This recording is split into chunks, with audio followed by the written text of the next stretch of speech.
Haney, Jennifer Ikeda, Phaedra Al-Casey, Raphael Corkill, and Vikas Adam.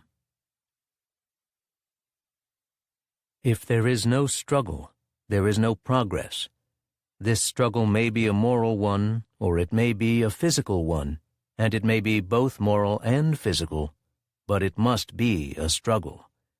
Power concedes nothing without a demand. It never did, and it never will.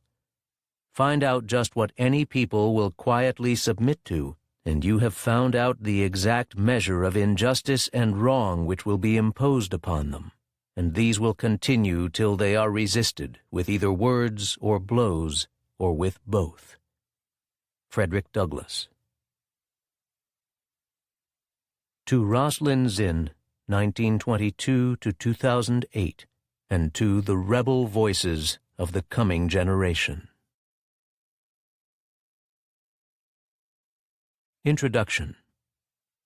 Readers of my book, A People's History of the United States, almost always point to the wealth of quoted material in it, the words of fugitive slaves, Native Americans, farmers and factory workers, dissenters and dissidents of all kinds. These readers are struck, I must reluctantly admit, more by the words of the people I quote than by my own running commentary on the history of the nation. I can't say I blame them. Any historian would have difficulty matching the eloquence of the Native American leader Powhatan, pleading with the white settler in the year 1607, "Why will you take by force what you may have quietly by love?" Or the black scientist Benjamin Banneker writing to Thomas Jefferson, "I apprehend you will readily embrace every opportunity to eradicate that train of absurd and false ideas and opinions which so generally prevails with respect to us, and that your sentiments are concurrent with mine, which are that one universal Father hath given being to us all, and that he hath not only made us all of one flesh, but that he hath also, without partiality, afforded us all the same sensations and endowed us all with the same faculties." Or Sarah Grimke, a white Southern woman and abolitionist, writing, "I ask no favors for my sex. All I ask of our brethren is that they will take their feet from off our necks and permit us to stand upright on that ground which God designed us to occupy." Or Henry David Thoreau, protesting the Mexican War, writing on civil disobedience, "A common and natural result of an undue respect for law is that you may see a file of soldiers, colonel, captain, corporal, privates, powder monkeys, and all, marching in admirable order over hill and dale to the wars, against their wills, aye, against their common sense and consciences, which makes it very steep marching indeed, and produces a palpitation of the heart." Or Jermaine Wesley Logan, escaped slave, speaking in Syracuse on the fugitive slave law of 1850, "I received my freedom from heaven, and with it came the command to defend my title to it. I don't respect this law. I don't fear it. I won't obey it. It outlaws me, and I outlaw it." Or the populist orator Mary Elizabeth Lease of Kansas, "Wall Street owns the country. It is no longer a government of the people, by the people, and for the people, but a government of Wall Street, by Wall Street, and for Wall Street." Or Emma Goldman, speaking to the jury at her trial for opposing World War I, "Verily poor as we are in democracy, how can we give of it to the world?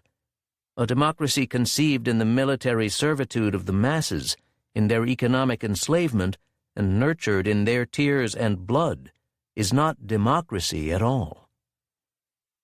Or Mississippi sharecropper Fannie Lou Hamer testifying in 1964 about the dangers to blacks who tried to register to vote. "The plantation owner came and said, 'Fannie Lou, if you don't go down and withdraw your registration, you will have to leave, because we are not ready for that in Mississippi.' And I addressed him and told him and said, 'I didn't try to register for you. I tried to register for myself.'" Or the young black people in Macomb, Mississippi, who, learning of a classmate killed in Vietnam, distributed a leaflet, No Mississippi Negroes should be fighting in Vietnam for the white man's freedom until all the Negro people are free in Mississippi.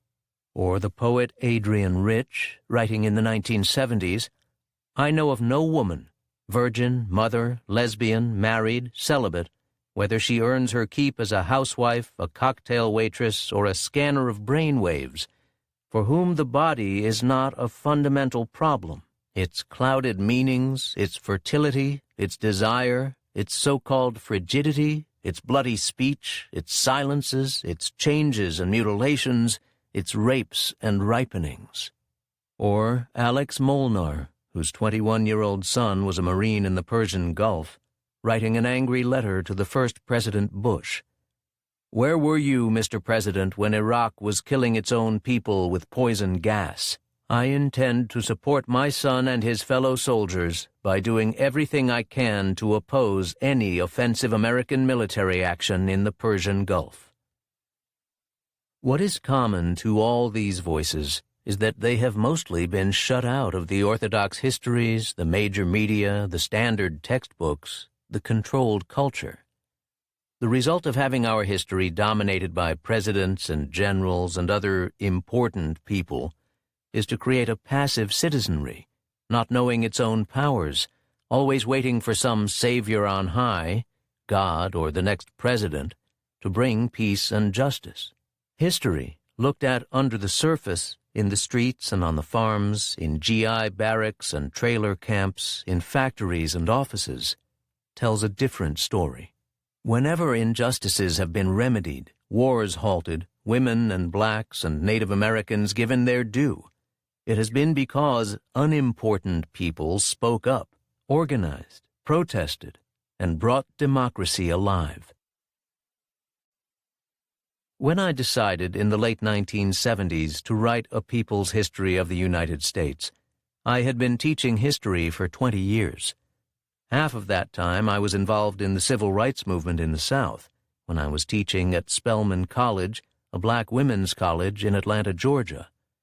And then there were 10 years of activity against the war in Vietnam. Those experiences were not a recipe for neutrality in the teaching and writing of history. But my partisanship was undoubtedly shaped even earlier by my upbringing in a family of working-class immigrants in New York, by my 3 years as a shipyard worker starting at the age of 18, and then by my experience as an Air Force bombardier in World War II, flying out of England and bombing targets in various parts of Europe, including the Atlantic coast of France. After the war, I went to college under the GI Bill of Rights. That was a piece of wartime legislation that enabled millions of veterans to go to college without paying any tuition, and so allowed the sons of working-class families, who ordinarily would never be able to afford it, to get a college education. I received my doctorate in history at Columbia University, but my own experience made me aware that the history I learned in the university omitted crucial elements in the history of the country. From the start of my teaching and writing, I had no illusions about objectivity, if that meant avoiding a point of view. I knew that a historian, or a journalist, or anyone telling a story, was forced to choose from an infinite number of facts what to present, what to omit, and that decision inevitably would reflect, whether consciously or not, the interests of the historian. There is an insistence among certain educators and politicians in the United States that students must learn facts. I am reminded of the character in Charles Dickens's book Hard Times, Gradgrind, who admonishes a younger teacher, "Now what I want is facts. Teach these boys and girls nothing but facts. Facts alone are wanted in life." But there is no such thing as a pure fact, innocent of interpretation. Behind every fact presented to the world, by a teacher, a writer, anyone, is a judgment. The judgment that has been made is that this fact is important and that other facts are not important, and so they are omitted from the presentation. There were themes of profound importance to me that I found missing in the orthodox histories that dominated American culture. The consequence of these omissions has been not simply to give a distorted view of the past, but, more importantly, to mislead us all about the present. For instance, there is the issue of class. The dominant culture in the United States, in education, among politicians, in the media, pretends that we live in a classless society with one common interest. The preamble to the United States Constitution, which declares that we the people wrote this document, is a great deception. The Constitution was written in 1787 by 55 rich white men, slave owners, bondholders, merchants, who established a strong central government that would serve their class interests.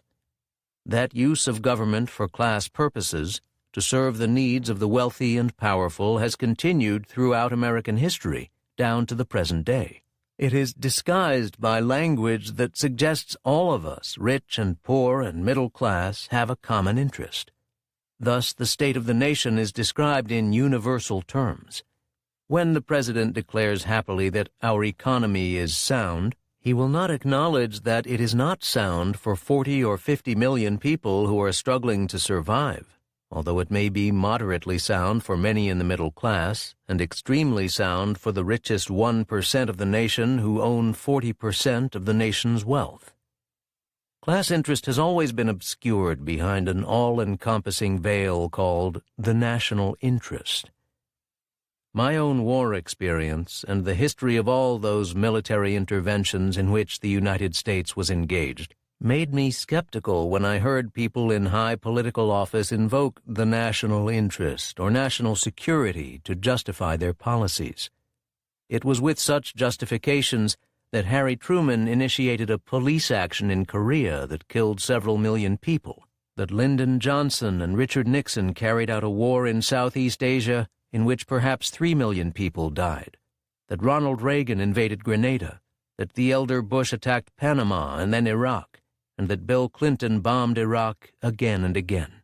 The claim made in spring of 2003 by the new Bush that invading and bombing Iraq was in the national interest was particularly absurd, and could only be accepted by people in the United States because of a blanket of lies spread across the country by the government and the major organs of public information, lies about weapons of mass destruction, lies about Iraq's connections with al-Qaeda. When I decided to write a people's history of the United States, I decided I wanted to tell the story of the nation's wars not through the eyes of the generals and the political leaders, but from the viewpoints of the working-class youngsters who became GIs, or the parents or wives who received the black-bordered telegrams. I wanted to tell the story of the nation's wars from the viewpoint of the enemy, the viewpoint of the Mexicans who were invaded in the Mexican War, the Cubans whose country was taken over by the United States in 1898, the Filipinos who suffered a devastating aggressive war at the beginning of the 20th century, with perhaps 600,000 people dead as a result of the determination of the U.S. government to conquer the Philippines. What struck me as I began to study history, and what I wanted to convey in my own writing of history, was how nationalist fervor, inculcated from childhood by pledges of allegiance, national anthems, waving flags, and militaristic rhetoric, permeated the educational systems of all countries, including our own. I wondered how the foreign policies of the United States would look if we wiped out the national boundaries of the world, at least in our minds, and thought of children everywhere as our own. Then we could never drop an atomic bomb on Hiroshima, or napalm on Vietnam, or cluster bombs on Afghanistan or Iraq, because wars, especially in our time, are always wars against children. When I began to write people's history, I was influenced by my own experience living in a black community in the South with my family, teaching at a black women's college, and becoming involved in the movement against racial segregation. I became aware of how badly twisted was the teaching and writing of history by its submersion of non-white people. Yes, Native Americans were there in the history, but quickly gone. Black people were visible as slaves, then supposedly free but invisible. It was a white man's history. From elementary school to graduate school, I was given no suggestion that the landing of Christopher Columbus in the New World initiated a genocide in which the indigenous population of Hispaniola was annihilated, or that this was the first stage of what was presented as a benign expansion of the new nation, but which involved the violent expulsion of Native Americans, accompanied by unspeakable atrocities from every square mile of the continent, until there was nothing to do but herd them into reservations. Every American schoolchild learns about the Boston Massacre, which preceded the Revolutionary War against England. 5 colonists were killed by British troops in 1770. But how many school children learned about the massacre of 600 men, women, and children of the Pequot tribe in New England in 1637? Or the massacre in the midst of the Civil War of hundreds of Native American families at Sand Creek, Colorado by U.S. soldiers? Nowhere in my history education did I learn about the massacres of black people that took place again and again, amid the silence of a national government pledged by the Constitution to protect equal rights for all. For instance, in 1917, there occurred in East St. Louis one of the many race riots that took place in what our white-oriented history books called the Progressive Era. White workers, angered by an influx of black workers, killed perhaps 200 people, provoking an angry article by the African-American writer W.E.B. Du Bois, The Massacre of East St. Louis, and causing the performing artist Josephine Baker to say, "The very idea of America makes me shake and tremble and gives me nightmares." I wanted, in writing people's history, to awaken a great consciousness of class conflict, racial injustice, sexual inequality, and national arrogance. But I also wanted to bring into the light the hidden resistance of the people against the power of the establishment, the refusal of Native Americans to simply die and disappear, the rebellion of black people in the anti-slavery movement and in the more recent movement against racial segregation, the strikes carried out by working people to improve their lives. When I began work 5 years ago on what would become the present volume, Voices of a People's History of the United States, I wanted the voices of struggle, mostly absent in our history books, to be given the place they deserve. I wanted labor history, which has been the battleground decade after decade, century after century of an ongoing fight for human dignity, to come to the fore. And I wanted my readers to experience how, at key moments in our history, some of the bravest and most effective political acts were the sounds of the human voice itself. When John Brown proclaimed at his trial that his insurrection was not wrong but right, when Fannie Lou Hamer testified in 1964 about the dangers to blacks who tried to register to vote, when during the first Gulf War in 1991 Alex Molnar defied the president on behalf of his son and of all of us, their words influenced and inspired so many people. They were not just words, but actions. To omit or to minimize these voices of resistance is to create the idea that power only rests with those who have the guns, who possess the wealth, who own the newspapers and the television stations. I want to point out that people who seem to have no power, whether working people, people of color, or women, once they organize and protest and create movements, have a voice no government can suppress. Chapter 1. Columbus and Las Casas. There is no more glaring distortion in the history learned by generations of Americans, in textbooks, in schools, in the popular culture, than in the story of Christopher Columbus.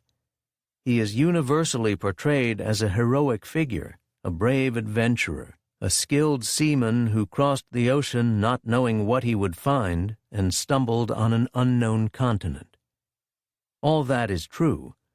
But what is missing from that story is that when he landed in the Bahamas Islands, Columbus and his men, greeted by peaceful and generous natives, set out on a ruthless quest for gold that led to enslavement, misery, and death for that population. Profit was the driving force behind Columbus's expedition and behind his actions after he landed. His expedition had been financed by the King and Queen of Spain, with the hope that crossing the ocean would bring him to the gold and spices of Asia. There had been overland expeditions to Asia by Marco Polo and others, but now the Turks, who had conquered the eastern Mediterranean, were a barrier to Asia, and so the Spanish needed a sea route. Columbus was promised, if he brought back gold and spices, 10% of the profits and governorship over newfound lands. He never arrived in Asia, because although he knew the world was round, he thought the circumference of the earth was smaller than it really was. But 1/4 of the way to Asia, he came unexpectedly on land. Seeing the natives he encountered, the peaceful Taino-Arawak Indians, as less than human, though in his diary he described them as gentle and generous, he tortured them to force them to find gold for him. He kidnapped and enslaved hundreds of them, compelling them to work in the mines under terrible conditions in the quest for gold. It was the beginning of the annihilation of the Indians on Hispaniola, the island which is now Haiti and the Dominican Republic. It was the start of the European conquest of the Western Hemisphere. We begin the chapter with the diary of Christopher Columbus from his first voyage to the Americas. The only version of the diary of the first voyage that we have is the one transcribed by Bartolomé de las Casas in the 1530s. Barring the unlikely discovery of the long-lost original diario or of the single complete copy ordered for Columbus by Queen Isabella, Las Casas's partly summarized, partly quoted version is as close to the original as it is possible to come, note historians Oliver Dunn and James E. Kelly, Jr. The Las Casas manuscript also disappeared, but a single copy was discovered around 1790. It should be noted that Las Casas is sometimes paraphrasing rather than quoting Columbus, and that Columbus often refers to himself in the third person or impersonally as the Admiral in his own writing.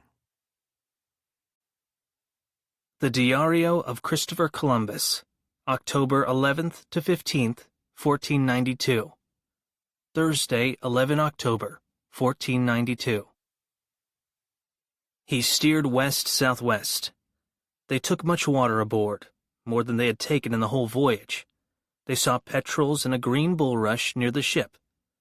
The men of the caravel pinta saw a cane and a stick, and took on board another small stick that appeared to have been worked with iron, and a piece of cane, and other vegetation originating on land, and a small plank. The men of the caravel Nina also saw other signs of land and a small stick loaded with barnacles. With these signs, everyone breathed more easily and cheered up. On this day, up to sunset, they made 27 leagues. After sunset, he steered his former course to the west.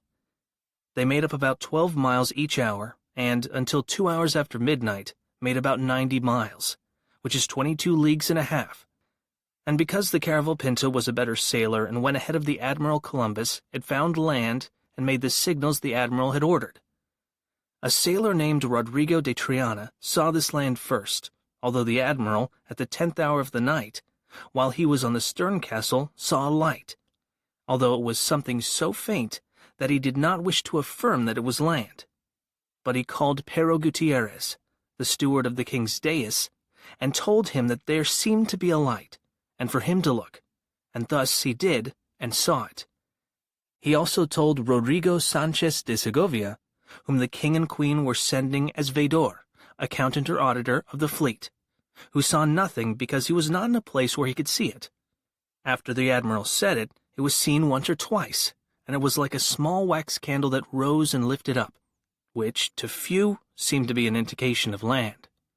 But the admiral was certain that they were near land, because of which, when they recited the salve, which in their own way are accustomed to recite and sing, all being present, the admiral entreated and admonished them to keep a good lookout on the forecastle and to watch carefully for land. And to the man who first told him that he saw land, he would later give a silk jacket in addition to the other rewards that the sovereigns had promised, which were 10,000 maravedis, copper coins, as an annuity to whoever should see it first. At 2 hours after midnight the land appeared, from which they were about 2 leagues distant. They hauled down all the sails and kept only the trio, which is the mainsail without bonnets, and jogged on and off, passing time until daylight Friday, when they reached an islet of the Lucayos, which was called Guanahani in the language of the Indians. Soon they saw naked people, and the admiral went ashore in the armed launch, and Martin Alonso Pinzon and his brother Vicente Yanez, who was the captain of the Nina.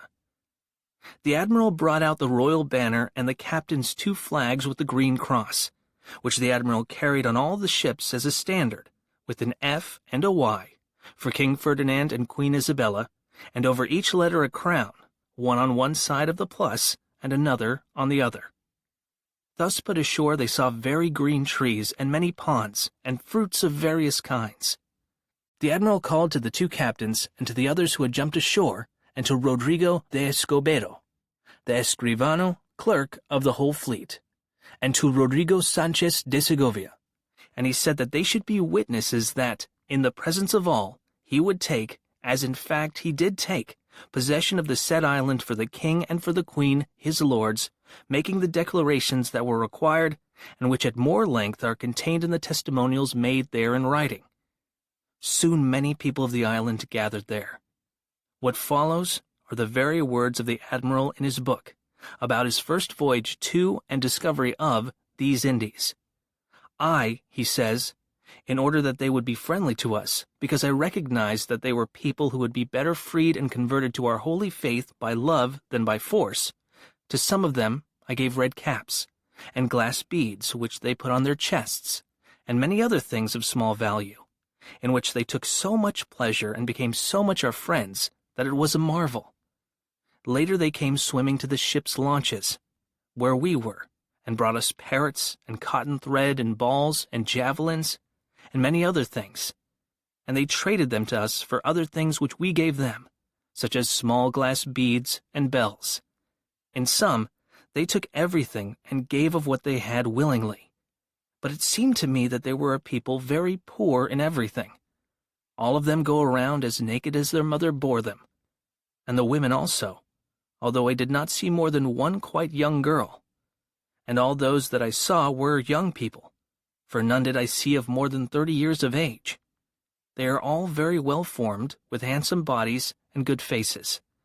Their hair coarse, almost like the tail of a horse, and short. They wear their hair down over their eyebrows, except for a little in the back, which they wear long and never cut. Some of them paint themselves with black, and they are of the color of the Canarians, Canary Islanders, neither black nor white.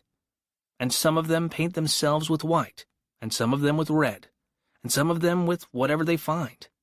And some of them paint their faces, and some the whole body, and some of them only the eyes, and some of them only the nose. They do not carry arms, nor are they acquainted with them, because I showed them swords, and they took them by the edge, and through ignorance cut themselves. They have no iron. Their javelins are shafts without iron, and some of them have at the end a fish tooth, and others of other things. All of them alike are of good-sized stature, and carry themselves well. I saw some who had marks of wounds on their bodies, and I made signs to them asking them what they were, and they showed me how people from other islands nearby came there and tried to take them, and how they defended themselves. And I believed and believe that they come here from Tierra Firme, to take them by captive. They should be good and intelligent servants, for I see that they say very quickly everything that is said to them, and I believe they would become Christians very easily, for it seemed to me that they had no religion. Our Lord pleasing, at the time of my departure, I will take 6 of them from here to your Highness, in order that they may learn to speak. No animal of any kind did I see on this island, except parrots. All are the Admiral's words. Saturday, 13 October, 1492. As soon as it dawned, many of these people came to the beach, all young, as I have said, and all of good stature, very handsome people, with their hair not curly, but straight and coarse, like horsehair, and all of them very wide in the forehead and head, more so than any other race that I have seen so far. And their eyes are very handsome and not small, and none of them are black, but of the color of the Canary Islanders. Nor should anything else be expected, since this island is on an east-west line with the island of Hierro in the Canaries. All alike have very straight legs and no belly, but are very well formed. They came to the ship with dugouts, canoes, that are made from the trunk of one tree, like a long boat, and all of one piece, and worked marvelously in the fashion of the land, and so big that in some of them 40 and 45 men came, and others smaller, down to some in which one man came alone. They row with a paddle like that of a baker and go marvelously. And if it capsizes on them, then they throw themselves in the water, and they right and empty it with calabashes, hollowed-out gourds, that they carry. They brought balls of spun cotton and parrots and javelins and other little things that it would be tiresome to write down, and they gave everything for anything that was given to them.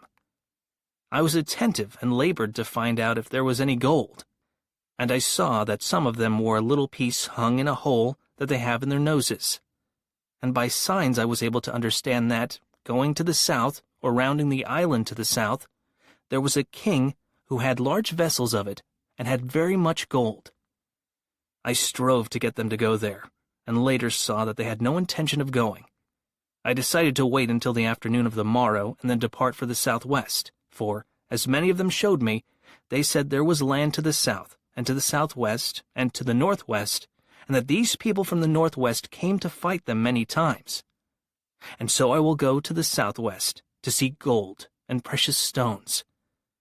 This island is quite big, and very flat, and with very green trees and much water, and a very large lake in the middle, and without any mountains, and all of it so green that it is a pleasure to look at. And these people are very gentle, and because of their desire to have some of our things, and believing that nothing will be given to them without their giving something, and not having anything, they take what they can, and then throw themselves into the water to swim. But everything they have they give for anything given to them. For they traded even pieces for pieces of bowls and broken glass cups, and I even saw 16 balls of cotton given for 3 Portuguese seoches, copper coins, which is a Castilian blanca, a copper coin worth half of a maravedí, and in them there was probably more than an arroba, around 24 pounds of spun cotton. This I had forbidden, and I did not let anyone take any of it, except that I had ordered it all taken for your highness if it were in quantity. It grows here on this island, but because of the short time I could not declare this for sure, and also the gold that they wear hung in their noses originates here. But in order not to lose time, I want to go see if I can find the island of Cipango. Now, since night had come, all the Indians went ashore in their dugouts. Sunday, 14 October, 1492. As soon as it dawned, I ordered the ship's boat and the launches of the caravels made ready, and went north-northeast along the island in order to see what there was in the other part, which was the eastern part, and also to see the villages, and I soon saw 2 or 3, as well as people, who all came to the beach calling to us and giving thanks to God.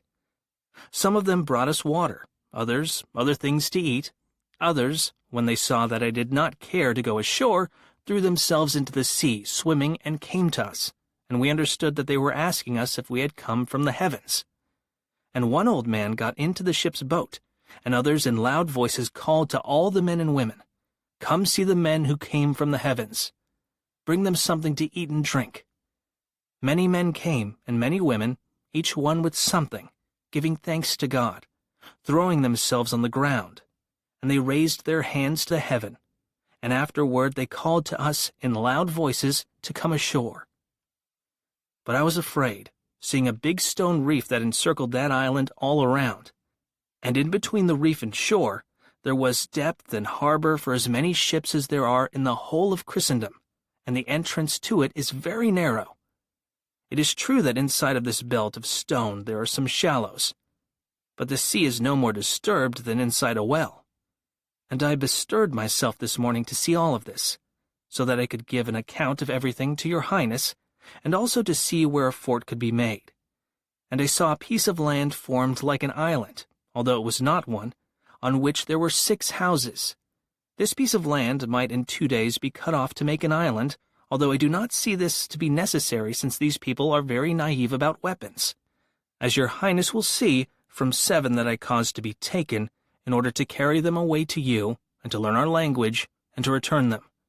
Except that, whenever your Highness may command, all of them can be taken to Castile, or held captive in this same island, because with 50 men all of them could be held in subjection, and can be made to do whatever one might wish.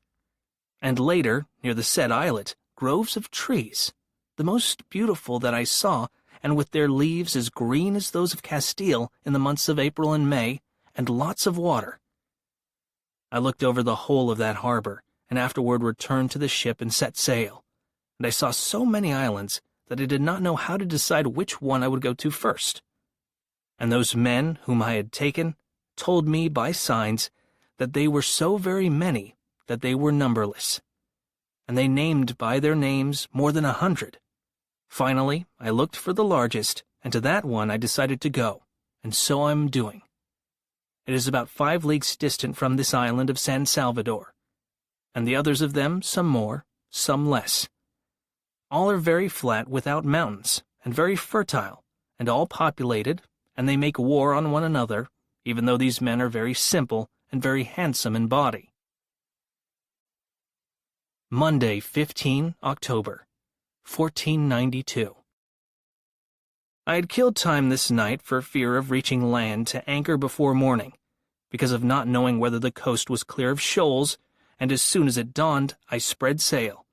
And as the island was farther than 5 leagues, rather about 7, and the tide detained me, it was around noon when I reached the said island, and I found that the face, which is in the direction of San Salvador, runs north-south, and that there are in it 5 leagues, and the other, which I followed, runs east-west, and there are in it more than 10 leagues.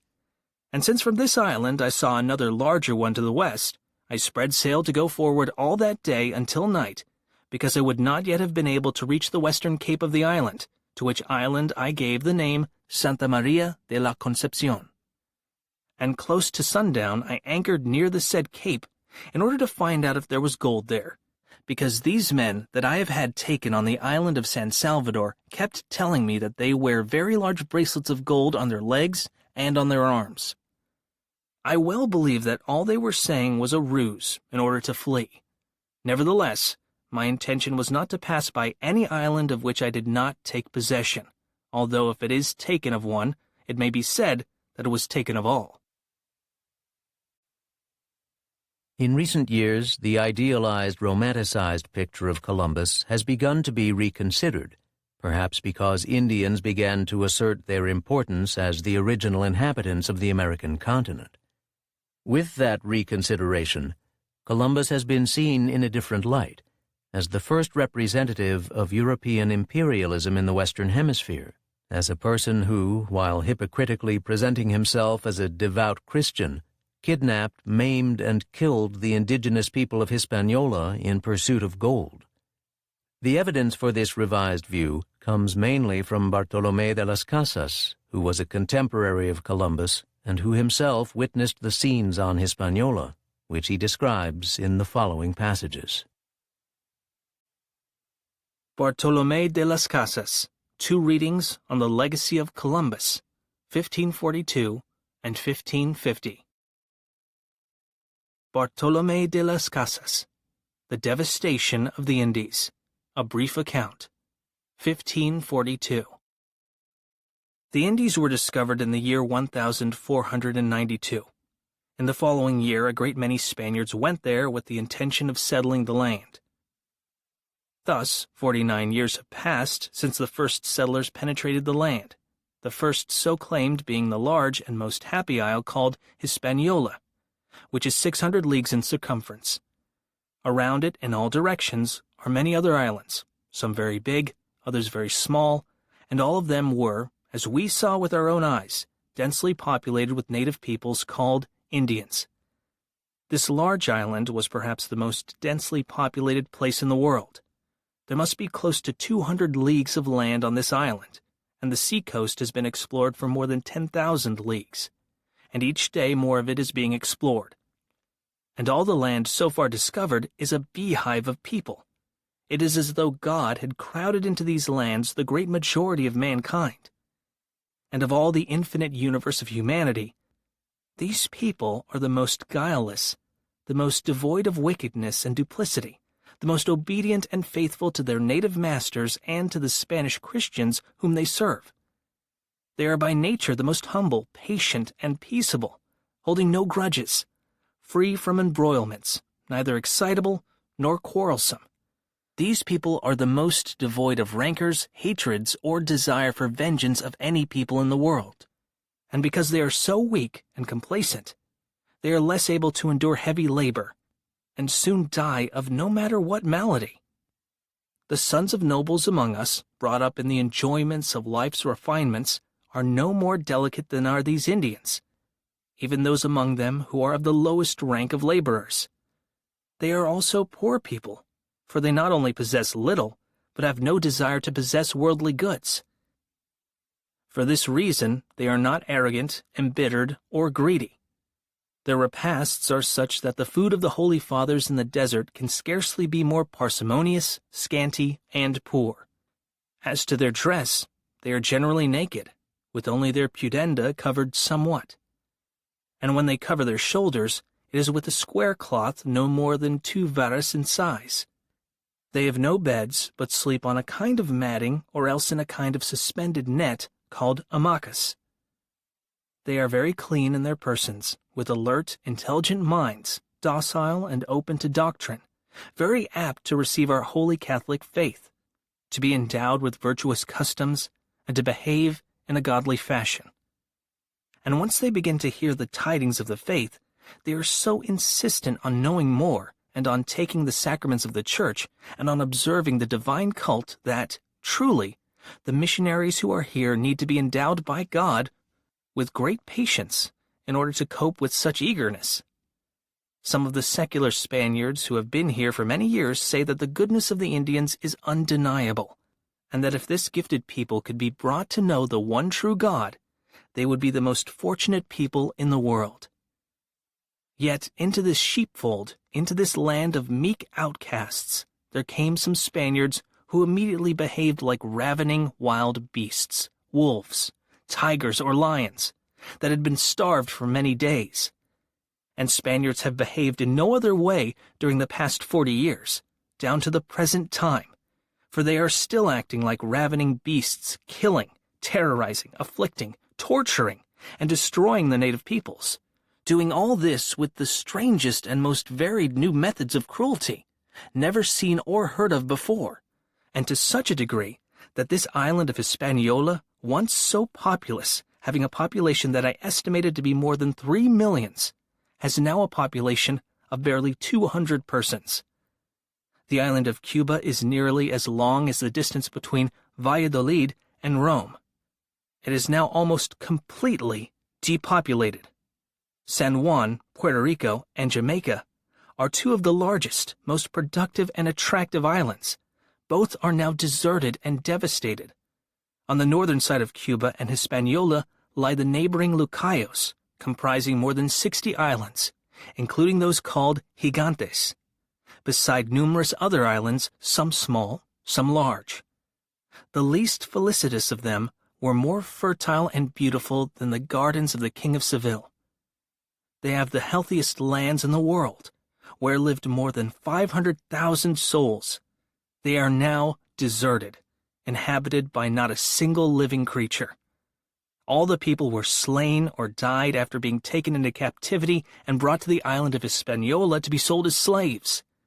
When the Spaniards saw that some of these had escaped, they sent a ship to find them, and had voyaged for 3 years among the islands, searching for those who had escaped being slaughtered, for a good Christian had helped them escape, taking pity on them, and had won them over to Christ. Of these there were 11 persons, and these I saw. More than 30 other islands in the vicinity of San Juan are for the most part, and for the same reason, depopulated, and the land laid waste. On these islands, I estimate, there are 2,100 leagues of land that have been ruined and depopulated, empty of people. As for the vast mainland, which is 10 times larger than all Spain, even including Aragon and Portugal, containing more land than the distance between Seville and Jerusalem, or more than 2,000 leagues, we are sure that our Spaniards, with their cruel and abominable acts, have devastated the land and exterminated the rational people who fully inhabited it. We can estimate very surely and truthfully that in the 40 years that have passed, with the infernal actions of the Christians, there have been unjustly slain more than 12 million men, women, and children. In truth, I believe, without trying to deceive myself, that the number of the slain is more like 15 million. The common ways mainly employed by the Spaniards who called themselves Christian and who have gone there to extirpate those pitiful nations and wipe them off the earth is by unjustly waging cruel and bloody wars. Then, when they have slain all those who fought for their lives or to escape the tortures they would have to endure, that is to say, when they have slain all the native rulers and young men, since the Spaniards usually spare only the women and children who are subjected to the hardest and bitterest servitude ever suffered by man or beast, they enslave any survivors. With these infernal methods of tyranny, they debase and weaken countless numbers of those pitiful Indian nations. Their reason for killing and destroying such an infinite number of souls is that the Christians have an ultimate aim, which is to acquire gold, and to swell themselves with riches in a very brief time, and thus rise to a high estate disproportionate to their merits. It should be kept in mind that their insatiable greed and ambition, the greatest ever seen in the world, is the cause of their villainies. And also, those lands are so rich and felicitous, the native people so meek and patient, so easy to subject, that our Spaniards have no more consideration for them than beasts. And I say this from my own knowledge of the acts I witnessed. But I should not say than beasts, for, thanks be to God, they have treated beasts with some respect. I should say instead like excrement on the public squares. And thus they have deprived the Indians of their lives and souls, for the millions I mentioned have died without the faith and without the benefit of the sacraments. This is a well-known and proven fact, which even the tyrant governors, themselves killers, know and admit.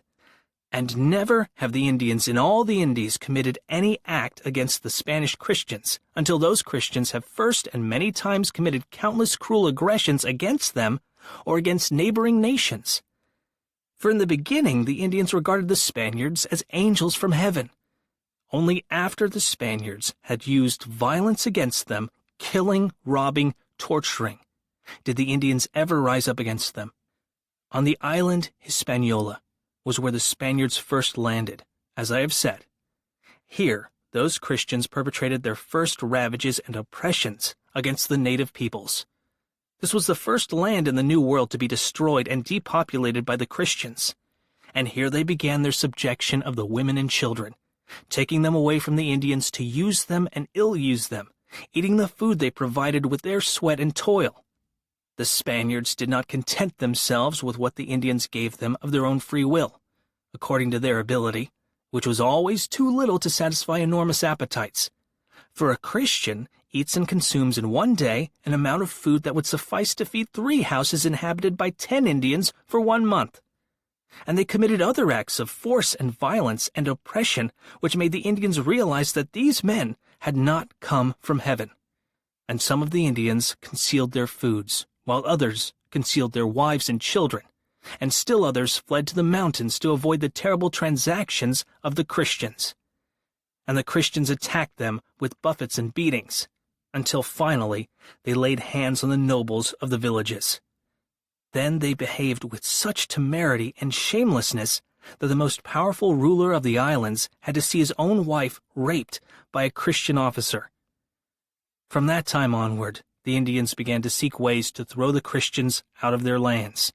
They took up arms, but their weapons were very weak and of little service in offense, and still less in defense. Because of this, the wars of the Indians against each other are little more than games played by children, and the Christians, with their horses and swords and pikes, began to carry out massacres and strange cruelties against them. They attacked the towns and spared neither the children nor the aged, nor pregnant women, nor women in childbed, not only stabbing them and dismembering them, but cutting them to pieces as if dealing with sheep in the slaughterhouse. They laid bets as to who, with one stroke of the sword, could split a man in two or could cut off his head or spill out his entrails with a single stroke of the pike. They took infants from their mothers' breasts, snatching them by the legs and pitching them head first against the crags, or snatched them by the arms and threw them into the rivers, roaring with laughter, and saying as the babies fell into the water, "Boil there, you offspring of the devil!" Other infants they put to the sword, along with their mothers and anyone else who happened to be nearby. They made some low, wide gallows on which the hanged victims' feet almost touched the ground, stringing up their victims in lots of 13, in memory of our Redeemer and his 12 apostles, then set burning wood at their feet and thus burned them alive. To others, they attached straw or wrapped their whole bodies in straw and set them afire.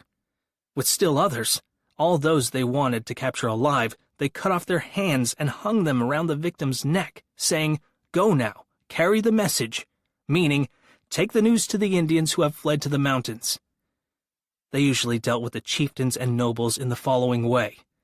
They made a grid of rods, which they placed on forked sticks, then lashed the victims to the grid and lighted a smoldering fire underneath, so that little by little, as those captives screamed in despair and torment, their souls would leave them. After the wars and the killings had ended, when usually there survived only some boys, some women, and children, these survivors were distributed among the Christians to be slaves.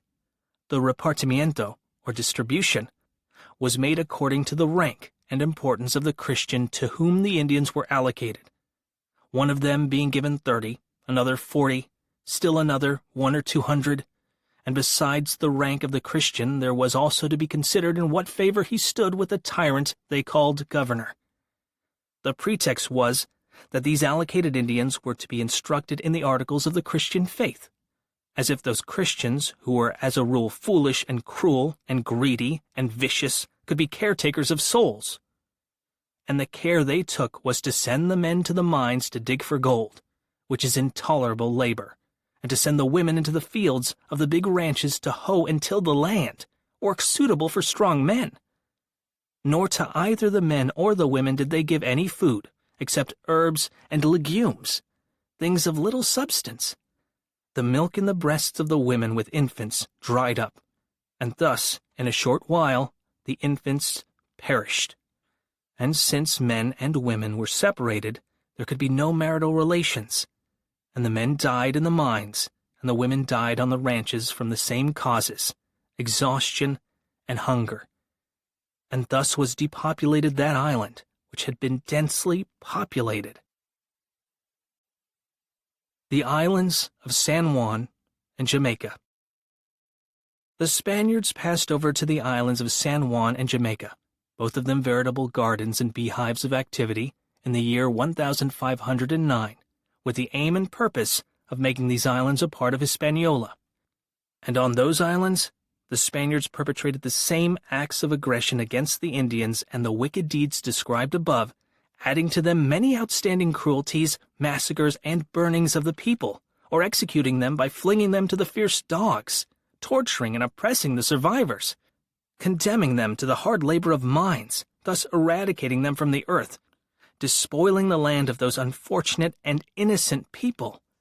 Before the arrival of the Spaniards, there had lived on these islands more than 600,000 souls, it had been stated. I believe there were more than 1 million inhabitants, and now, in each of the 2 islands, there are not more than 200 persons, all the others having perished without the faith and without the holy sacraments. The island of Cuba. In the year 1511, the Spaniards passed over the island of Cuba, which, I have said, is at the same distance from Hispaniola as the distance between Valladolid and Rome, and which was a well-populated province. They began and ended in Cuba as they had done elsewhere, but with much greater acts of cruelty. Among the noteworthy outrages they committed was the one they perpetrated against a cacique, a very important noble, by the name Atue, who had come to Cuba from Hispaniola with many of his people, to flee the calamities and inhuman acts of the Christians. When he was told by certain Indians that the Christians were coming to Cuba, he assembled as many of his followers as he could and said to them, "Now you must know that they are saying the Christians are coming here, and you know by experience how they have put so-and-so and so-and-so and other nobles to an end. And now they are coming from Haiti, which is Hispaniola, to do the same here. Do you know this?" The Indians replied, "We do not know. But it may be that they are by nature wicked and cruel." And he told them, "No, they do not act only because of that, but because they have a God they greatly worship, and they want us to worship that God. And that is why they struggle with us and subject us and kill us." He had a basket full of gold and jewels, and he said, "You see their God here, the God of the Christians? If you agree to it, let us dance for this God. Who knows? It may please the God of the Christians, and then they will do us no harm."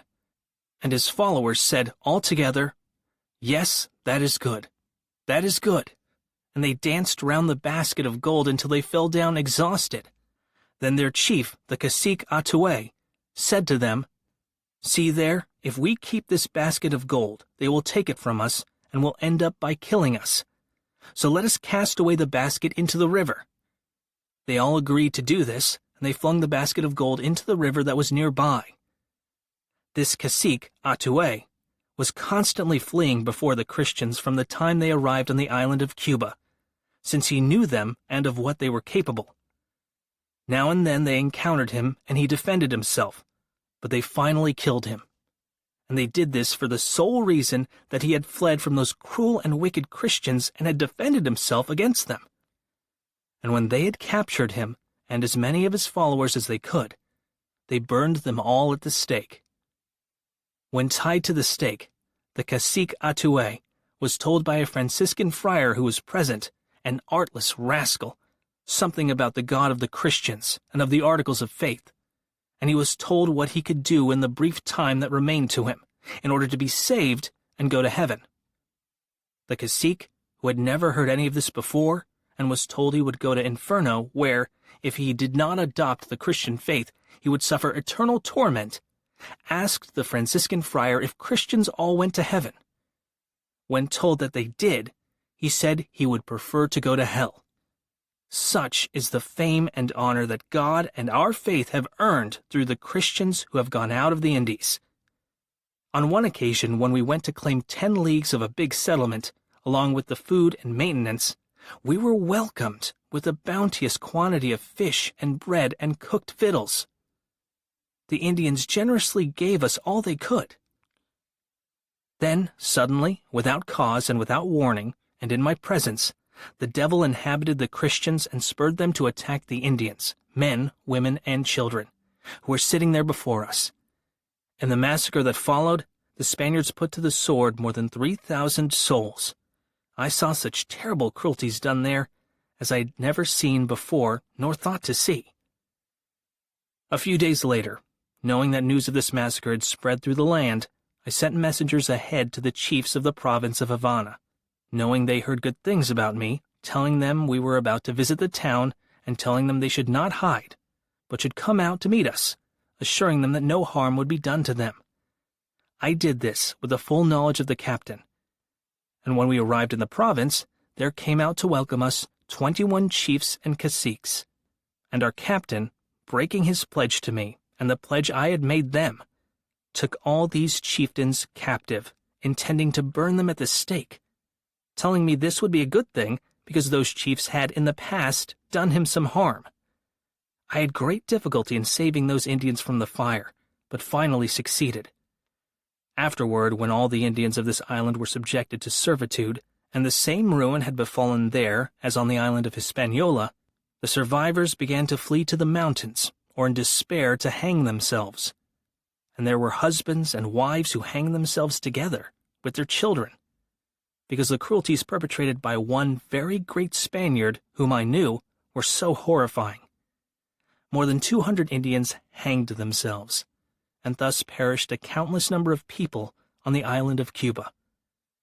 That tyrant Spaniard, representative of the King of Spain, demanded, in the repartimiento, that he be given 300 Indians. At the end of 3 months, all but 30 of them had died of the hard labor on the mines, which is to say only 1/10 of them had survived. He demanded another allocation of Indians, and they also perished in the same way. He demanded still another large allocation, and those Indians also perished. Then he died, and the devil bore him away. In 3 or 4 months, when I was there, more than 70,000 children, whose fathers and mothers had been sent to the mines, died of hunger. And I saw other frightful things. The Spaniards finally decided to track down the Indians who had taken refuge in the mountains. There, they created amazing havoc, and thus finished ravaging the island. Where had been a flourishing population, it is now a shame and pity to see the island laid waste and turned into a desert. Bartolomé de las Casas struggled for many years to persuade the Spanish monarchy to put a stop to the cruelties committed against the Indians. In the year 1550, a debate was arranged between Las Casas and the priest Ginés de Sepúlveda before the Royal Council of Spain in the city of Valladolid. And the central question was, are the Indians human beings and therefore deserving to be treated that way, or are they subhumans and so deserving of enslavement? Bartolomé de las Casas, in defense of the Indians, 1550. Illustrious Prince, it is right that matters which concern the safety and peace of the great empire placed in your keeping by the divine goodness be reported to you, for you rule Spain and that marvelous new world in the name of the great Charles, your father, and you strive for immortal glory, not just with the imperial power, but especially with the generous spirit and with the wisdom implanted in you by Christ.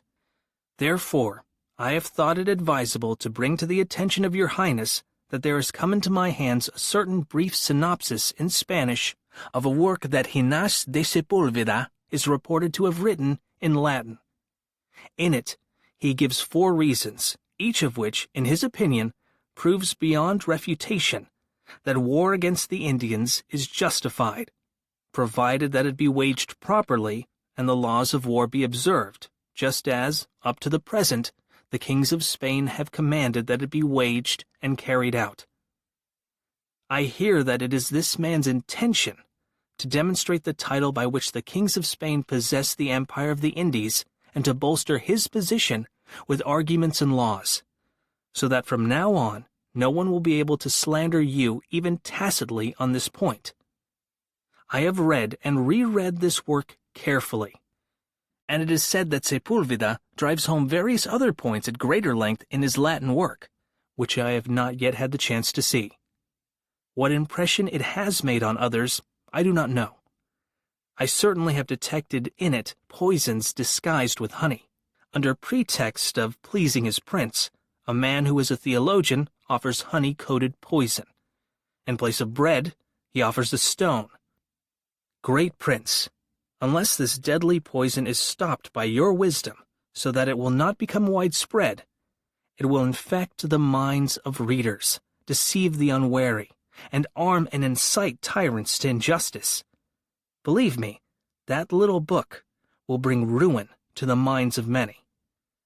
In the first place, while claiming that he wants to vindicate your jurisdiction over the Indies, he tears to pieces and reduces your rights by presenting arguments that are partly foolish, partly false, partly of the kind that have the least force. Furthermore, if this man's judgment in this matter should be printed and sanctioned with the royal license and privilege, there can be no doubt that within a short time the empire of the Indies will be entirely overthrown and destroyed.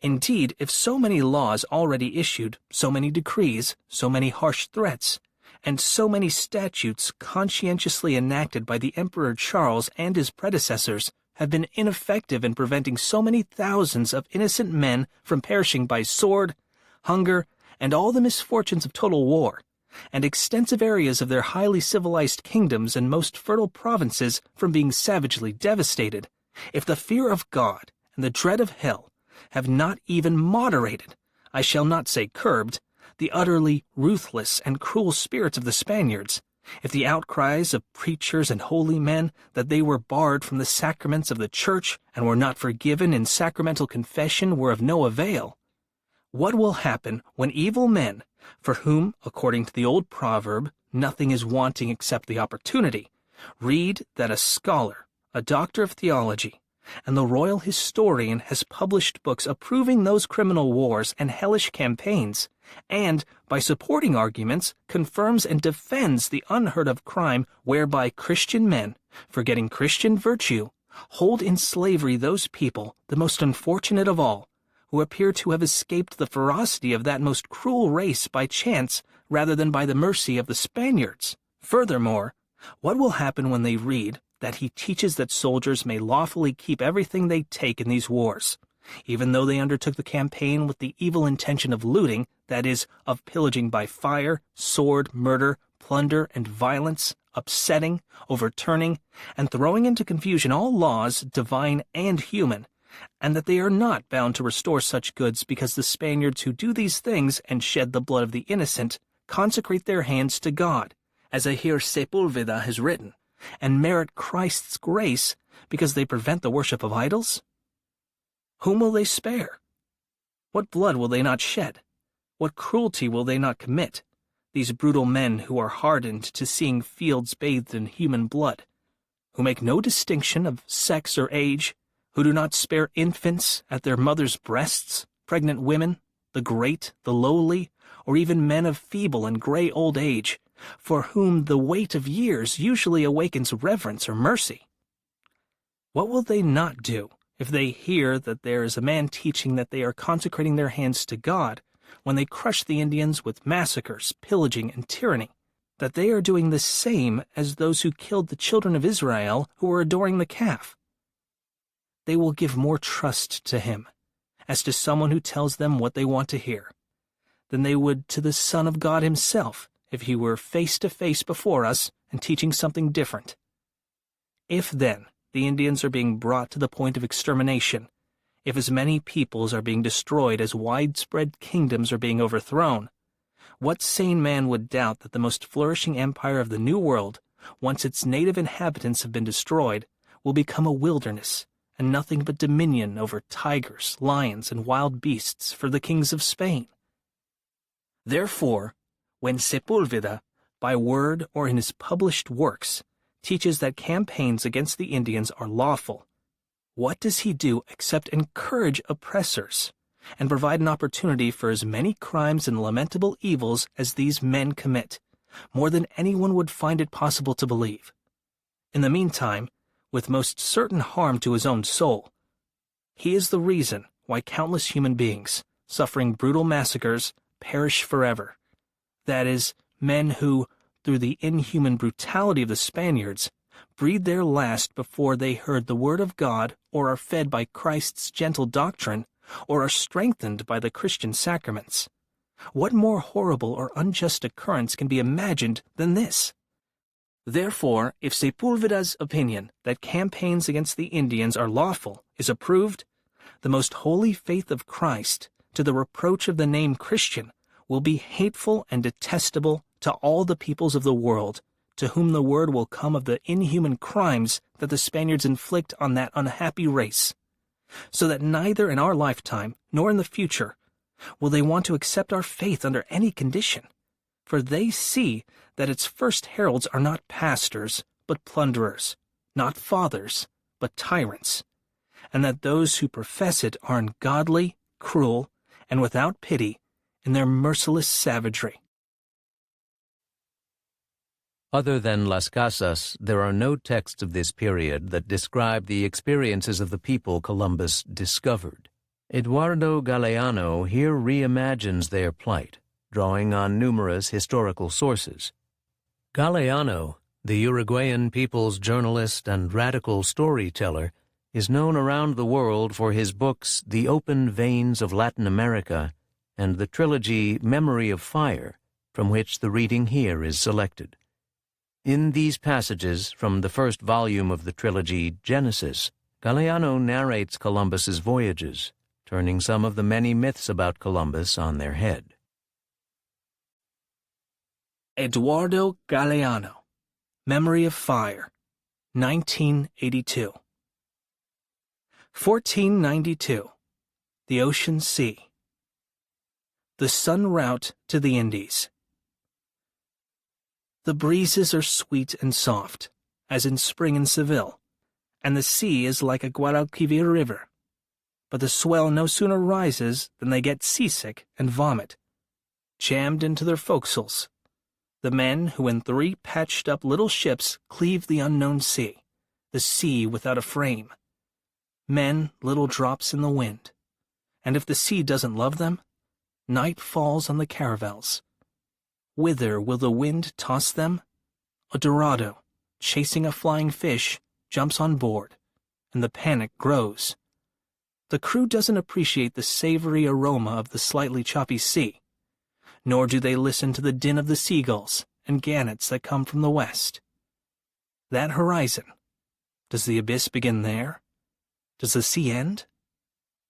Feverish eyes of mariners weather-beaten in 1,000 voyages, burning eyes of jailbirds yanked from Andalusian prisons and embarked by force. These eyes see no prophetic reflections of gold and silver in the foam of the waves, nor in the country and river birds that keep flying over the ships, nor in the green rushes and branches thick with shells that drift in the sargassos. The bottom of the abyss. Is that where hell starts to burn? Into what kind of jaws will the trade winds hurl these little men? They gaze at the stars, seeking God, but the sky is as inscrutable as this never-navigated sea. They hear its roar, Mother Sea, the hoarse voice answering the wind with phrases of eternal condemnation, mysterious drums resounding in the depths. They cross themselves and want to pray and stammer. Tonight we'll fall off the world. Tonight we'll fall off the world. 1492. Guanahani. Columbus. He falls on his knees, weeps, kisses the earth. He steps forward, staggering because for more than a month he has hardly slept, and beheads some shrubs with his sword. Then he raises the flag. On one knee, eyes lifted toward heaven, he pronounces 3 times the names of Isabella and Ferdinand. Beside him, the scribe, Rodrigo de Escobedo, a man slow of pen, draws up the document. From today, everything belongs to those remote monarchs, the coral sea, the beaches, the rocks all green with moss, the woods, the parrots, and these laurel-skinned people who don't yet know about clothes, sin, or money, and gaze dazedly at the scene. Luis de Torres translates Christopher Columbus's questions into Hebrew. Do you know the kingdom of the great Khan?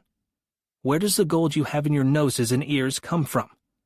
The naked men stare at him with open mouths, and the interpreter tries out his small stock of Chaldean. Gold, temples, palaces, king of kings, gold? And then he tries his Arabic, the little he knows of it. Japan, China, gold. The interpreter apologizes to Columbus in the language of Castile. Columbus curses in Genovese and throws to the ground his credentials, written in Latin and addressed to the great Khan. The naked men watch the anger of the intruder with red hair and coarse skin, who wears a velvet cape and very shiny clothes. Soon the word will run through the islands. Come and see the men who arrived from the sky. Bring them food and drink. 1493. Barcelona. Day of Glory. The heralds announce him with their trumpets. The bells peal, and the drums beat out festive rhythms. The admiral, newly returned from the Indies, mounts the stone steps and advances on the crimson carpet amid the silken dazzle of the applauding royal court. The man who has made the saints' and sages' prophecies come true reaches the platform, kneels, and kisses the hands of the Queen and the King. From the rear come the trophies, gleaming on trays, the bits of gold that Columbus had exchanged for little mirrors and red caps in the remote gardens newly burst from the sea. On branches and dead leaves are paraded the skins of lizards and snakes, and behind them, trembling and weeping, enter the beings never before seen. They are the few who have survived the colds, the measles, and the disgust for the Christians' food and bad smell. Not naked, as they were when they approached the 3 caravels and were captured, they have been covered up with trousers, shirts, and a few parrots that have been put in their hands and on their heads and shoulders. The parrots, robbed of their feathers by the foul winds of the voyage, look as moribund as the men. Of the captured women and children, none has survived. Hostile murmurs are heard in the salon. The gold is minimal, and there is not a trace of black pepper or nutmeg or cloves or ginger, and Columbus has not brought in any bearded sirens or men with tails, or the ones with only one eye or foot, and that foot big enough when raised to be protection from the fierce sun. 1493. Rome. The Testament of Adam. In the dim light of the Vatican, fragrant with oriental perfumes, the Pope dictates a new bull. A short time has passed since Rodrigo Borgia of Xàtiva, Valencia, took the name Alexander VI. Not a year ago yet, since the day he bought for cash the 7 votes he was short in the Sacred College, and could change a cardinal's purple for the ermine cape of the Supreme Pontiff. Alexander devotes more time to calculating the price of indulgences than to meditating on the mystery of the Holy Trinity. Everyone knows that he prefers very brief masses, except for the ones his jester, Gabrielino, celebrates in a mask in his private chambers, and everyone knows that the new pope is capable of rerouting the Corpus Christi procession to pass beneath a pretty woman's balcony. He is also capable of cutting up the world as if it were a chicken. He raises a hand and traces a frontier, from head to tail of the planet, across the unknown sea. God's agent concedes in perpetuity all that has been or is being discovered to the west of that line to Isabella of Castile and Ferdinand of Aragon, and their heirs on the Spanish throne. He entrusts them to send good, God-fearing, erudite, wise, expert men to the islands and mainlands discovered or to be discovered, to instruct the natives in the Catholic faith and teach them good customs. Whatever is discovered to the east will belong to the Portuguese crown. Anguish and euphoria of sails unfurled, in Andalusia Columbus is already preparing a second voyage to the regions where gold grows in bunches on the vines, and precious stones await in the craniums of dragons. 1493. Huejotzinco.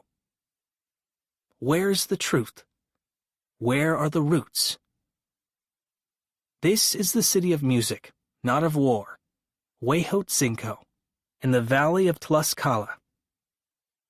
In a flash, the Aztecs attack and damage it, and take prisoners to sacrifice to their gods. On this evening, Tekayehuatzin, king of Huejotzinco, has assembled the poets from other areas. In the palace gardens, the poets chat about the flowers and songs that come down to earth, a region of the fleeting moment, from within the sky, and that only last up there in the house of the giver of life. The poets talk and doubt. Can it be that men are real? Will our song still be read tomorrow? The voices follow one another. When night falls, the king of Huejotzinco thanks them and says goodbye. We know something that is real, the hearts of our friends. 1493. Pasto. Everybody pays taxes. Even these remote heights far to the north are reached by the Inca Empire's tax collector.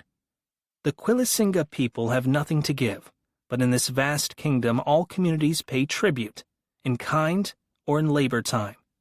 No one, however far off and however poor, can forget who is in charge. At the foot of the volcano, the chief of the Quillacingas steps forward and places a bamboo cylinder in the hands of the envoy from Cusco. The cylinder is full of live lice. 1493. Santa Cruz Island. An experience of Michele de Cuneo from Savona. The shadow of the sails spreads across the sea. Gulf weed and jellyfish, moved by the waves, drift over the surface toward the coast.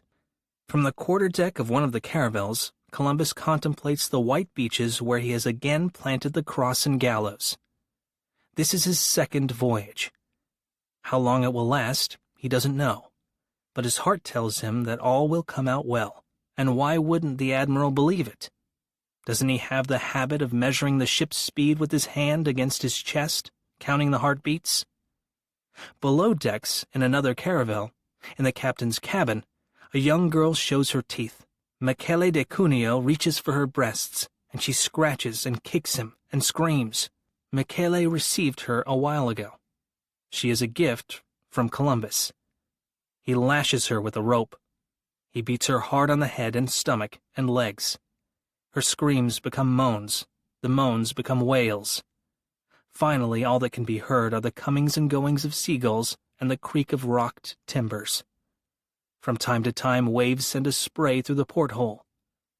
Michele hurls himself upon the bleeding body and thrusts, gasps, wrestles. The air smells of tar, of saltpeter, of sweat. Then the girl, who seems to have fainted or died, suddenly fastens her nails in Michele's back, knots herself around his legs, and rolls him over in a fierce embrace. After some time, when Michele comes to, he doesn't know where he is or what has happened. Livid, he detaches himself from her and knocks her away with his fist. He staggers up on deck. Mouth open, he takes a deep breath of sea breeze. In a loud voice, as if announcing an eternal truth, he says, "These Indian women are all whores." 1495. Salamanca. The first word from America. Elio Antonio de Nebrija, language scholar, publishes here his Spanish-Latin vocabulary. The dictionary includes the first Americanism of the Castilian language, canoa, boat made from a single timber. The new word comes from the Antilles. These boats without sails, made of the trunk of a ceiba tree, welcomed Christopher Columbus. Out from the islands, paddling canoes, came the men with long black hair and bodies tattooed with vermilion symbols. They approached the caravels, offered fresh water, and exchanged gold for the kind of little tin bells that sell for a copper in Castile. 1495. La Isabela. Gaonabo. Detached, aloof, the prisoner sits at the entrance of Christopher Columbus's house. He has iron shackles on his ankles, and handcuffs trap his wrists. Gaonabo was the one who burned to ashes the Navidad fort that the admiral had built when he discovered this island of Haiti. He burned the fort and killed its occupants. And not only them. In these 2 long years he has castigated with arrows any Spaniards he came across in Cibao, his mountain territory, for their hunting of gold and people. Alonso de Ojeda, veteran of the wars against the Moors, paid him a visit on the pretext of peace. He invited him to mount his horse and put on him these handcuffs of burnished metal that tie his hands, saying that they were jewels worn by the monarchs of Castile in their balls and festivities. Now, Chief Gaonabo spends the days sitting beside the door, his eyes fixed on the tongue of light that invades the earth floor at dawn and slowly retreats in the evening. He doesn't move an eyelash when Columbus comes around. On the other hand, when Ojeda appears, he manages to stand up and salute with a bow the only man who has defeated him. 1496. La Concepcion. Sacrilege. Bartholomew Columbus, Christopher's brother and lieutenant, attends an incineration of human flesh. 6 men play the leads in the grand opening of Haiti's incinerator. The smoke makes everyone cough. The 6 are burning as a punishment and as a lesson. They have buried the images of Christ and the Virgin that Fray Ramon Pane left with them for protection and consolation. Fray Ramon taught them to pray on their knees, to say the Ave Maria and Pater Noster, and to invoke the name of Jesus in the face of temptation, injury, and death. No one has asked them why they buried the images. They were hoping that the new gods would fertilize their fields of corn, cassava, boniato, and beans. The fire adds warmth to the humid, sticky heat that foreshadows heavy rain. Chapter 2. The First Slaves. In the year 1619, the first blacks were brought by force to serve the white colonists of Jamestown, Virginia. But the slave trade had begun almost 100 years before this, when blacks were brought from Africa to the Portuguese and Spanish colonies in the Caribbean and South America. The Virginians in 1619 were desperate for labor to grow enough food to stay alive. In the winter of 1609-10, the colony had been decimated by starvation, leaving only 60 colonists from an original group of 500. They could not force the Indians to work for them, but blacks captured in Africa, brought far from home and helpless, would be useful. And so the importation of slaves began, with the first 20 blacks brought in chains from the West Indies to Jamestown. Slaves did not merely accept their lot, as some historians have claimed. Instead, they resisted in many ways, including physical rebellion, as the following 3 documents reveal. In the first, an anonymous letter, the author describes a slave uprising in the Carolinas, one of many that would happen until slavery was abolished. The second letter describes a very dangerous insurrection among the Negroes in the eastern shore of Virginia. The third document is a rare letter in the archives of the state of South Carolina by a slave who tells of plans for a rebellion involving thousands of slaves.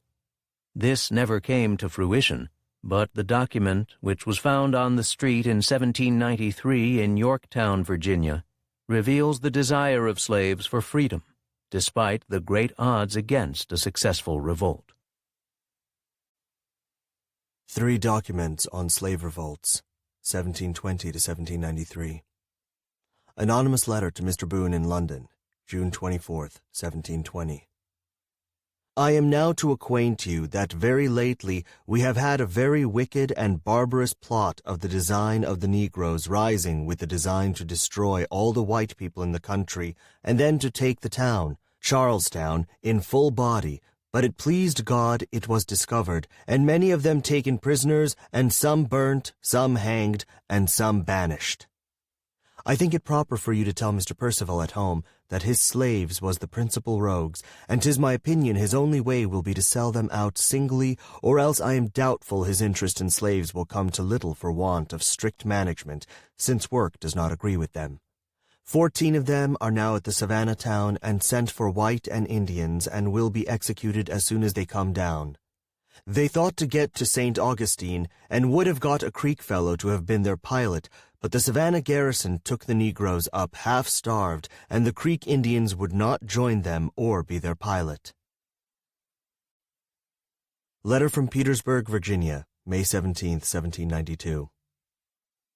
Several alarming accounts have been received in town of a very dangerous insurrection among the Negroes in the eastern shore of Virginia. Reports state that about 2 weeks ago, the Negroes in that part of the state, to the amount of about 900, assembled in different parts, armed with muskets, spears, clubs, etc., and committed several outrages upon the inhabitants. A favorite servant of Colonel Savage, who had joined them, met his master on the road, took his horse and some money from him, and treated him in an insolent manner. Celeb, a Negro, the property of Mr. Simpkins, was to command this banditti. He was also a favorite servant of his master, and had long lived with him in the capacity of overseer. A barrel of musket balls, about 300 spears, some guns, powder, provisions, etc., have already been discovered and taken. The spears, it is said, were made by a Negro blacksmith on the eastern shore. A considerable number of the slaves have been taken up, and it is expected will be hanged. It appears from a letter which has been lately discovered in Norfolk from one of the Negroes on the eastern shore that they had concerted a plan with the Negroes from Norfolk and Portsmouth to commit some violent outrages in and about those towns. 600 of them were to cross the bay at a certain time in the night and were to be joined by the Negroes in that neighborhood. Then they meant to blow up the magazine in Norfolk and massacre the inhabitants. Secret Keeper Richmond, unknown, to Secret Keeper Norfolk, unknown, 1793. Dear friend, the great secret that has been so long in being with our own color has come nearly to a head, though some on our town has told of it, but in such a slight manner it is not believed. We have got about 500 guns aplenty of lead, but not much powder. I hope you have made a good collection of powder and ball, and will hold yourself in readiness to strike whenever called for, and never be out of the way. It will not be long before it will take place, and I am fully satisfied we shall be in full possession of the whole country in a few weeks. Since I wrote you last, I got a letter from our friend in Charleston. He tells me he has listed near 6,000 men. There is a gentleman that says he will give us as much powder as we want, and when we begin, he will help us all he can. The dam's brutes patrols is going all night in Richmond, but will soon kill them all. There ain't many. We will appoint a night to begin with fire clubs and shot. We will kill all before us. It will begin in every town in one night. Keep ready to receive orders. When I hear from Charleston again, I shall know, and will write to you. Be that give you, this is a good friend, and don't let anybody see it. Write me by the same hand he will give it to me out his hand, and he will be up next week. Don't be feared, have a good heart, fight brave, and we will get free. I had liked to get each illegible, but God was for me, and I got away. No more now, but remain your friend. Secret Keeper Richmond, to Secret Keeper Norfolk. More evidence of resistance to slavery can be found in the various petitions by slaves to state legislatures seeking release from their bondage. Here are 4 of them, in part deferential, but also impassioned and defiant. 4 petitions against slavery, 1773 to 1777. Felix, unknown, slave petition for freedom, January 6, 1773.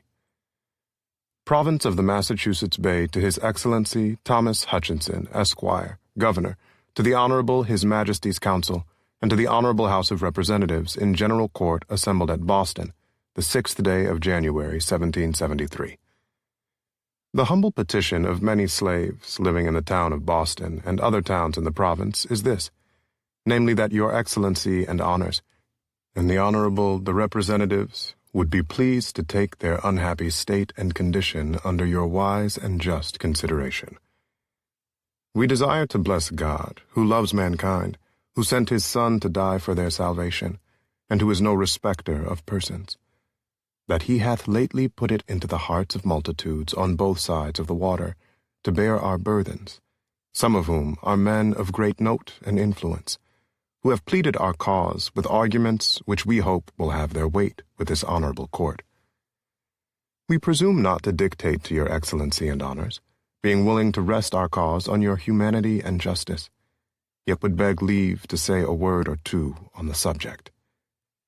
Although some of the Negroes are vicious, who doubtless may be punished and restrained by the same laws which are in force against other of the king's subjects, there are many others of a quite different character, and who, if made free, would soon be able as well as willing to bear a part in the public charges.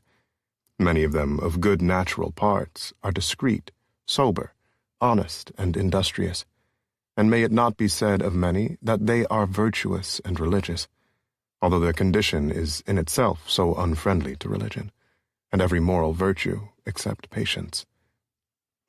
How many of that number have there been, and now are, in this province, who have had every day of their lives embittered with this most intolerable reflection, that, let their behavior be what it will, neither they nor their children to all generations shall ever be able to do or to possess and enjoy anything, no, not even life itself, but in a manner as the beasts that perish.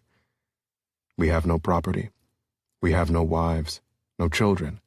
We have no city, no country. But we have a Father in heaven, and we are determined, as far as his grace shall enable us, and as far as our degraded, contemptuous life will admit, to keep all his commandments. Especially we will be obedient to our masters, so long as God, in his sovereign providence, shall suffer us to be holden in bondage.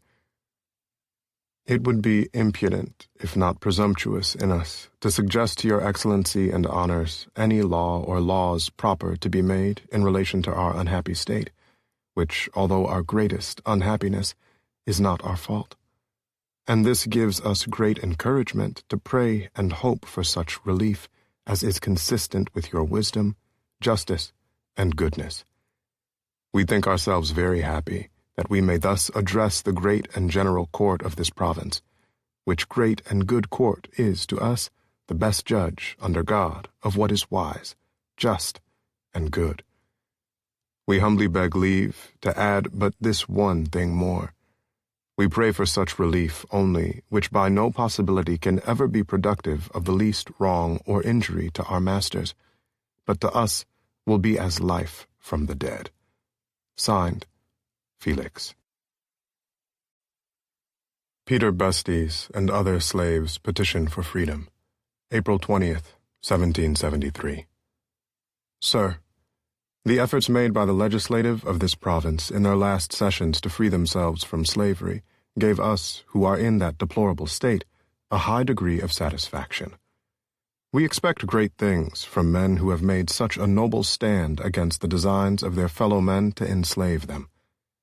We cannot but wish and hope, sir, that you will have the same grand object, we mean civil and religious liberty, in view in your next session.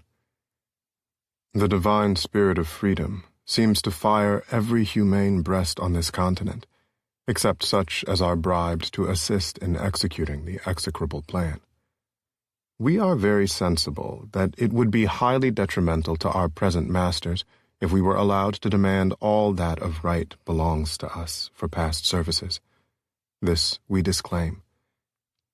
Even the Spaniards, who have not those sublime ideas of freedom that Englishmen have, are conscious that they have no right to all the service of their fellow men, we mean the Africans, whom they have purchased with their money. Therefore they allow them 1 day in a week to work for themselves, to enable them to earn money to purchase the residue of their time, which they have a right to demand in such portions as they are able to pay for, a due appraisement of their services being first made, which always stands at the purchase money. We do not pretend to dictate to you, sir, or to the Honorable Assembly, of which you are a member. We acknowledge our obligations to you for what you have already done. But as the people of this province seem to be actuated by the principles of equity and justice, we cannot but expect your House will again take our deplorable case into serious consideration, and give us that ample relief which, as men, we have a natural right to. But, since the wise and righteous Governor of the universe has permitted our fellow men to make us slaves, we bow in submission to him, and determine to behave in such a manner as that we may have reason to expect the divine approbation of, and assistance in, our peaceable and lawful attempts to gain our freedom. We are willing to submit to such regulations and laws as may be made relative to us until we leave the province, which we determine to do as soon as we can from our joint labors procure money to transport ourselves to some part of the coast of Africa, where we propose a settlement. We are very desirous that you should have instructions relative to us from your town. Therefore we pray you to communicate this letter to them, and ask this favor for us. In behalf of our fellow slaves in this province, and by order of their committee, Peter Bestes, Sambo Freeman, Felix Holbrook, Chester Joy. Petition of a great number of blacks to Thomas Gage, May 25th, 1774. The petition of a great number of blacks of this province, who by divine permission are held in a state of slavery within the bowels of a free and Christian country, humbly showing That your petitioners apprehend we have in common with all other men a natural right to our freedoms without being deprived of them by our fellow men, as we are a free-born people, and have never forfeited this blessing by any compact or agreement whatever. But we were unjustly dragged by the cruel hand of power from our dearest friends, and some of us stolen from the bosoms of our tender parents, and from a populous, pleasant, and plentiful country, and brought hither to be made slaves for life in a Christian land. Thus are we deprived of everything that hath a tendency to make life even tolerable. The endearing ties of husband and wife we are strangers to, for we are no longer man and wife than our masters or mistresses thinks proper married or unmarried. Our children are also taken from us by force, and sent many miles from us, where we seldom or ever see them again, there to be made slaves of for life, which sometimes is very short by reason of being dragged from their mother's breast. Thus, our lives are embittered to us on these accounts. By our deplorable situation, we are rendered incapable of showing our obedience to Almighty God. How can a slave perform the duties of a husband to a wife or parent to his child?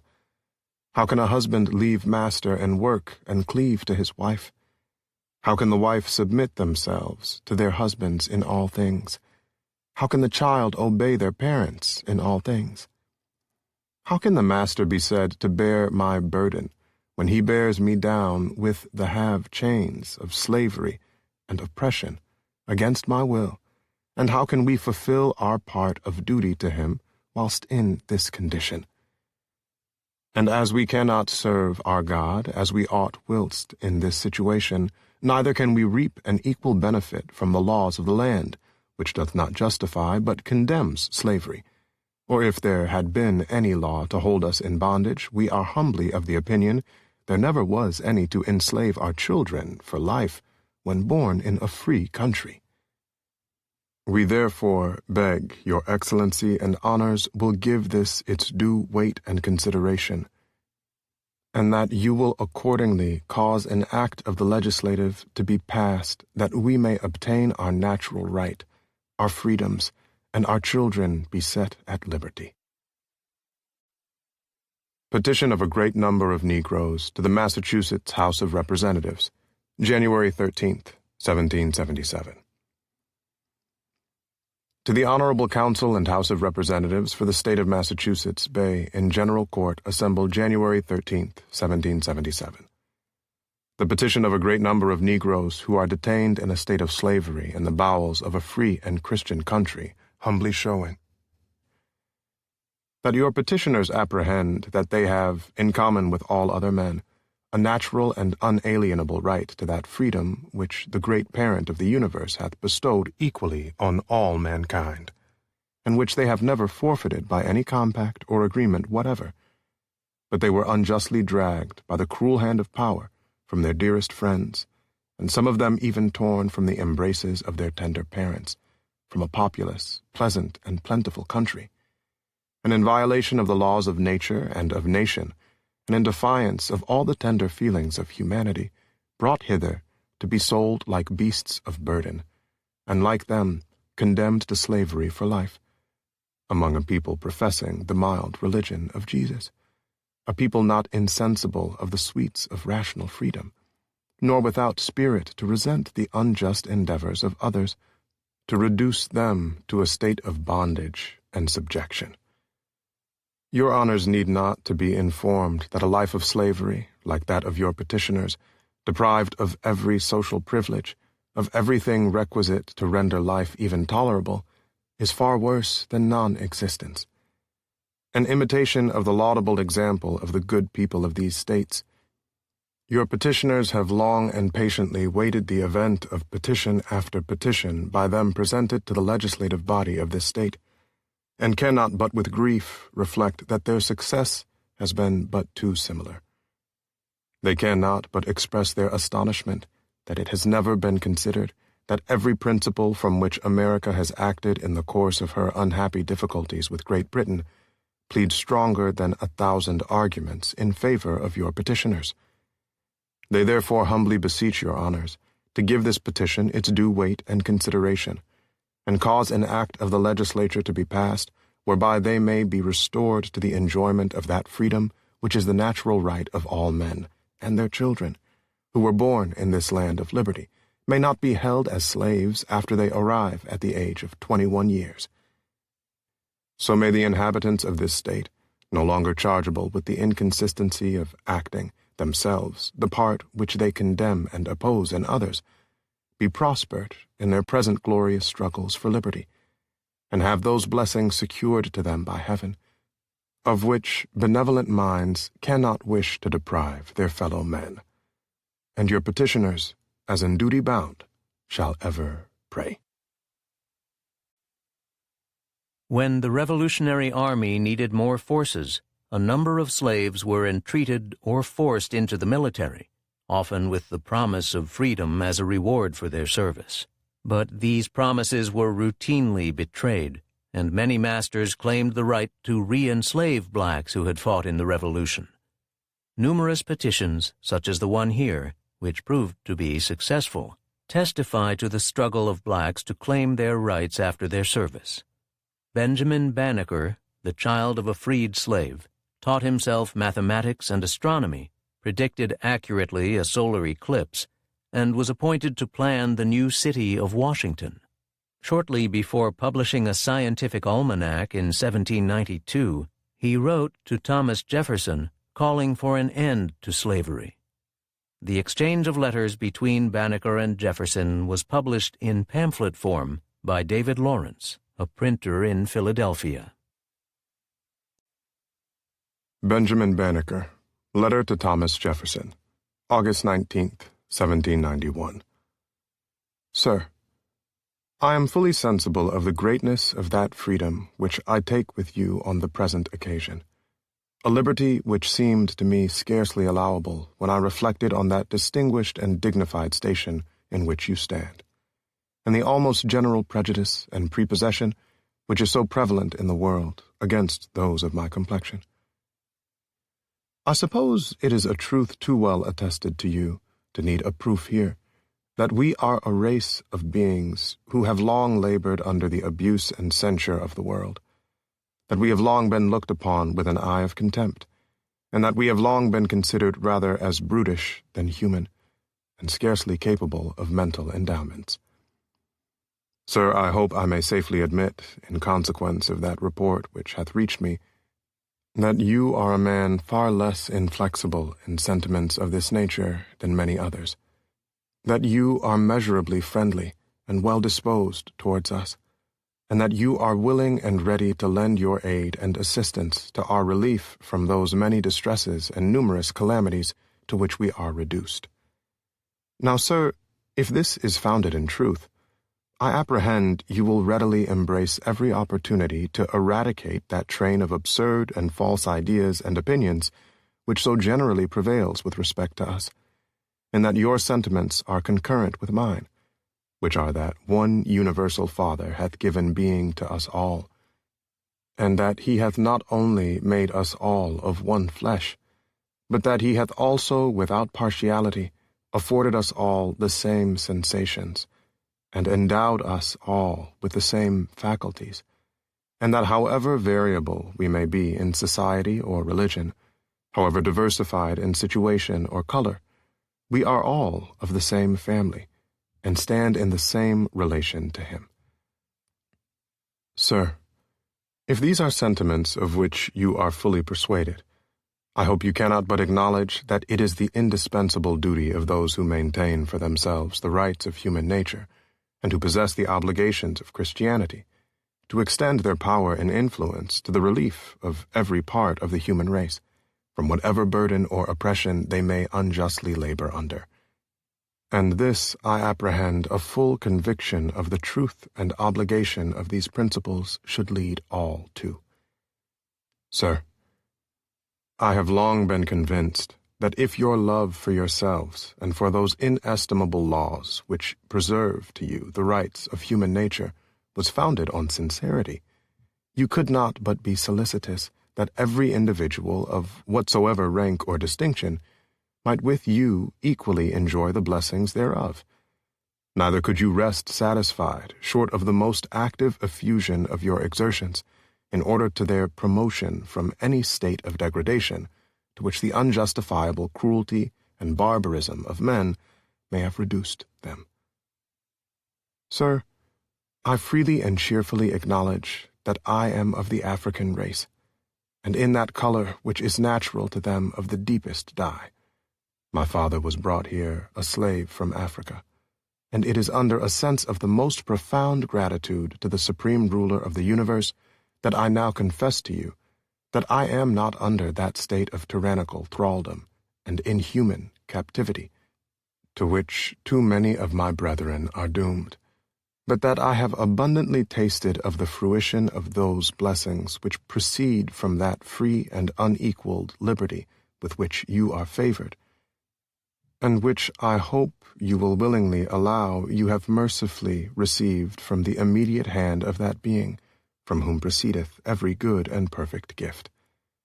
Sir, suffer me to recall to your mind that time in which the arms and tyranny of the British Crown were exerted with every powerful effort in order to reduce you to a state of servitude. Look back, I entreat you, on the variety of dangers to which you were exposed.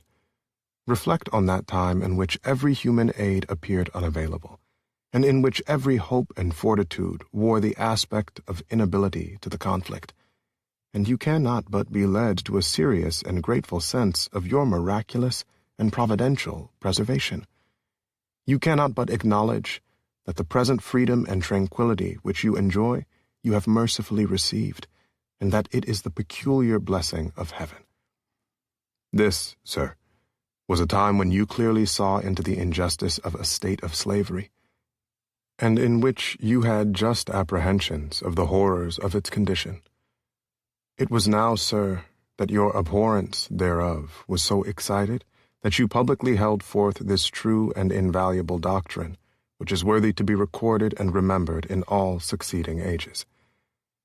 We hold these truths to be self-evident, that all men are created equal, and that they are endowed by their Creator with certain unalienable rights, that among these are life, liberty, and the pursuit of happiness. Here, sir, was a time in which your tender feelings for yourselves had engaged you thus to declare you were then impressed with proper ideas of the great valuation of liberty, and the free possession of those blessings to which you were entitled by nature. But, sir, how pitiable is it to reflect that, although you were so fully convinced of the benevolence of the Father of mankind, and of his equal and impartial distribution of those rights and privileges which he had conferred upon them, that you should at the same time counteract his mercies, in detaining by fraud and violence so numerous a part of my brethren under groaning captivity and cruel oppression, that you should at the same time be found guilty of that most criminal act which you professedly detested in others with respect to yourselves. Sir, I suppose that your knowledge of the situation of my brethren is too extensive to need a recital here. Neither shall I presume to prescribe methods by which they may be relieved, otherwise than by recommending to you and all others to wean yourselves from these narrow prejudices which you have imbibed with respect to them, and as Job proposed to his friends, put your souls in their souls' stead. Thus shall your hearts be enlarged with kindness and benevolence toward them, and thus shall you need neither the direction of myself or others in what manner to proceed herein. And now, sir, although my sympathy and affection for my brethren hath caused my enlargement thus far, I ardently hope that your candor and generosity will plead with you in my behalf, when I make known to you that it was not originally my design, but that having taken up my pen in order to direct to you as a present a copy of an almanac which I have calculated for the succeeding year, I was unexpectedly and unavoidably led thereto. This calculation, sir, is the production of my arduous study in this my advanced stage of life. For having long had unbounded desires to become acquainted with the secrets of nature, I have had to gratify my curiosity herein through my own assiduous application to astronomical study, in which I need not to recount to you the many difficulties and disadvantages which I have had to encounter. And now, sir, I shall conclude and subscribe myself with the most profound respect, your most obedient, humble servant, Benjamin Banneker. Chapter 3. Servitude and Rebellion. In England and in other countries of northern Europe, the desperation of the poor was turned into profit by merchants and ship captains who arranged to transport men and women to the Americas to work as servants. These people, known as indentured servants, had to turn over their pay for 5 or 7 years to cover the cost of passage. They were packed into ships almost as densely as were the black slaves from Africa, in journeys that lasted months. On board they were plagued by sickness, and many died, especially the children. Those who survived and landed in America were bought and sold much like slaves. From that point on, their lives were completely controlled by their masters, the women subject to sexual abuse, the men beaten and whipped for disobeying orders. Indentured servitude continued through the 17th and 18th centuries, and those who became free after their term of labor came to be a large part of the working classes of the colonies. Some of them became small landowners. Most became tenants or wandering poor, and a good number returned to England, disillusioned with their life in America. In early 1623, the indentured servant Richard Frithorn came to the colony of Jamestown. He wrote to his parents soon after about the suffering he observed. Richard Frithorn, on indentured servitude, March 20th to April 3rd, 1623. Loving and kind mother and father, my most humble duty remembered to you, hoping in God of your good health, as I myself am at the making hereof. This is to let you understand that I, your child, am in a most heavy case by reason of the country, is such that it causeth much sickness, as the scurvy and the bloody flux and divers other diseases, which maketh the body very poor and weak. And when we are sick, there is nothing to comfort us. For since I came out of the ship, I never ate anything but peas and loblolly, that is, water gruel. As for deer or venison, I never saw any since I came into this land. There is indeed some fowl, but we are not allowed to go and get it, but must work hard both early and late for a mess of water gruel and a mouthful of bread and beef. A mouthful of bread for a penny loaf must serve for 4 men, which is most pitiful. If you did know as much as I, when people cry out day and night, oh, that they were in England without their limbs, and would not care to lose any limb, to be in England again, yea, though they beg from door to door. For we live in fear of the enemy every hour, yet we have had a combat with them. And we took 2 alive and made slaves of them, but it was by policy, for we are in great danger. For our plantation is very weak by reason of the death and sickness of our company. For we came but 20 for the merchants, and they are half dead just. And we look every hour when 2 more should go. Yet there came some 4 other men yet to live with us, of which there is but 1 alive. And our lieutenant is dead, and also his father and his brother. And there was some 5 or 6 of the last year's 20, of which there is but 3 left, so that we are fain to get other men to plant with us. And yet we are but 32 to fight against 3,000, if they should come. And the nighest help that we have is 10 mile of us. And when the rogues overcame this place last, they slew 80 persons. How then shall we do? For we lie even in their teeth.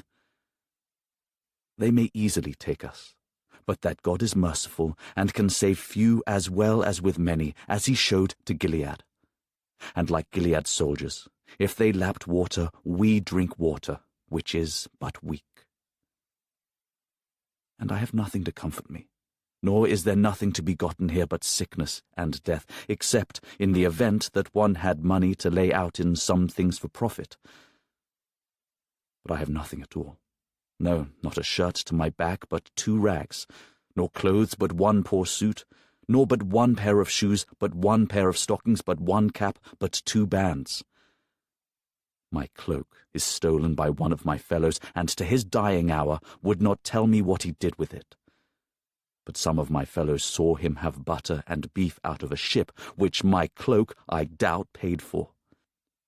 So that I have not a penny, nor a penny worth, to help me to either spice or sugar or strong waters, without the which one cannot live here.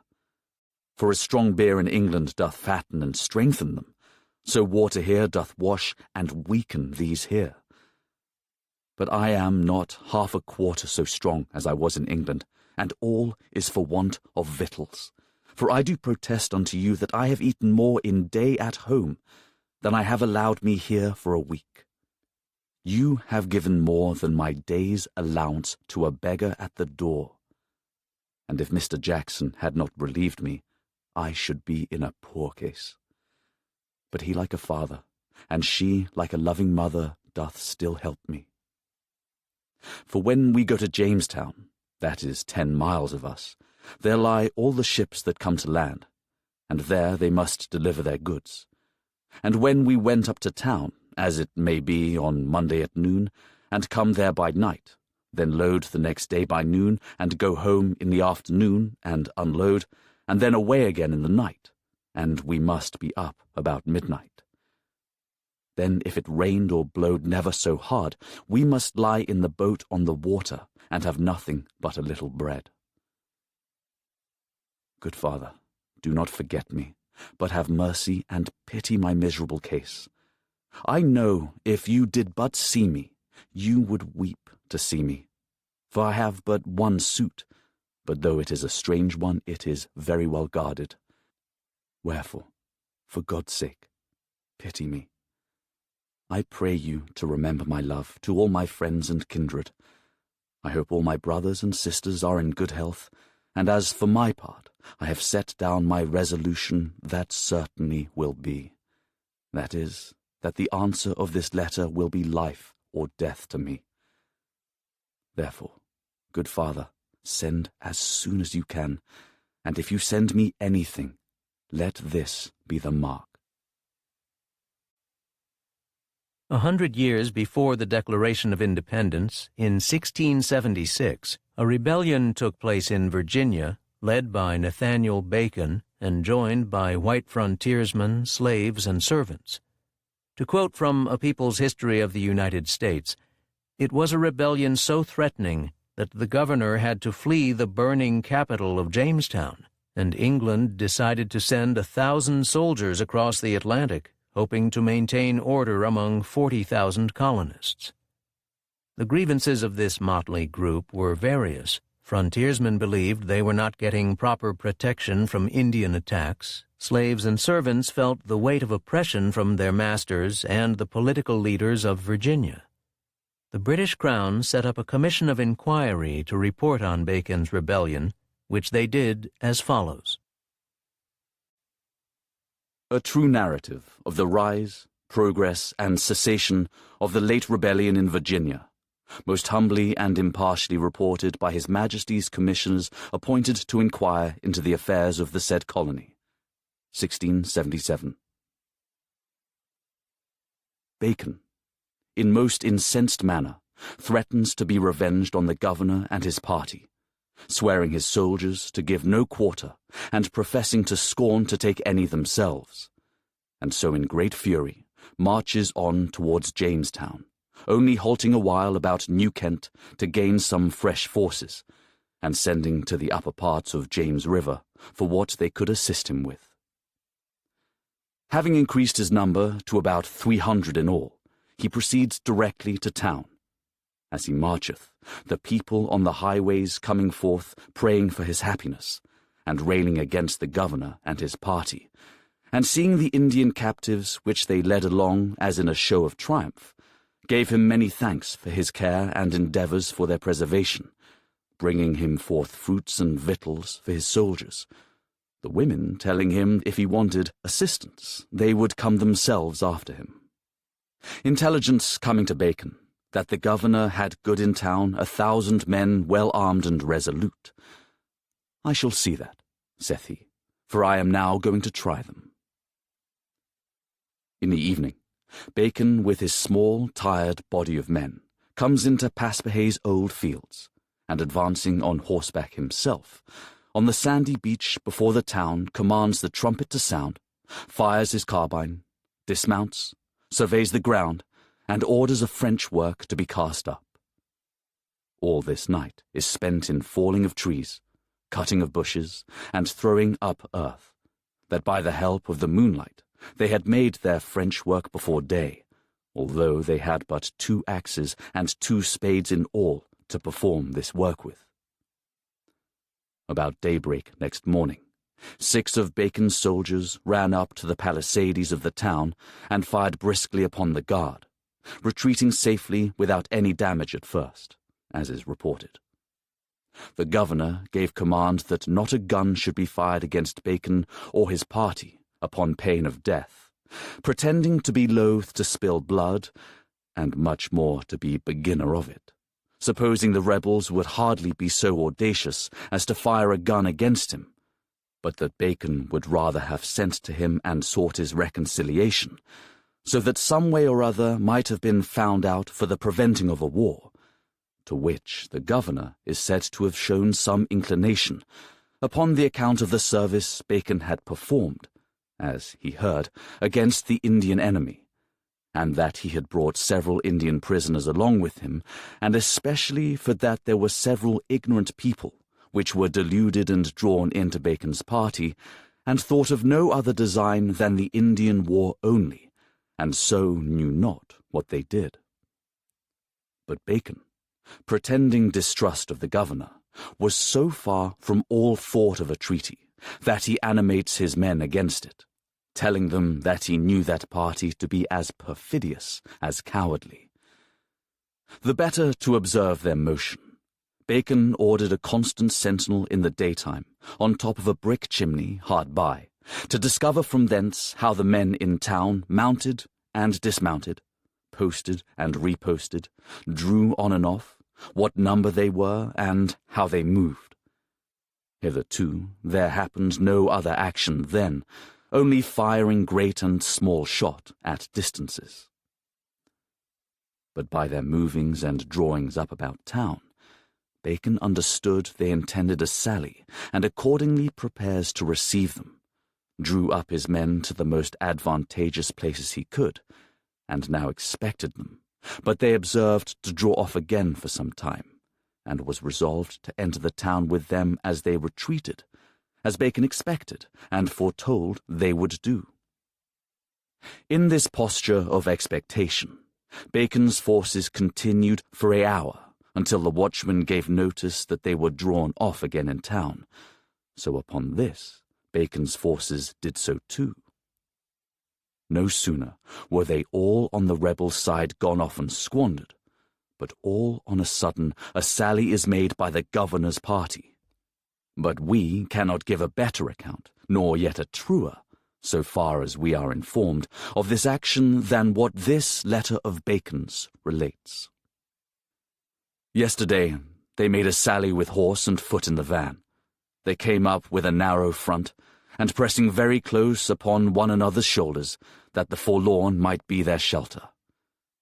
Our men received them so warmly that they retired in great disorder, throwing down their arms, left upon the bay, as also their drum and dead men, 2 of which our men brought into our trenches, and buried with several of their arms. They show themselves such pitiful cowards, contemptible as you would admire them.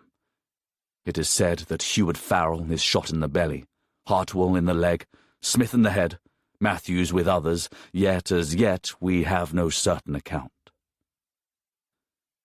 After this successless sally, the courages and numbers of the governor's party abated much, and Bacon's men thereby became more bold and daring, insomuch that Bacon could scarce keep them from immediately falling to storm and enter the town. But he, being as wary as they rash, persuaded them from the attempt, bidding them keep their courages until such time as he found occasion and opportunity to make use of them, telling them that he doubted not to take the town without loss of a man, and that one of their lives was of more value to him than the whole world. Having planted his great guns, he takes the wives and female relations of such gentlemen as were in the governor's service against him, whom he had caused to be brought to the works, and places them in the face of his enemy as bulwarks for their battery, by which policy he promised himself, and doubtless had, a good advantage, yet had the governor's party by much the odds in number, besides the advantage of time and place. But so great was the cowardice and baseness of the generality of Sir William Berkeley's party, being most of them men intent only upon plunder or compelled and hired into his service, that of all, at last there were only some 20 gentlemen willing to stand by him, the rest, whom the hopes or promise of plunder brought thither, being now all in haste to be gone to secure what they had got. So that Sir William Berkeley himself, who undoubtedly would rather have died on the place than thus deserted it, what with importunate and resistless solicitations of all, was at last over-persuaded, now hurried away against his own will to Accomac and forced to leave the town to the mercy of the enemy. Bacon, having early intelligence of the governor and his parties quitting the town the night before, enters it without any opposition, and soldier-like considering of what importance a place of that refuge was, and might again be to the governor and his party, instantly resolves to lay it level with the ground, and the same night he became possessed of it, set fire to town, church, and state house, wherein were the country's records which Drummond had privately conveyed thence and preserved from burning. The town consisted of 12 new brick houses, besides a considerable number of frame houses with brick chimneys, all which will not be rebuilt, as is computed, for £1,500 of tobacco. Now those who had so lately deserted it, as they rid a little below in the river in the ships and sloop, to their shame and regret, beheld by night the flames of the town, which they so basely forsaking, had made a sacrifice to ruin. The general condition of so many people in the colonies remained poor and desperate as they watched a small number own huge tracts of land or accumulate fortunes. For instance, in Boston, the tax records show that shortly before the American Revolution, the richest 1% of the property owners owned 40% of the city's wealth. Poor people in New Hampshire, needing firewood, chopped down trees on the estates of the rich. The British Surveyor General Daniel Dunbar found that the local townspeople would not help him in discovering the culprits. He assembled a small force of his own, but when he arrived in the town of Exeter in April 1734, his men were attacked and beaten by a group of local residents. An official report by the New Hampshire legislature follows. Proclamation of the New Hampshire legislature on the Mast Tree Riot, 1734. Whereas a great number of ill-disposed persons assembled themselves together at Exeter in the province of New Hampshire, on the 23rd of April last past, about 9 of the clock at night, and then and there, in a riotous, tumultuous, and most violent manner, came into the house of Captain Samuel Gilman of said Exeter, who kept a public house in said town, and did then fall upon, beat, wound, and terribly abuse a number of men, hired and employed by the Honourable David Dunbar, Esquire, as Surveyor General of His Majesty's Woods, as assistants to him in the execution of said office, many of which were beat and so abused that they very narrowly escaped with their lives, as appears by examinations taken by power of His Majesty's Justices of the Peace for said province, all of which is a very great dishonour to this his Majesty's province, and contrary to all laws and humanity, and ought to be detested and abhorred by all parts of the legislative power.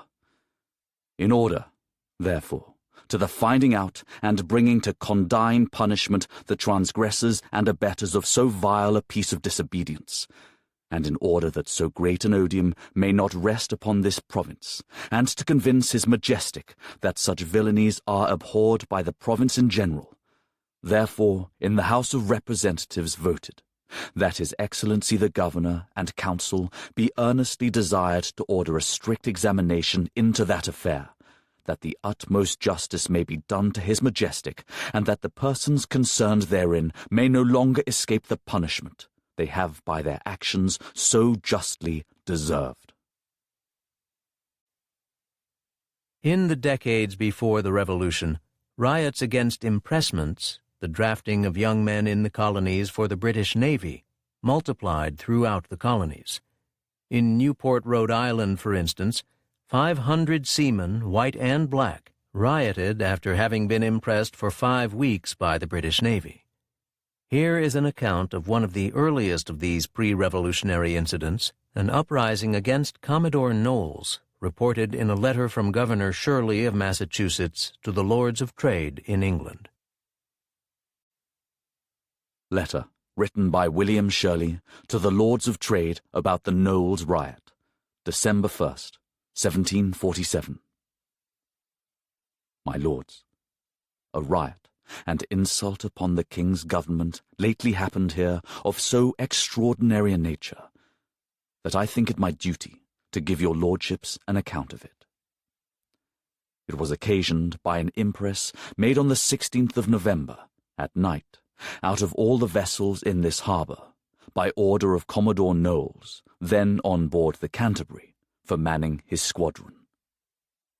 The first notice I had of the mob was given me between 9 and 10 o'clock in the forenoon by the Speaker of the House of Representatives, who had picked up in the streets Captain Darby of His Majesty's ship Aldborough, and the purser of the Canterbury, and brought him under his protection to me for shelter in my house, acquainting me at the same time that the mob consisted of about 300 seamen, all strangers, the greatest part Scotch, with cutlasses and clubs, and that they had seized and detained in their custody a lieutenant of the Lark, whom they met with at his lodgings on shore.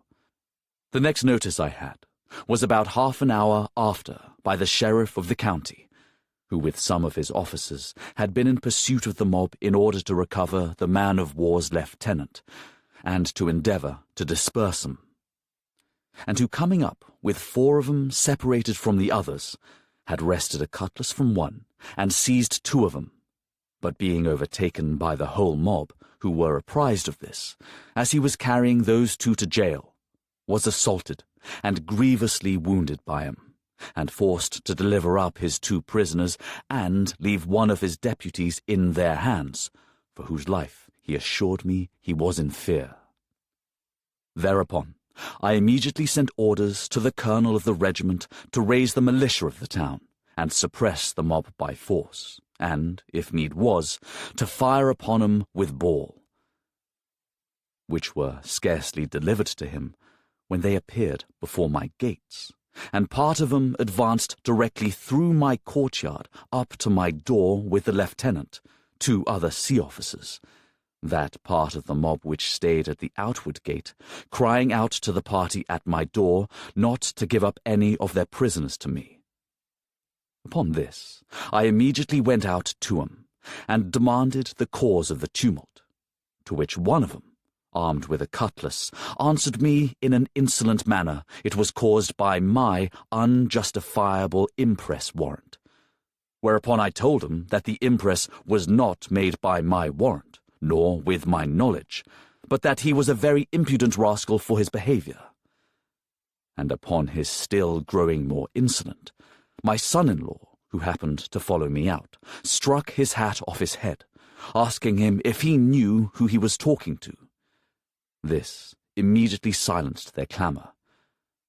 When I demanded of them where the king's officers were that they had seized, and they being shown to me, I went up to the lieutenant and bid him go into my house, and upon his telling me the mob would not suffer him, I took him from among them, and putting him before me, caused him to go in, as I did likewise the other three, and followed him without exchanging more words with the mob, that I might avoid making any promises or terms with them.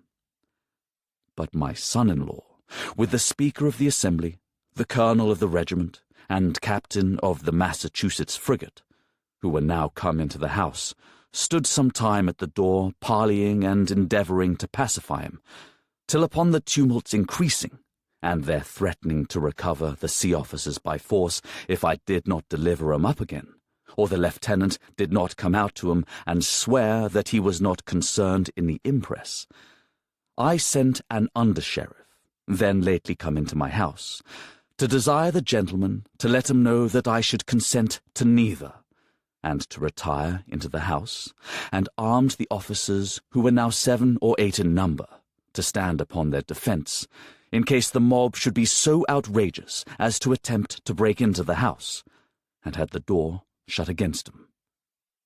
Upon which the mob beset the house round, made some faint appearances of attempting to force the door open, abused the under-sheriff in my courtyard, whom they beat and at last put in the public stocks, and after behaving in a tumultuous manner before the house about half an hour, left it.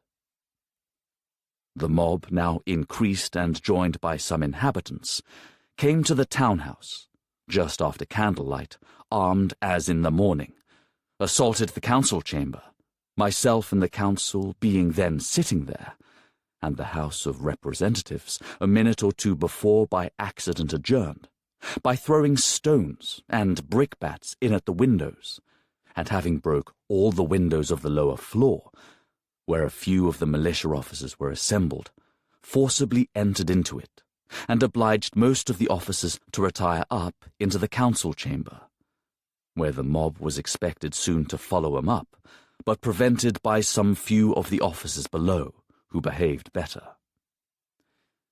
In this confusion, 2 popular members of the council endeavoured, but in vain, to appease the mob by speaking to him from the balcony of the council-chamber, after which the Speaker of the House and others of the Assembly pressed me much to speak 2 or 3 words to him, only promising to use my endeavours with Mr. Knowles to get the impressed inhabitants and some of the outward-bound seamen discharged, which, against my inclinations, and to prevent their charging any bad consequences which might happen from this tumult upon my refusal, I yielded to. And in this parley, one of the mob, an inhabitant of the town, called upon me to deliver up the lieutenant of the Lark, which I refused to do. After which, among other things, he demanded of me why a boy, one Warren, now under sentence of death in jail for being concerned in a press gang which killed 2 sailors in this town in the act of impressing, was not executed. And I acquainted him his execution was suspended by his Majesty's order till his pleasure shall be known upon it. Whereupon the same person, who was the mob's spokesman, asked me if I did not remember Porteous's case, who was hanged upon a signpost in Edinburgh. I told him very well, and that I hoped they remembered what the consequence of that proceeding was to the inhabitants of the city. After which I thought it high time to make an end of parleying with the mob, and retired into the council-chamber. The issue of this was that the mob said they would call again at the council-chamber the next day to know whether the impressed men were discharged, and went off to a dockyard upon proposal made among 'em to burn a 20-gun ship now building there for his Majesty. Whereupon I went to my own house, accompanied with a party of officers, Sir William Pepperell, and the gentlemen of the council. Within a quarter of an hour after which, the mob, who had been diverted from their purpose against the king's ship by the sudden coming to shore of a barge, which they took to belong to one of Mr. Knowles's squadron, seized and carried it in procession through the town with an intention to burn it in my courtyard. Upon which I ordered a party of officers to go out and oppose their entrance at my outward gate, which about 20 of them immediately did.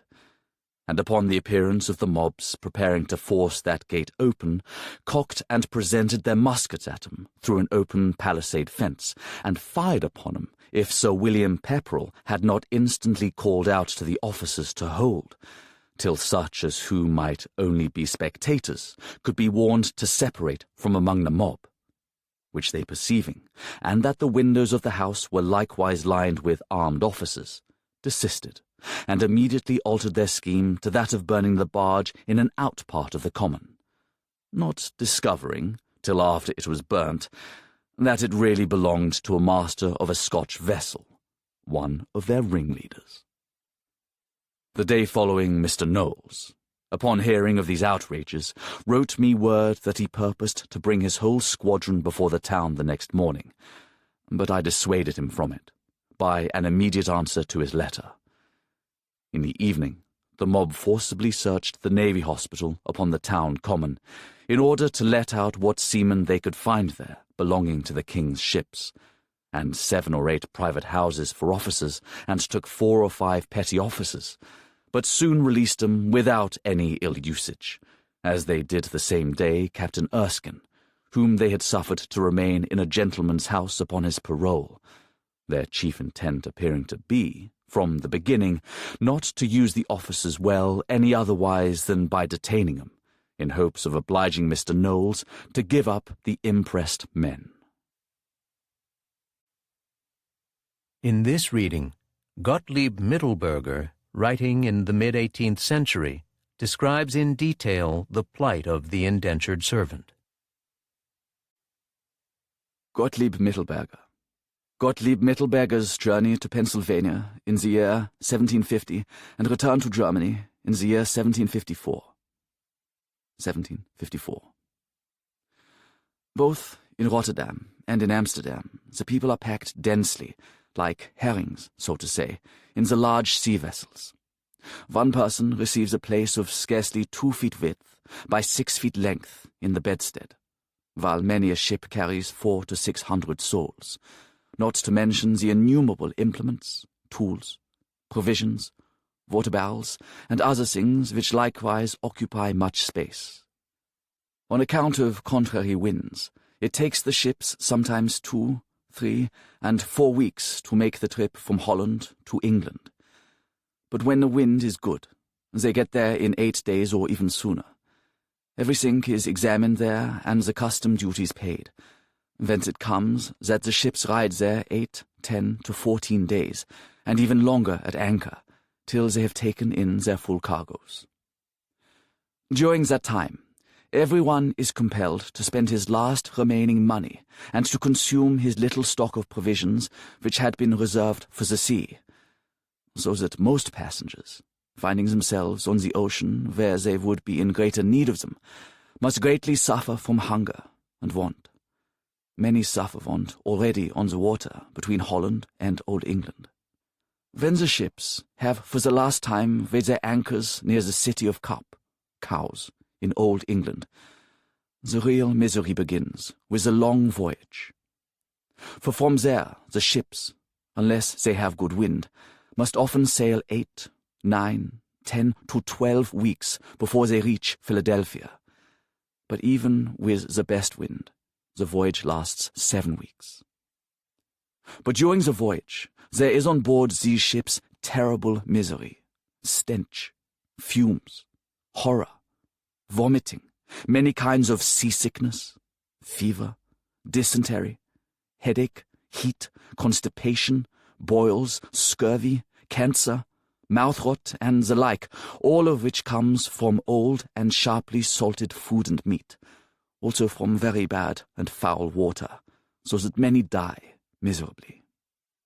Add to this want of provisions, hunger, thirst, frost, heat, dampness, anxiety, want, afflictions and lamentations, together with other trouble, and the lice abound so frightfully, especially on sick people, that they can be scraped off the body. The misery reaches the climax when a gale rages for 2 or 3 nights and days, so that everyone believes that the ship will go to the bottom, with all human beings on board. In such a visitation, the people cry and pray most piteously. When in such a gale, the sea rages and surges, so that the waves rise often like high mountains one above the other, and often tumble over the ship, so that one fears to go down with the ship. When the ship is constantly tossed from side to side by the storms and waves, so that no one can either walk or sit or lie, and the closely packed people in the berths are thereby tumbled over each other, both the sick and the well, it will be readily understood that many of these people, none of whom had been prepared for hardships, suffer so terribly from them that they do not survive it.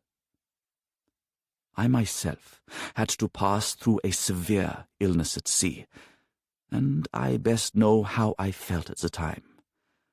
These poor people often long for consolation, and I often entertained and comforted them with singing, praying, and exhorting, and whenever it was possible and the winds and waves permitted it, I kept daily prayer meetings with them on deck.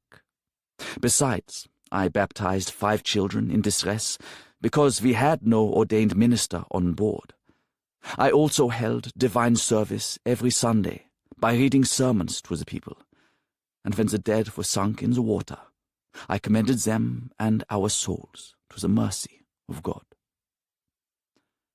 Among the healthy, impatience sometimes grows so great and cruel that one curses the other, or himself and the day of his birth, and sometimes come near killing each other. Misery and malice join each other, so that they cheat and rob one another. One always reproaches the other for having persuaded him to undertake the journey. Frequently, children cry out against their parents, husbands against their wives and wives against their husbands, brothers and sisters, friends and acquaintances against each other, but most against the soul traffickers.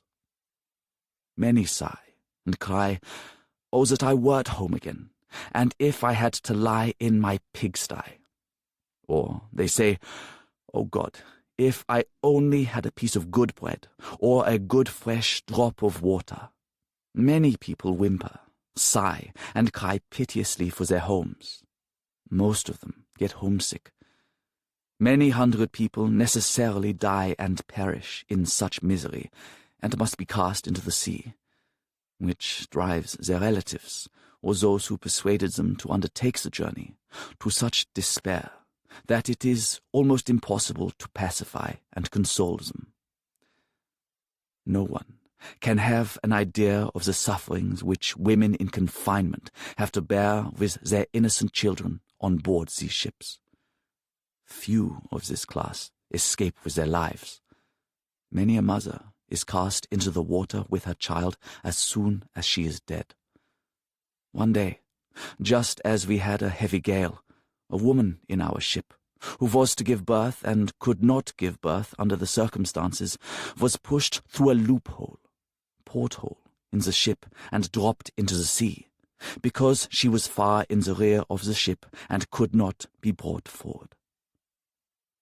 Children from 1 to 7 years rarely survive the voyage. I witnessed misery in no less than 32 children in our ship, all of whom were thrown into the sea. The parents grieve all the more, since their children find no resting place in the earth, but are devoured by the monsters of the sea.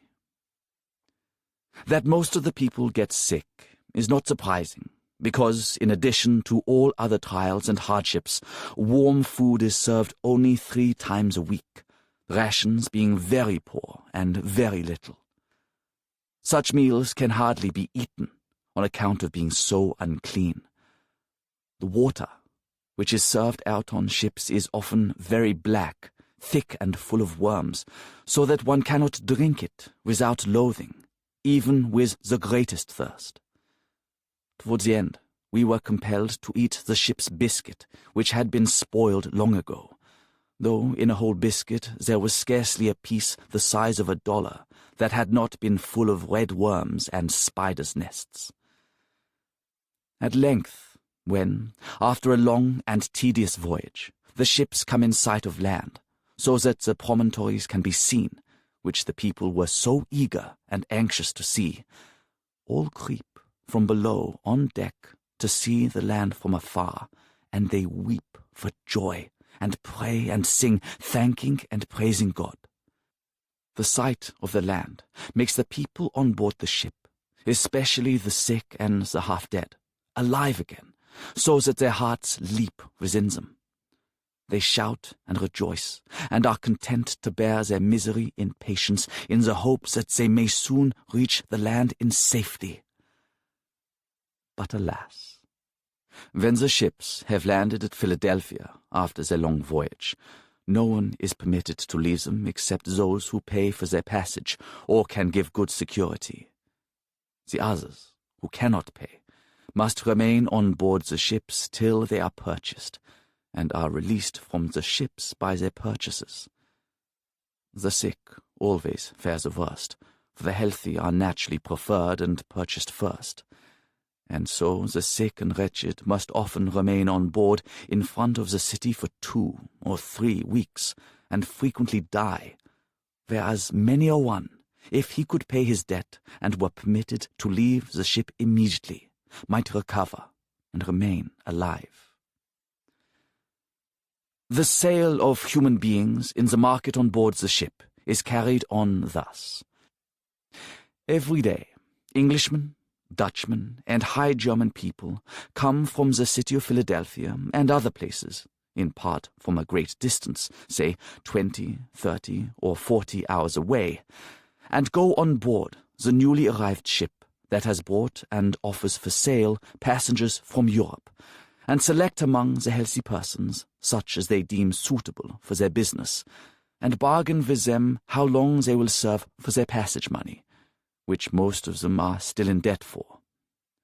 When they have come to an agreement, it happens that adult persons bind themselves in writing to serve 3, 4, 5, or 6 years for the amount due by them, according to their age and strength. But very young people, from 10 to 15 years, must serve till they are 21 years old. Many parents must sell and trade away their children, like so many head of cattle. For if their children take the debt upon themselves, the parents can leave the ship free and unrestrained. But as the parents often do not know where and to what people their children are going, it often happens that such parents and children, after leaving the ship, do not see each other again for many years, perhaps no more in all their lives. It often happens that whole families, husband, wife, and children, are separated by being sold to different purchasers, especially when they have not paid any part of their passage money. When a husband or wife has died at sea when the ship has made more than half of her trip, the survivor must pay or serve not only for himself or herself, but also for the deceased. When both parents have died over halfway at sea, their children, especially when they are young and have nothing to pawn or to pay, must stand for their own and their parents' passage, and serve till they are 21 years old. When one has served his or her term, he or she is entitled to a new suit of clothes at parting, and, if it has been so stipulated, a man gets in addition a horse, a woman a cow. When a serf has an opportunity to marry in this country, he or she must pay for each year which he or she would have yet to serve, 5 or 6 pounds. But many a one who has thus purchased and paid for his bride has subsequently repented his bargain, so that he would gladly have returned his exorbitantly dear ware, and lost the money besides. If someone in this country runs away from his master, who has treated him harshly, he cannot get far. Good provision has been made for such cases, so that a runaway is soon recovered. He who detains or returns a deserter receives a good reward. If such a runaway has been away from his master for 1 day, he must serve for it as a punishment a week, for a week a month, and for a month half a year. In New York, enormous tracts of land were given by the British Crown to the Van Rensselaer family. Tenants on his land were treated like serfs on a feudal estate. Parts of the land claimed by Van Rensselaer were occupied by poor farmers who said that they had bought the land from the Indians. The result was a series of clashes between Van Rensselaer's small army and the local farmers, as described here in newspaper accounts of July 1766. Account of the New York tenant riots, July 14th, 1766. Wednesday an express came to town, by whom we had the following particulars: that the inhabitants of a place called Nobletown and a place called Spencertown lying west of Sheffield, Great Barrington, and Stockbridge, who had purchased of the Stockbridge Indians the lands they now possess, by virtue of an order of the General Court of this province, and settled about 200 families. John Van Rensselaer, Johannes Van Rensselaer, Esquire, pretending a right to said lands, had treated the inhabitants very cruelly, because they would not submit to him as tenants, he claiming a right to said lands by virtue of a patent from the government of New York. That said Van Rensselaer some years ago raised a number of men, and came upon the poor people, and pulled down some houses, killed some people, imprisoned others, and has been constantly vexing and injuring the people. That on the 26th of last month said Rensselaer came down with between 200 and 300 men, all armed with guns, pistols, and swords. That upon intelligence that 500 men armed were coming against them, about 40 or 50 of the inhabitants went out unarmed, except with sticks, and proceeded to a fence between them and the assailants, in order to compromise the matter between them. That the assailants came up to the fence, and Hermanus Schuyler, the sheriff of the county of Albany, fired his pistol down upon them, and 3 others fired their guns over them. The inhabitants thereupon desired to talk with them, and they would not hearken. But the sheriff, it was said by some who knew him, ordered the men to fire, who thereupon fired, and killed one of their own men, who had got over the fence, and one of the inhabitants, likewise within the fence. Upon this the chief of the inhabitants, unarmed as aforesaid, retreated most of them into the woods, but 12 betook themselves to the house from whence they set out, and there defended themselves with 6 small arms, and some ammunition that were therein. The 2 parties here fired upon each other. The assailants killed 1 man in the house, and the inhabitants wounded several of them, whom the rest carried off and retreated, to the number of 7, none of whom at the last accounts were dead. That the sheriff showed no paper, nor attempted to execute any warrant, and the inhabitants never offered any provocation at the fence, excepting their continuing there, nor had any one of them a gun, pistol, or sword, till they retreated to the house. At the action at the fence, one of the inhabitants had a leg broke, whereupon the assailants attempted to seize him and carry him off. He therefore begged they would consider the misery he was in, declaring he had rather die than be carried off, whereupon one of the assailants said, "You shall die then," and discharging his pistol upon him as he lay on the ground, shot him to the body, as the wounded man told the informant. That the said wounded man was alive when he left him, but not like to continue long. The affray happened about 16 miles distant from Hudson's River. It is feared the Dutch will pursue these poor people for thus defending themselves as murderers, and keep them in great consternation. Chapter 4. Preparing the Revolution. By the year 1760, there had been 18 uprisings aimed at overthrowing colonial governments. There had also been 6 black rebellions from South Carolina to New York, and 40 riots of various origins. That rebellious energy soon began to be turned against England by the important people in the colonies who saw great advantages in freedom from British rule. The 7 Years' War between France and England, known in the colonies as the French and Indian War, ended in 1763 with the French defeated. Now the English could turn their attention to tightening control over the American colonies. Money was needed to pay for the war, and England looked to the colonies for that. Colonial trade had become important to the British economy. With the French out of the way, the colonial leadership was less in need of English protection. At the same time, the English were now more in need of the colony's wealth. So the elements were there for conflict, especially because the war had brought glory for the generals, death to the privates, wealth for the merchants, and unemployment for the poor. The resulting anger could now be turned against England rather than against the rich men of the colonies. One notable expression of this anger came in response to the imposition of the Stamp Act. The Stamp Act was a tax laid on the American colonies by the British Crown to help alleviate the huge debt that had been accumulated by the costs of the French and Indian War. One of the more explosive reactions to the Stamp Act in 1765 was a series of attacks by a mob in Boston against the home of a rich merchant named Andrew Oliver, one of the officials charged with enforcing the Stamp Act, and then against the house belonging to the Lieutenant Governor, Thomas Hutchinson, who here describes the events.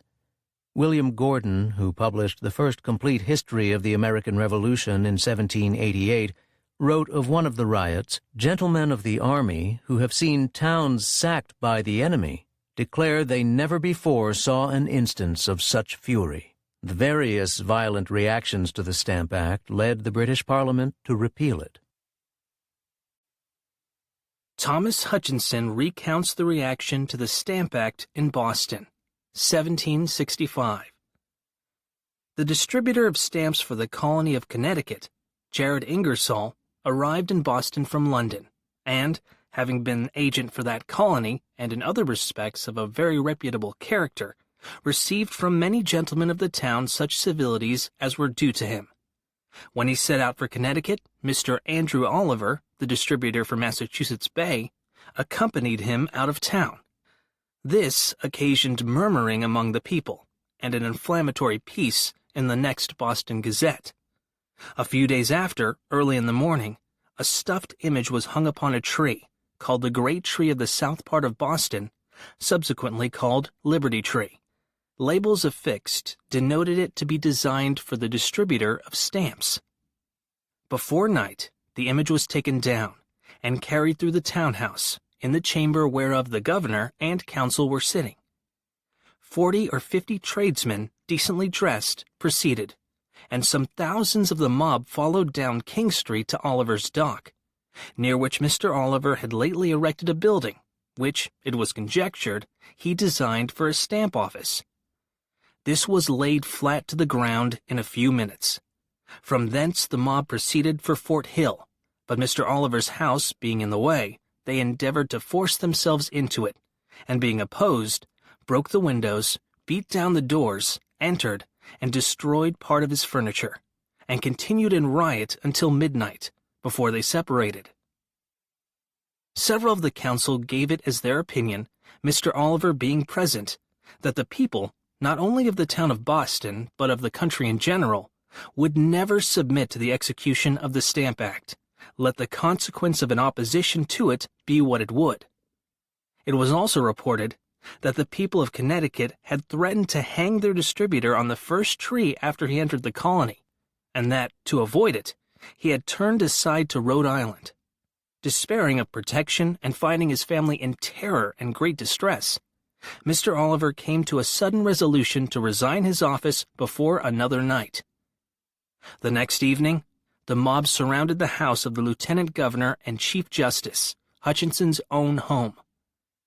He was at Mr. Oliver's house when it was assaulted, and had excited the sheriff and the colonel of the regiment to attempt to suppress the mob.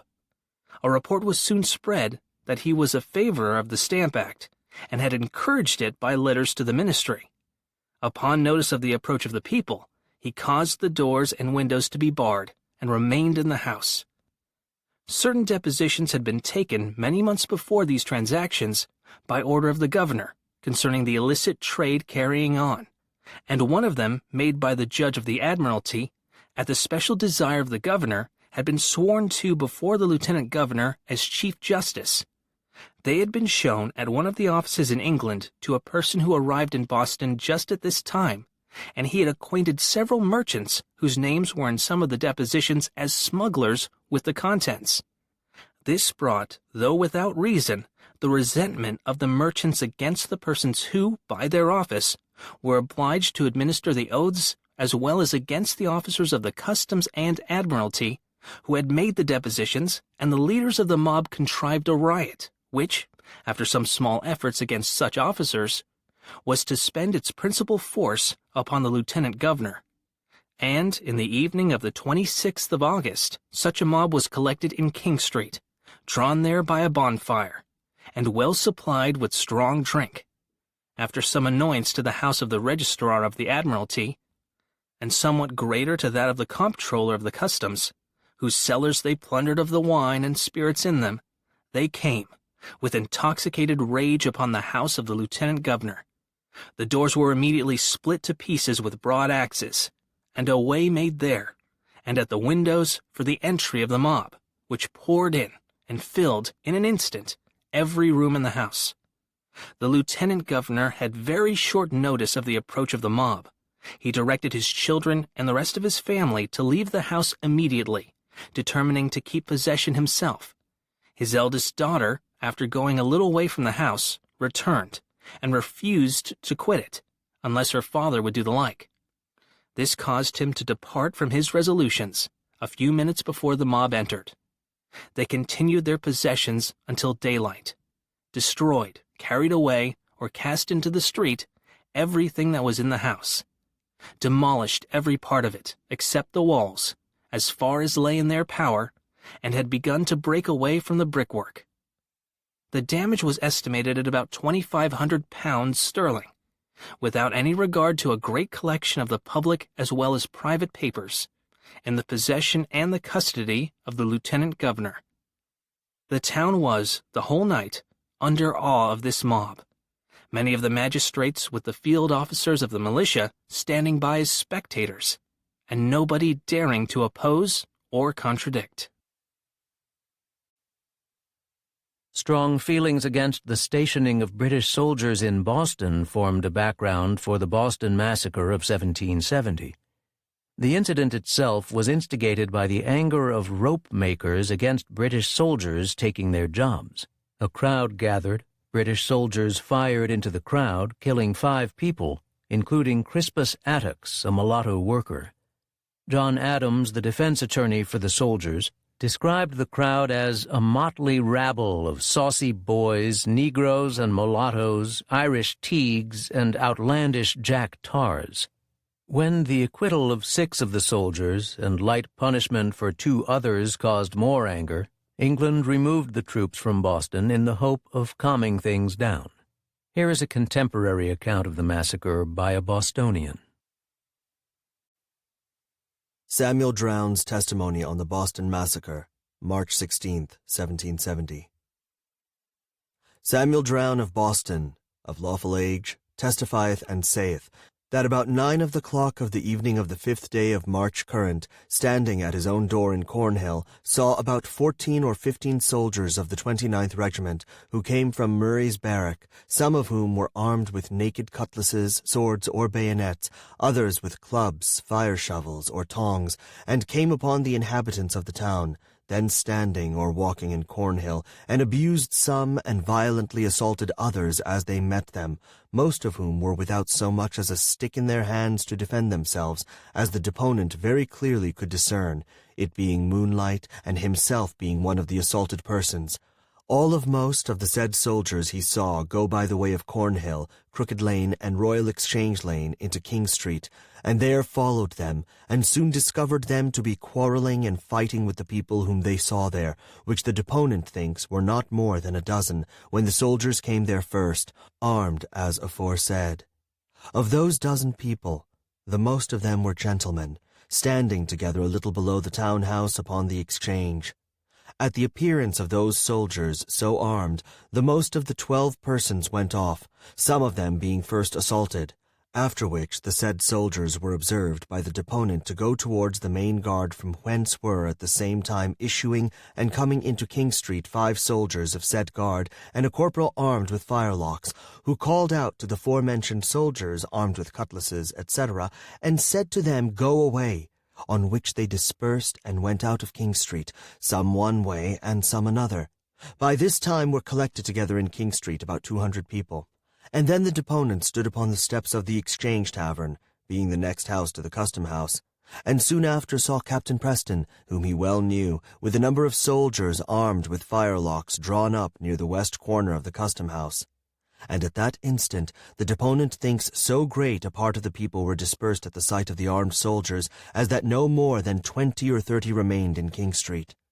Those who did remain, being mostly sailors and other persons meanly dressed, called out to the armed soldiers and dared them to fire, upon which the deponent heard Captain Preston say to the soldiers, Damn your bloods! Why don't you fire?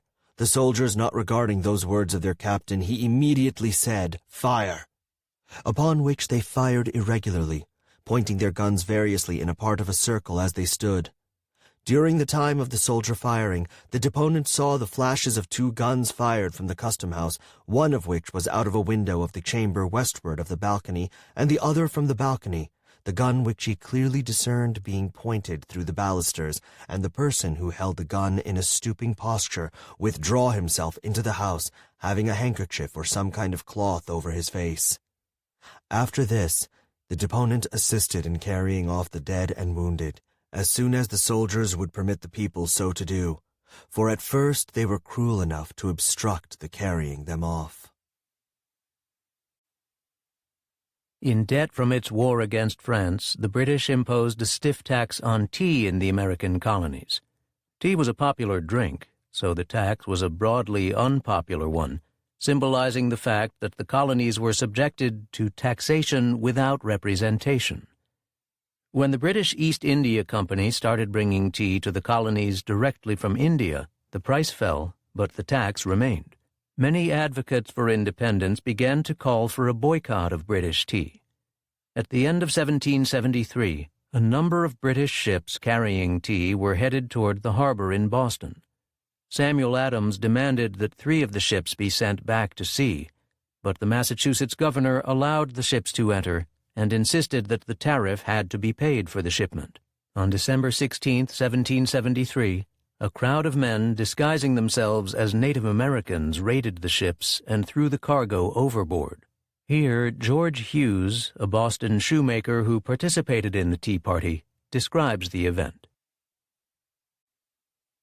George Hughes recalls the Boston Tea Party, 1834. The tea destroyed was contained in 3 ships, lying near each other at what was called at that time Griffin's Wharf, and were surrounded by armed ships of war, the commanders of which had publicly declared that if the rebels, as they were pleased to style the Bostonians, should not withdraw their opposition to the landing of the tea before a certain day, the 17th day of December, 1773, they should on that day force it on shore, under the cover of their cannon's mouth. On the day preceding the 17th, there was a meeting of the citizens of the county of Suffolk, convened at one of the churches in Boston, for the purpose of consulting on what measures might be considered expedient to prevent the landing of the tea, or secure the people from the collection of the duty. At that meeting, a committee was appointed to wait on Governor Hutchinson, and request him to inform them whether he would take any measures to satisfy the people on the object of the meeting. To the first application of this committee, the governor told them he would give them a definite answer by 5 o'clock in the afternoon. At the hour appointed, the committee again repaired to the governor's house, and on inquiry found he had gone to his country seat at Milton, a distance of about 6 miles. When the committee returned and informed the meeting of the absence of the governor, there was a confused murmur among the members, and the meeting was immediately dissolved, many of them crying out, "Let every man do his duty, and be true to his country." And there was a general huzzah for Griffin's Wharf. It was now evening, and I immediately dressed myself in the costume of an Indian, equipped with a small hatchet, which I and my associates denominated the tomahawk, with which and a club, after having painted my face and hands with coal dust in the shop of a blacksmith, I repaired to Griffin's Wharf, where the ships lay that contained the tea.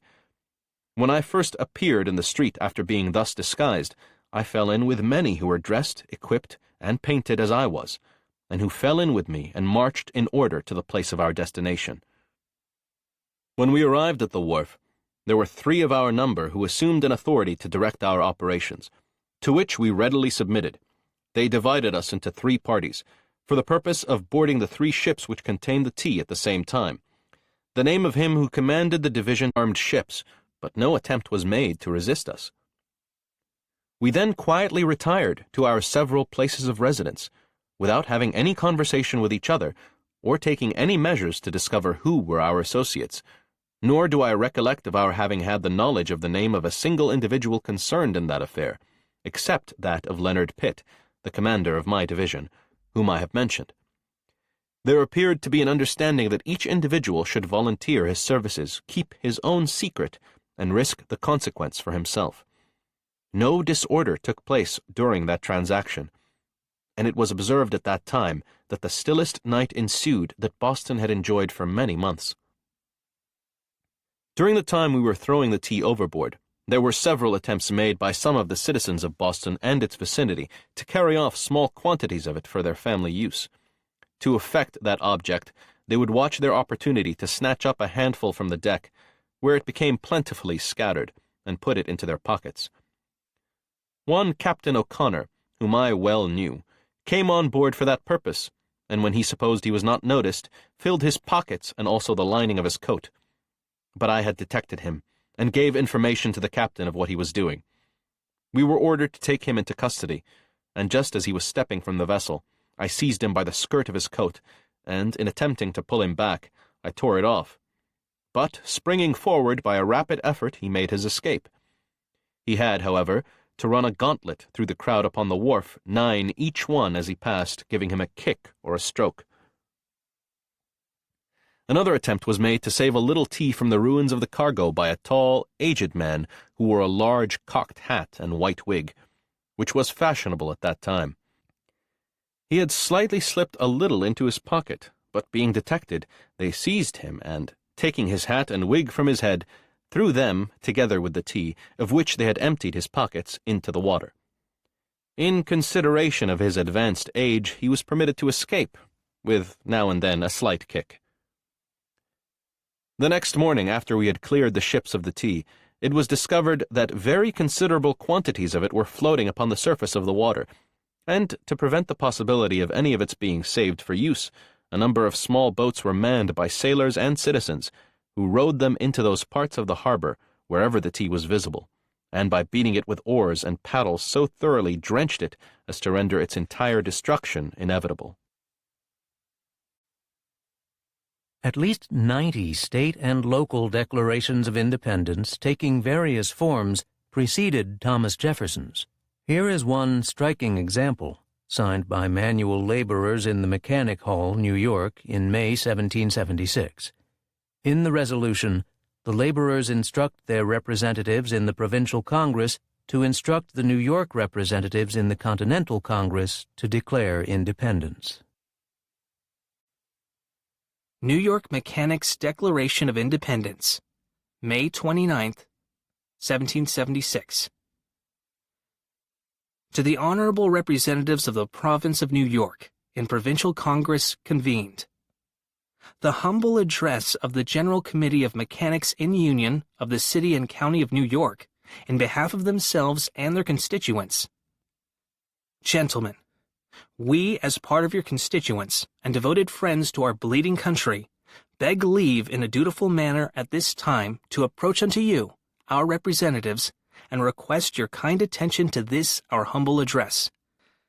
When we cast a glance upon our beloved continent, where fair freedom, civil and religious, we have long enjoyed, whose fruitful field have made the world glad, and whose trade has filled with plenty of all things, sorrow fills our hearts to behold her now struggling under the heavy load of oppression, tyranny, and death. But when we extend our sight a little farther, and view the iron hand that is lifted up against us, behold, it is our King.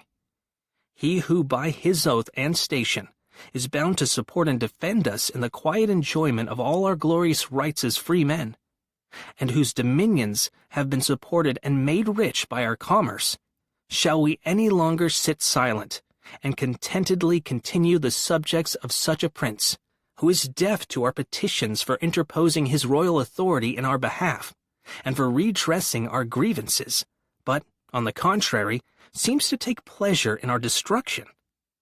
When we see that one whole year is not enough to satisfy the rage of a cruel ministry, in burning our towns, seizing our vessels, and murdering our precious sons of liberty, making weeping widows for the loss of those who were dearer to them than life, and helpless orphans to bemoan the death of an affectionate father, but who are still carrying on the same bloody pursuit, and for no other reason than this, that we will not become their slaves, and be taxed by them without our consent.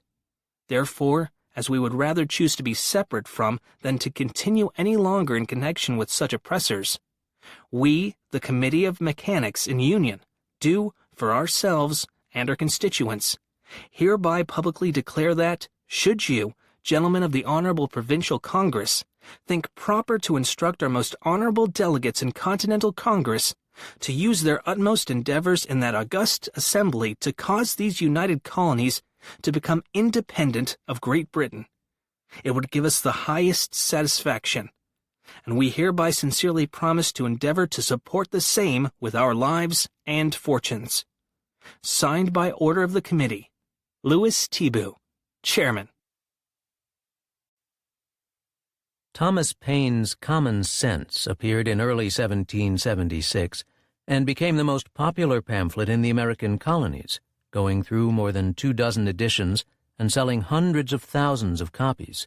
Hundreds of pamphlets had appeared by this time, dealing with the issues between Britain and the colonies, but Paine's words were bold and clear in making the argument for independence and appealed to a wide range of colonial interests. What follows is an excerpt. Thomas Paine, Common Sense, 1776.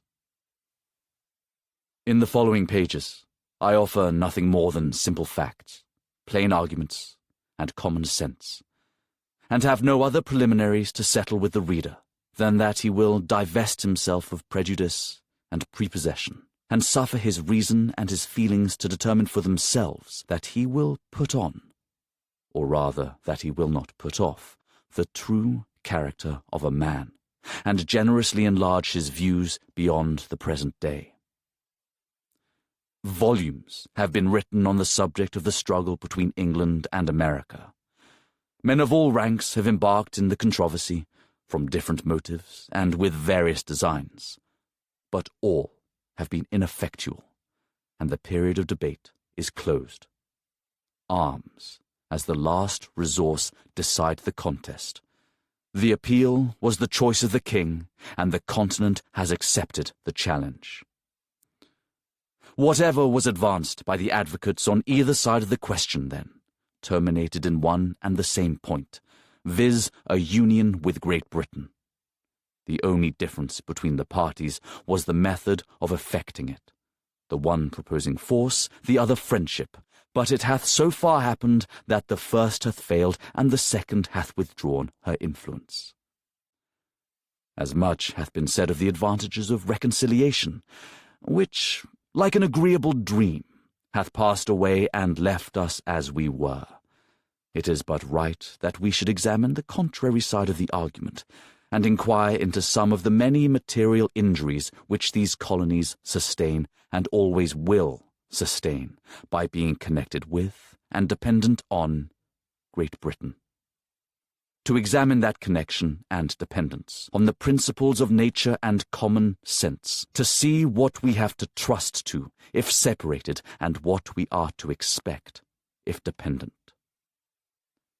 I have heard it asserted by some that as America hath flourished under her former connection with Great Britain, that the same connection is necessary towards her future happiness, and will always have the same effect.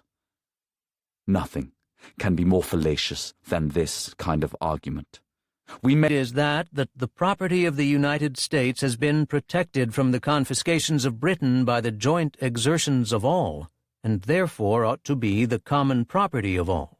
This is the full text of his letter. Henry Knox, Letter to George Washington. October 23rd, 1786. My dear Sir, I have long intended myself the pleasure of visiting you at Mount Vernon, and although I have not given up that hope, and shall probably gratify it in the course of next month, yet I cannot longer delay presenting myself to the remembrance of my truly respected and beloved General, whose friendship I shall ever esteem among the most valuable circumstances of my existence.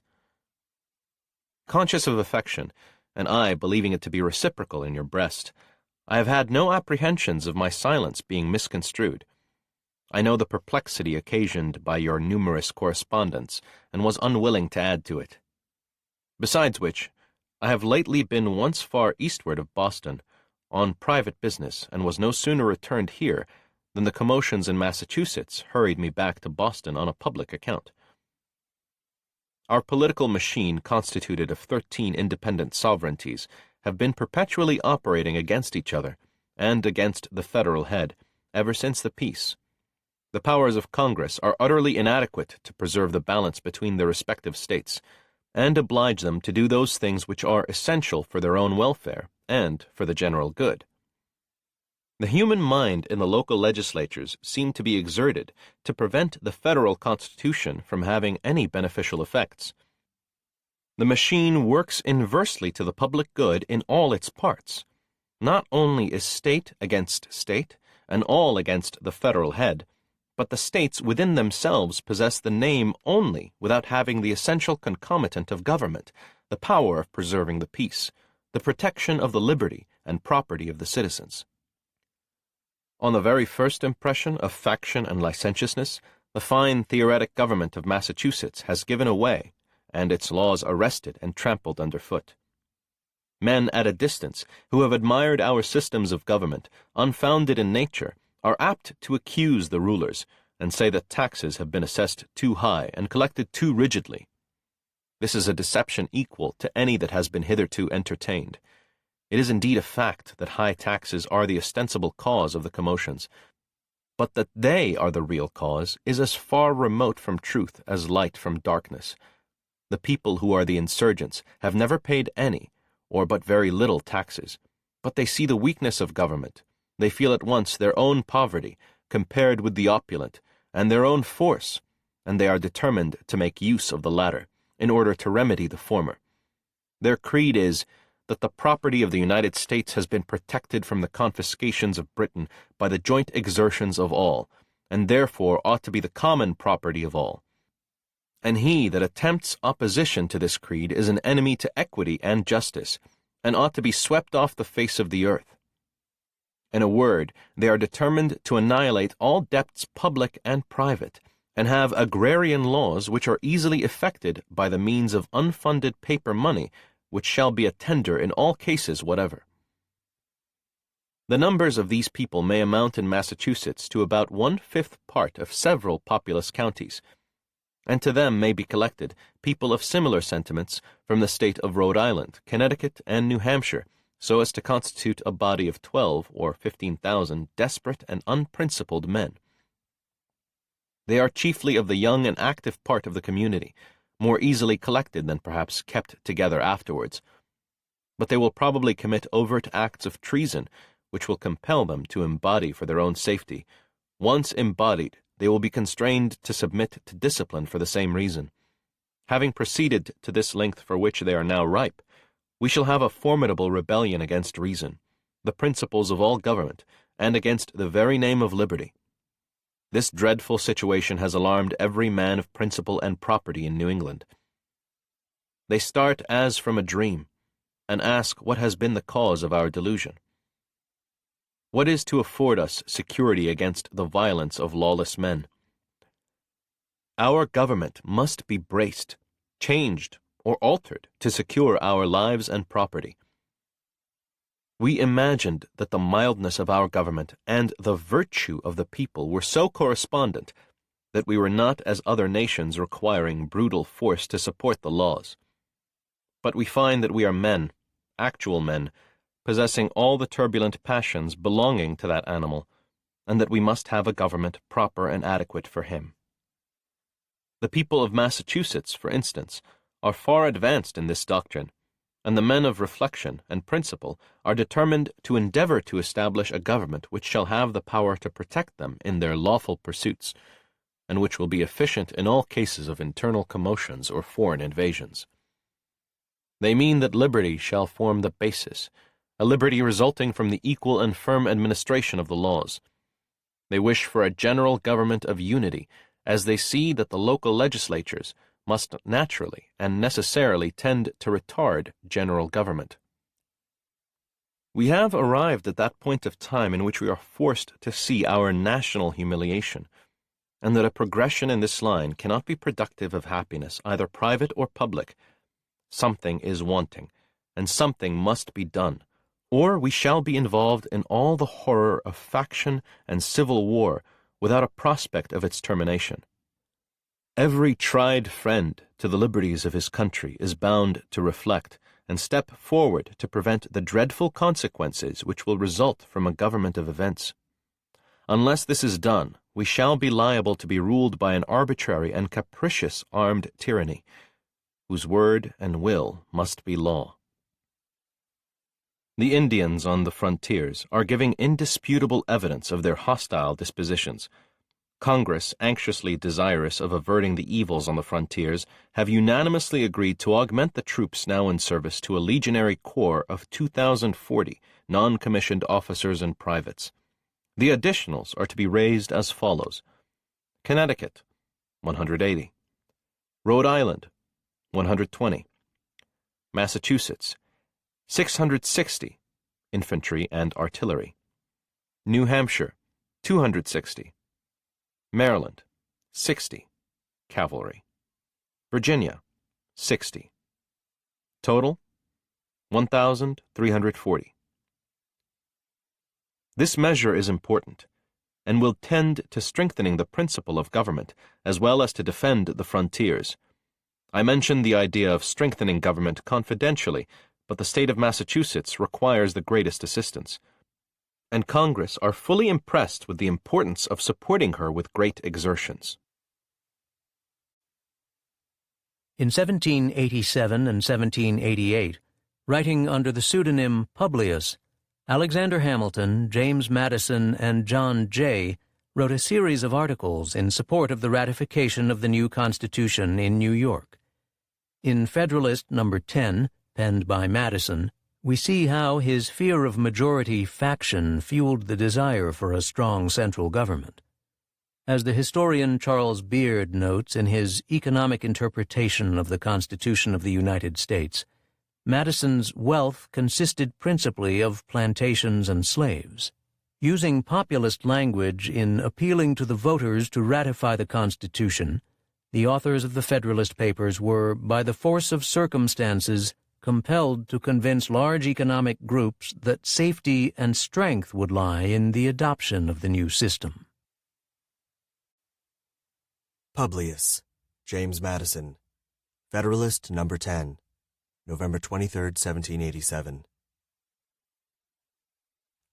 To the people of the state of New York, among the numerous advantages promised by a well-constructed union, none deserves to be more accurately developed than its tendency to break and control the violence of faction. The friend of popular governments never finds himself so much alarmed for their character and fate as when he contemplates their propensity to this dangerous vice. He will not fail, therefore, to set a due value on any plan which, without violating the principles to which he is attached, provides a proper cure for it. The instability, injustice, and confusion introduced into the public councils have, in truth, been the mortal diseases under which popular governments have everywhere perished, as they continue to be the favorite and fruitful topics from which the adversaries to liberty derive their most specious declamations. The valuable improvements made by the American constitutions on the popular models, both ancient and modern, cannot certainly be too much admired. But it would be an unwarrantable partiality to contend that they have as effectually obviated the danger on this side as was wished and expected. Complaints are everywhere heard from our most considerate and virtuous citizens, equally the friends of public and private faith, and of public and personal liberty, that our governments are too unstable, that the public good is disregarded in the conflicts of rival parties, and that measures are too often decided, not according to the rules of justice and the rights of the minor party, but by the superior force of an interested and overbearing majority. However anxiously we may wish that these complaints had no foundation, the evidence of known facts will not permit us to deny that they are in some degree true. It will be found, indeed, on a candid review of our situation, that some of the distresses under which we labor have been erroneously charged on the operation of our governments. But it will be found, at the same time, that other causes will not alone account for many of our heaviest misfortunes, and particularly for that prevailing and increasing distrust of public engagements and alarm for private rights which are echoed from one end of the continent to the other. These must be chiefly, if not wholly, effects of the unsteadiness and injustice with which a factious spirit has tainted our public administrations. By a faction, I understand a number of citizens, whether amounting to a majority or a minority of the whole, who are united and actuated by some common impulse of passion or of interest adverse to the rights of other citizens or to the permanent and aggregate interests of the community. There are two methods of curing the mischiefs of faction, the one by removing its causes, the other by controlling its effects. There are again two methods of removing the causes of faction, the one by destroying the liberty which is essential to its existence, the other by giving to every citizen the same opinions, the same passions, and the same interests. It could never be more truly said than of the first remedy, that it was worse than the disease. Liberty is to faction what air is to fire, an ailment without which it instantly expires. But it could not be less folly to abolish liberty, which is essential to political life, because it nourishes faction, than it would be to wish the annihilation of air, which is essential to animal life, because it imparts to fire its destructive agency. The second expedient is as impracticable as the first would be unwise. As long as the reason of man continues to be fallible, and he is at liberty to exercise it, different opinions will be formed. As long as the connection subsists between his reason and his self-love, his opinions and his passions will have a reciprocal influence on each other, and the former will be objects to which the latter will attach themselves. The diversity in the faculties of men, from which the rights of property originate, is not less an insuperable obstacle to a uniformity of interests. The protection of these faculties is the first object of government. From the protection of different and unequal faculties of acquiring property, the possession of different degrees and kinds of property immediately results, and from the influence of these on the sentiments and views of the respective proprietors ensues a division of the society into different interests and parties. The latent causes of faction are thus sown in the nature of man, and we see them everywhere brought into different degrees of activity according to the different circumstances of civil society. A zeal for different opinions concerning religion, concerning government, and many other points, as well of speculation as of practice.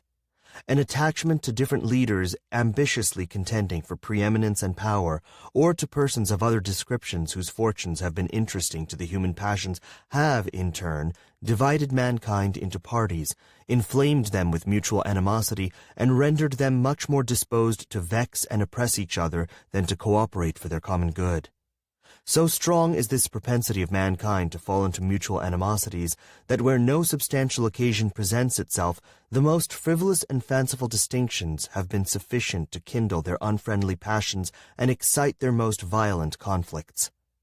But the most common and durable source of factions has been the various and unequal distribution of property. Those who hold and those who are without property have ever formed distinct interests in society. Those who are creditors and those who are debtors fall under a like discrimination. A landed interest, a manufacturing interest, a mercantile interest, a moneyed interest, with many lesser interests, grow up of necessity in civilized nations and divide them into different classes, actuated by different sentiments and views. The regulation of these various and interfering interests forms the principal task of modern legislation and involves the spirit of party and faction in the necessary and ordinary operations of the government. No man is allowed to be a judge in his own cause because his interest would certainly bias his judgment and, not improbably, corrupt his integrity. With equal, nay, with greater reason, a body of men are unfit to be both judges and parties at the same time. Yet what are many of the most important acts of legislation but so many judicial determinations, not indeed concerning the rights of single persons, but concerning the rights of large bodies of citizens? And what are the different classes of legislators but advocates and parties to the causes which they determine? Is a law proposed concerning private debts? It is a question to which the creditors are parties on one side and the debtors on the other. Justice ought to hold the balance between them. Yet the parties are, and must be, themselves the judges, and the most numerous party, or in other words, the most powerful faction, must be expected to prevail. Shall domestic manufactures be encouraged, and in what degree, by restrictions on foreign manufactures, are questions which would be differently decided by the landed and the manufacturing classes, and probably by neither with a sole regard to justice and the public good. The apportionment of taxes on the various descriptions of property is an act which seems to require the most exact impartiality. Yet there is, perhaps, no legislative act in which greater opportunity and temptation are given to a predominant party to trample on the rules of justice. Every shilling with which they overburden the inferior number is a shilling saved to their own pockets. It is in vain to say that enlightened statesmen will be able to adjust these clashing interests and render them all subservient to the public good. Enlightened statesmen will not always be at the helm, nor, in many cases, can such an adjustment be made at all without taking into view indirect and remote considerations which will rarely prevail over the immediate interest which one party may find in disregarding the rights of another or the good of the whole. The inference to which we are brought is that the causes of faction cannot be removed, and that relief is only to be sought in the means of controlling its effects. If a faction consists of less than a majority, relief is supplied by the Republican principle, which enables the majority to defeat its sinister views by regular vote. It may clog the administration, it may convulse the society, but it will be unable to execute and mask its violence under the forms of the Constitution. When a majority is included in a faction, the form of popular government, on the other hand, enables it to sacrifice to its ruling passion or interest both the public good and the rights of other citizens. To secure the public good and private rights against the danger of such a faction, and at the same time to preserve the spirit and the form of popular government, is then the great object to which our inquiries are directed. Let me add that it is the great desideratum by which this form of government can be rescued from the opprobrium under which it has so long labored, and be recommended to the esteem and adoption of mankind. By what means is this object attainable? Evidently by one of two only. Either the existence of the same passion or interest in a majority at the same time must be prevented, or the majority, having such coexistent passion or interest, must be rendered, by their number and local situation, unable to concert and carry into effect schemes of oppression. If the impulse and the opportunity be suffered to coincide, we well know that neither moral nor religious motives can be relied on as an adequate control. They are not found to be such on the injustice and violence of individuals, and lose their efficacy in proportion to the number combined together, that is, in proportion as their efficacy becomes needful. From this view of the subject it may be concluded that a pure democracy, by which I mean a society consisting of a small number of citizens who assemble and administer the government in person, can admit of no cure for the mischiefs of faction. A common passion or interest will, in almost every case, be felt by a majority of the whole. A communication and concert result from the form of government itself, and there is nothing to check the inducements to sacrifice the weaker party or an obnoxious individual. Hence it is that such democracies have ever been spectacles of turbulence and contention, have ever been found incompatible with personal security or the rights of property, and have in general been as short in their lives as they have been violent in their deaths. Theoretic politicians who have patronized this species of government have erroneously supposed that by reducing mankind to a perfect equality in their political rights, they would, at the same time, be perfectly equalized and assimilated in their possessions, their opinions, and their passions.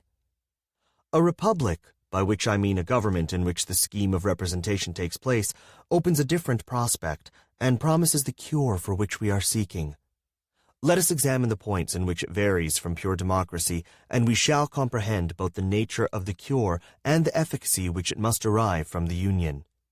The two great points of difference between a democracy and a republic are, first, the delegation of the government, in the latter to a small number of citizens elected by the rest.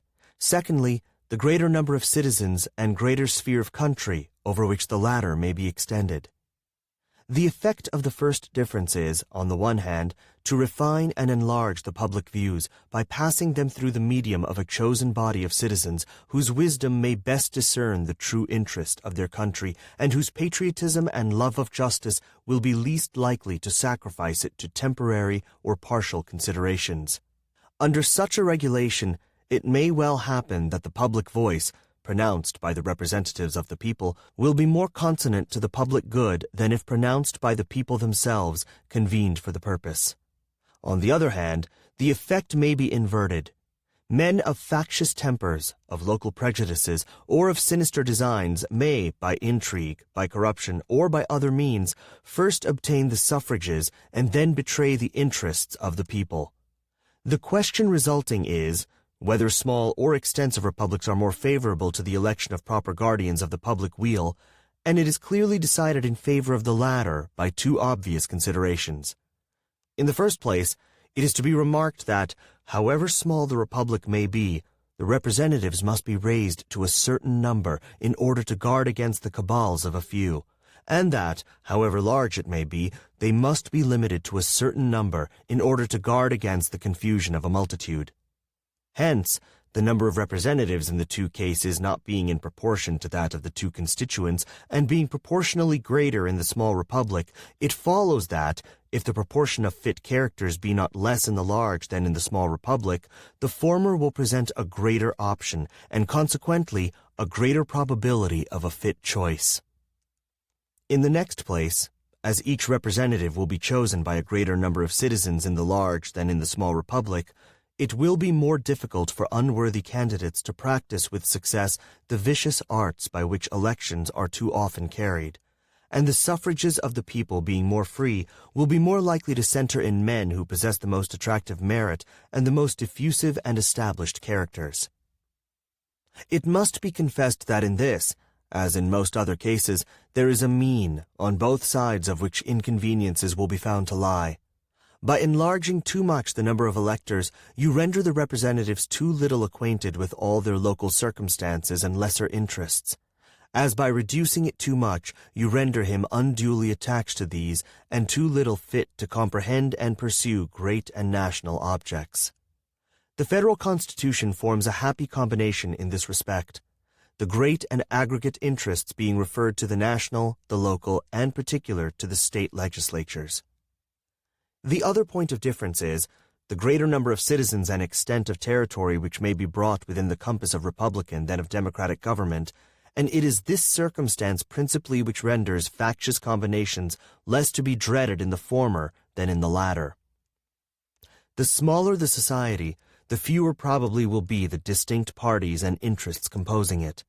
The fewer the distinct parties and interests, the more frequently will a majority be found of the same party, and the smaller the number of individuals composing a majority, and the smaller the compass within which they are placed, the more easily will they concert and execute their plans of oppression. Extend the sphere, and you take in a greater variety of parties and interests. You make it less probable that a majority of the whole will have a common motive to invade the rights of other citizens, or if such a common motive exists, it will be more difficult for all who feel it to discover their own strength and to act in unison with each other. Besides other impediments, it may be remarked that, where there is a consciousness of unjust or dishonorable purposes, communication is always checked by distrust in proportion to the number whose concurrence is necessary. Hence, it clearly appears that the same advantage which a republic has over a democracy in controlling the effects of faction is enjoyed by a large over a small republic, is enjoyed by the Union over the states composing it. Does the advantage consist in the substitution of representatives whose enlightened views and virtuous sentiments render them superior to local prejudices and schemes of injustice? It will not be denied that the representation of the Union will be most likely to possess these requisite endowments. Does it consist in the greater security afforded by a greater variety of parties against the event of any one party being able to outnumber and oppress the rest? In an equal degree, does the increased variety of parties comprised within the Union increase this security? Does it, in fine, consist in the greater obstacles opposed to the concert and accomplishment of the secret wishes of an unjust and interested majority? Here again, the extent of the Union gives it the most palpable advantage. The influence of factious leaders may kindle a flame within their particular states, but will be unable to spread a general conflagration through the other states. A religious sect may degenerate into a political faction in a part of the Confederacy, but the variety of sects dispersed over the entire face of it must secure the national councils against any danger from that source. A rage for paper money, for an abolition of debts, for an equal division of property, or for any other improper or wicked project will be less apt to pervade the whole body of the Union than a particular member of it, in the same proportion as such a malady is more likely to taint a particular country or district than an entire state. In the extent and proper structure of the Union, therefore, we behold a republican remedy for the diseases most incident to republican government.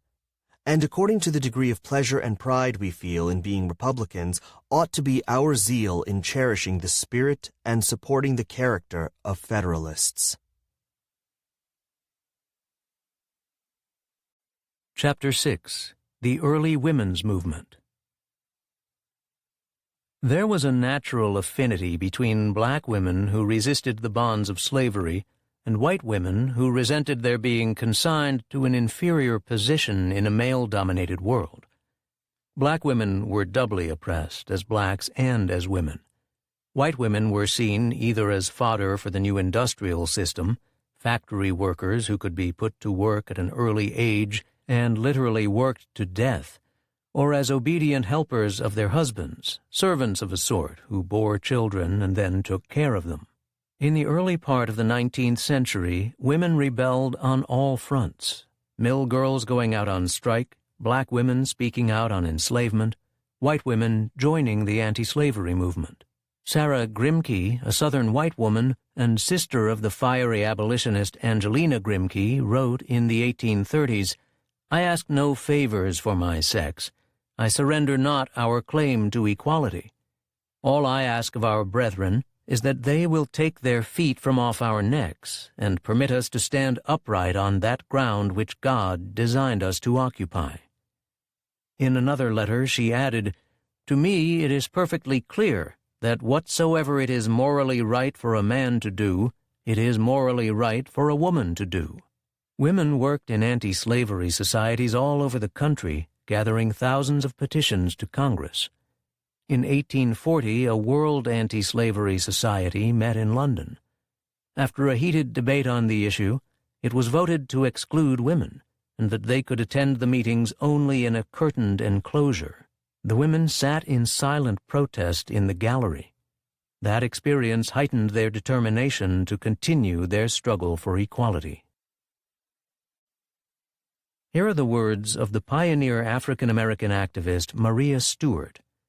Stewart began writing and lecturing against slavery in the early 1830s, despite pressure from peers to keep silent, and became a contributor to William Lloyd Garrison's abolitionist newspaper, The Liberator.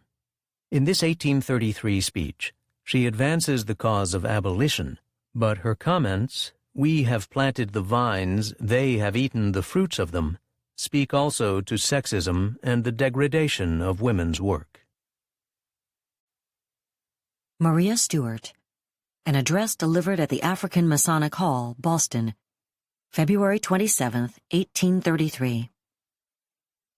Most of our color have been taught to stand in fear of the white man from their earliest infancy, to work as soon as they could walk, and call master before they scarce could lisp the name of mother.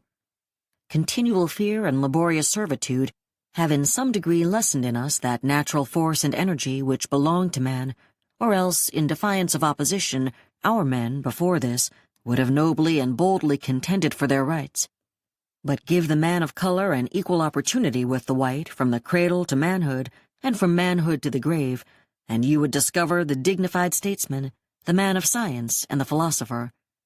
But there is no such opportunity for the sons of Africa, and I fear that our powerful ones are fully determined that there never shall be.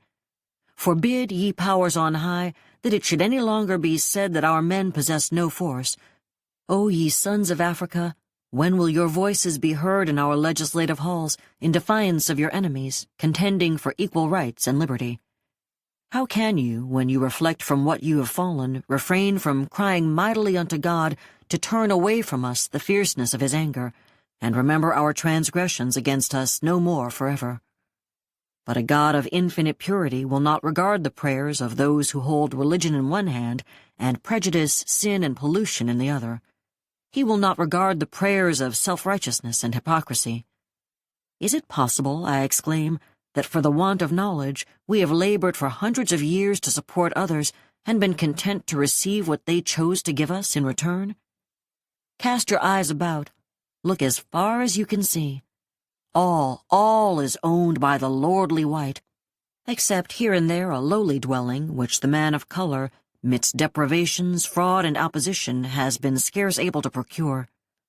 Like King Solomon, who put neither nail nor hammer to the temple, yet received the praise.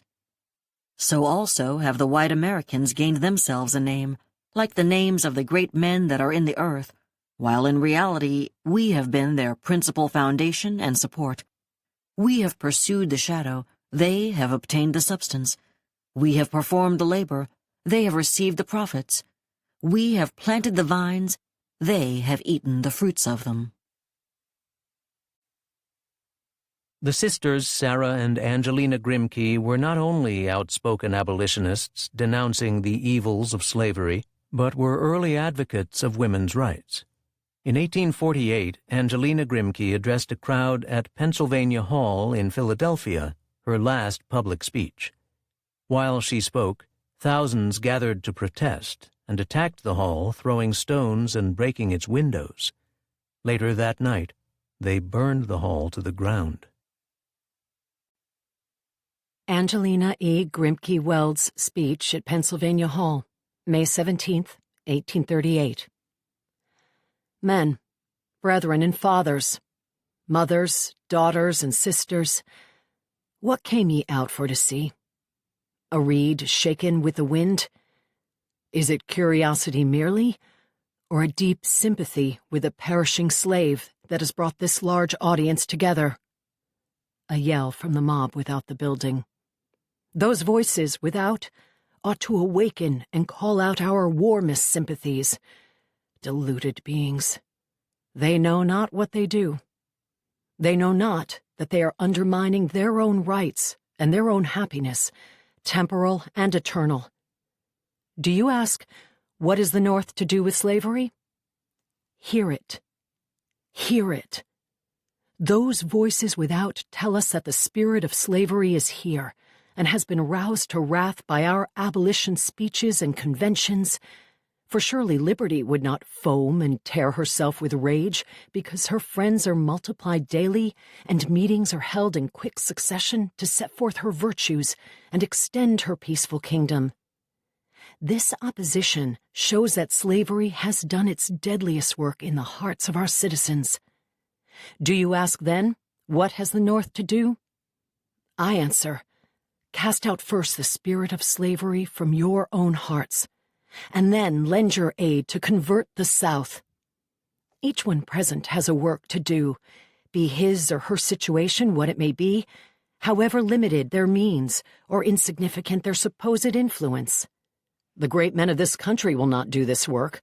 The Church will never do it. a desire to please the world, to keep the favor of all parties and of all conditions, makes them dumb on this and every other unpopular subject. They have become worldly wise, and therefore God, in his wisdom, employs them not to carry on his plans of reformation and salvation. He hath chosen the foolish things of the world to confound the wise, and the weak to overcome the mighty. As a Southerner, I feel that it is my duty to stand up here tonight and bear testimony against slavery. I have seen it. I have seen it. I know it has horrors that can never be described. I was brought up under its wing. I witnessed for many years its demoralizing influences and its destructiveness to human happiness. It is admitted by some that the slave is not happy under the worst forms of slavery, but I have never seen a happy slave. I have seen him dance in his chains, it is true, but he is not happy. There is a wide difference between happiness and mirth. Man cannot enjoy the former while his manhood is destroyed, and that part of the being which is necessary to the making and to the enjoyment of happiness is completely blotted out. The slaves, however, may be, and sometimes are, mirthful. When hope is extinguished, they say, "Let us eat and drink, for tomorrow we die." Just then stones were thrown at the windows, a great noise without, and commotion within. What is a mob? What would the breaking of every window be? What would the leveling of this hall be? Any evidence that we are wrong, or that slavery is a good and wholesome institution? What if the mob should now burst in upon us, break up our meeting, and commit violence upon our persons? Would this be anything compared with what the slaves endure? No. No. And we do not remember them as bound with them if we shrink in the time of peril, or feel unwilling to sacrifice ourselves, if need be, for their sake. Great noise. I thank the Lord that there is yet life enough to feel the truth, even though it rages at it, that conscience is not so completely seared as to be unmoved by the truth of the living God. Many persons go to the South for a season, and are hospitably entertained in the parlor and at the table of the slaveholder. They never enter the huts of the slaves. They know nothing of the dark side of the picture, and they return home with praises on their lips of the generous character of those with whom they had tarried. Or, if they have witnessed the cruelties of slavery, by remaining silent spectators, they have naturally become callous. An insensibility has ensued, which prepares them to apologize, even for barbarity. Nothing but the corrupting influence of slavery on the hearts of the Northern people can induce them to apologize for it. And much will have been done for the destruction of Southern slavery when we have so reformed the North that no one here will be willing to risk his reputation by advocating or even excusing the holding of men as property. The South know it, and acknowledge that, as fast as our principles prevail, the hold of the master must be relaxed. Another outbreak of mobocratic spirit, and some confusion in the house. Every southern breeze wafted to me the discordant tones of weeping and wailing, shrieks and groans, mingled with prayers and blasphemous curses. I thought there was no hope, that the wicked would go on in his wickedness, until he had destroyed both himself and his country. My heart sunk within me at the abominations in the midst of which I had been born and educated.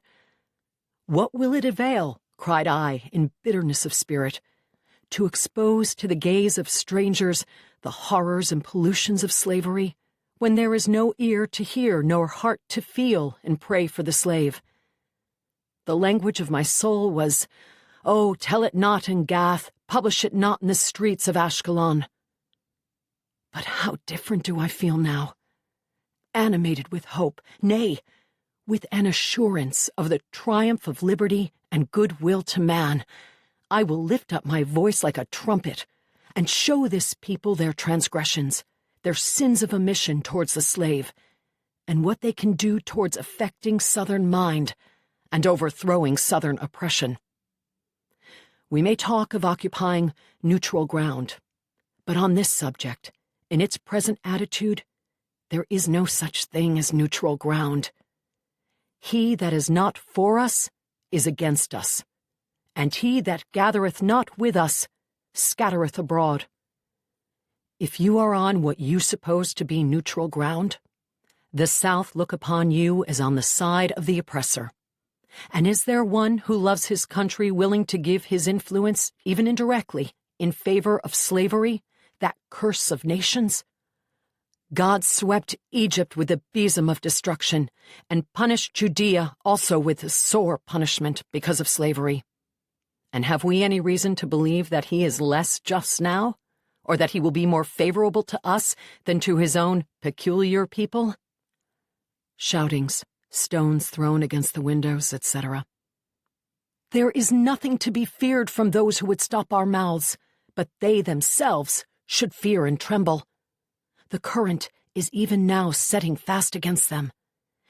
If the arm of the North had not caused the Bastille of slavery to totter to its foundation, you would not hear those cries. A few years ago, and the South felt secure, and with a contemptuous sneer asked, "Who are the abolitionists?" The abolitionists are nothing. Aye, in one sense they were nothing, and they are nothing still, but in this we rejoice, that God has chosen things that are not to bring to naught things that are. Mob again disturbed the meeting. We often hear the question asked, what shall we do? Here is an opportunity for doing something now. Every man and every woman present may do something by showing that we fear not a mob, and in the midst of threatenings and revilings, by opening our mouths for the dumb and pleading the cause of those who are ready to perish. To work as we should in this cause, we must know what slavery is. Let me urge you, then, to buy the books which have been written on this subject and read them, and then lend them to your neighbors. Give your money no longer for things which pander to pride and lust, but aid in scattering the living coals of truth upon the naked heart of this nation, in circulating appeals to the sympathies of Christians in behalf of the outraged and suffering slave. But it is said by some, our books and papers do not speak the truth. Why, then, do they not contradict what we say? They cannot. Moreover, the South has entreated, nay, commanded us to be silent. And what greater evidence of the truth of our publications could be desired? Women of Philadelphia, allow me as a Southern woman, with much attachment to the land of my birth, to entreat you to come up to this work. Especially let me urge you to petition. Men may settle this and other questions at the ballot box, but you have no such right. It is only through petitions that you can reach the legislature. It is therefore peculiarly your duty to petition. Do you say, it does no good? The South already turns pale at the numbers sent. They have read the reports of the proceedings of Congress, and there have seen that among other petitions were very many from the women of the North on the subject of slavery. This fact has called the attention of the South to the subject. How could we expect to have done more as yet? Men who hold the rod over slaves rule in the councils of the nation, and they deny our right to petition and to remonstrate against abuses of our sex and of our kind. We have these rights, however, from our God. Only let us exercise them, and though often turned away unanswered, let us remember the influence of importunity upon the unjust judge, and act accordingly. The fact that the South look with jealousy upon our measures shows that they are effectual. There is, therefore, no cause for doubting or despair, but rather for rejoicing. It was remarked in England that women did much to abolish slavery in her colonies. Nor are they now idle. Numerous petitions from them have recently been presented to the Queen to abolish the apprenticeship with its cruelties nearly equal to those of the system whose place it supplies. One petition, 2 miles and a quarter long, has been presented. And do you think these labors will be in vain? Let the history of the past answer. When the women of these states send up to Congress such a petition, our legislators will arise as did those of England and say, when all the maids and matrons of the land are knocking at our doors, we must legislate. Let the zeal and love, the faith and works of our English sisters quicken ours, that while the slaves continue to suffer, and when they shout deliverance, we may feel the satisfaction of having done what we could. When Boston capitalists, making use of the new canal system, began building textile mills in Lowell, Massachusetts in the early 19th century, they recruited young women from rural New England as their labor force. They assumed these girls would be docile and easily managed. Instead, the young women in the Lowell mills formed reading circles, organized to demand their rights as laborers and as women, and agitated for better workplace conditions. They printed leaflets and published their own newspaper, the Lowell Offering. Here, Harriet Hanson Robinson, who started work in the mills when she was only 10, recounts a turnout or strike of the Lowell women and describes the conditions of women factory workers in the 1830s. Harriet Hanson Robinson, Characteristics of the Early Factory Girls, 1898. When I look back into the factory life of 50 or 60 years ago, I do not see what is called a class of young men and women going to and from their daily work, like so many ants that cannot be distinguished one from another. I see them as individuals with personalities of their own. This one has about her the atmosphere of her early home. That one is impelled by a strong and noble purpose. The other, what she is, has been an influence for good to me and to all womankind. Yet they were a class of factory operatives, and were spoken of, as the same class is spoken of now, as a set of persons who earned their daily bread, whose condition was fixed, and who must continue to spin and to weave to the end of their natural existence. Nothing but this was expected of them, and they were not supposed to be capable of social or mental improvement. That they could be educated and developed into something more than work people was an idea that had not yet entered the public mind. So little does one class of persons really know about the thoughts and aspirations of another.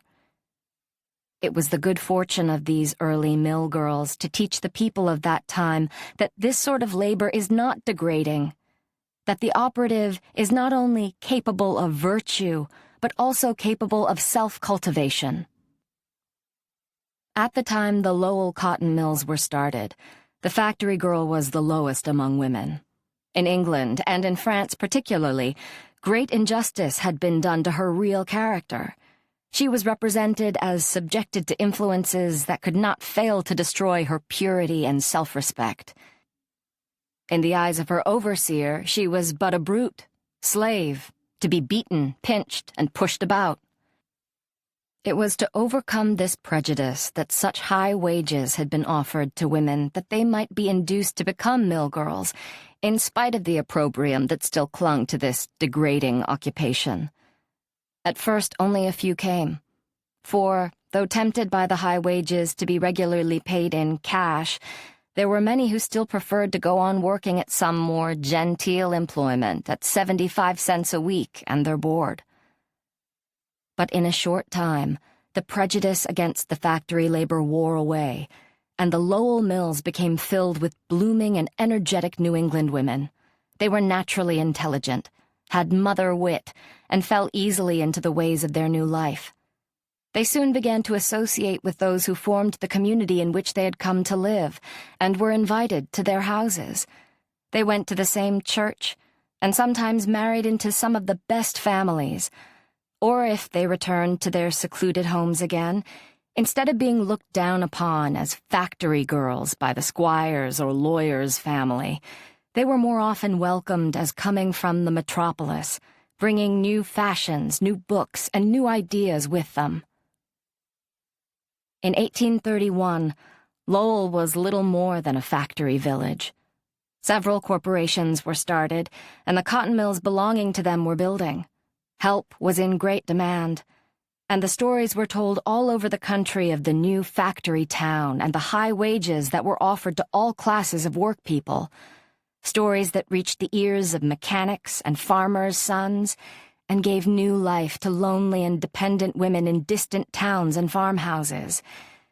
Into this Yankee El Dorado, these needy people began to pour by various modes of travel known to those slow old days. The stagecoach and the canal boat came every day, always filled with the new recruits for this army of useful people. The mechanic and machinist came, each with his homemade chest of tools, and oftentimes his wife and little ones. The widow came with her little flock of scanty housekeeping goods to open a boarding house or variety store, and so provided a home for her fatherless children.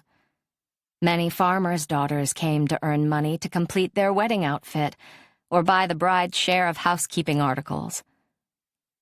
Women with past histories came to hide their griefs and their identity and to earn an honest living in the sweat of their brow. Single young men came, full of hope and life, to get money for an education or to lift the mortgage from the home farm. Troops of young girls came by stages and baggage wagons, men often being employed to go to other states and to Canada to collect them at so much a head and deliver them to the factories. These country girls had queer names, which added to the singularity of their appearance. Samantha, Tryphena, Plumie, Keziah, Asenath, Elgardy, Leafy, Ruhama, Lovey, Almaretta, Sarepta, and Florilla were among them. Their dialect was also very peculiar. On the broken English and Scotch of their ancestors was also engrafted the nasal Yankee twang, so that many of them, when they had just come down, spoke a language almost unintelligible. But the severe discipline and ridicule which met them was as good as a school education, and they were soon taught the city way of speaking. One of the first strikes of the cotton factory operatives that ever took place in this country was that in Lowell in October 1836. When it was announced that wages were to be cut down, great indignation was felt, and it was decided to strike en masse. This was done. The mills were shut down, and the girls went in procession from their several corporations to the Grove on Chapel Hill, and listened to incendiary speeches from early labor reformers. One of the girls stood on a pump and gave vent to the feelings of her companions in a neat speech, declaring that it was their duty to resist all attempts at cutting down the wages. This was the first time a woman had spoken in public in Lowell, and the event caused surprise and consternation among her audience. Cutting down the wages was not their only grievance, nor the only cause of this strike. Hitherto the corporations had paid 25 cents a week toward the board of each operative, and now it was their purpose to have the girls pay the sum. And this, in addition to the cut in wages, would make a difference of at least $1 a week. It was estimated that as many as 1,200 or 1,500 girls turned out and walked in procession through the streets. My own recollection of this first strike, or turnout, as it was called, is very vivid. I worked in a lower room, where I had heard the proposed strike fully, if not vehemently, discussed. I had been an ardent listener to what was said against this attempt at oppression on the part of the corporation, and naturally I took sides with the strikers. When the day came on which the girls were to turn out, those in the upper room started first, and so many of them left that our mill was at once shut down. Then, when the other girls in my room stood irresolute, uncertain what to do, asking each other, "Would you?" or "Shall we turn out?" and not one of them having the courage to lead off. I, who began to think they would not go out after all their talk, became impatient and started on ahead, saying with childish bravado, "I don't care what you do, I am going to turn out, whether anyone else does or not." And I marched out, and I was followed by the others. As I looked back at the long line that followed me, I was more proud than I have ever been at any success I may have achieved.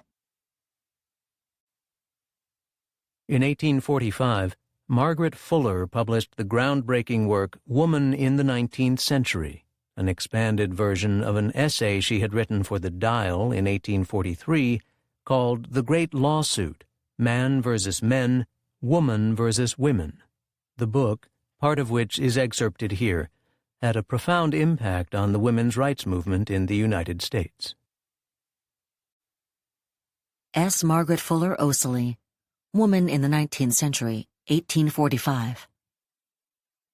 Though the national independence be blurred by the servility of individuals, though freedom and equality have been proclaimed only to leave room for a monstrous display of slave-dealing and slave-keeping, though the free American so often feels himself free like the Roman, only to pamper his appetites and his indolence through the misery of his fellow beings, still it is not in vain that the verbal statement has been made, "All men are born free and equal."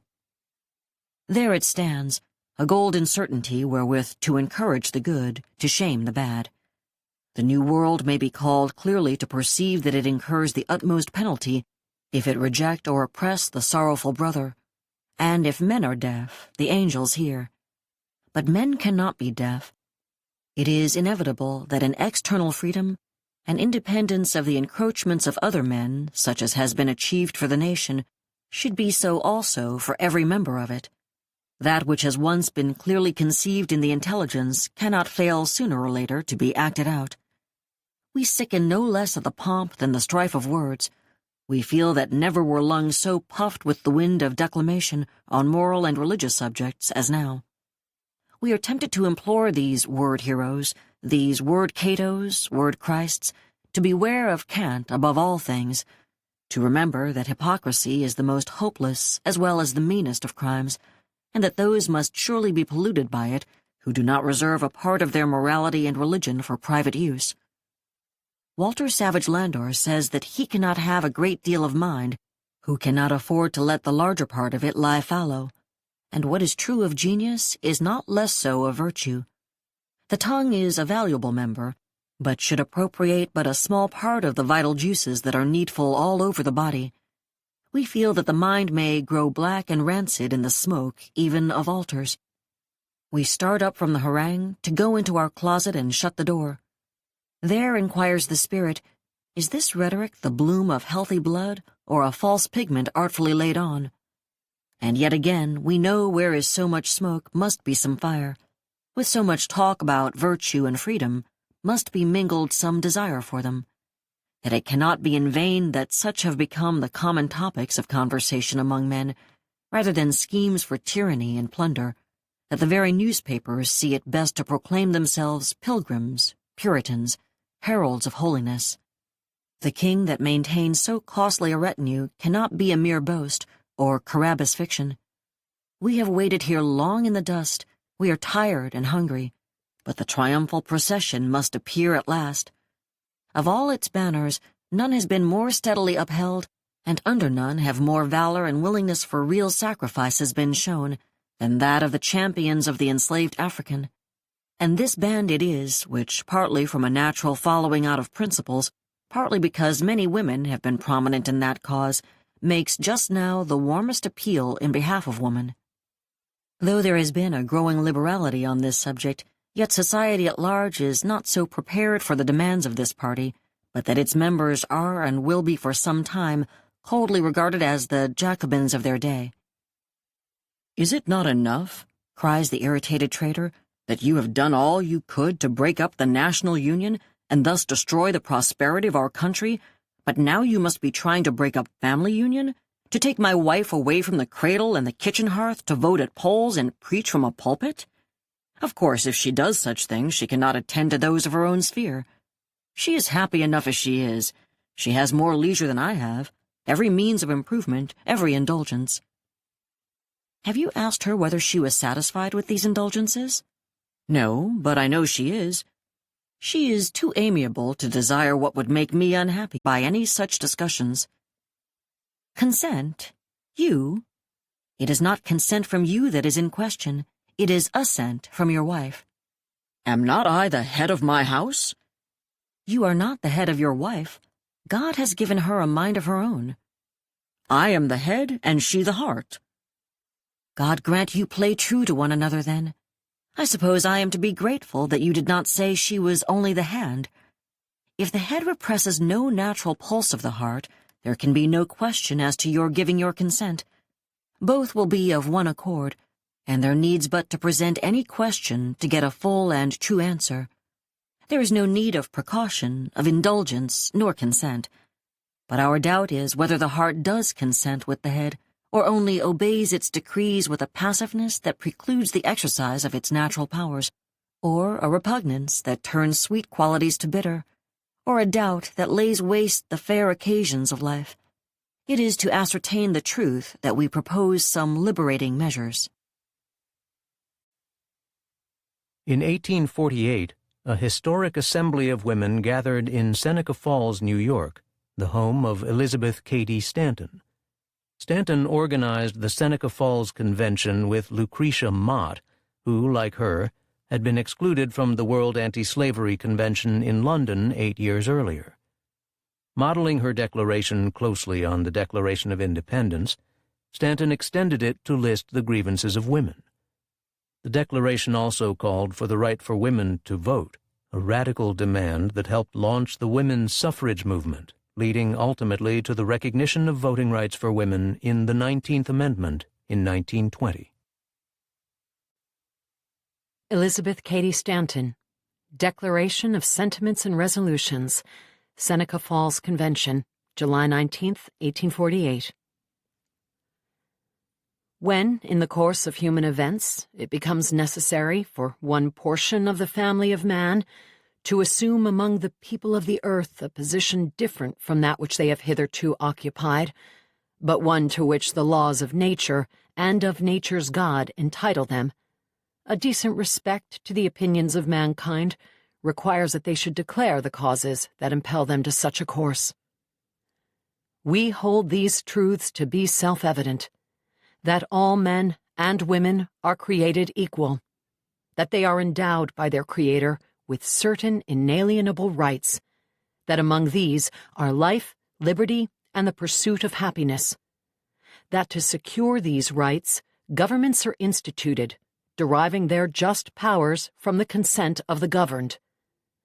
Whenever any form of government becomes destructive of these ends, it is the right of those who suffer from it to refuse allegiance to it, and to insist upon the institution of a new government, laying its foundation on such principles, and organizing its powers in such form as to them shall seem most likely to effect their safety and happiness. Prudence indeed will dictate that governments long established should not be changed for light and transient causes, and accordingly all experience hath shown that mankind are more disposed to suffer while evils are sufferable, than to right themselves by abolishing the forms to which they are accustomed. But when a long train of abuses and usurpations, pursuing invariably the same object, evinces a design to reduce them under absolute despotism, it is their duty to throw off such government, and to provide new guards for their future security. Such has been the patient sufferance of the women under this government, and such is now the necessity which constrains them to demand the equal station to which they are entitled. The history of mankind is a history of repeated injuries and usurpations on the part of man toward woman, having in direct object the establishment of an absolute tyranny over her. To prove this, let facts be submitted to a candid world. He has never permitted her to exercise her inalienable right to the elective franchise. He has compelled her to submit to laws in the formation of which she had no voice. He has withheld from her rights which are given to the most ignorant and degraded men, both natives and foreigners. Having deprived her of this first right of a citizen, the elective franchise, thereby leaving her without representation in the halls of legislation, he has oppressed her on all sides. He has made her, if married, in the eye of the law, civilly dead. He has taken from her all right in property, even to the wages she earns. He has made her, morally, an irresponsible being, as she can commit many crimes with impunity, provided they be done in the presence of her husband. In the covenant of marriage, she is compelled to promise obedience to her husband, he becoming, to all intents and purposes, her master.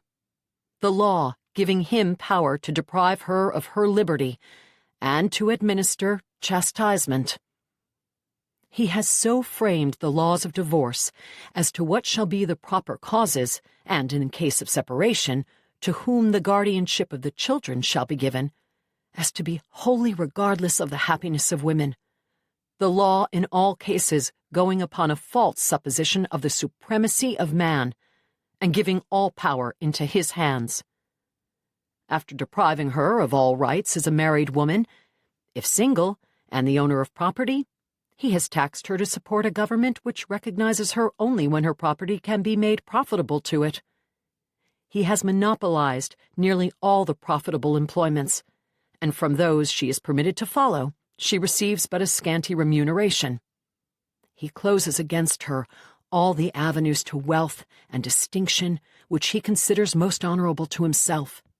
As a teacher of theology, medicine, or law, she is not known. He has denied her the facilities for obtaining a thorough education, all colleges being closed against her. He allows her, in church as well as state, but a subordinate position, claiming apostolic authority for her exclusion from the ministry, and, with some exceptions, from any public participation in the affairs of the church. He has created a false public sentiment by giving to the world a different code of morals for men and women, by which moral delinquencies which exclude women from society are not only tolerated, but deemed of little account in man. He has usurped the prerogative of Jehovah himself, claiming it as his right to assign for her a sphere of action, when that belongs to her conscience and to her God. He has endeavored in every way that he could to destroy her confidence in her own powers, to lessen her self-respect, and to make her willing to lead a dependent and abject life. Now, in view of this entire disfranchisement of one half the people of this country, their social and religious degradation, in view of the unjust laws above mentioned, and because women do feel themselves aggrieved, oppressed, and fraudulently deprived of their most sacred rights, we insist that they have immediate admission to all the rights and privileges which belong to them as citizens of the United States. In entering upon the great work before us, we anticipate no small amount of misconception, misrepresentation, and ridicule. But we shall use every instrumentality within our power to effect our object. We shall employ agents, circulate tracts, petition the state and national legislatures, and endeavor to enlist the pulpit and the press in our behalf. We hope this convention will be followed by a series of conventions embracing every part of the country. Here, the black abolitionist Sojourner Truth, who was freed from slavery in 1827, speaks to a gathering of feminists in Akron in 1851, denouncing the religious arguments commonly made to justify the oppression of women. No exact transcript of the speech, which electrified its audience, exists, but the president of the Akron Convention, Francis Gage, later recounted Truth's words. An alternate version, as remembered by Marcus Robinson, is also worth reading. Sojourner Truth, Ain't I a Woman? 1851. Well, children, where there is so much racket, there must be something out of kilter. I think that twixt the Negroes of the South and the women at the North, all talking about rights, the white men will be in a fix pretty soon. But what's all this here talking about? The man over there says that women need to be helped into carriages and lifted over ditches, and to have the best place everywhere. Nobody ever helps me into carriages, or over mud puddles, or gives me any best place, and ain't I a woman? Look at me. Look at my arm. I have plowed and planted, and gathered into barns, and no man could head me. And ain't I a woman? I could work as much and eat as much as a man, when I could get it, and bear the lash as well. And ain't I a woman? I have borne 13 children, and seen most all sold off to slavery, and when I cried out with my mother's grief, none but Jesus heard me. And ain't I a woman? Then they talk about this thing in the head. What's this they call it? A member of audience whispers, intellect. That's it, honey. What's that got to do with women's rights or Negroes' rights? If my cup won't hold but a pint and yours holds a quart, wouldn't you be mean not to let me have my little half measure full? Then that little man in black there, he says women can't have as much rights as men 'cause Christ wasn't a woman. Where did your Christ come from?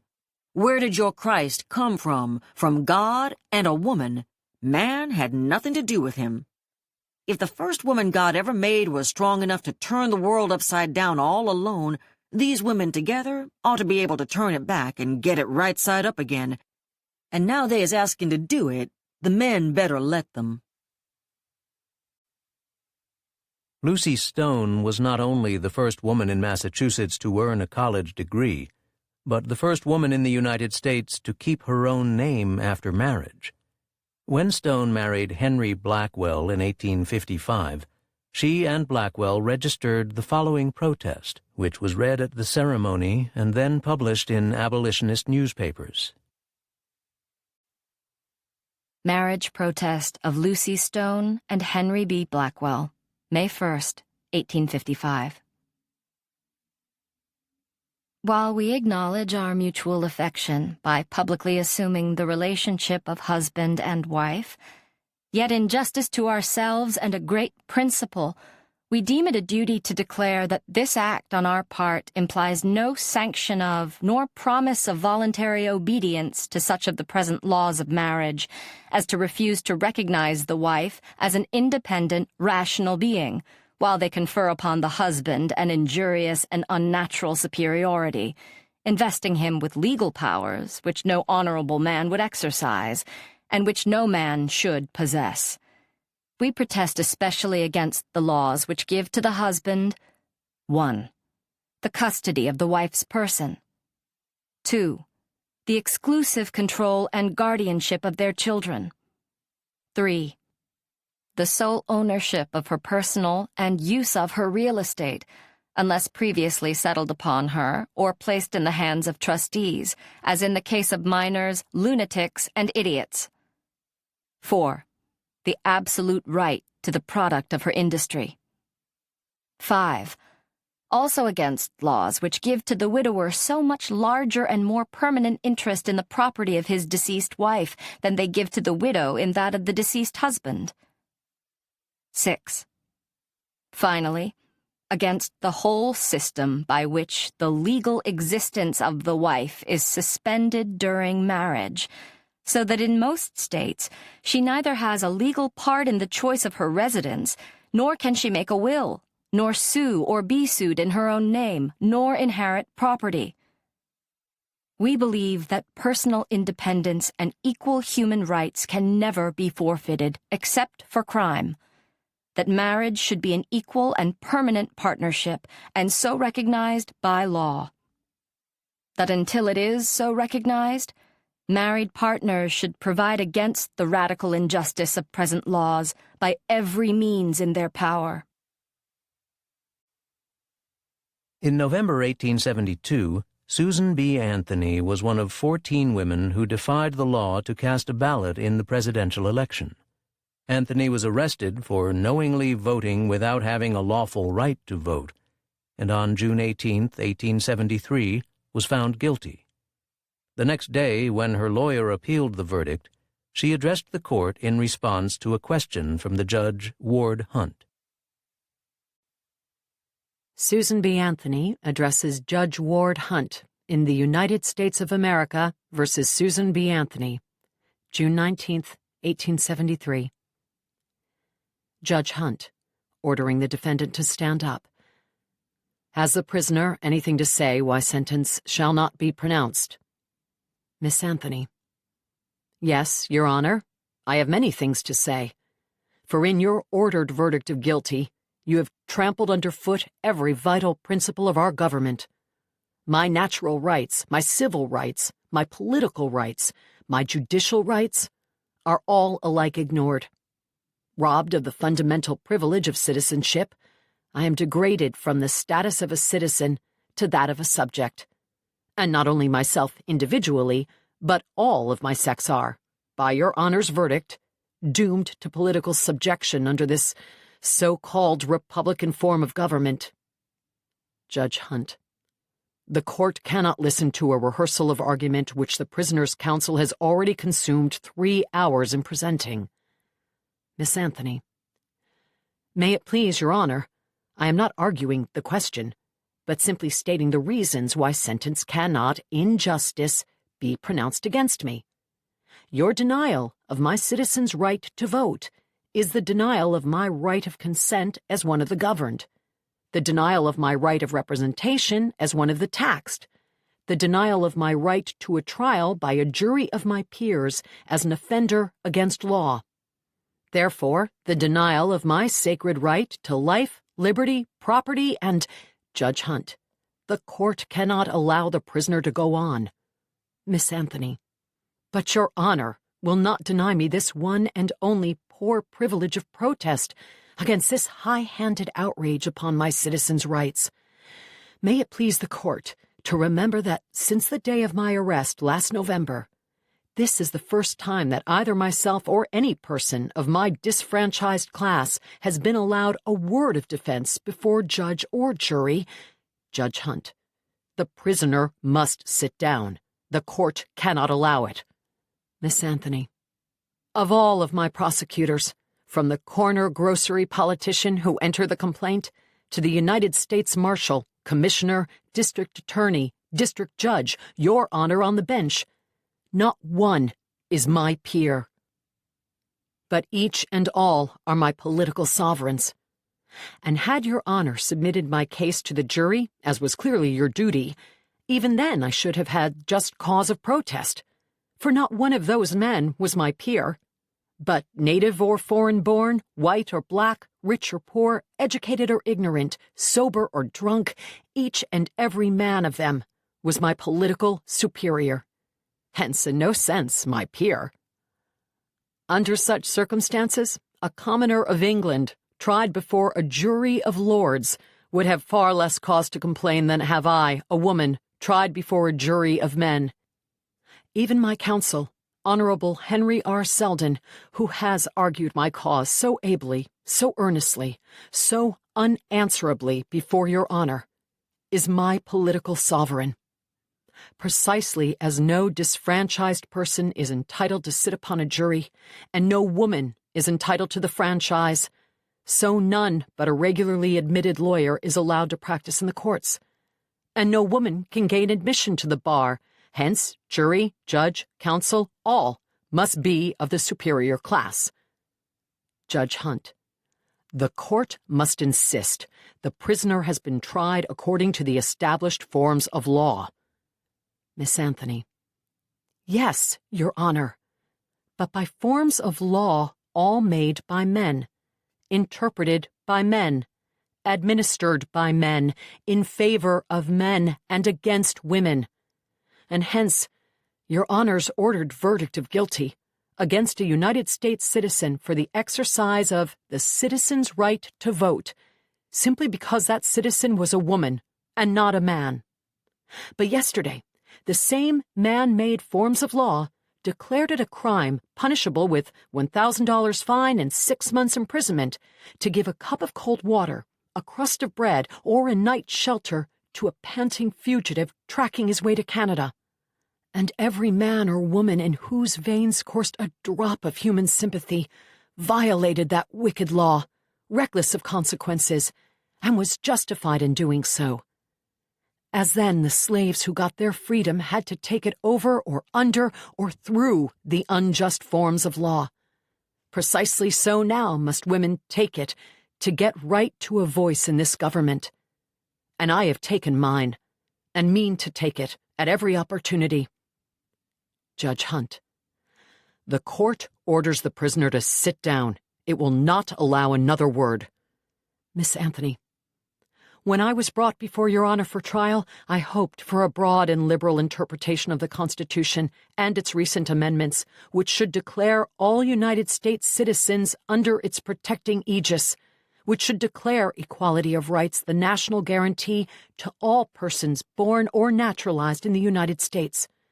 But failing to get this justice, failing even to get a trial by a jury not of my peers, I ask not leniency at your hands, but rather the full rigors of the law. Judge Hunt: The court must insist. Here the prisoner sat down. The prisoner will stand up. Here Miss Anthony rose again. The sentence of the court is that you pay a fine of $100 and the costs of the prosecution. Miss Anthony: May it please Your Honor, I will never pay $1 of your unjust penalty.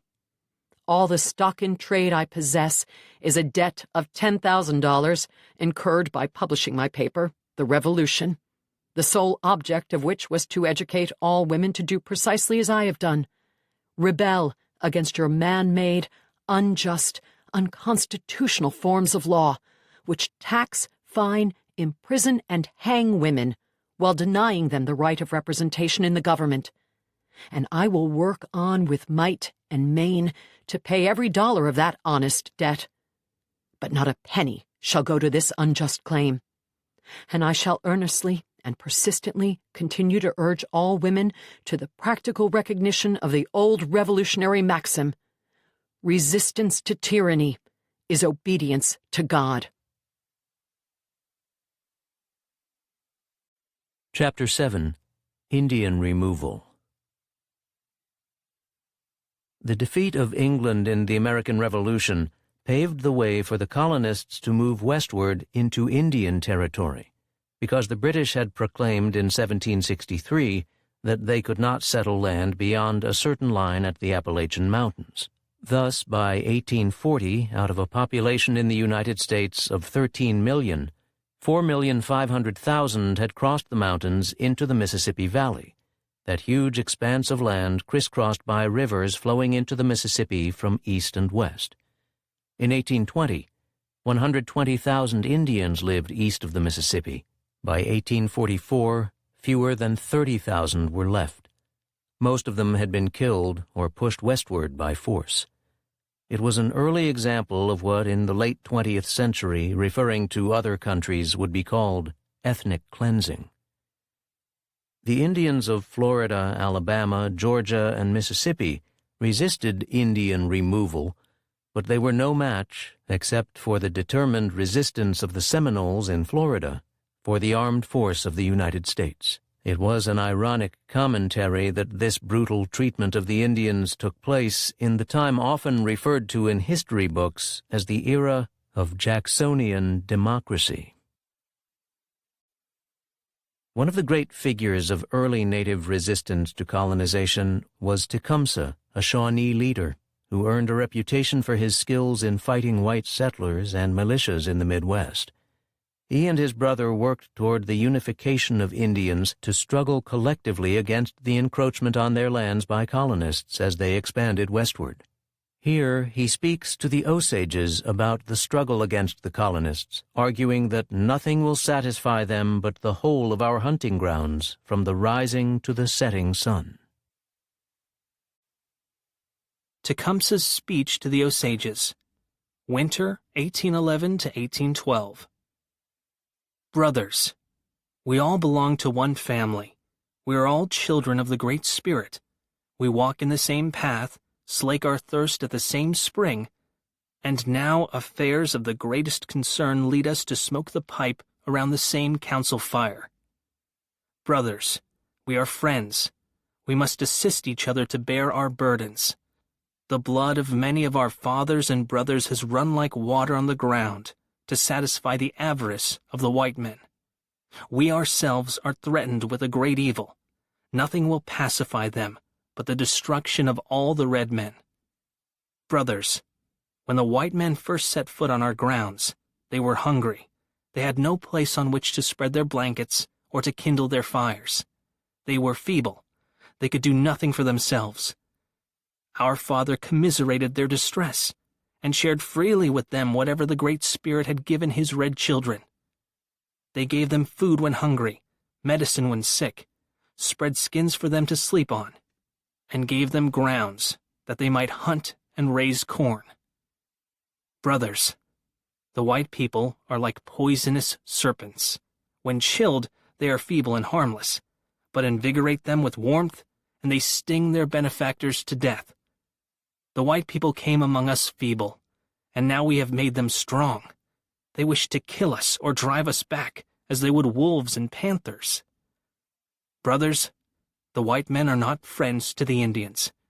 At first, they only asked for land sufficient for a wigwam. Now, nothing will satisfy them but the whole of our hunting grounds, from the rising to the setting sun.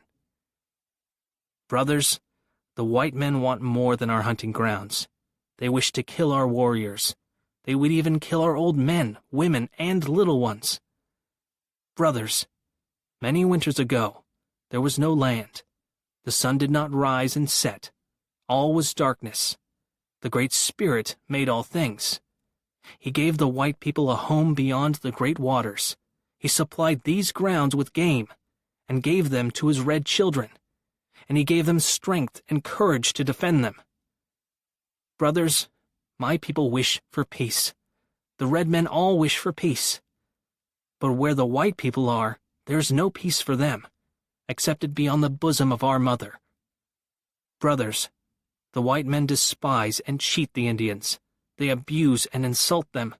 They do not think the red men sufficiently good to live. The red men have borne many and great injuries. They ought to suffer them no longer. My people will not. They are determined on vengeance. They have taken up the tomahawk. They will make it fat with blood. They will drink the blood of the white people. Brothers, my people are brave and numerous, but the white people are too strong for them alone. I wish you to take up the tomahawk with them. If we all unite, we will cause the rivers to stain the great waters with their blood. Brothers, if you do not unite with us, they will first destroy us, and then you will fall an easy prey to them. They have destroyed many nations of red men, because they were not united, because they were not friends to each other. Brothers, the white people send runners amongst us. They wish to make us enemies, that they may sweep over and desolate our hunting grounds, like devastating winds or rushing waters. Brothers, our great Father over the great waters is angry with the white people, our enemies. He will send his brave warriors against them. He will send us rifles and whatever else we want. He is our friend, and we are his children. Brothers, who are the white people that we should fear them? They cannot run fast, and are good marks to shoot at. They are only men. Our fathers have killed many of them. We are not squaws, and we will stain the earth red with blood. Brothers, the Great Spirit is angry with our enemies. He speaks in thunder, and the earth swallows up villages and drinks up the Mississippi. The great waters will cover their lowlands. Their corn cannot grow. And the Great Spirit will sweep those who escape to the hills from the earth with his terrible breath. Brothers, we must be united. We must smoke the same pipe. We must fight each other's battles. And more than all, we must love the Great Spirit. He is for us. He will destroy our enemies and make all his red children happy. In the first half of the 19th century, tens of thousands of Native Americans were violently removed from their lands as the U.S. government led an expansion of its territory and power into the lands of the Cherokee and other Indian nations. In 1823, the Supreme Court ruled that Indians' right of occupancy was not as important as the U.S. government's right of discovery. 4 years later, the Cherokees responded by declaring themselves to be a sovereign nation.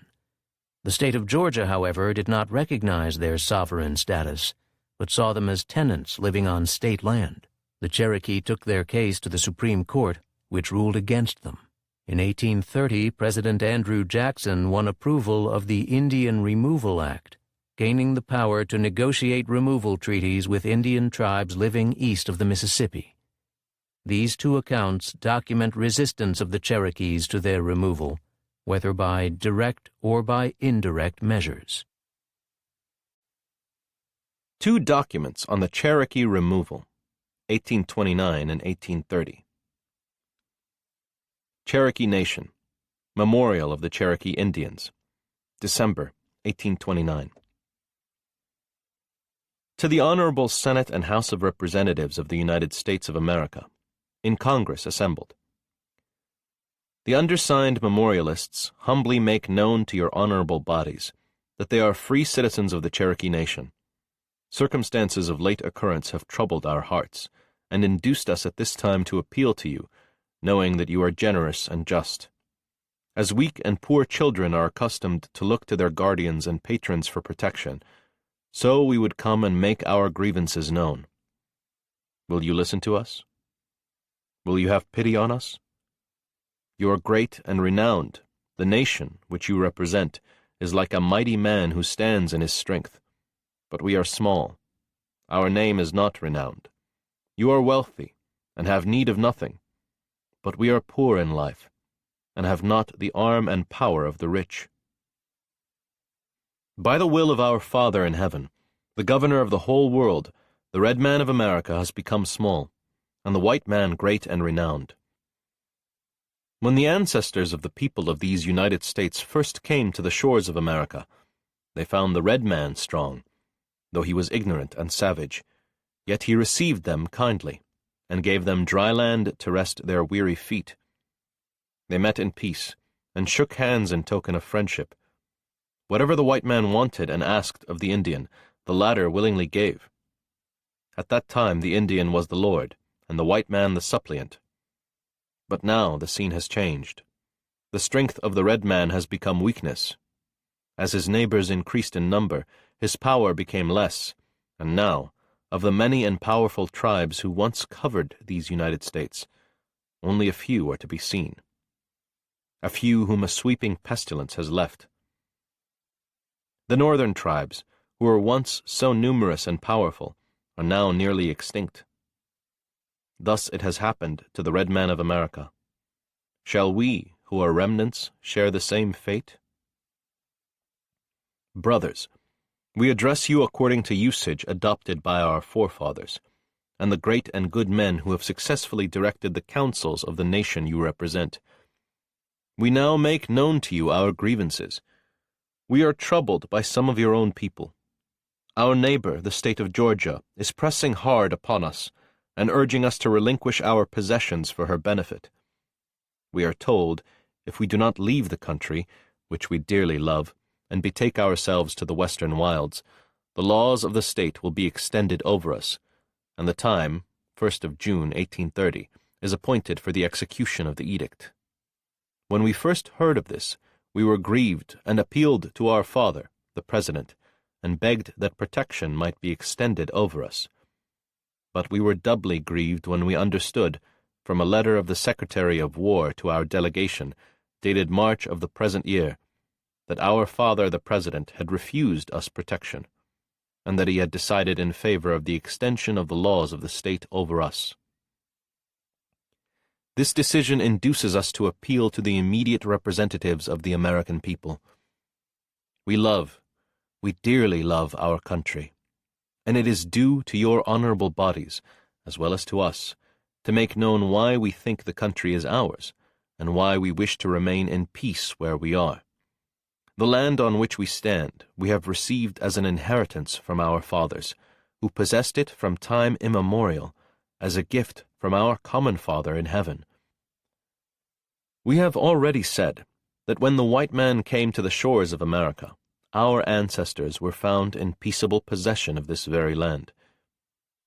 They bequeathed it to us as their children, and we have sacredly kept it as containing the remains of our beloved men. This right of inheritance we have never ceded, nor ever forfeited. Permit us to ask, what better right can a people have to a country than the right of inheritance and immemorial, peaceable possession? We know it is said of late by the state of Georgia and by the executive of the United States that we have forfeited this right. But we think this is said gratuitously. At what time have we made the forfeit? What crime have we committed whereby we must forever be divested of our country and rights? Was it when we were hostile to the United States and took part with the King of Great Britain during the struggle for independence? If so, why was not this forfeiture declared in the first treaty of peace between the United States and our beloved men? Why was not such an article as the following inserted in the treaty? The United States give peace to the Cherokees, but, for the part they took in the late war, declare them to be but tenants at will, to be removed when the convenience of the states within whose chartered limits they live shall require it. This was the proper time to assume such a position, but it was not thought of. Nor would our forefathers have agreed to any treaty whose tendency was to deprive them of their rights and their country. All that they have conceded and relinquished are inserted in the treaties open to the investigation of all people. We would repeat, then, the right of inheritance and peaceable possession which we claim, we have never ceded nor forfeited. In addition to that first of all rights, the right of inheritance and peaceable possession, we have the faith and pledge of the United States, repeated over and over again, in treaties made at various times. By these treaties our rights as a separate people are distinctly acknowledged, and guarantees given that they shall be secured and protected. So we have always understood the treaties. The conduct of the government towards us, from its organization until very lately, the talks given to our beloved men by the presidents of the United States, and the speeches of the agents and commissioners, all concur to show that we are not mistaken in our interpretation. Some of our beloved men who signed the treaties are still living, and their testimony tends to the same conclusion. We have always supposed that this understanding of the treaties was in accordance with the views of the government, nor have we ever imagined that any body would interpret them otherwise. In what light shall we view the conduct of the United States and Georgia, in their intercourse with us, in urging us to enter into treaties and cede lands? If we were but tenants at will, why was it necessary that our consent must be obtained before these governments could take lawful possession of our lands? The answer is obvious. These governments perfectly understood our rights, our right to the country, and our right to self-government. Our understanding of the treaties is further supported by the intercourse law of the United States, which prohibits all encroachments upon our territory.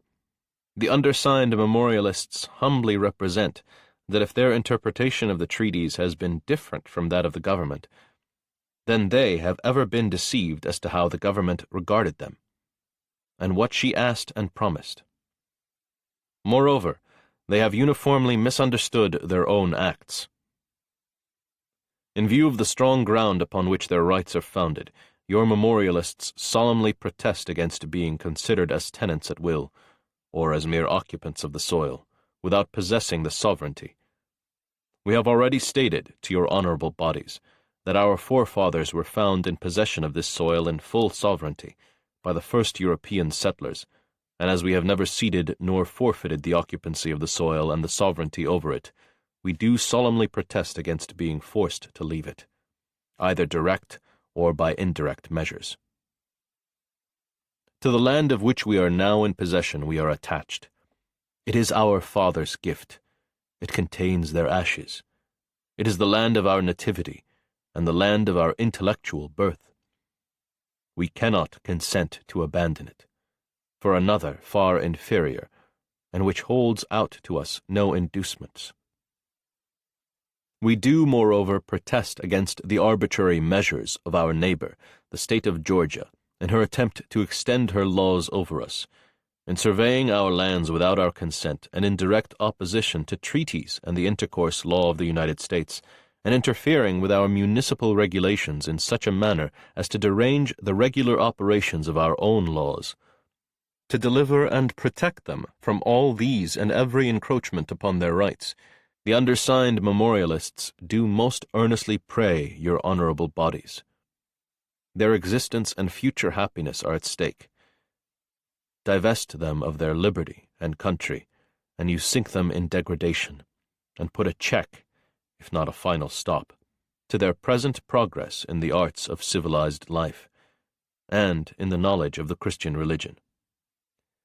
Your memorialists humbly conceive that such an act would be in the highest degree oppressive. From the people of these United States, who perhaps, of all men under heaven, are the most religious and free, it cannot be expected. Your memorialists, therefore, cannot anticipate such a result. You represent a virtuous, intelligent, and Christian nation. To you they willingly submit their cause for your righteous decision. Lewis Ross and others. Address of the Committee and Council of the Cherokee Nation, in General Council convened to the people of the United States, July 17, 1830. Before we close this address, permit us to state what we conceive to be our relations with the United States. After the peace of 1783, the Cherokees were an independent people, absolutely so, as much as any people on earth. They had been allies to Great Britain, and as a faithful ally, took a part in the colonial war on her side. They had placed themselves under her protection, and had they, without cause, declared hostility against their protector, and had the colonies been subdued, what might not have been their fate? But her, Great Britain's, power on this continent was broken. She acknowledged the independence of the United States and made peace. The Cherokees therefore stood alone and, in these circumstances, continued the war. They were then under no obligations to the United States any more than to Great Britain, France, or Spain. The United States never subjugated the Cherokees. On the contrary, our fathers remained in possession of their country, and with arms in their hands. We are aware that some persons suppose it will be for our advantage to remove beyond the Mississippi. We think otherwise. Our people universally think otherwise. Thinking that it would be fatal to their interests, they have almost to a man sent their memorial to Congress, deprecating the necessity of a removal. This question was distinctly before their minds when they signed their memorial. Not an adult person can be found who has not an opinion on the subject, and if the people were to understand distinctly that they could be protected against the laws of the neighboring states, there is probably not an adult person in the nation who would think it best to remove, though possibly a few might emigrate individually. We are not willing to remove, and if we could be brought to this extremity, it would be not by argument, but because our judgment was satisfied, not because our condition will be improved, but only because we cannot endure to be deprived of our national and individual rights and subjected to a process of intolerable oppression. We wish to remain on the land of our fathers. We have a perfect and original right to remain without interruption or molestation. The treaties with us and laws of the United States made in pursuance of treaties guarantee our residence and our privileges and secure us against intruders. Our only request is that these treaties may be fulfilled and these laws executed. But if we are compelled to leave our country, we see nothing but ruin before us. The country west of the Arkansas Territory is unknown to us. From what we can learn of it, we have no prepossessions in its favor. All the inviting parts of it, as we believe, are preoccupied by various Indian nations, to which it has been assigned. They would regard us as intruders, and look upon us with an evil eye. The far greater part of that region is, beyond all controversy, badly supplied with wood and water, and no Indian tribe can live as agriculturists without these articles. All our neighbors, in case of our removal, though crowded into our near vicinity, would speak a language totally different from ours, and practice different customs. The original possessors of that region are now wandering savages lurking for prey in the neighborhood. They have always been at war, and would be easily tempted to turn their arms against peaceful emigrants. Were the country to which we are urged much better than it is represented to be, and were it free from the objections which we have made to it, still it is not the land of our birth, nor of our affections. It contains neither the scenes of our childhood, nor the graves of our fathers. In early 1832, thousands of Native Americans, led by the Sauk chief Black Hawk, denounced an 1804 treaty and moved from Iowa across the Mississippi into Illinois. They were soon attacked by U.S. 6th Infantry and were eventually defeated, but Black Hawk remained defiant, and here in his surrender speech explains why he and others fought and why their enemy should be ashamed of their actions.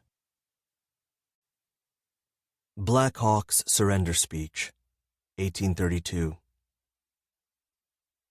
You have taken me prisoner with all my warriors. I am much grieved, for I expected, if I did not defeat you, to hold out much longer and give you more trouble before I surrendered. I tried hard to bring you into ambush, but your last general understands Indian fighting. The first one was not so wise. When I saw that I could not beat you by Indian fighting, I determined to rush on you and fight you face to face. I fought hard, but your guns were well aimed. The bullets flew like birds in the air and whizzed by our ears like the wind through the trees in the winter. My warriors fell around me. It began to look dismal. I saw my evil day at hand. The sun rose dim on us in the morning, and at night it sunk in a dark cloud and looked like a ball of fire. That was the last sun that shone on Black Hawk. His heart is dead and no longer beats quick in his bosom. He is now a prisoner to the white men. They will do with him as they wish. But he can stand torture and is not afraid of death. He is no coward. Black Hawk is an Indian. He has done nothing for which an Indian ought to be ashamed. He has fought for his countrymen, the squaws and papooses, against white men who came year after year to cheat them and take away their lands. You know the cause of our making war. It is known to all white men. They ought to be ashamed of it. The white men despise the Indians and drive them from their homes. But the Indians are not deceitful.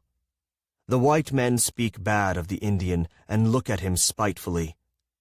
But the Indian does not tell lies. Indians do not steal. An Indian who is as bad as the white men could not live in our nation. He would be put to death and be eaten up by the wolves. The white men are bad schoolmasters. They carry false looks and deal in false actions. They smile in the face of the poor Indian to cheat him.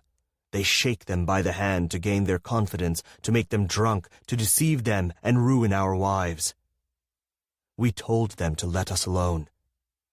But they followed on and beset our paths, and they coiled themselves among us like the snake. They poisoned us by their touch. We were not safe. We lived in danger. We were becoming like them, hypocrites and liars, adulterers, lazy drones, all talkers and no workers. We looked up to the Great Spirit. We went to our Great Father. We were encouraged. His great counsel gave us fair words and big promises, but we got no satisfaction. Things were growing worse. There were no deer in the forest. The opossum and beaver were fled. The springs were drying up, and our squaws and papooses without victuals to keep them from starving. We called a great council and built a large fire. The spirit of our fathers arose and spoke to us to avenge our wrongs or die. We set up the war whoop and dug up the tomahawk. Our knives were ready, and the heart of Black Hawk swelled high in his bosom when he led his warriors to battle. He is satisfied. He will go to the world of spirits contented. He has done his duty. His father will meet him there and commend him. Black Hawk is a true Indian and disdains to cry like a woman. He feels for his wife, his children, and friends, but he does not care for himself. He cares for his nation and the Indians. They will suffer. He laments their fate. The white men do not scalp the head, but they do worse. They poison the heart. It is not pure with them. His countrymen will not be scalped, but they will, in a few years, become like the white men, so that you can't trust them, and there must be, as in the white settlements, nearly as many officers as men to take care of them and keep them in order. Farewell, my nation. Black Hawk tried to save you and avenge your wrongs. He drank the blood of some of the whites. He has been taken prisoner, and his plans are stopped. He can do no more. He is near his end. His sun is setting, and he will rise no more. Farewell to Black Hawk. In May 1838, federal militias started to round up Cherokees and move them into stockades in several southern states. They were then forced to march 1,000 miles westward. Thousands of Cherokees died as a result of the removal. The journey became known as the Trail of Tears, or the Trail Where They Cried. 50 years later, in 1890, Private John Burnett, who served in the mounted infantry, told his children his memories of the Trail of Tears, which he described as the execution of the most brutal order in the history of American warfare. John G. Burnett, The Cherokee Removal Through the Eyes of a Private Soldier, December 11th, 1890. This is my birthday, December 11th, 1890. I am 80 years old today.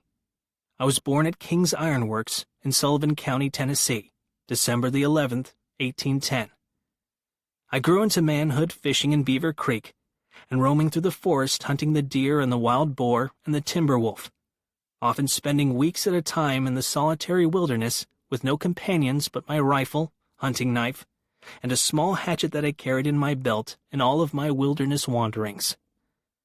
On these long hunting trips, I met and became acquainted with many of the Cherokee Indians, hunting with them by day and sleeping around their campfires by night. I learned to speak their language, and they taught me the arts of trailing and building traps and snares.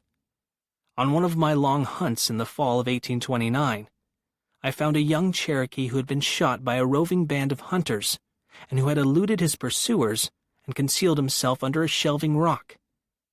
Weak from loss of blood, the poor creature was unable to walk and almost famished for water. I carried him to a spring, bathed and bandaged the bullet wound, and built a shelter out of bark peeled from a dead chestnut tree. I nursed and protected him, feeding him on chestnuts and toasted deer meat. When he was able to travel, I accompanied him to the home of his people and remained so long that I was given up for lost. By this time, I had become an expert rifleman and fairly good archer and a good trapper, and spent most of my time in the forest in quest of game. The removal of Cherokee Indians from their lifelong homes in the year of 1838 found me a young man in the prime of life and a private soldier in the American Army. Being acquainted with many of the Indians and able to fluently speak their language, I was sent as interpreter into the Smoky Mountain country in May 1838, and witnessed the execution of the most brutal order in the history of American warfare. I saw the helpless Cherokees arrested and dragged from their homes and driven at the bayonet point into the stockades. And in the chill of a drizzling rain on an October morning, I saw them loaded like cattle or sheep into 645 wagons and started toward the west. One can never forget the sadness and solemnity of that morning. Chief John Ross led in prayer, and when the bugle sounded and the wagons started rolling, many of the children rose to their feet and waved their little hands goodbye to their mountain homes, knowing they were leaving them forever. Many of these helpless people did not have blankets, and many of them had been driven from home barefooted. On the morning of November the 17th, we encountered a terrific sleet and snowstorm with freezing temperatures, and from that day until we reached the end of the fateful journey on March the 26th, 1839, the sufferings of the Cherokees were awful. The trail of the exiles was a trail of death. They had to sleep in the wagons and on the ground without fire. And I have known as many as 22 of them to die in one night of pneumonia due to ill treatment, cold, and exposure. Among this number was the beautiful Christian wife of Chief John Ross, Quady Ross. This noble-hearted woman died a martyr to childhood, giving her only blanket for the protection of a sick child. She rode thinly clad through a blinding sleet and snowstorm, developed pneumonia, and died in the still hours of a bleak winter night, with her head resting on Lieutenant Gregg's saddle blanket. I made the long journey to the west with the Cherokees, and did all that a private soldier could do to alleviate their sufferings. When on guard duty at night, I have many times walked my beat in my blouse in order that some sick child might have the warmth of my overcoat. I was on guard duty the night Mrs. Ross died. When relieved at midnight, I did not retire, but remained around the wagon out of sympathy for Chief Ross, and at daylight was detailed by Captain McClellan to assist in the burial like the other unfortunates who died on the way. Her unconfined body was buried in a shallow grave by the roadside, far from her native home, and the sorrowing cavalcade moved on. Being a young man, I mingled freely with the young women and girls. I have spent many pleasant hours with them when I was supposed to be under my blanket, and they have many times sung their mountain songs for me, this being all that they could do to repay my kindness. And with all my association with Indian girls from October 1829 to March 26, 1839, I did not meet one who was a moral prostitute. They are kind and tender-hearted, and many of them are beautiful. The only trouble that I had with anybody on the entire journey to the west was a brutal teamster by the name of Ben McDonnell, who was using his whip on an old, feeble Cherokee to hasten him into the wagon. The sight of that old and nearly blind creature quivering under the lashes of a bullwhip was too much for me. I attempted to stop McDonnell, and it ended in a personal encounter. He lashed me across the face, the wire tip on his whip cutting a bad gash in my cheek. The little hatchet that I had carried in my hunting days was in my belt, and McDonnell was carried unconscious from the scene. I was placed under guard, but Ensign Henry Bullock and Private Elkanah Millard had both witnessed the encounter. They gave Captain McClellan the facts, and I was never brought to trial. Years later, I met Second Lieutenant Riley and Ensign Bullock at Bristol at John Robertson's show, and Bullock jokingly reminded me that there was a case still pending against me before a court-martial and wanted to know how much longer I was going to have the trial put off. McDonnell finally recovered, and in the year 1851 was running a boat out of Memphis, Tennessee. The long, painful journey to the west ended March 26, 1839, with 4,000 silent graves reaching from the foothills of the Smoky Mountains to what is known as Indian Territory in the west, and covetousness on the part of the white race was the cause of all that the Cherokees had to suffer. Ever since Ferdinand de Soto made his journey through the Indian country in the year 1540, there had been a tradition of a rich gold mine somewhere in the Smoky Mountain country, and I think the tradition was true. At a festival at Akota on Christmas night, 1829, I danced and played with Indian girls who were wearing ornaments around their neck that looked like gold. In the year 1828, a little Indian boy living on Ward Creek had sold a gold nugget to a white trader, and that nugget sealed the doom of the Cherokees. In a short time, the country was overrun with armed brigands claiming to be government agents, who paid no attention to the rights of the Indians who were the legal possessors of the country, Crimes were committed that were a disgrace to civilization. Men were shot in cold blood, lands were confiscated, homes were burned, and the inhabitants driven out by the gold-hungry brigands. Chief Junaluska was personally acquainted with President Andrew Jackson. Junaluska had taken 500 of the flower of his Cherokee scouts and helped Jackson to win the Battle of the Horseshoe, leaving 33 of them dead on the field. And in that battle, Junaluska had drove his tomahawk through the skull of a Creek warrior, when the Creek had Jackson at his mercy. Chief John Ross sent Junaluska as an envoy to plead with President Jackson for protection for his people. But Jackson's manner was cold and indifferent toward the rugged son of the forest who had saved his life. He met Junaluska, heard his plea, but curtly said, "Sir, your audience is ended. There's nothing I can do for you." The doom of the Cherokee was sealed. Washington, D.C. had decreed that they must be driven west and their lands given to the white man, and in May 1838, an army of 4,000 regulars and 3,000 volunteer soldiers under command of General Winfield Scott marched into the Indian country and wrote the blackest chapter on the pages of American history. Men working in the fields were arrested and driven to the stockades. Women were dragged from their homes by soldiers whose language they could not understand. Children were often separated from their parents and driven into the stockades with the sky for a blanket and the earth for a pillow. And often the old and infirm were prodded with bayonets to hasten them to the stockades. In one home, death had come during the night. A little sad-faced child had died and was lying on a bearskin couch, and some women were preparing the little body for burial. All were arrested and driven out, leaving the child in the cabin. I don't know who buried the body. In another home was a frail mother, apparently a widow, and 3 small children, one just a baby. When told that she must go, the mother gathered the children at her feet, prayed a humble prayer in her native tongue, patted the old family dog on the head, told the faithful creature goodbye. With a baby strapped on her back and leading a child with each hand, started on her exile. But the task was too great for that frail mother. A stroke of heart failure relieved her sufferings.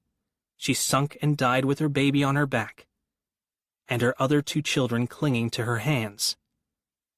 Chief Junaluska, who had saved President Jackson's life at the Battle of Horseshoe, witnessed this scene, the tears gushing down his cheeks, and lifting his cap he turned his face toward the heavens and said, "Oh my God, if I had known at the Battle of the Horseshoe what I know now, American history would have been differently written."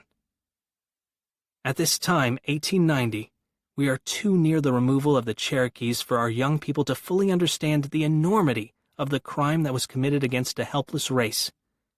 Truth is, the facts are being concealed from the young people of today. School children of today do not know that we are living on lands that were taken from a helpless race at the bayonet point to satisfy the white man's greed. Future generations will read and condemn the act, and I do hope posterity will remember that private soldiers like myself and like the 4 Cherokees who were forced by General Scott to shoot an Indian chief and his children had to execute the orders of our superiors. We had no choice in the matter. However, murder is murder, whether committed by the villain skulking in the dark or by uniformed men stepping to the strains of martial music. Murder is murder, and somebody must answer.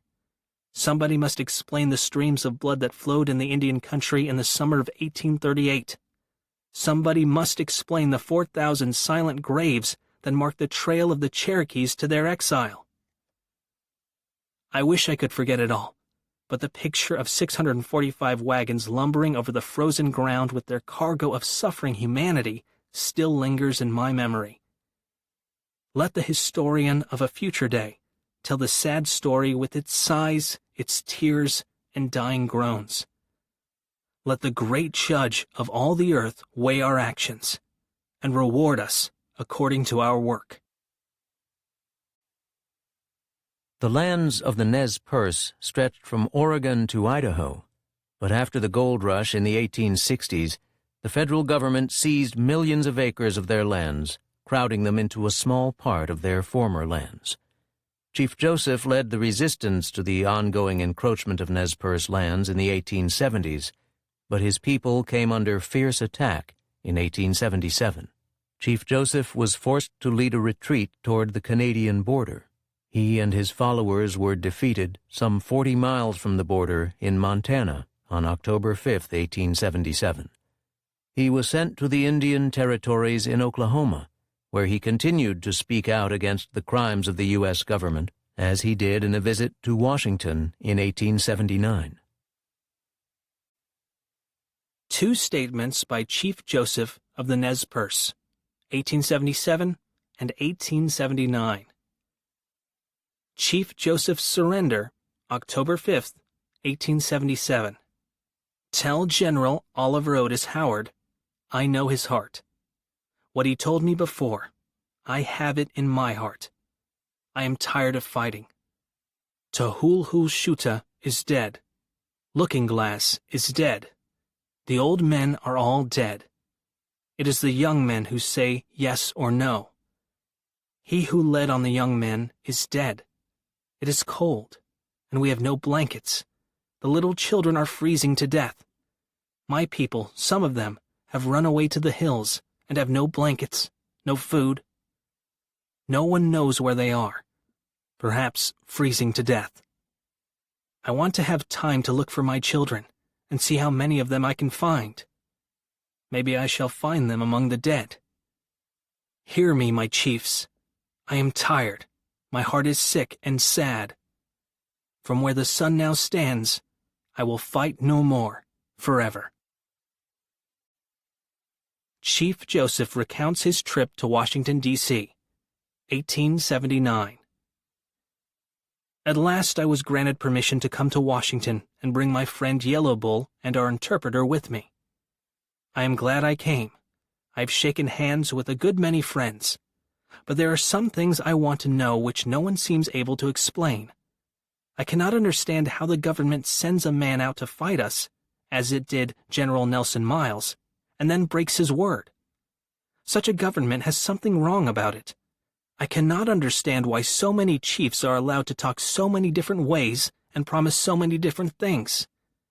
I have seen the great Father Chief, President Rutherford B. Hayes, the next great chief, Secretary of the Interior, Carl Schurz, the Commissioner Chief, the Law Chief, and many other law chiefs, congressmen, and they all say they are my friends, and that I shall have justice.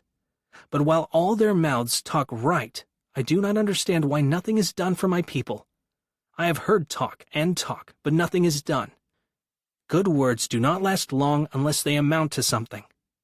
Words do not pay for my dead people. They do not pay for my country now overrun by white men. They do not protect my father's grave. They do not pay for my horses and cattle. Good words do not give me back my children. Good words will not make good the promise of your war chief, General Miles. Good words will not give my people good health and stop them from dying. Good words will not give my people a home where they can live in peace and take care of themselves. I am tired of talk that comes to nothing. It makes my heart sick when I remember all the good words and all the broken promises. There's been too much talking by men who had no right to talk.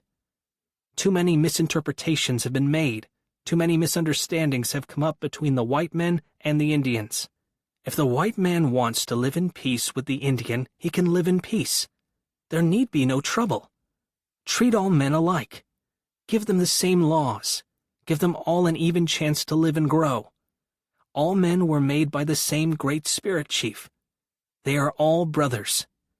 The earth is the mother of all people, and all people should have equal rights upon it. You might as well expect all rivers to run backward as that any man who was born a free man should be contented penned up and denied liberty to go where he pleases. If you tie a horse to a stake, do you expect he will grow fat? If you pen an Indian up on a small spot of earth and compel him to stay there, he will not be contented, nor will he grow and prosper. I have asked some of the great white chiefs where they get their authority to say to the Indian that he shall stay in one place, while he sees white men going where they please. They cannot tell me. I only ask of the government to be treated as all other men are treated. If I cannot go to my own home, let me have a home in a country where my people will not die so fast. I would like to go to Bitter Root Valley. There my people would be happy. Where they are now, they are dying. 3 have died since I left my camp to come to Washington. When I think of our condition, my heart is heavy. I see men of my own race treated as outlaws and driven from country to country or shot down like animals. I know that my race must change. We cannot hold our own with the white men as we are. We only ask an even chance to live as other men live. We ask to be recognized as men. We ask that the same law shall work alike on all men. If an Indian breaks the law, punish him by the law. If a white man breaks the law, punish him also. Let me be a free man, free to travel, free to stop, free to work, free to trade where I choose, free to choose my own teachers, free to follow the religion of my fathers, free to talk, think, and act for myself. And I will obey every law or submit to the penalty. Whenever the white man treats the Indian as they treat each other, then we shall have no more wars. We shall be all alike, brothers of one father and mother, with one sky above us and one country around us and one government for all. Then the great spirit chief who rules above will smile upon this land and send rain to wash out the bloody spots made by brothers' hands upon the face of the earth. For this time, the Indian race is waiting and praying. I hope no more groans of wounded men and women will ever go to the ear of the great spirit chief above, and that all people may be one people. Hin Matuya Lat Kekt has spoken for his people. One of the worst massacres of Native Americans occurred on December 29, 1890, and was, as with so many other massacres, reported with indifference and even praised. The massacre followed soon after the killing of the Indian leader Sitting Bull. After his death, the Saturday Pioneer in Aberdeen, South Dakota, proclaimed, "The whites, by law of conquest, by justice of civilization, are masters of the American continent, and the best safety of the frontier settlers will be secured by the total annihilation of the few remaining Indians." The editor of the paper was L. Frank Baum, the author of The Wonderful Wizard of Oz. This account of the Wounded Knee Massacre is from the Oglala Sioux leader Black Elk, from his oral testimony published as Black Elk Speaks. Black Elk. The End of the Dream. 1932. After the soldiers marched away, Red Crow and I started back toward Pine Ridge together, and I took the little baby that I told you about. Red Crow had one too. We were going back to Pine Ridge because we thought there was peace back home. But it was not so. While we were gone, there was a fight around the agency, and our people had all gone away. They had gone away so fast that they left all the teepees standing. It was nearly dark when we passed north of Pine Ridge, where the hospital is now, and some soldiers shot at us, but did not hit us. We rode into the camp, and it was all empty. We were very hungry because we had not eaten anything since early morning. So we peeped into the teepees until we saw where there was a pot with papa, dried meat, cooked in it. We sat down in there and began to eat. While we were doing this, the soldiers shot at the teepee, and a bullet struck right between Red Crow and me. It threw dust in the soup, but we kept right on eating until we had our fill. Then we took the babies and got on our horses and rode away. If that bullet had only killed me, then I could have died with papa in my mouth. The people had fled down Clay Creek, and we followed their trail. It was dark now, and late in the night we came to where they were camped without any teepees. They were just sitting by little fires, and the snow was beginning to blow.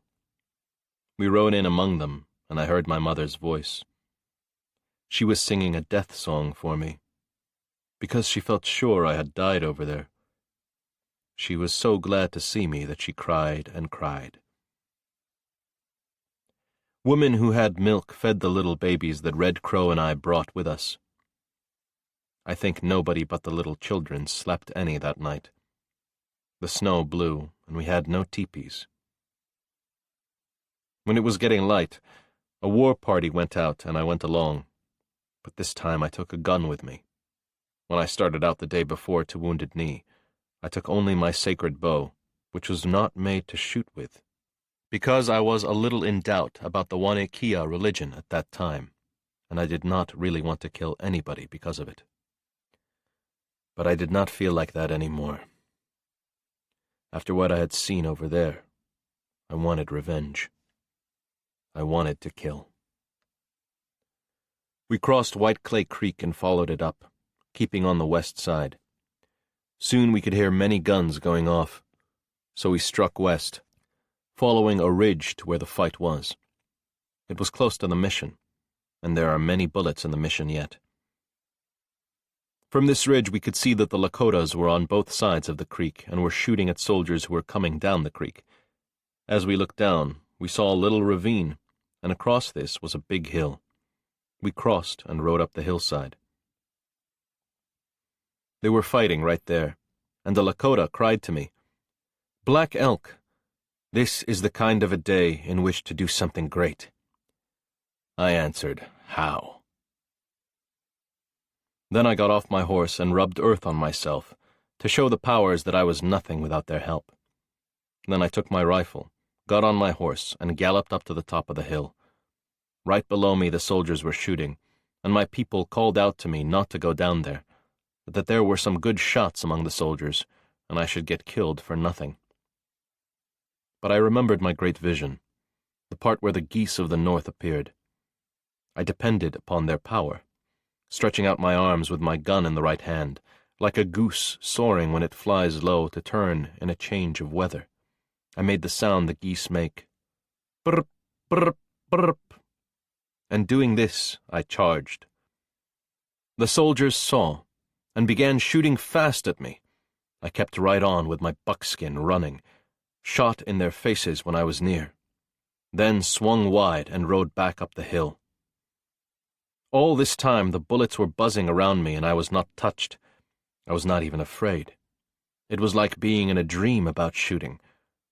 But just as I had reached the very top of the hill, suddenly it was like waking up, and I was afraid. I dropped my arms and quit making the goose cry. Just as I did this, I felt something strike my belt as though someone had hit me there with the back of an axe.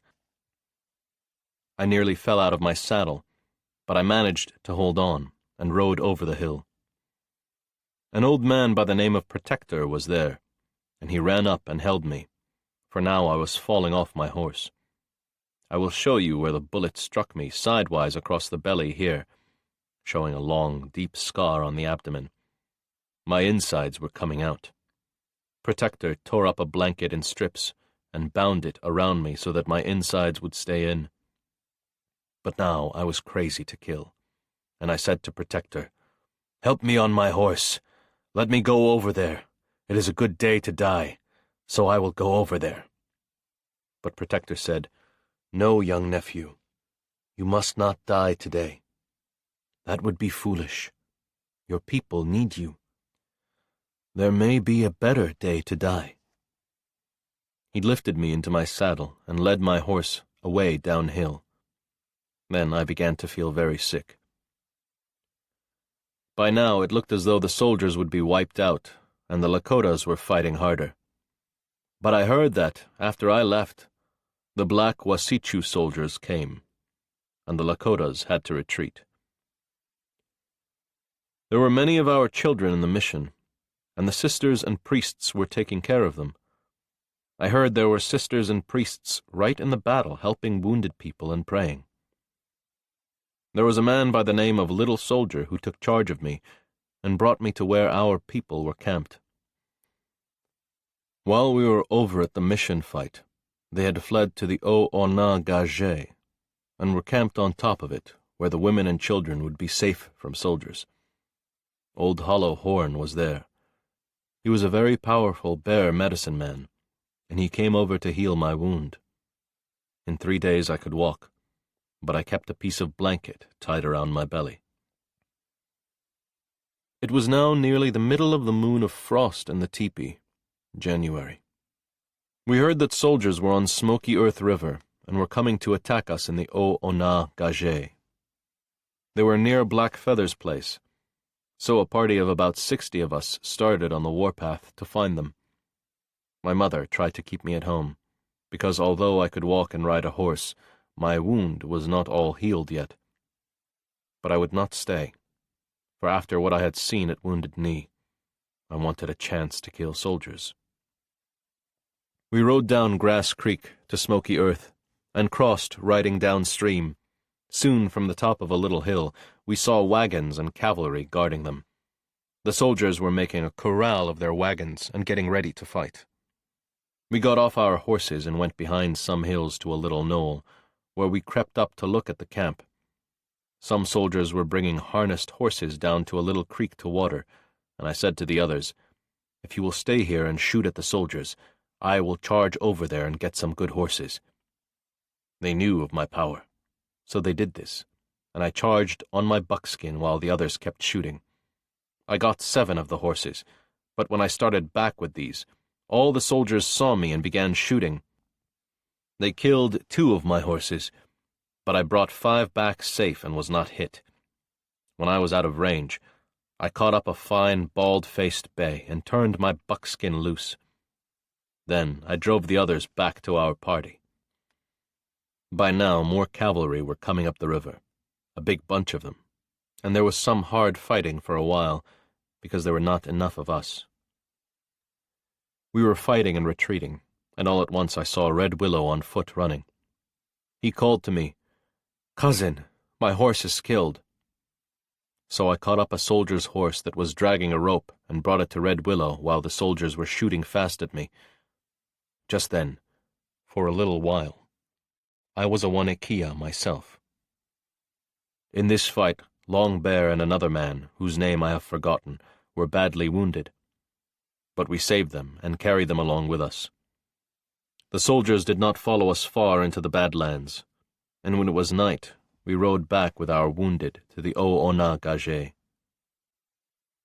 We wanted a much bigger war party, so that we could meet the soldiers and get revenge. But this was hard, because the people were not all of the same mind, and they were hungry and cold. We had a meeting there, and were all ready to go out with more warriors, when, afraid of his horses, came over from Pine Ridge to make peace with Red Cloud, who was with us there. Our party wanted to go out and fight anyway, but Red Cloud made a speech to us, something like this: "Brothers, this is a very hard winter. The women and children are starving and freezing. If this were summer, I would say to keep on fighting to the end. But we cannot do this. We must think of the women and children, and that it is very bad for them. So we must make peace, and I will see that nobody is hurt by the soldiers." The people agreed to this, for it was true. So we broke camp next day and went down from the Onondaga to Pine Ridge. And many, many Lakotas were already there. Also, there were many, many soldiers. They stood in 2 lines with their guns held in front of them as we went through to where we camped. And so it was all over. I did not know then how much was ended. When I look back now from this high hill of my old age, I can still see the butchered women and children lying heaped and scattered all along the crooked gulch, as plain as when I saw them with eyes still young. And I can see that something else died there in the bloody mud, and was buried in the blizzard. A people's dream died there. It was a beautiful dream. And I, to whom so great a vision was given in my youth, you see me now a pitiful old man, who has done nothing, for the nation's hoop is broken and scattered. There is no center any longer, and the sacred tree is dead. Chapter 8. The War on Mexico. The annexation of Texas, which in 1836 declared its independence from Mexico, with support from the U.S. government, paved the way for the war against Mexico. President James Polk, a Democrat and expansionist elected in 1844, confided to his Secretary of the Navy on the night of his inauguration in early 1845 that one of his main objectives as president was the acquisition of California, which was part of Mexico. The Washington Union, a newspaper that represented the position of the Democratic Party, wrote, "Let the great measure of annexation be accomplished, for who can arrest the torrents that will pour onward to the west? The road to California will be open to us." In the summer of 1845, John O'Sullivan, editor of the Democratic Review, used a phrase that would become famous, saying it was our manifest destiny to overspread the continent allotted by Providence for the free development of our yearly multiplying millions. Yes, manifest destiny. All that was missing in the plan was an incident. A patrol of American troops was sent into territory between the Nueces River and the Rio Grande River that the Mexicans claimed was their land. The patrol was wiped out by Mexican forces. In response, Polk declared, falsely, that Mexico has invaded our territory and shed American blood upon the American soil. Even before the incident, he had written in his diary that the United States had ample cause for war. But Polk immediately asked Congress for a declaration of war. Congress rushed to approve, spending barely 30 minutes discussing the issue. The Whig Party, which elected Abraham Lincoln to Congress in 1846, after the war had begun, was presumably against the war, but not against expansion. So they voted overwhelmingly for the war resolution. In Congress, Lincoln challenged Polk with his spot resolutions, asking Polk to specify the exact spot where American blood was shed on American soil. But, like the other Whigs, he would not try to end the war by stopping funds. The party voted again and again to appropriate the men and materials for the war. There was resistance to the war by those Americans who saw expansion as a way of creating more slave territory, but that resistance broadened as the invasion of Mexico became a more and more bloody affair, accompanied by the bombardment of neighborhoods and the killing of women and children. The death toll of American soldiers grew. Volunteer regiments from Virginia, Mississippi, and North Carolina mutinied in northern Mexico against their officers. At least 9,000 soldiers deserted during the war. Veterans returning home, desperate for money, sold to speculators the land warrants given by the government. The New York Commercial Advertiser pointed to the experience of the Revolutionary War, in which immense fortunes were made out of the poor soldiers who shed their blood, and said the same thing was happening in the war against Mexico. Mexico surrendered and was paid $15 million by the U.S. government for the taking of New Mexico and California. A Whig newspaper concluded, "We take nothing by conquest, thank God." In his diary, Colonel Ethan Allen Hitchcock in the 3rd Infantry Regiment challenges, as an on-the-scene witness, the rhetoric of politicians who supported the war. The Diary of Colonel Ethan Allen Hitchcock, June 30th, 1845 to March 26th, 1846. Fort Jessup, Louisiana, June 30th, 1845. Orders came last evening by express from Washington City directing General Zachary Taylor to move without any delay to some point on the coast near the Sabine or elsewhere, and as soon as he shall hear of the acceptance by the Texas Convention of the annexation resolutions of our Congress, he is immediately to proceed with his whole command to the extreme western border of Texas and take up a position on the banks of or near the Rio Grande, and he is to expel any armed force of Mexicans who may cross that river. William W. S. Bliss read the orders to me last evening hastily at Tattoo. I have scarcely slept a wink, thinking of the needful preparations. I am now writing, at reveille by candlelight, and waiting the signal for muster. Violence leads to violence, and if this movement of ours does not lead to others and bloodshed, I am much mistaken. 29th August. Received last evening a letter from Captain Casey and a map of Texas from the Quartermaster General's office, the latter being the one prepared by Lieutenant Emery. But it has added to it a distinct boundary mark to the Rio Grande. Our people ought to be damned for their impudent arrogance and domineering presumption. It is enough to make atheists of us all to see such wickedness in the world, whether punished or unpunished. 8th September. General Taylor talks, whether sincerely or not, of going to the Rio Grande. This is singular language from one who originally, and till very lately, denounced annexation as both injudicious in policy and wicked in fact. The claim, so-called, of the Texans to the Rio Grande is without foundation. The argument of Mr. Robert J. Walker passes by the Treaty of 1819, by which the United States gave up all west and south of the Sabine, either saying nothing about it or presuming that it was not valid. Yet we took possession of Florida under that treaty.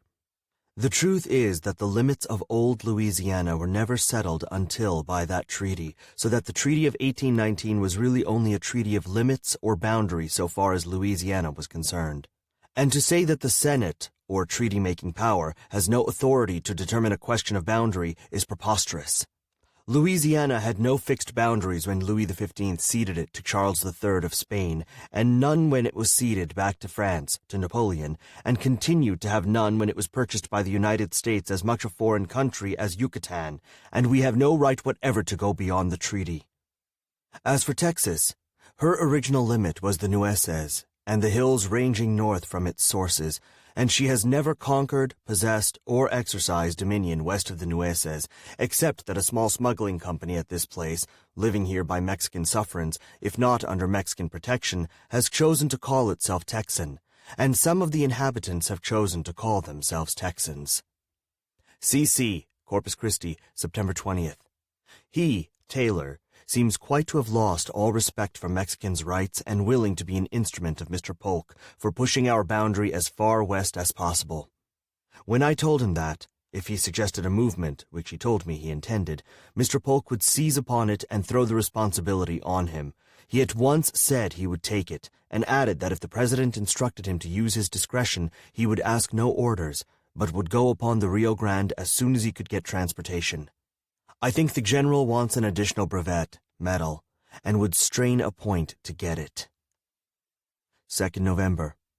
Newspapers all seem to indicate that Mexico will make no movement, and the government is magnanimously bent on taking advantage of it to insist upon our claim as far as the Rio Grande. I hold this to be monstrous and abominable. But now, I see, the United States of America, as a people, are undergoing changes in character, and the real status and principles for which our forefathers fought are fast being lost sight of. If I could, by any decent means, get a living in retirement, I would abandon a government which I think corrupted by both ambition and avarice to the last degree. March 23rd. As to the right of this movement, I have said from the first that the United States are the aggressors. We have outraged the Mexican government and people by an arrogance and presumption that deserve to be punished. For 10 years, we have been encroaching on Mexico and insulting her. Her people I consider a simple, well-disposed, pastoral race, no way inclined to savage usages. 26th March. We have not one particle of right to be here. Our force is altogether too small for the accomplishment of its errand. It looks as if the government sent a small force on purpose to bring on a war, so as to have a pretext for taking California and as much of this country as it chooses. For, whatever becomes of this army, there is no doubt of a war between the United States and Mexico. In an 1819 treaty with Spain, the United States had given up any claim to Texas. But this did not stop politicians in Washington from trying to bribe Mexican officials to sell Texas and then seeking to colonize the state and annex it. Mexico tried to stop the flow of U.S. immigration into Texas, but colonists continued to come to the state, setting the stage for a conflict over the state's status and for the eventual war against Mexico. Here is a dispatch describing the treatment of Mexicans by the Texas colonists, sent by President Miguel Barragan of Mexico to all Mexican military commanders and governors, via his secretary José María Tornel. Miguel Barragan, Dispatch on Texas Colonists, October 31st, 1835. For a long time, the ungrateful Texas colonists have made fun of the national laws of Mexico, disregarding the fact that Mexico gave them a generous welcome and kept them close to our bosom, dispensing to them the same and even more benefits than to our own sons. Every time we have had internal agitation, they have thought the Republic weak and impotent to control their excesses. These have multiplied intensely, producing insults again and again against the whole of our national arms. When order was finally established in the interior, they hypocritically pretended a bond they did not feel to the institutions of their stepmother. Given the slightest opportunity, they returned to their aggressions, throwing insults at our customs employees, and even fighting the small detachments which protected them. To the Texas colonists, the word Mexican is, and has been, an execrable word. There has been no insult or violation that our countrymen have not suffered, including being jailed as foreigners in their own country. The Texas colonies have been considered for a long time as general quarters for the enemies of the nation, where all the bums and adventurers from the whole world have been gathered to revolt against the generous nation which has tolerated their insolence. All this has reached the point where the flag of rebellion has been raised, the Texans aspiring shamelessly to take over one of the most precious parts of our land. Accomplices to this wickedness are adventurers from the state of Louisiana, who foment disturbances and give necessary support to the rebels. The civilized world will not delay in pronouncing the judgment they deserve for this infamous and detestable conduct. The supreme government knows its duties and knows how to execute them. But our brave soldiers, so many times victorious over outside and inside enemies, are already marching to maintain in Texas our flag and honor, to punish the traitors, and to reward those who remain faithful to their oaths, duties, and obligations.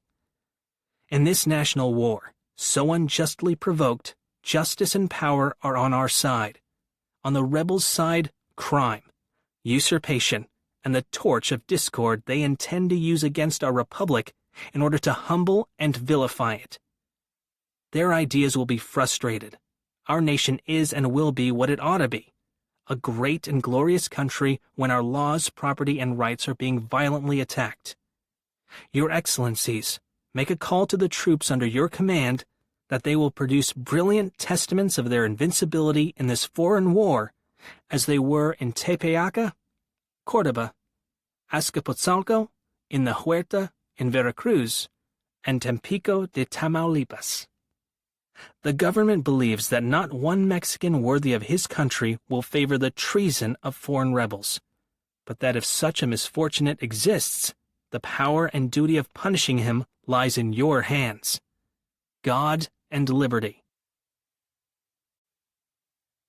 During the Mexican War, a group of Irish soldiers serving in the U.S. military switched sides to join the Mexican army and take up arms against U.S. expansion into Mexican soil. They were called San Patricio's St. Patrick's Battalion. Here is a leaflet they printed explaining their cause and appealing particularly to Catholics not to fight against others who shared their religion. Juan Soto, Desertion Handbill, June 6, 1847. Catholic Irish, Frenchman, and German of the invading army. The American nation makes a most unjust war to the Mexicans, and has taken all of you as an instrument of their iniquity. You must not fight against a religious people, nor should you be seen in the ranks of those who proclaim slavery of mankind as a constitutive principle. The religious man, he who possesses greatness of mind, must always fight for liberty, and liberty is not on the side of those who establish differences in mankind, making an unhappy and innocent people earn the bread of slavery. Liberty is not on the part of those who desire to be the lords of the world, robbing properties and territories which do not belong to them, and shedding so much blood in order to accomplish their views in open war with the principles of our holy religion. The Mexican people raises everywhere in order to wage an insurrectionary war. And that American army, however large it may become, shall find here a grave. The Mexican people wishes not to shed the blood of those who profess their own religion, and I, in the name of inhabitants of the state of Veracruz, invite you to abandon those ranks to which you must not belong.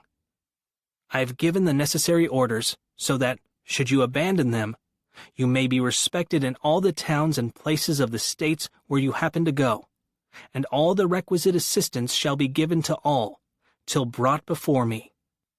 Many of your former companions fight now content in our ranks. After this war is over, the magnanimous and generous Mexican nation will duly appreciate the services rendered, and you shall remain with us, cultivating our fertile lands. Catholic Irish, French, and German. Long live liberty. Long live our holy religion.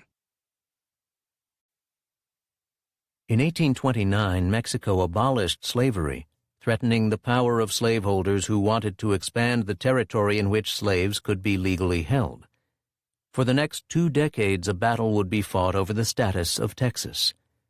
In a speech in Belfast, Ireland in 1846, the fiery abolitionist Frederick Douglass described the U.S. annexation of Texas as a conspiracy from beginning to end, a most deep and skillfully devised conspiracy for the purpose of upholding and sustaining one of the darkest and foulest crimes ever committed by man. In this speech, delivered in Boston in 1849, Douglass, speaking to other abolitionists, calls for forcible resistance against the invasion of Mexico and against slave owners in the South. Frederick Douglass, Address to the New England Convention, May 31st, 1849. You know, as well as I do, that Faneuil Hall has resounded with echoing applause of a denunciation of the Mexican War as a murderous war, as a war against the free states, as a war against freedom, against the Negro, and against the interests of the working man of this country, and as a means of extending that great evil and damning curse, Negro slavery. Immense applause. Why may not the oppressed say, when an oppressor is dead, either by disease or by the hand of the foeman on the battlefield, that there is one the less of his oppressors left on earth? For my part, I would not care if tomorrow I should hear of the death of every man who engaged in that bloody war in Mexico, and that every man had met the fate he went there to perpetrate upon unoffending Mexicans. Applause and hisses. A word more. There are 3 millions of slaves in this land, held by the U.S. government under the sanction of the American Constitution, with all the compromises and guarantees contained in that instrument in favor of the slave system. Among those guarantees and compromises is one by which you, the citizens of Boston, have sworn before God that 3 millions of slaves shall be slaves or die, that your swords and bayonets and arms shall at any time at the bidding of the slaveholder, through the legal magistrate or governor of a slave state, be at his service in putting down the slaves. With 18 millions of freemen standing upon the quivering hearts of 3 millions of slaves, my sympathies, of course, must be with the oppressed. I am among them, and you are treading them beneath your feet. The weight of your influence, numbers, political combinations, and religious organizations, and the power of your arms rest heavily upon them, and serve at this moment to keep them in their chains. When I consider their condition, the history of the American people, how they bared their bosoms to the storm of British artillery in order to resist simply a 3-penny tea tax, and to assert their independence of the mother country, I say, in view of these things, I should welcome the intelligence tomorrow, should it come, that the slaves had risen in the South, and that the sable arms, which had been engaged in beautifying and adorning the South, were engaged in spreading death and devastation there. Marked sensation. There is a state of war at the South at this moment. The slaveholder is waging a war of aggression on the oppressed. The slaves are now under his feet. Why, you welcomed the intelligence from France that Louis Philippe had been barricaded in Paris. You threw up your caps in honor of the victory achieved by republicanism over royalty. You shouted aloud, "Long live the Republic," and joined heartily in the watchword of liberty, equality, fraternity. And should you not hail with equal pleasure the tidings from the South, that the slaves had risen and achieved for himself, against the iron-hearted slaveholder, what the Republicans of France achieved against the Royalists of France? Great applause and some hissing. Here, the North Star, the abolitionist newspaper edited in Rochester, New York by Frederick Douglass, argues the case against the war on Mexico, highlighting not only the question of slavery, but the class dimension of the war as well. North Star editorial. The War with Mexico, January 21st, 1848. From aught that appears in the present position and movements of the Executive and Cabinet, the proceedings of either branch of the National Congress, the several state legislatures, North and South, the spirit of the public press, the conduct of leading men, and the general views and feelings of the people of the United States at large, slight hope can rationally be predicated of a very speedy termination of the present disgraceful, cruel, and iniquitous war with our sister republic. Mexico seems a doomed victim to Anglo-Saxon cupidity and love of dominion. The determination of our slave-holding president to prosecute the war, and the probability of his success in wringing from the people men and money to carry it on, is made evident, rather than doubtful, by the puny opposition arrayed against him. No politician of any considerable distinction or eminence seems willing to hazard his popularity with his party, or stem the fierce current of executive influence, by an open and unqualified disapprobation of the war. None seem willing to take their stand for peace at all risks, and all seem willing that the war should be carried on in some form or another. If any oppose the President's demands, it is not because they hate the war, but for want of information as to the aims and objects of the war. The boldest declaration on this point is that Honorable John P. Hale, which is to the effect that he will not vote a single dollar to the President for carrying on the war until he shall be fully informed of the purposes and objects of the war. Mr. Hale knows, as well as the President can inform him, for what the war is waged, and yet he accompanies his declaration with that prudent proviso. This shows how deep-seated and strongly bulwarked is the evil against which we contend. The boldest dare not fully grapple with it. Meanwhile, the plot thickens, the evil spreads. Large demands are made on the national treasury, to wit, the poor man's pockets. Eloquent and patriotic speeches are made in the Senate, House of Representatives, and state assemblies. Whig as well as Democratic governors stand stoutly up for the war. Experienced and hoary-headed statesmen tax their declining strength and ingenuity in devising ways and means for advancing the infernal work. Recruiting sergeants and corporals perambulate the land in search of victims for the sword and food for powder. Wherever there is a sink of iniquity or a den of pollution, these buzzards may be found in search of their filthy prey.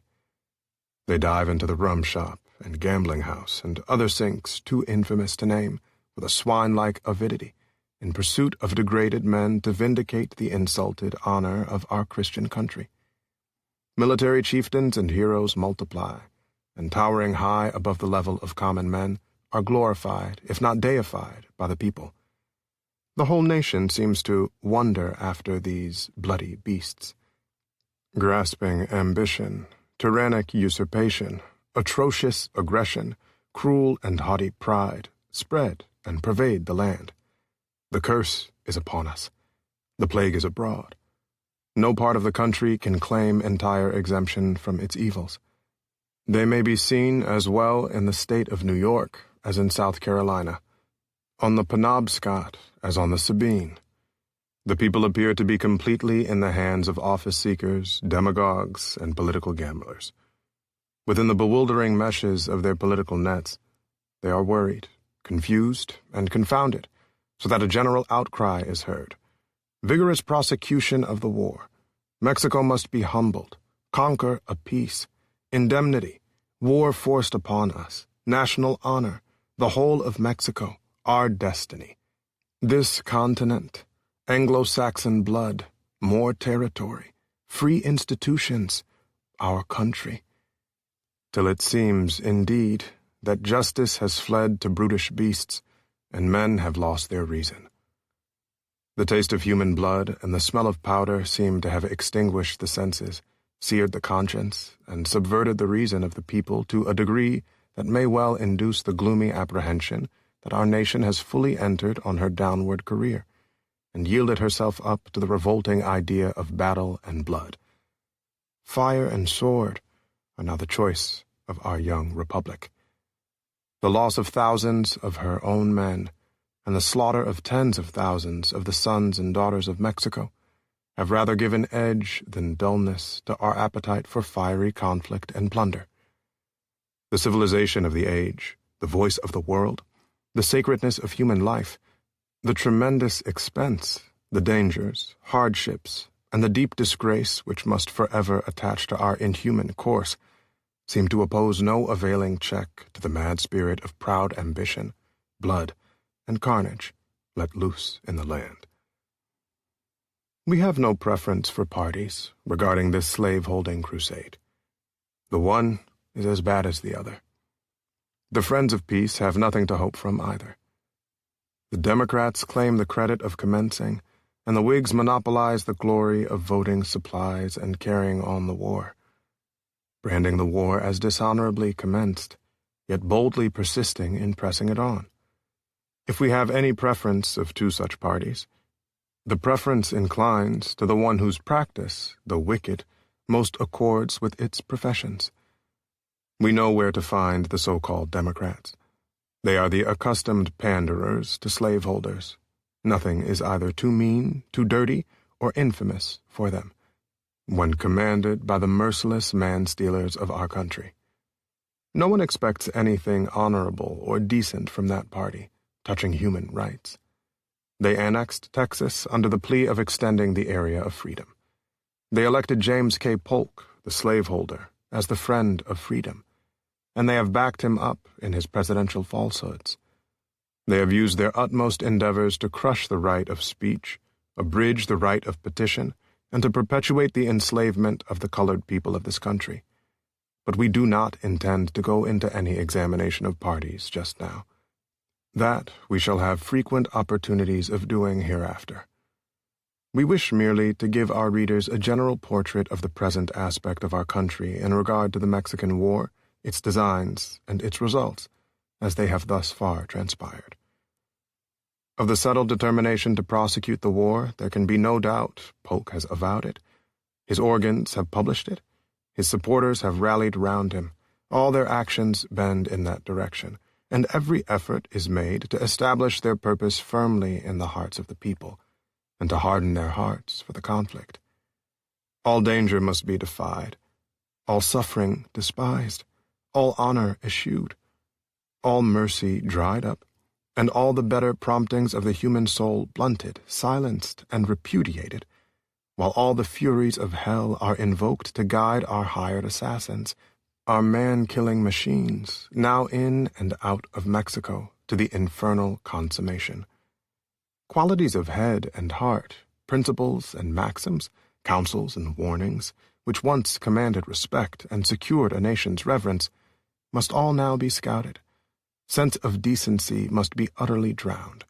Age nor sex must exercise any humanizing effect upon our gallant soldiers, or restrain their satanic designs. The groans of slaughtered men, the screams of violated women, and the cries of orphaned children must bring no throb of pity from our national heart, but must rather serve as music to inspire our gallant troops to deeds of atrocious cruelty, lust, and blood. The work is thus laid out, commenced, and is to be continued. Where it will end is known only to the great ruler of the universe. But where the responsibility rests, and upon whom retribution will fall, is sure and certain.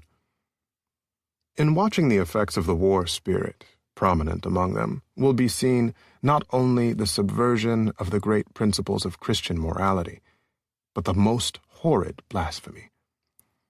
While traveling from Rochester to Victor a few days ago, we listened to a conversation between two persons of apparent gentility and intelligence on the subject of the United States' war against Mexico.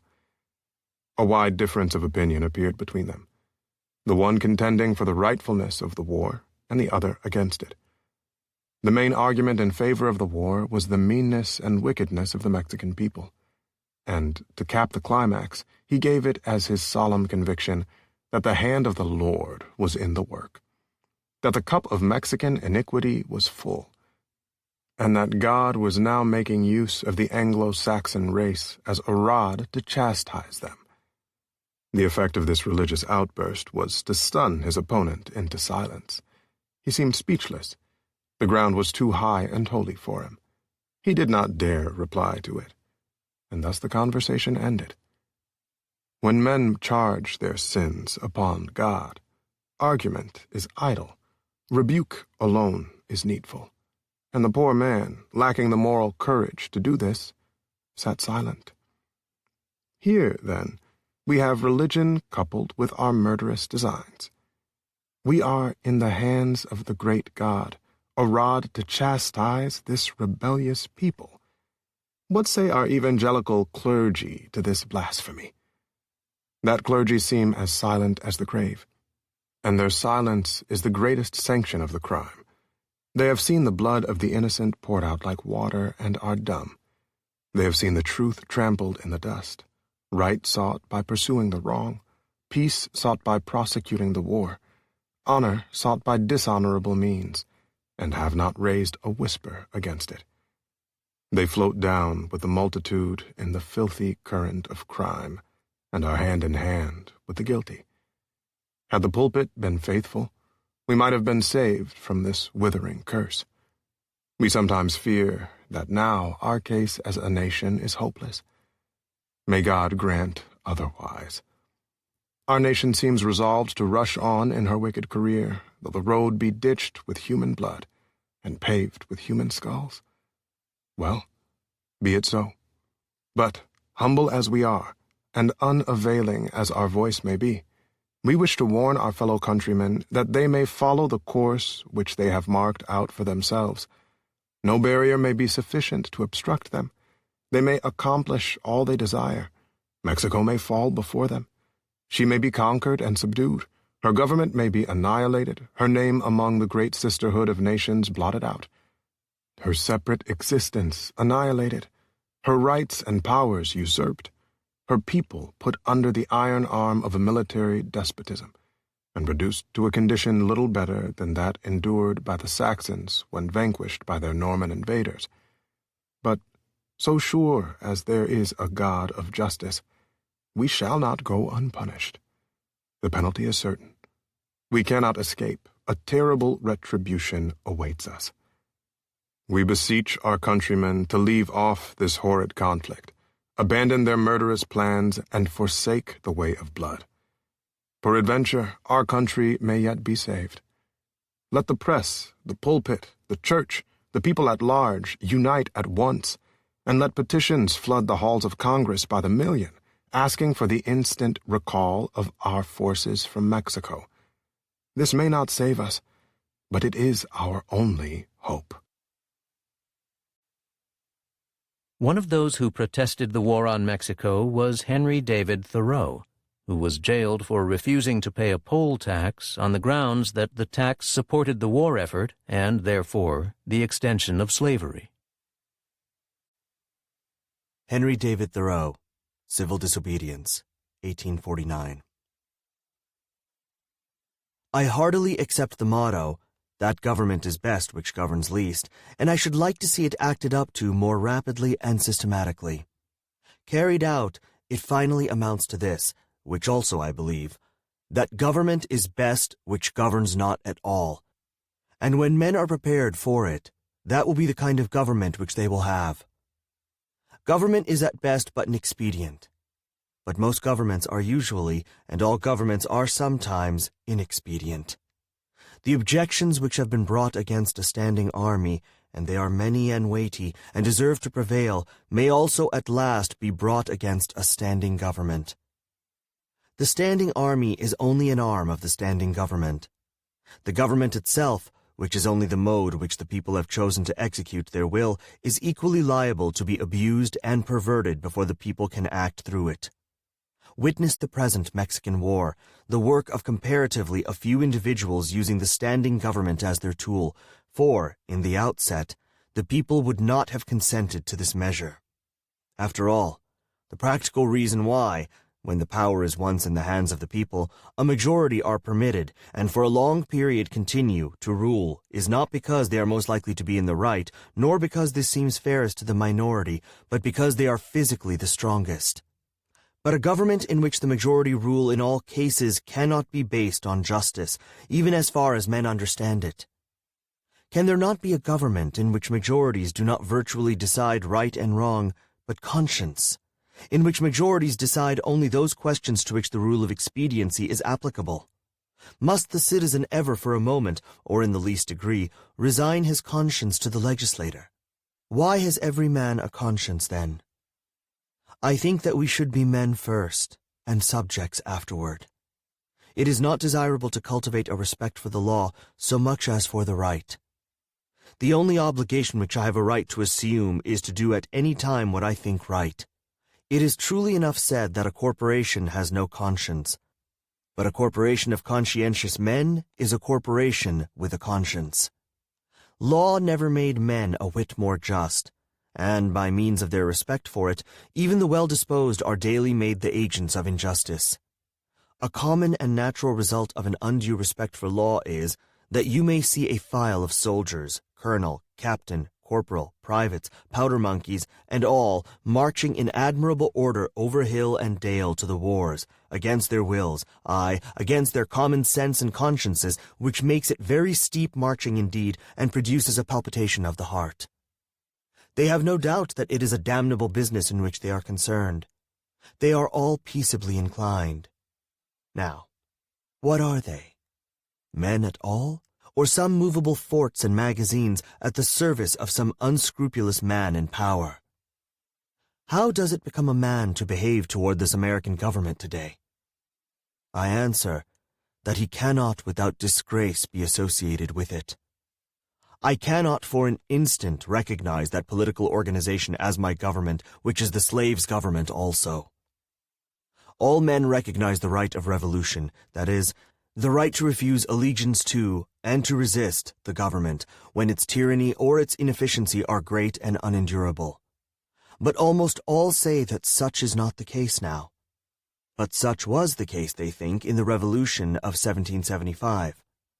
If one were to tell me that this was a bad government because it taxed certain foreign commodities brought to its ports, it is most probable that I should not make an ado about it, for I can do without them. All machines have their friction, and possibly this does enough good to counterbalance the evil. At any rate, it is a great evil to make a stir about it.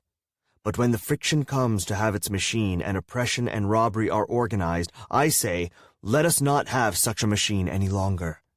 In other words, when a sixth of the population of a nation which is undertaken to be the refuge of liberty are slaves, and a whole country is unjustly overrun and conquered by a foreign army and subjected to military law, I think that it is not too soon for honest men to rebel and revolutionize.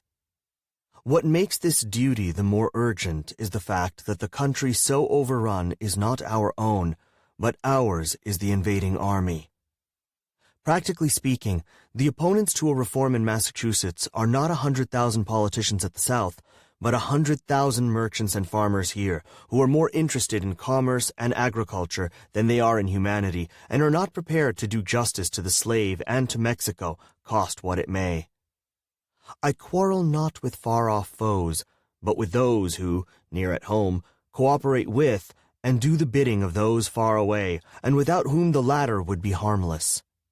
We are accustomed to say that the mass of men are unprepared, but improvement is slow, because the few are not materially wiser or better than the many.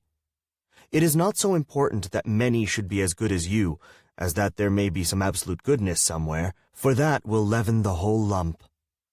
There are thousands who are in opinion opposed to slavery and to the war, who yet in effect do nothing to put an end to them, who, esteeming themselves children of George Washington and Benjamin Franklin, sit down with their hands in their pockets and say that they know not what to do and do nothing, who even postpone the question of freedom to the question of free trade and quietly read the prices current along with the latest advices from Mexico after dinner and, it may be, fall asleep over them both.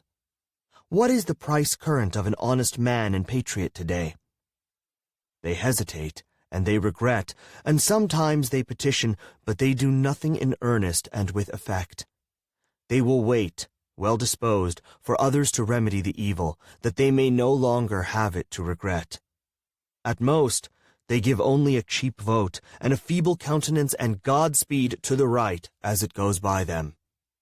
There are 999 patrons of virtue to one virtuous man, but it is easier to deal with the real possessor of a thing than with the temporary guardian of it.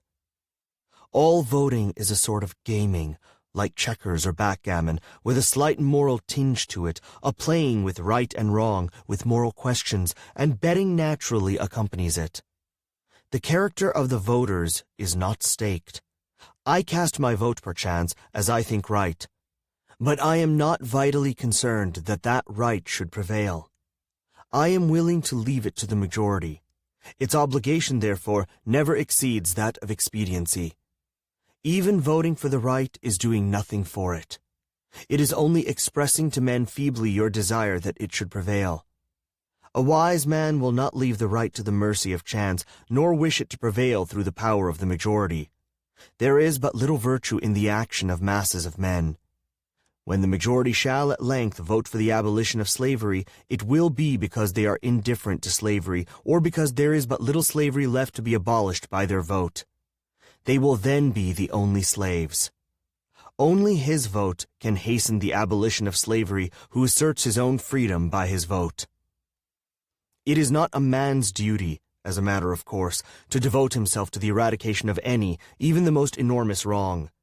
He may still properly have other concerns to engage him, but it is his duty, at least, to wash his hands of it, and, if he gives it no thought longer, not to give it practically his support. If I devote myself to other pursuits and contemplations, I must first see, at least, that I do not pursue them sitting upon another man's shoulders. I must get off him first, that he may pursue his contemplations too. See what gross inconsistency is tolerated.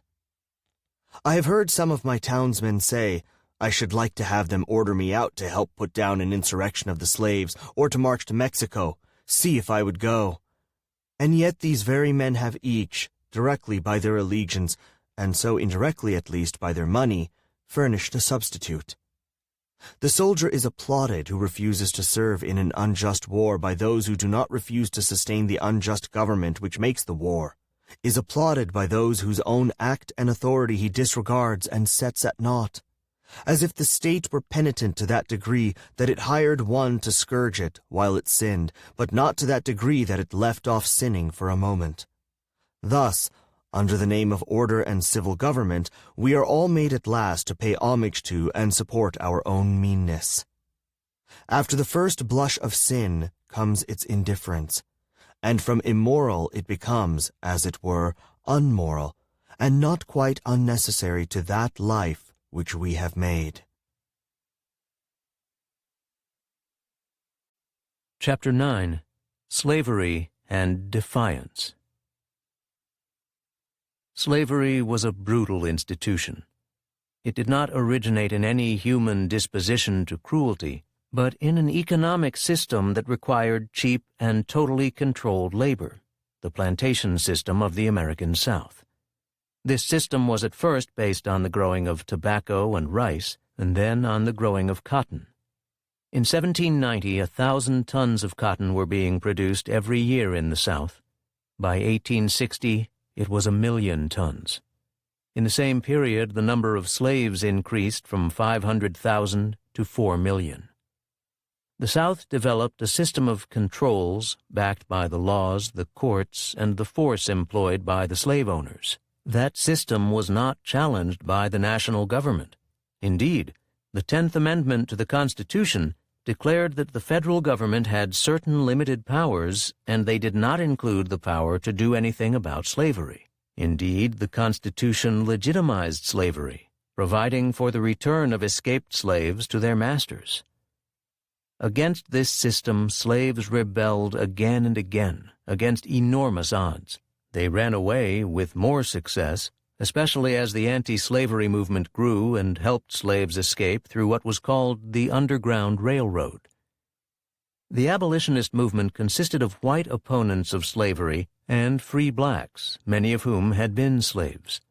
They had to deal not only with the Southern governments, but with the federal government, which was cooperating with the slave owners. When the Fugitive Slave Act was passed in 1850, it offered the services of federal marshals and soldiers in capturing escaped slaves and returning them to their masters. Black and white abolitionists defied the law and helped many slaves to escape. When slavery was abolished at the end of the Civil War by passage of the 13th Amendment, it did not bring complete freedom. The former slaves, not given land or the resources to become independent farmers, often became serfs tied to their former masters. Although the 14th and 15th Amendments promised equality and the right to vote, and for a period were enforced by federal troops in the South, that enforcement ended when Northern politicians made a deal with the Southern plantation class. Southern blacks were betrayed, their representatives forced out of the legislatures. Lynch mobs ruled the day. Thousands of blacks fled the Deep South to escape violence and poverty. Others waited for the day when they could reclaim their right to equality. In 1829, David Walker, a son of a slave but born free in North Carolina, moved to Boston. The next year he published a pamphlet, Walker's Appeal to the Colored Citizens of the World, which became widely read and infuriated Southern slaveholders. The state of Georgia offered a reward of $10,000 to anyone who would deliver Walker alive, and $1,000 to anyone who would kill him. Here is an excerpt from his appeal. David Walker's Appeal, 1830. I ask the candid and unprejudiced of the whole world to search the pages of historians diligently, and see if the antediluvians, the Sodomites, the Egyptians, the Babylonians, the Ninevites, the Carthaginians, the Persians, the Macedonians, the Greeks, the Romans, the Mohammedans, the Jews, or devils, ever treated a set of human beings as the white Christians of America do us, the blacks or Africans. I also ask the attention of the world of mankind to the declaration of these very American people of the United States, a declaration made July 4th, 1776. It says, "When in the course of human events it becomes necessary for one people to dissolve the political bands which have connected them with another, and to assume among the powers of the earth the separate and equal station to which the laws of nature and of nature's God entitle them, a decent respect for the opinions of mankind requires that they should declare the causes which impel them to the separation. We hold these truths to be self-evident, that all men are created equal, that they are endowed by their Creator with certain unalienable rights, that among these are life, liberty, and the pursuit of happiness, that to secure these rights, governments are instituted among men, deriving their just powers from the consent of the governed, that whenever any form of government becomes destructive of these ends, it is the right of the people to alter or to abolish it, and to institute a new government laying its foundation on such principles, and organizing its powers in such form as to them shall seem most likely to affect their safety and happiness. Prudence, indeed, will dictate that governments long established should not be changed for light and transient causes, and accordingly all experience hath shewn that mankind are more disposed to suffer, while evils are sufferable, than to right themselves by abolishing the forms to which they are accustomed. But when a long train of abuses and usurpations, pursuing invariably the same object, evinces a design to reduce them under absolute despotism, it is their right, it is their duty to throw off such government and to provide new guards for their future security. See your declaration, Americans. Do you understand your own language? Hear your language proclaimed to the world July 4th, 1776.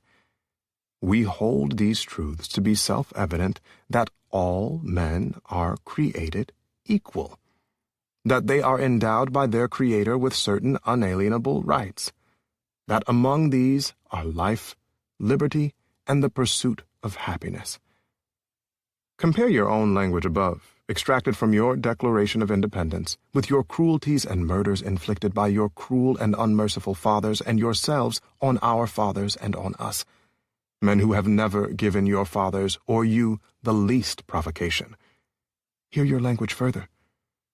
But when a long train of abuses and usurpation, pursuing invariably the same object, evinces a design to reduce them under absolute despotism, it is their right, it is their duty to throw off such government and to provide new guards for their future security. Now, Americans, I ask you candidly, was your sufferings under Great Britain 100th part as cruel and tyrannical as you have rendered ours under you? Some of you, no doubt, believe that we will never throw off your murderous government and provide new guards for our future security. If Satan has made you believe it, will he not deceive you?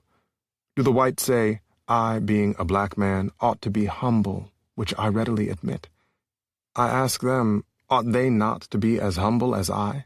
Or do they think that they can measure arms with Jehovah? Will not the Lord yet humble them? Or will not these vari-colored people, whom they now treat worse than brutes, yet under God, humble them low down enough? Some of the whites are ignorant enough to tell us that we ought to be submissive to them, that they may keep their feet on our throats. And if we do not submit to be beaten to death by them, we are bad creatures, and of course must be damned, etc. If any man wishes to hear this doctrine openly preached to us by the American preachers, let him go into the southern and western sections of this country. I do not speak from hearsay. What I have written is what I have seen and heard myself. No man may think that my book is made up of conjecture. I have traveled and observed nearly the whole of these things myself, and what little I did not get by my own observation I received from those among the whites and blacks in whom the greatest confidence may be placed. The Americans may be as vigilant as they please, but they cannot be vigilant enough for the Lord, neither can they hide themselves, where he will not find and bring them out. In this selection from Incidents in the Life of a Slave Girl, first published in 1861 under the pseudonym Linda Brent, Harriet Jacobs explores the relationship between the church and slavery, observing how the teaching, "If you disobey your earthly master, you offend your heavenly master," was used in an attempt to prevent slave rebellion. Religion may have at times provided a momentary relief, but in this passage, Jacobs questions whether it could bring a meaningful release from the ills of slavery. Harriet A. Jacobs, Incidents in the Life of a Slave Girl, written by herself, 1861. After the alarm caused by Nat Turner's insurrection had subsided, the slaveholders came to the conclusion that it would be well to give the slaves enough of religious instruction to keep them from murdering their masters. The Episcopal clergyman offered to hold a separate service on Sundays for their benefit. His colored members were very few, and also very respectable, a fact which I presume had some weight with him. The difficulty was to decide on a suitable place for them to worship. The Methodist and Baptist churches admitted them in the afternoon, but their carpets and cushions were not so costly as those at the Episcopal church. it was at last decided that they should meet at the house of a free colored man who was a member. I was invited to attend because I could read. Sunday evening came, and trusting to the cover of night, I ventured out. I rarely ventured out by daylight, for I always went with fear, expecting at every turn to encounter Dr. Flint, James Norcom, who was sure to turn me back, or order me to his office to inquire where I got my bonnet or some other article of dress. When the Reverend Mr. Pike, John Avery, came, there were some 20 persons present. The reverend gentleman knelt in prayer, then seated himself, and requested all present who could read to open their books while he gave out the portions he wished them to repeat or respond to. His text was, "Servants, be obedient to them that are your masters according to the flesh, with fear and trembling, in singleness of your heart, as unto Christ." Pious Mr. Pike brushed up his hair till it stood upright, and in deep solemn tones began, "Hearken, ye servants, give strict heed unto my words. You are rebellious sinners, your hearts are filled with all manner of evil. 'Tis the devil who tempts you. God is angry with you and will surely punish you if you don't forsake your wicked ways. You that live in town are eye servants behind your master's back. Instead of serving your masters faithfully, which is pleasing in the sight of your heavenly master, you are idle and shirk your work. God sees you. You tell lies, God hears you. Instead of being engaged in worshiping him, you are hidden away somewhere, feasting on your master's substance, tossing coffee grounds with some wicked fortune-teller, or cutting cards with another old hag. Your masters may not find you out, but God sees you and will punish you. Oh, the depravity of your hearts! When your master's work is done, are you quietly together, thinking of the goodness of God to such sinful creatures? No. You are quarreling and tying up little bags of roots to bury under the doorsteps to poison each other with. God sees you. You men steal away to every grog shop to sell your master's corn that you may buy rum to drink. God sees you. You sneak into the back streets or among the bushes to pitch coppers. Although your masters may not find you out, God sees you, and he will punish you. You must forsake your sinful ways and be faithful servants. Obey your old master and your young master, your old mistress and your young mistress. If you disobey your earthly master, you offend your heavenly master. You must obey God's commandments. When you go from here, don't stop at the corners of the streets to talk, but go directly home and let your master and mistress see that you have come." The benediction was pronounced. We went home, highly amused at Brother Pike's gospel teaching, and we determined to hear him again. I went the next Sabbath evening and heard pretty much a repetition of the last discourse. At the close of the meeting, Mr. Pike informed us that he found it very inconvenient to meet at the friend's house, and he should be glad to see us every Sunday evening at his own kitchen. I went home with the feeling that I had heard the Reverend Mr. Pike for the last time. Some of his members repaired to his house and found that the kitchen sported 2 tallow candles. The first time, I am sure, since its present occupant owned it, for the servants never had anything but pine knots. It was so long before the reverend gentleman descended from his comfortable parlor that the slaves left and went to enjoy a Methodist shout. They never seem so happy as when shouting and singing at religious meetings. Many of them are sincere, and nearer to the gate of heaven than sanctimonious Mr. Pike and other long-faced Christians who see wounded Samaritans and pass by on the other side. The slaves generally compose their own songs and hymns, and they do not trouble their heads much about the measure. They often sing the following verses. "Old Satan is one busy old man. He rolls them blocks all in my way, but Jesus is my bosom friend. He rolls them blocks away. If I had died when I was young, then how my stammering tongue would have sung. But I am old, and now I stand, a narrow chance for to tread that heavenly land." I well remember one occasion when I attended a Methodist class meeting. I went with a burdened spirit, and happened to sit next to a poor bereaved mother whose heart was still heavier than mine.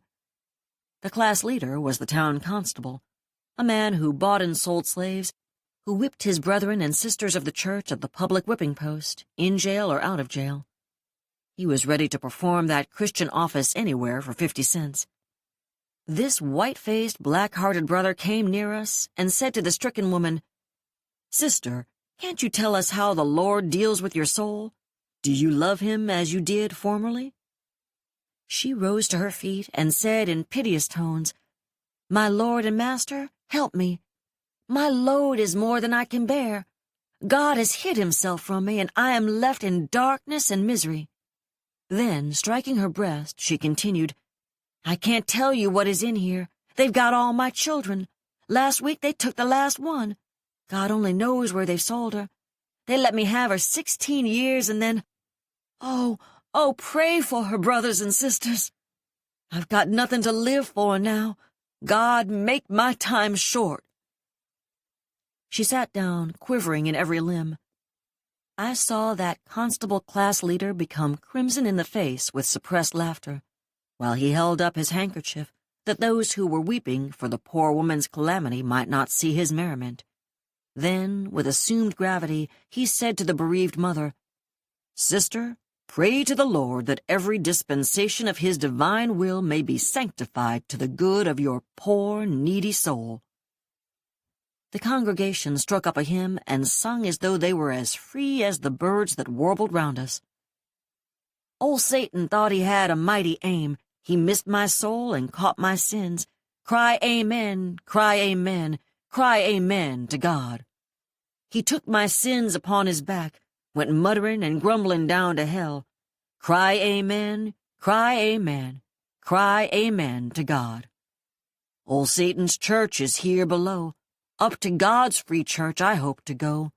Cry amen, cry amen, cry amen to God. Precious are such moments to the poor slaves. If you were to hear them at such times, you might think they were happy.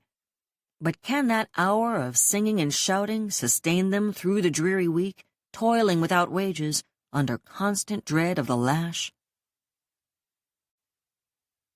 This classified ad, placed by the slave master of Harriet Jacobs, was typical of the newspaper advertisements seeking the return of slaves fleeing their oppression. Newspapers also commonly ran announcements of auctions of slaves, including young children separated from their parents. James Norcom's runaway slave newspaper advertisement for Harriet Jacobs. June 30th, 1835. $100 reward will be given for the apprehension and delivery of my servant girl, Harriet. She is a light mulatto, 21 years of age, about 5 feet 4 inches high, of a thick and corpulent habit, having on her head a thick covering of black hair that curls naturally, but which can be easily combed straight. She speaks easily and fluently, and has an agreeable carriage and address. Being a good seamstress, she has been accustomed to dress well, has a variety of very fine clothes, made in the prevailing fashion, and will probably appear, if abroad, tricked out in gay and fashionable finery. As this girl absconded from the plantation of my son without any known cause or provocation, it is probable she designs to transport herself to the north. The above reward, with all reasonable charges, will be given for apprehending her, or securing her in any prison or jail within the United States. All persons are hereby forewarned against harboring or entertaining her, or being in any way instrumental in her escape, under the most rigorous penalties of the law. James R. Bradley, a slave in the Arkansas Territory who worked until he was able to buy his way into freedom, wrote this damning account of his experience of slavery to Lydia Maria Child, the abolitionist author and the editor of an anti-slavery journal, The Oasis. James R. Bradley. Letter to Lydia Maria Child, June 3rd, 1834. Dear Madam, I am now going to try to write a little account of my life as nearly as I can remember. It makes me sorrowful to think of my past days. They have been very dark and full of tears. I always longed and prayed for liberty. I sometimes hoped I should get it, and then I would think and pray and study out some way to earn money enough to buy myself by working nights, and then something would fall out, and all my hopes would die, and it seemed as though I must live and die a slave without anyone to pity me.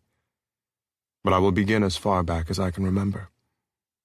When I was between 2 and 3 years old, the soul destroyers tore me from my tender mother's arms somewhere in Africa, far back from the sea. They carried me a long distance to the ships. I looked back and wept all the way. The ship was full of men and women loaded down with chains.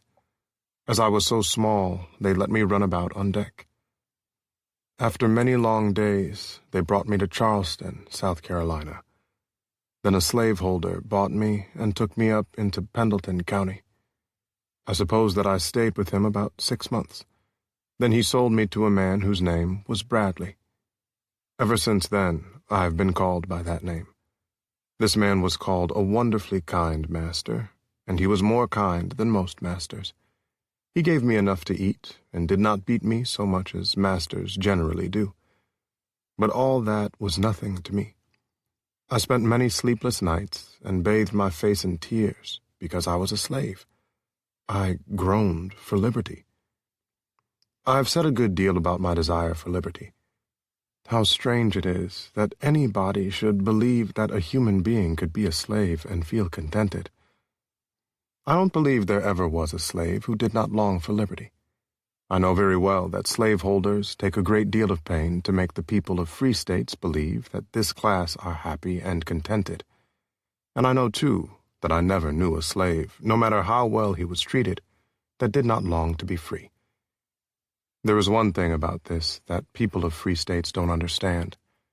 When they talk with slaves and ask them if they don't want their liberty, and if they wouldn't like to be free like the white men, they say no. And very likely they will go on and say that they wouldn't leave their masters for the world, when at the same time they have been a long time laying plans to get free and desire liberty more than anything else in the world. The truth is, and every slave knows it, if he should say he wanted to be free and should show any weariness and discontent because he is a slave, he is sure to be treated harsher and worked harder for it. So they are always very careful not to show any weariness, and particularly when they are asked questions about freedom by white men. When the slaves are together by themselves alone, they are always talking about liberty. Liberty is the great thought and feeling that fills the mind full all the time. I could say a great many things more, but as you requested in your letter to my dear friend, Mr. Theodore Weld, that I would write a short account of my life, I am afraid I have written too much already, and will say but a few words more. My heart is full and flows over when I hear what is doing for the poor, broken-hearted slave and free man of color. God will help those who take the part of the oppressed. Yes, blessed be his name, he will surely do it. Dear madam, I do not know you personally, but I have seen your book on slavery and have read much about you, and I do hope to meet you at the resurrection of the just. I thank God he has given to the poor bleeding slave and to all the oppressed colored race such a dear friend. May God graciously preserve you, dear madam, and bless your labors, and make you great in this holy cause until you see all the walls of prejudice broke down, and all the chains of slavery broken to pieces, and all of every color sitting down together at Jesus' feet, a band of brethren, speaking kind words, and looking upon each other's faces in love, and as they expect to love each other and live together in heaven, be willing to love each other and live together on earth. There was widespread disobedience to the Fugitive Slave Act of 1850, which enlisted the powers of the national government to return escaped slaves to their masters. Blacks and whites joined in armed resistance. When they were arrested, it often happened that juries, defying the Fugitive Slave Act themselves, would acquit them. In Boston, for instance, in 1851, a man named Shadrach was rescued from a courtroom by 50 blacks, 8 of whom were tried and acquitted. That same year, the escaped slave Jerry was rescued from a police station in Syracuse. 18 men were indicted, all were acquitted. In 1854, President Franklin Pierce dispatched federal troops, joined by state militia and local police, to capture Anthony Burns, a slave who had escaped to Massachusetts from Virginia. Citing the Fugitive Slave Act, on May 27, 1854, Commissioner Edward G. Loring ordered Burns be returned to slavery in Virginia. The night before, black and white abolitionists used a battering ram against the courthouse doors but were repulsed. On June 2nd, Burns was marched to the waterfront through streets draped with black cloth and lined with thousands of his supporters, to the sound of church bells tolling, and was forcibly sent back to slavery. On the eve of Burns's sentencing, the Unitarian abolitionist minister Theodore Parker, a supporter of the rebel John Brown, gave this rousing address to a packed meeting house in Boston. That night, 13 people were arrested and 1 marshal killed. Reverend Theodore Parker. Speech of Theodore Parker at the Faneuil Hall meeting. May 26, 1854. Fellow citizens, a deed which Virginia commands has just been done in the city of John Hancock and the brace of Adamses. It was done by a Boston hand. It was a Boston man who issued the warrant. It was a Boston marshal who put it in execution. They are Boston men who are seeking to kidnap a citizen of Massachusetts and send him into slavery forever and ever. It is our fault that it is so. 8 years ago, a merchant of Boston kidnapped a man on the high road between Faneuil Hall and Old Quincy at 12 o'clock, at the noon of day. And the next day mechanics of this city exhibited the half-eagles that they had received for their share of the spoils in enslaving a brother man. You called a meeting in this hall. It was as crowded as it is now. I stood side by side with my friend and former neighbor, your honorable and noble chairman, tonight. Loud cheers. And that man who had fought for the cause of liberty in Greece and been imprisoned for that sacred cause in the dungeons of Poland, Dr. Samuel G. Howe, stood here and introduced to the audience that old man eloquent, John Quincy Adams. Loud cheers. It was the last time he ever stood in Faneuil Hall. He came to defend the inalienable rights of a friendless Negro slave kidnapped in Boston. There is even no picture of John Quincy Adams tonight. A Suffolk grand jury could find no indictment against the Boston merchant for kidnapping that man. Shame, shame. If Boston had spoken then, we should not have been here tonight. We should have had no fugitive slave bill. When that bill passed, we fired 100 guns. Don't you remember the Union meeting, held in this very hall? A man stood on this platform. He is a judge of the Supreme Court now, and he said, when a certain reverend gentleman is indicted for perjury, I should like to ask him how he will answer the charge. And when that reverend gentleman rose and asked, do you want an answer now to your question?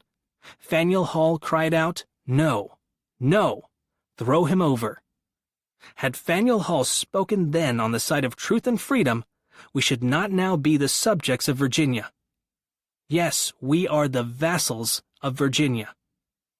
It reaches its arm over the graves of our mothers, and it kidnaps men in the city of the Puritans. Over the graves of Samuel Adams and John Hancock. Cries of shame, shame. So I say, but who is to blame? There is no North, said Mr. Daniel Webster. There is none. The South goes clear up to the Canada line. No, gentlemen, there is no Boston today. There was a Boston once. Now there is a north suburb to the city of Alexandria. That is what Boston is. Laughter. And you and I, fellow subjects of the state of Virginia, cries of no, no. I will take it back when you show me the fact is not so. Men and brothers at any rate. I am an old man. I have heard hurrahs and cheers for liberty many times. I have not seen a great many deeds done for liberty. I ask you, Are we to have deeds as well as words? Yes, yes, and loud cheers. Now, brethren, you are brothers at any rate, whether citizens of Massachusetts or subjects of Virginia. I am a minister, and fellow citizens of Boston, there are two great laws in this country. One of them is the law of slavery. That law is declared to be a finality. Once the Constitution was formed, to establish justice, promote tranquility, and secure the blessings of liberty to ourselves and our posterity, now the Constitution is not to secure liberty. It is to extend slavery into Nebraska.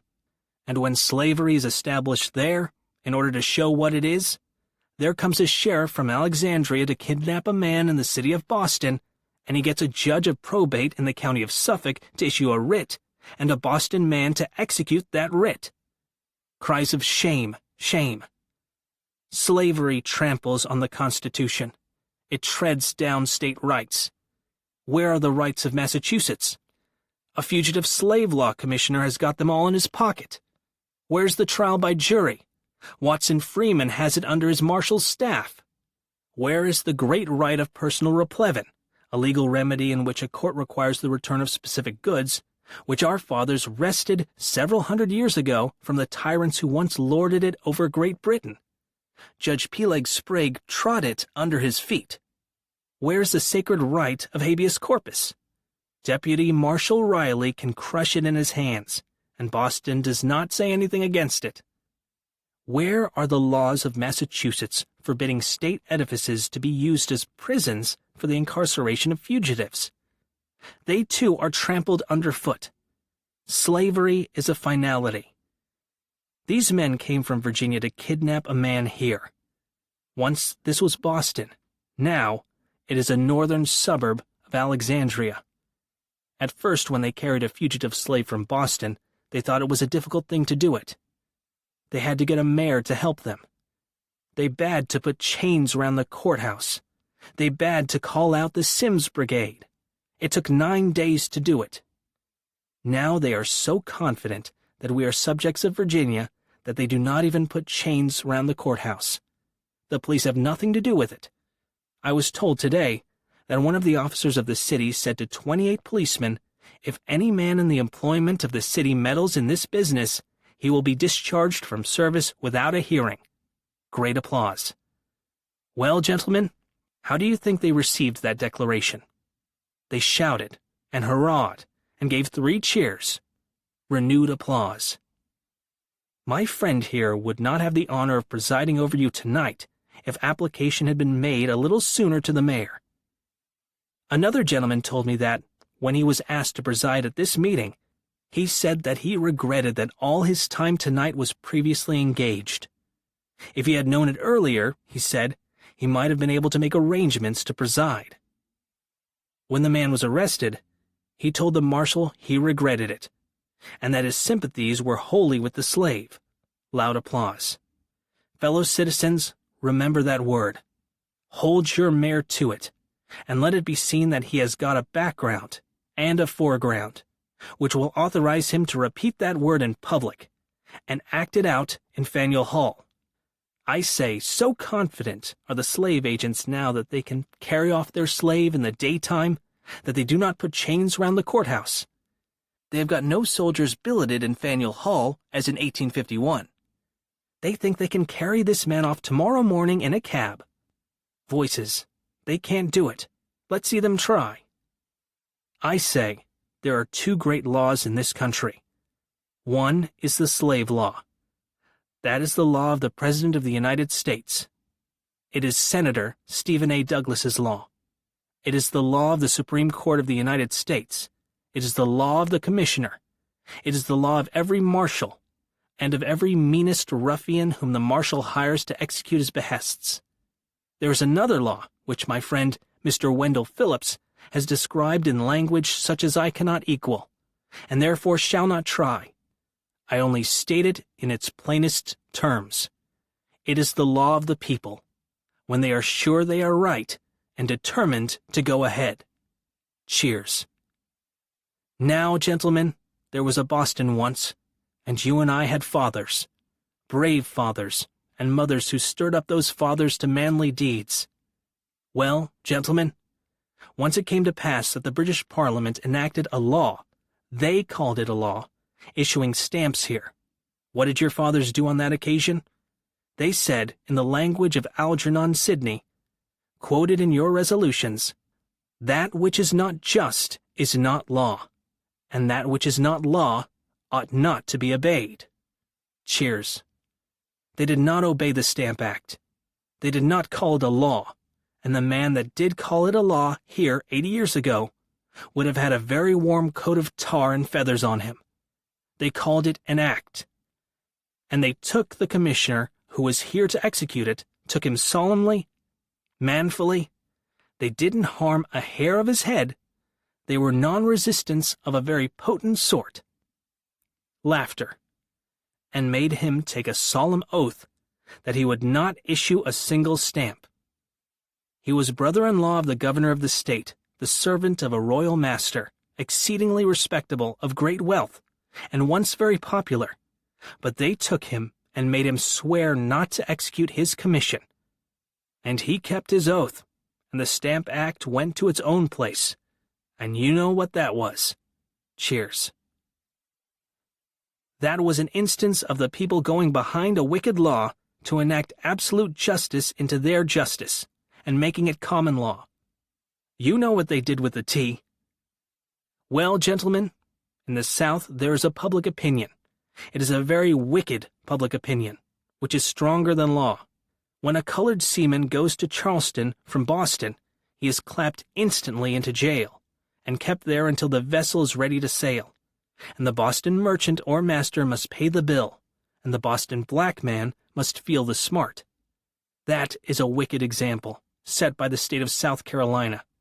When Mr. Samuel Hoare, one of our most honored and respected fellow citizens, was sent to Charleston to test the legality of this iniquitous law, the citizens of Charleston ordered him off the premises, and he was glad to escape, to save himself from further insult.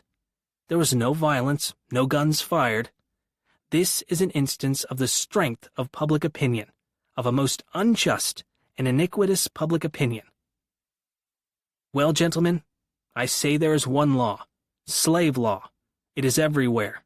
There is another law, which is also a finality, and that law, it is in your hands and your arms, and you can put that in execution just when you see fit. Gentlemen, I am a clergyman and a man of peace. I love peace. But there is a means, and there is an end. Liberty is the end, and sometimes peace is not the means toward it. Applause. Now I want to ask you what you are going to do. A voice. Shoot. Shoot. There are ways of managing this matter without shooting anybody. Be sure that these men who have kidnapped a man in Boston are cowards, every mother's son of them. And if we stand up there resolutely and declare that this man shall not go out of the city of Boston without shooting a gun, cries of "That's it," and great applause, then he won't go back. Now I am going to propose that when you adjourn, it be to meet in Court Square tomorrow morning at 9 o'clock. As many as are in favor of that motion will raise their hands. A large number of hands were raised, but many voices cried out, "Let's go tonight. Let's pay a visit to the slave catchers at the Revere House," etc., etc. Do you propose to go to the Revere House tonight? Then show your hands. Some hands were held up. It is not a vote. We shall meet in Court Square at 9 o'clock tomorrow morning. Freed slaves and fugitive slaves played a vital role in building the Underground Railroad and organizing for abolition. As slaves began to tell their stories, some wrote private, or in some cases public, letters to their former owners, defying their attempt to return them to slavery. Here are two of these letters. The first is from Henry Bibb, who was born a slave to a Kentucky state senator and fought for years until he eventually won his freedom in 1841. The second is from Jermaine Wesley Logan, who was pivotal to the Underground Railroad in Syracuse. Two letters from slaves to their former masters, 1844 to 1860. Henry Bibb, Letter to William Gatewood, March 23, 1844. Dear Sir, I am happy to inform you that you are not mistaken in the man whom you sold as property and received pay for as such. But I thank God that I am not property now, but am regarded as a man like yourself, and although I live far north, I am enjoying a comfortable living by my own industry. If you should ever chance to be traveling this way and will call on me, I will use you better than you did me while you held me as a slave. Think not that I have any malice against you for the cruel treatment which you inflicted on me while I was in your power. As it was the custom of your country to treat your fellow men as you did me and my little family, I can freely forgive you. I wish to be remembered in love to my aged mother and friends.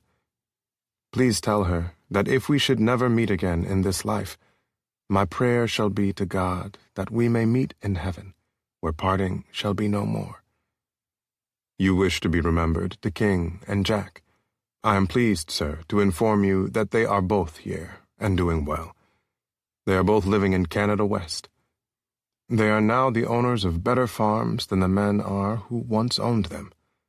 You may perhaps think hard of us for running away from slavery, but as to myself, I have but one apology to make for it, which is this.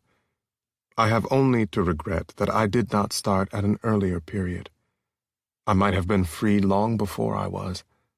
I think it is very probable that I should have been a toiling slave on your property today if you had treated me differently.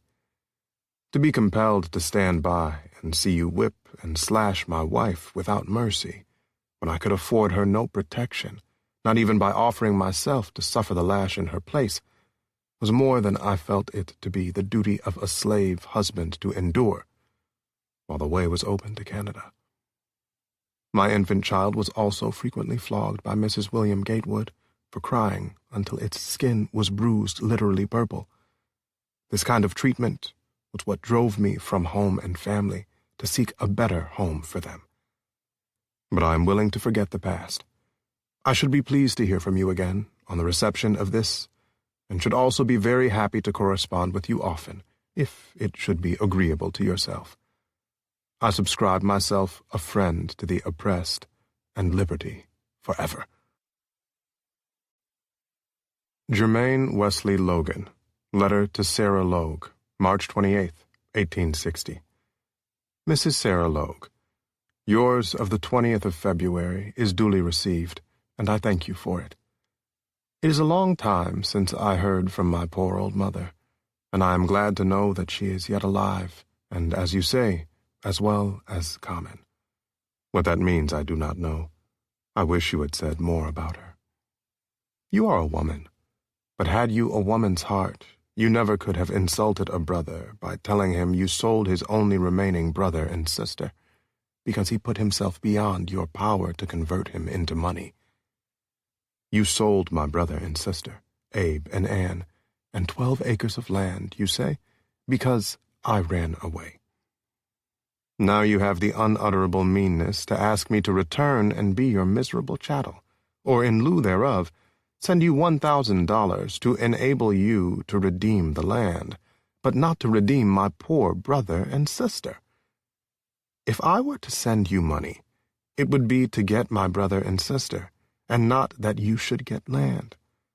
You say you are a cripple, and doubtless you say it to stir my pity, for you knew I was susceptible in that direction. I do pity you from the bottom of my heart. Nevertheless, I am indignant beyond the power of words to express that you should be so sunken and cruel as to tear the hearts I love so much all in pieces, that you should be willing to impale and crucify us all, out of compassion for your poor foot or leg. Wretched woman! Be it known to you that I value my freedom, to say nothing of my mother, brothers, and sisters, more than your whole body, more indeed than my own life, more than all the lives of all the slaveholders and tyrants under heaven. You say you have offers to buy me, and that you shall sell me if I do not send you $1,000, and in the same breath, and almost in the same sentence, you say, "You know we raised you as we did our own children." Woman, did you raise your own children for the market? Did you raise them for the whipping post? Did you raise them to be driven off, bound to a coffle, a group of slaves being driven to market, in chains? Where are my poor bleeding brothers and sisters? Can you tell? Who was it that sent them off into sugar and cotton fields, to be kicked and cuffed and whipped, and to groan and die, and where no kin can hear their groans, or attend and sympathize at their dying bed, or follow in their funeral? Wretched woman! Do you say you did not do it? Then I reply your husband did, and you approved the deed, and the very letter you sent me shows that your heart approves it all. Shame on you! But, by the by, where is your husband? You don't speak of him. I infer, therefore, that he is dead, that he has gone to his great account, with all his sins against my poor family upon his head. Poor man, gone to meet the spirits of my poor, outraged, and murdered people, in a world where liberty and justice are masters. But you say I am a thief, because I took the old mare along with me.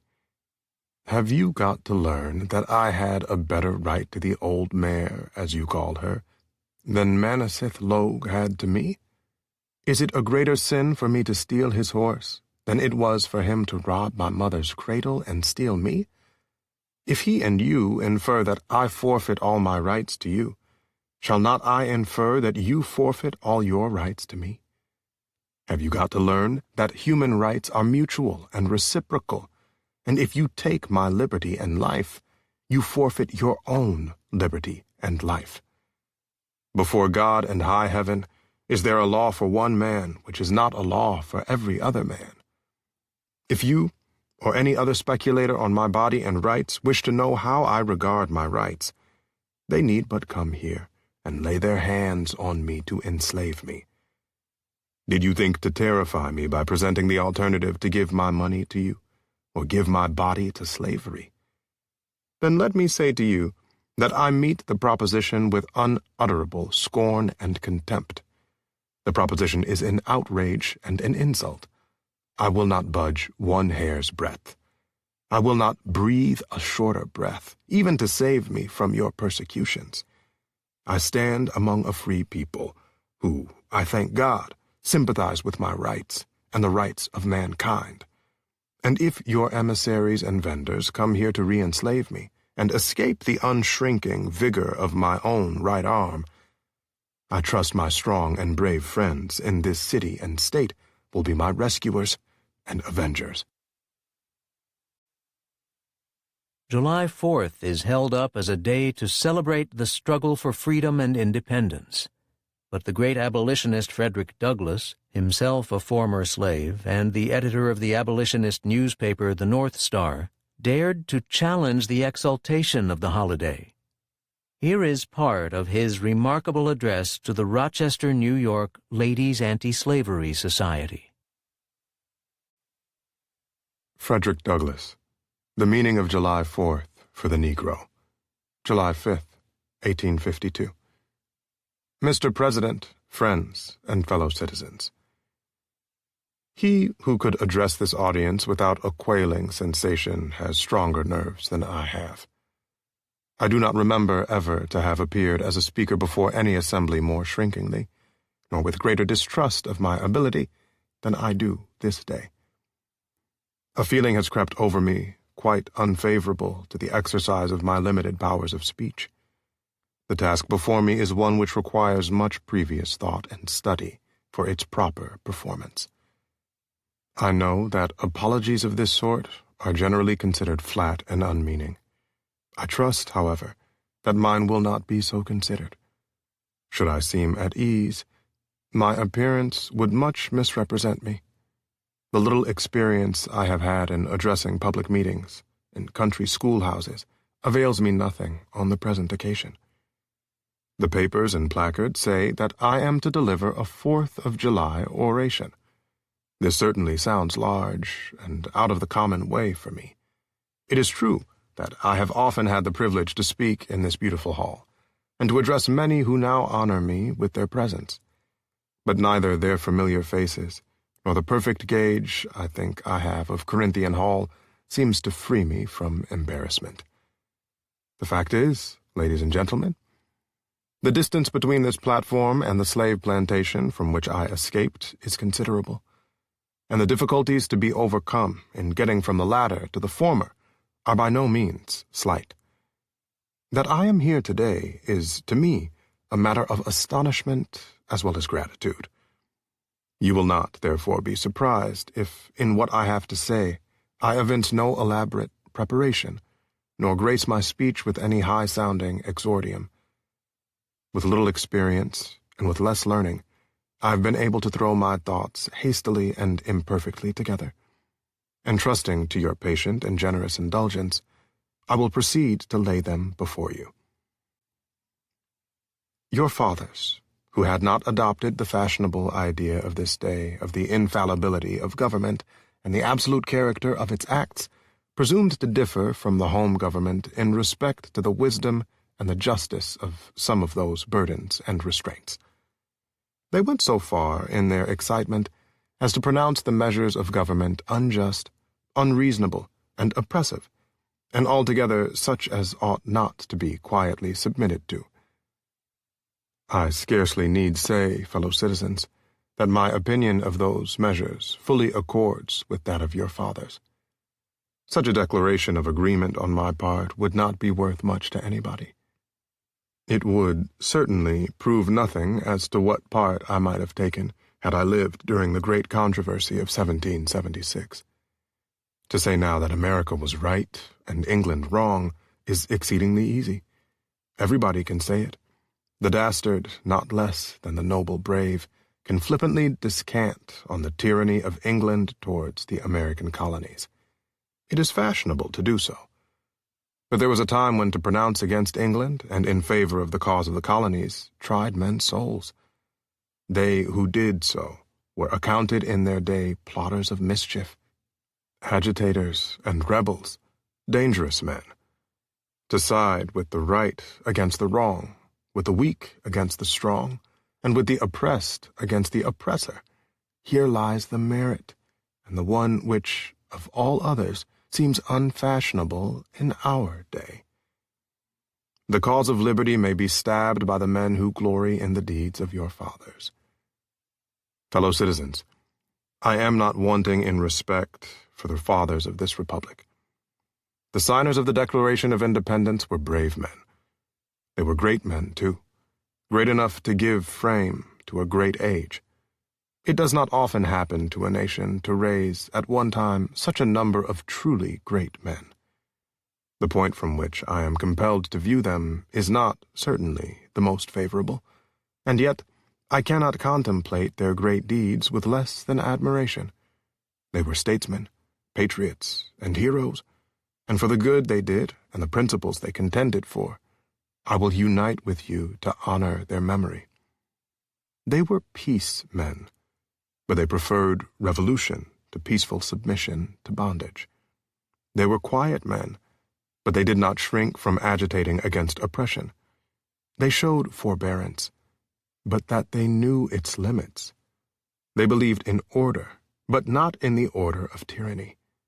With them, nothing was settled that was not right. With them, justice, liberty, and humanity were final, not slavery and oppression. You may well cherish the memory of such men. They were great in their day and generation. Their solid manhood stands out the more as we contrast it with these degenerate times. Fellow citizens, pardon me. Allow me to ask, why am I called upon to speak here today? What have I, or those I represent, to do with your national independence? Are the great principles of political freedom and of natural justice embodied in that Declaration of Independence extended to us? And am I, therefore, called upon to bring our humble offering to the national altar and to confess the benefits and express devout gratitude for the blessings resulting from your independence to us? Would to God, both for your sakes and ours, that an affirmative answer could be truthfully returned to these questions. Then would my task be light, and my burden easy and delightful. For who is there so cold that a nation's sympathy could not warm him? Who so obdurate and dead to the claims of gratitude that would not thankfully acknowledge such priceless benefits? Who so stolid and selfish that would not give his voice to swell the hallelujahs of a nation's jubilee when the chains of servitude had been torn from his limbs? I am not that man. In a case like that, the dumb might eloquently speak, and the lame man leap as an hart. But such is not the state of the case. I say it with a sad sense of the disparity between us. I am not included within the pale of this glorious anniversary. Your high independence only reveals the immeasurable distance between us.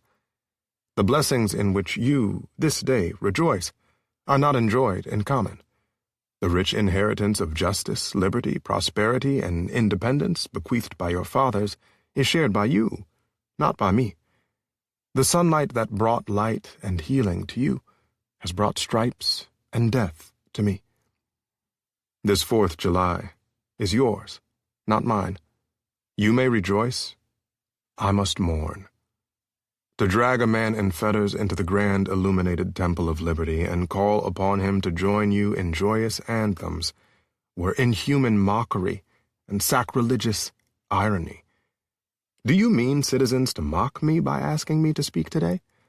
If so, there is a parallel to your conduct. And let me warn you that it is dangerous to copy the example of a nation whose crimes, towering up to heaven, were thrown down by the breath of the Almighty, burying that nation in irrevocable ruin.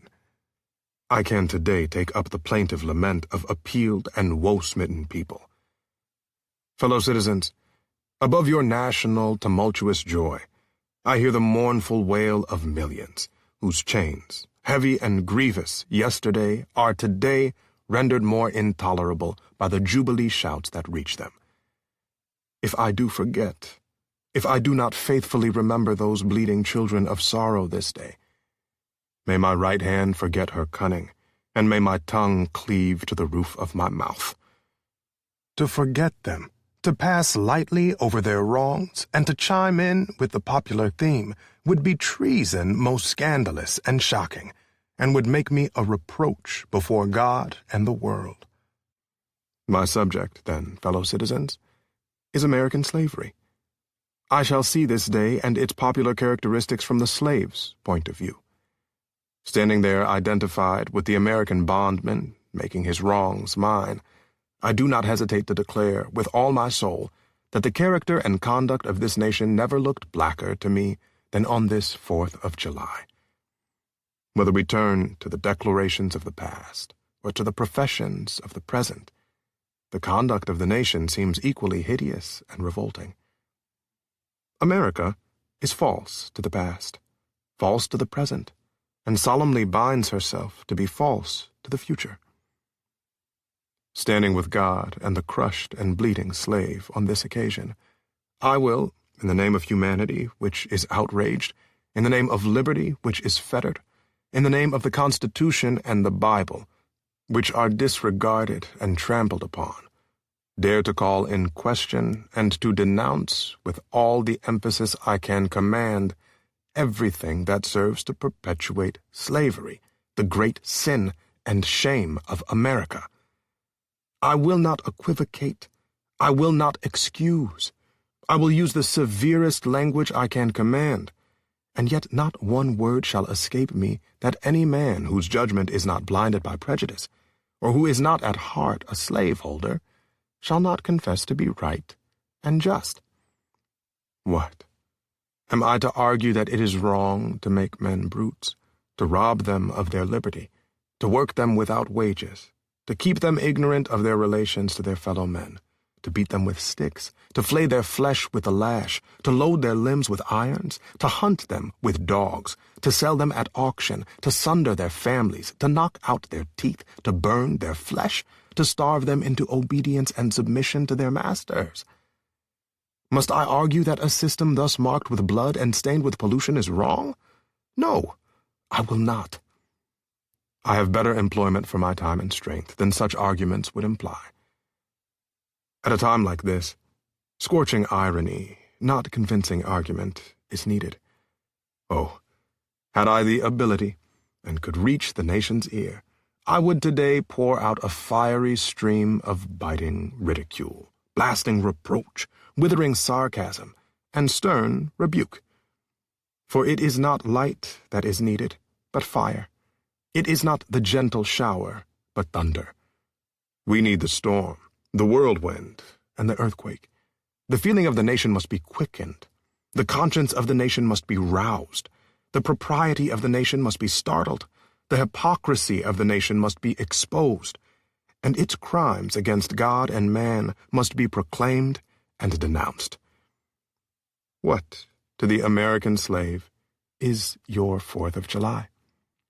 I answer, a day that reveals to him, more than all other days in the year, the gross injustice and cruelty to which he is the constant victim. To him, your celebration is a sham, your boasted liberty an unholy license, your national greatness swelling vanity. Your sounds of rejoicing are empty and heartless. Your denunciations of tyrants, brass-fronted impudence. Your shouts of liberty and equality, hollow mockery. Your prayers and hymns, your sermons and thanksgivings, with all your religious parade and solemnity, are, to him, mere bombast, fraud, deception, impiety, and hypocrisy. A thin veil to cover up crimes which would disgrace a nation of savages. There is not a nation on the earth guilty of practices more shocking and bloody than are the people of the United States at this very hour. Go where you may, search where you will, roam through all the monarchies and despotisms of the old world, travel through South America, search out every abuse, and when you have found the last, lay your facts by the side of the everyday practices of this nation. And you will say, with me, that for revolting barbarity and shameless hypocrisy, America reigns without a rival. On October 16, 1859, John Brown and nearly 24 comrades seized the armory at Harper's Ferry in West Virginia, hoping to use its massive arsenal in the struggle to forcibly end slavery. Captured and brought to trial at nearby Charlestown, Brown was found guilty of treason. 1 month before his execution, John Brown addressed a courtroom in Charlestown, West Virginia, defending his role in the action at Harper's Ferry. Henry David Thoreau, although he himself did not favor violence, praised John Brown, and when the fiery preacher was sentenced to death, Ralph Waldo Emerson said, "He will make the gallows holy as the cross." John Brown. John Brown's last speech, November 2nd, 1859. I have, may it please the court, a few words to say. In the first place, I deny everything but what I have all along admitted, the design on my part to free the slaves. I intended certainly to have made a clear thing of that matter, as I did last winter when I went into Missouri, and there took slaves without the snapping of a gun on either side, moved them through the country, and finally left them in Canada. I designed to have done the same thing again on a larger scale. That was all I intended. I never did intend murder or treason or the destruction of property or to excite or incite slaves to rebellion or to make insurrection. I have another objection, and that is, it is unjust that I should suffer such a penalty. Had I interfered in the manner which I admit, and which I admit has been fairly proved, for I admire the truthfulness and candor of the greater portion of the witnesses who have testified in this case, had I so interfered in behalf of the rich, the powerful, the intelligent, the so-called great, or in behalf of any of their friends, either father, mother, brother, sister, wife, or children, or any of that class, and suffered and sacrificed what I have in this interference, it would have been all right, and every man in this court would have deemed it an act worthy of reward rather than punishment. This court acknowledges, as I suppose, the validity of the law of God. I see a book kissed here which I suppose to be the Bible, or at least the New Testament. That teaches me that all things, whatsoever I would that men should do unto me, I should do even so to them. It teaches me further to remember them that are in bonds as bound with them. I endeavored to act up to that instruction. I say, I am yet too young to understand that God is any respecter of persons. I believe that to have interfered as I have done, as I have always freely admitted I have done, in behalf of his despised poor, was not wrong, but right. Now, if it is deemed necessary that I should forfeit my life for the furtherance of the ends of justice, and mingle my blood further with the blood of my children, and with the blood of millions in this slave country whose rights are disregarded by wicked, cruel, and unjust enactments, I submit, so let it be done. Let me say one word further. I feel entirely satisfied with the treatment I have received on my trial. Considering all the circumstances, it has been more generous than I expected. But I feel no consciousness of guilt. I have stated from the first what was my intention and what was not. I never had any design against the life of any person, nor any disposition to commit treason, or excite slaves to rebel, or make any general insurrection. I never encouraged any man to do so, but always discouraged any idea of that kind. Let me say also a word in regard to the statements made by some of those connected with me. I hear it has been stated by some of them that I have induced them to join me, but the contrary is true. I do not say this to injure them, but as regretting their weakness. There is not one of them but joined me of his own accord, and the greater part of them at their own expense. A number of them I never saw, and never had a word of conversation with, till the day they came to me, and that was for the purpose I have stated. Now I have done. 17 whites and 5 blacks participated in John Brown's raid on Harper's Ferry. Osborne Anderson was the only black person who survived to write about the experience. Here is an excerpt from his narrative of the raid. Osborne P. Anderson, A Voice from Harper's Ferry, 1861. Of the various contradictory reports made by slaveholders and their satellites about the time of the Harper's Ferry conflict, none were more untruthful than those relating to the slaves. There was seemingly a studied attempt to enforce the belief that the slaves were cowardly, and that they were really more in favor of Virginia masters and slavery than of their freedom. As a party who had an intimate knowledge of the conduct of the colored men engaged, I am prepared to make an emphatic denial of the gross imputation against them.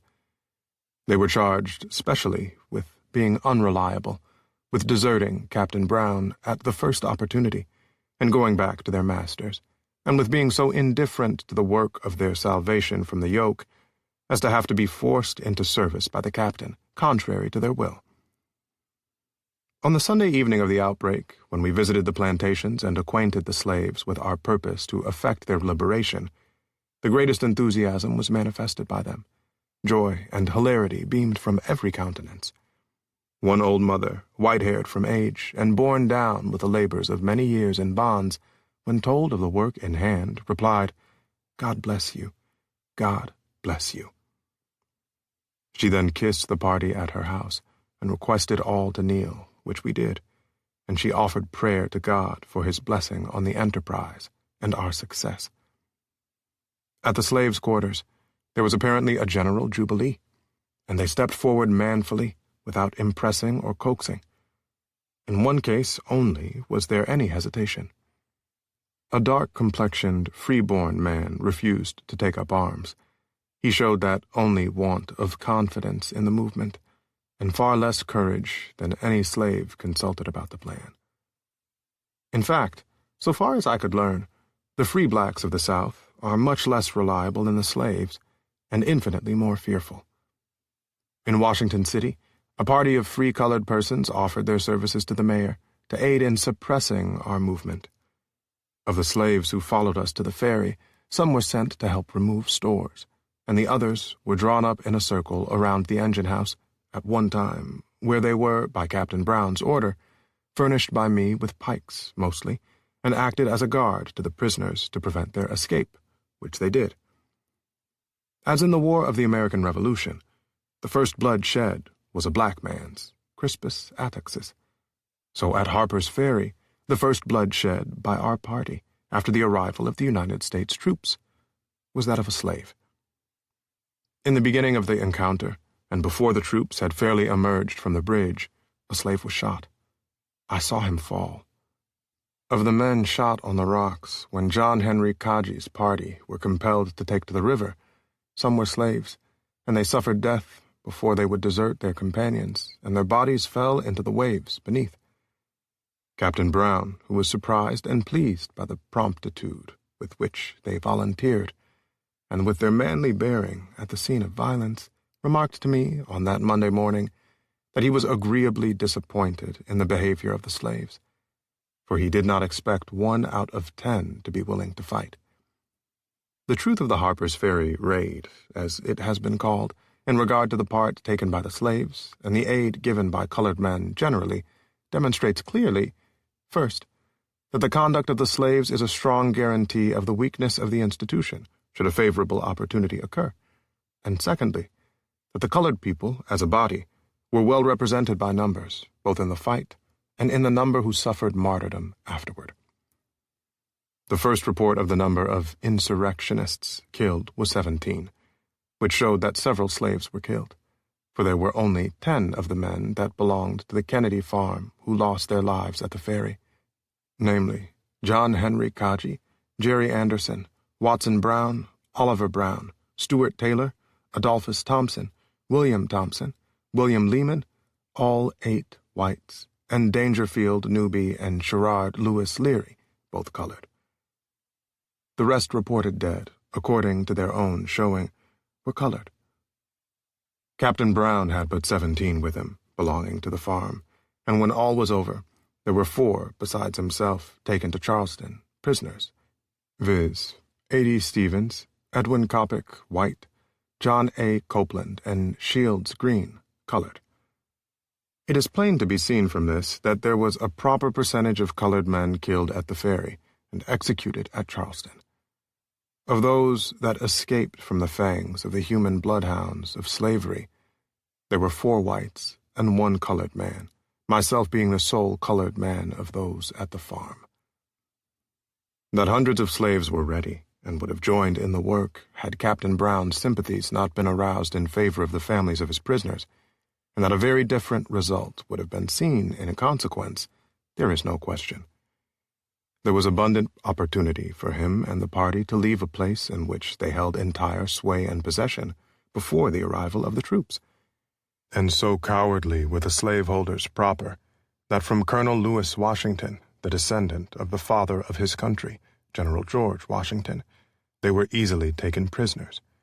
They had not pluck enough to fight, nor to use the well-loaded arms in their possession, but were concerned rather in keeping a whole skin, by parleying or in spilling cowardly tears, to excite pity, as did Colonel Washington, and that way escape merited punishment. No, the conduct of the slaves was beyond all praise, and could our brave old captain have steeled his heart against the entreaties of his captives, or shut up the fountain of his sympathies against their families, could he for the moment have forgotten them in the selfish thought of his own friends and kindred, or by adhering to the original plan, have left the place, and thus look forward to the prospective freedom of the slave, hundreds ready and waiting would have been armed before 24 hours had elapsed. As it was, even the noble old man's mistakes were productive of great good, the fact of which the future historian will record, without the embarrassment attending its present narration. John Brown did not only capture and hold Harper's Ferry for 20 hours, but he held the whole South. He captured President James Buchanan and his cabinet, convulsed the whole country, killed Governor Henry Wise, and dug the mine and laid the train which will eventually dissolve the union between freedom and slavery. The rebound reveals the truth, so let it be. In this fiery speech, Martin Robinson Delaney, the son of free blacks and a leading African-American officer in the Union Army, speaks to a congregation of several hundred at St. Helena Island, South Carolina, about the struggle against slavery and the struggle for freedom after the Emancipation Proclamation.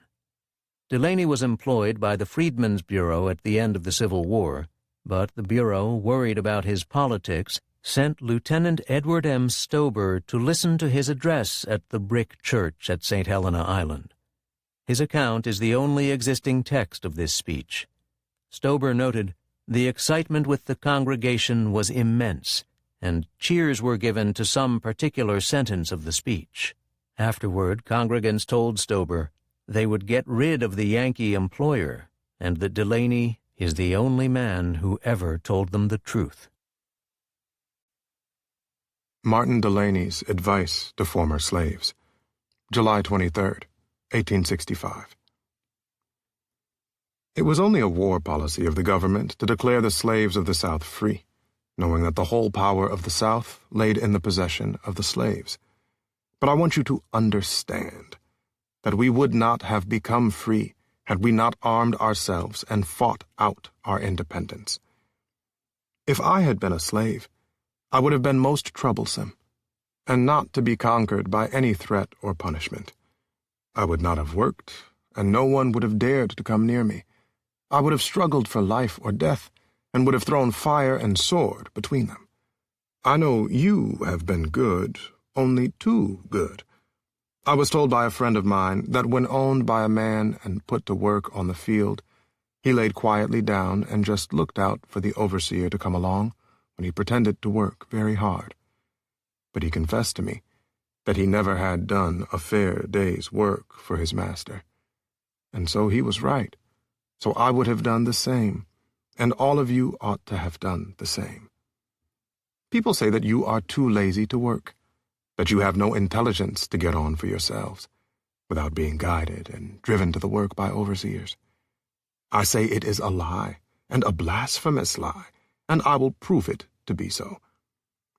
I'm going to tell you now what you are worth. As you know, Christopher Columbus landed here in 1492.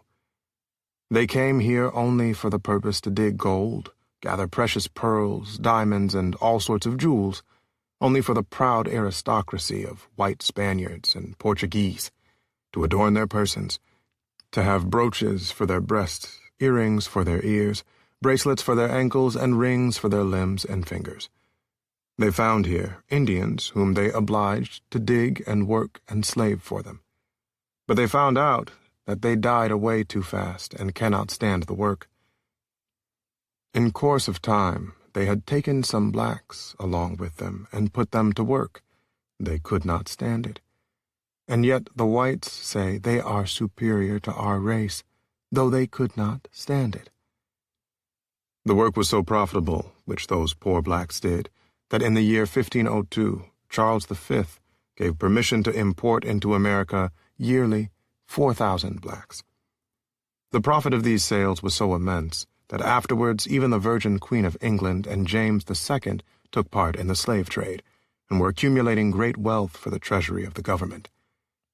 And so you always have been the means of riches. I tell you, I have been all over Africa. I was born there.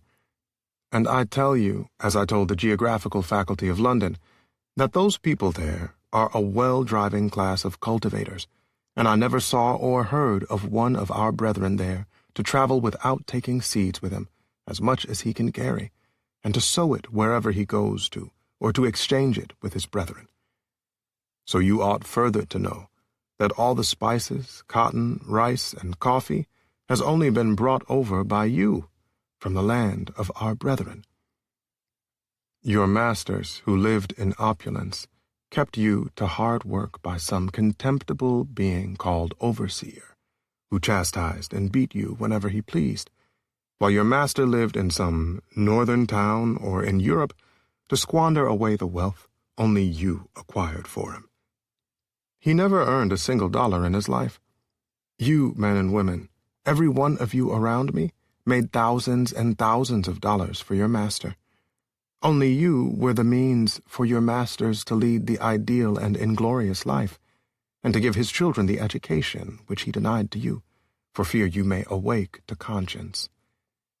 If I look around me, I tell you all the houses of this island and in Beaufort, they are all familiar to my eye. They are the same structures which I have met with in Africa. They have all been made by Negroes. You can see it by such exteriors. I tell you they cannot teach you anything, and they could not make them because they have not the brain to do it. At least, I mean the Southern people. Oh, the Yankees, they are smart. Now, tell me from all you have heard from me, are you not worth anything? Are you those men whom they think God only created as a curse and for a slave, whom they do not consider their equals? As I said before, the Yankees are smart. There are good ones and bad ones. The good ones, if they are good, they are very good. If they are bad, they are very bad. But the worst and most contemptible, and even worse than even your masters are those Yankees who hired themselves as overseers. Believe not in these school teachers, emissaries, ministers, and agents, because they never tell you the truth, and I particularly warn you against those cotton agents who come honey-mouthed onto you, their only intent being to make profit by your inexperience. If there is a man who comes to you, who will meddle with your affairs, send him to one of your more enlightened brothers, who shall ask him who he is, what business he seeks with you, etc. Believe none but those agents who are sent out by government to enlighten and guide you. I am an officer in the service of the U.S. government and ordered to aid General Rufus Saxton, who has been only lately appointed Assistant Commissioner from South Carolina. So is General Edward A. Wild, Assistant Commissioner for Georgia. When Chief Justice Salmon P. Chase was down here to speak to you, some of those malicious and abominable New York papers derived from it that he only seeks to be elected by you as president. I have no such ambition. I let them have for a president a white or a black one. I don't care who it be. It may be who has a mind to. I shall not be intimidated whether by threats or imprisonment, and no power will keep me from telling you the truth. So I expressed myself even at Charleston, the hotbed of those scoundrels, your old masters, without fear or reluctance. So I will come to the main purpose for which I have come to see you. As before the whole South depended upon you, now the whole country will depend upon you. I give you an advice how to get along. Get up a community and get all the lands you can, if you cannot get any singly. Grow as much vegetables, etc., as you want for your families. On the other part of the land, you cultivate rice and cotton. Now, for instance, 1 acre will grow a crop of cotton of $90. Now, a land with 10 acres will bring $900 every year. If you cannot get the land all yourself, the community can, and so you can divide the profit. There is tobacco, for instance. Virginia is the great place for tobacco. There are whole squares at Dublin and Liverpool named after some place of tobacco notoriety. So you see of what enormous value your labor was to the benefits of your masters. Now you understand that I want you to be the producers of this country. It is the wish of the government for you to be so. We will send friends to you, who will further instruct you how to come to the end of our wishes. You see that by so adhering to our views, you will become a wealthy and powerful population. Now I look around me and notice a man, barefooted, covered with rags and dirt. Now I ask, what is that man doing? For whom is he working? I hear that he works for that and that farmer for 30 cents a day. I tell you that must not be. That would be cursed slavery over again. I will not have it. The government will not have it, and the government shall hear about it. I will tell the government. I tell you, slavery is over, and shall never return again. We have now 200,000 of our men well drilled in arms and used to warfare. And I tell you that slavery shall not come back again. If you are determined, it will not return again. Now go to work, and in a short time I will see you again, and other friends will come to show you how to begin. Have your fields in good order, and well tilled and planted, and when I pass the fields and see a land well planted and well cared for, then I may be sure from the look of it that it belongs to a free Negro. And when I see a field thinly planted and little cared for, then I may think it belongs to some man who works it with slaves.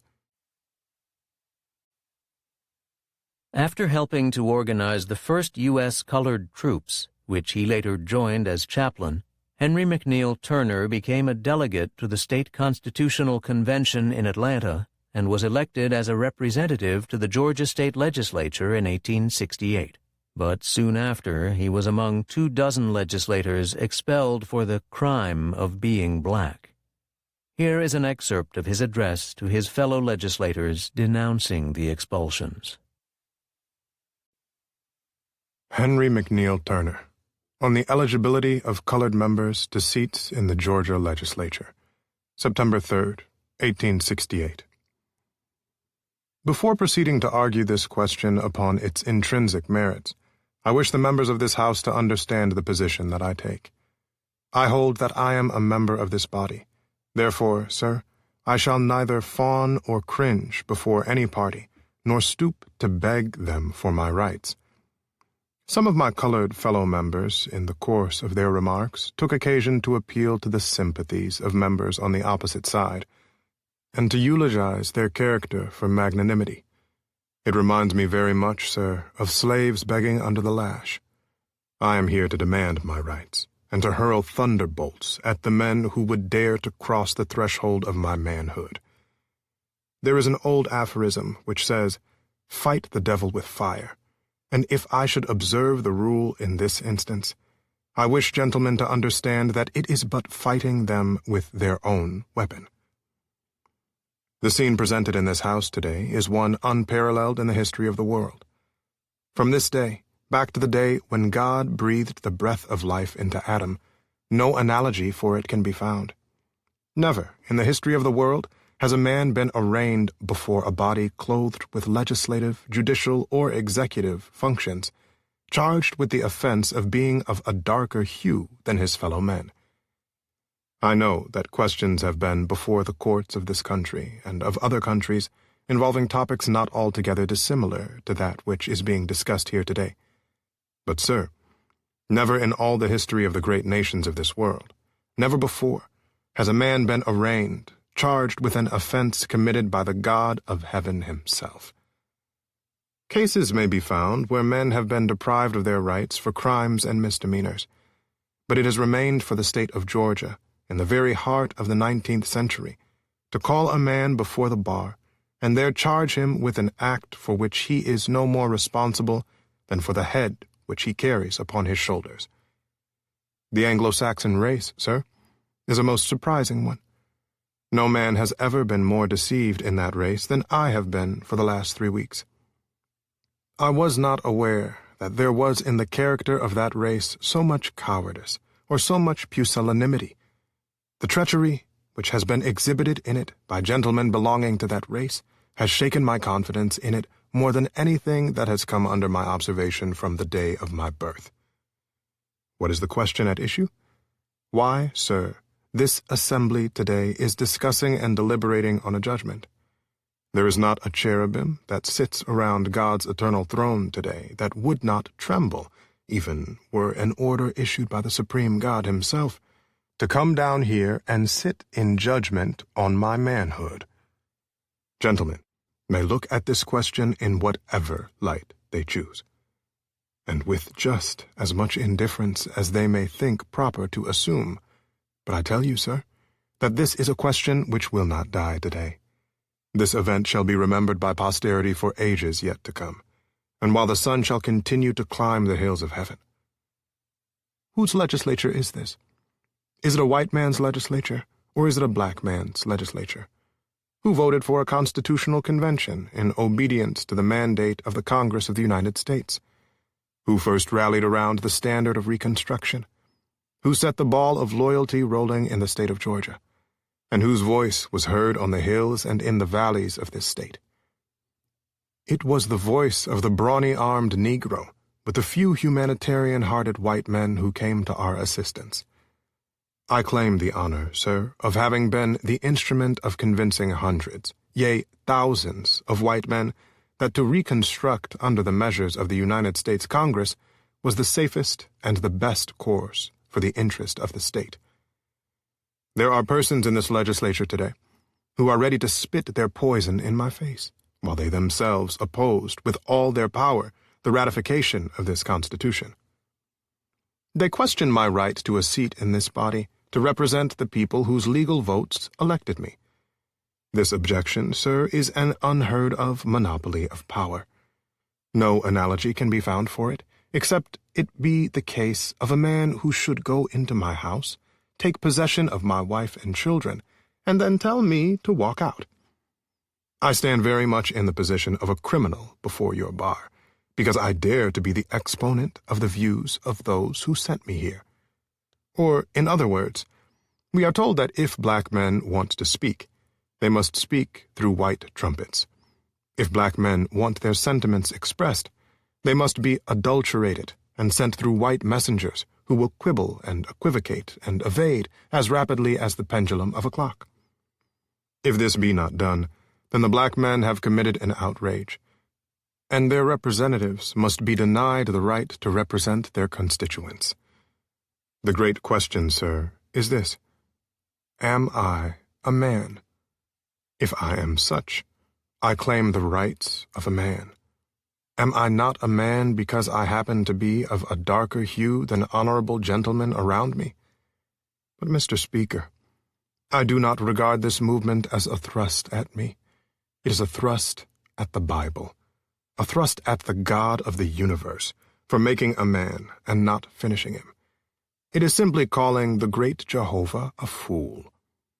Why, sir, though we are not white, we have accomplished much. We have pioneered civilization here. We have built up your country. We have worked in your fields and garnered your harvests for 250 years. And what do we ask of you in return? Do we ask you for compensation for the sweat our fathers bore for you, for the tears you have caused, and the hearts you have broken, and the lives you have curtailed, and the blood you have spilled? Do we ask retaliation? We ask it not. We are willing to let the dead past bury its dead, but we ask you now for our rights. You have all the elements of superiority upon your side. You have our money and your own. You have our education and your own. And you have your land and our own, too. We, who number hundreds of thousands in Georgia, including our wives and families, with not a foot of land to call our own, strangers in the land of our birth, without money, without education, without aid, without a roof to cover us while we live, nor sufficient clay to cover us when we die.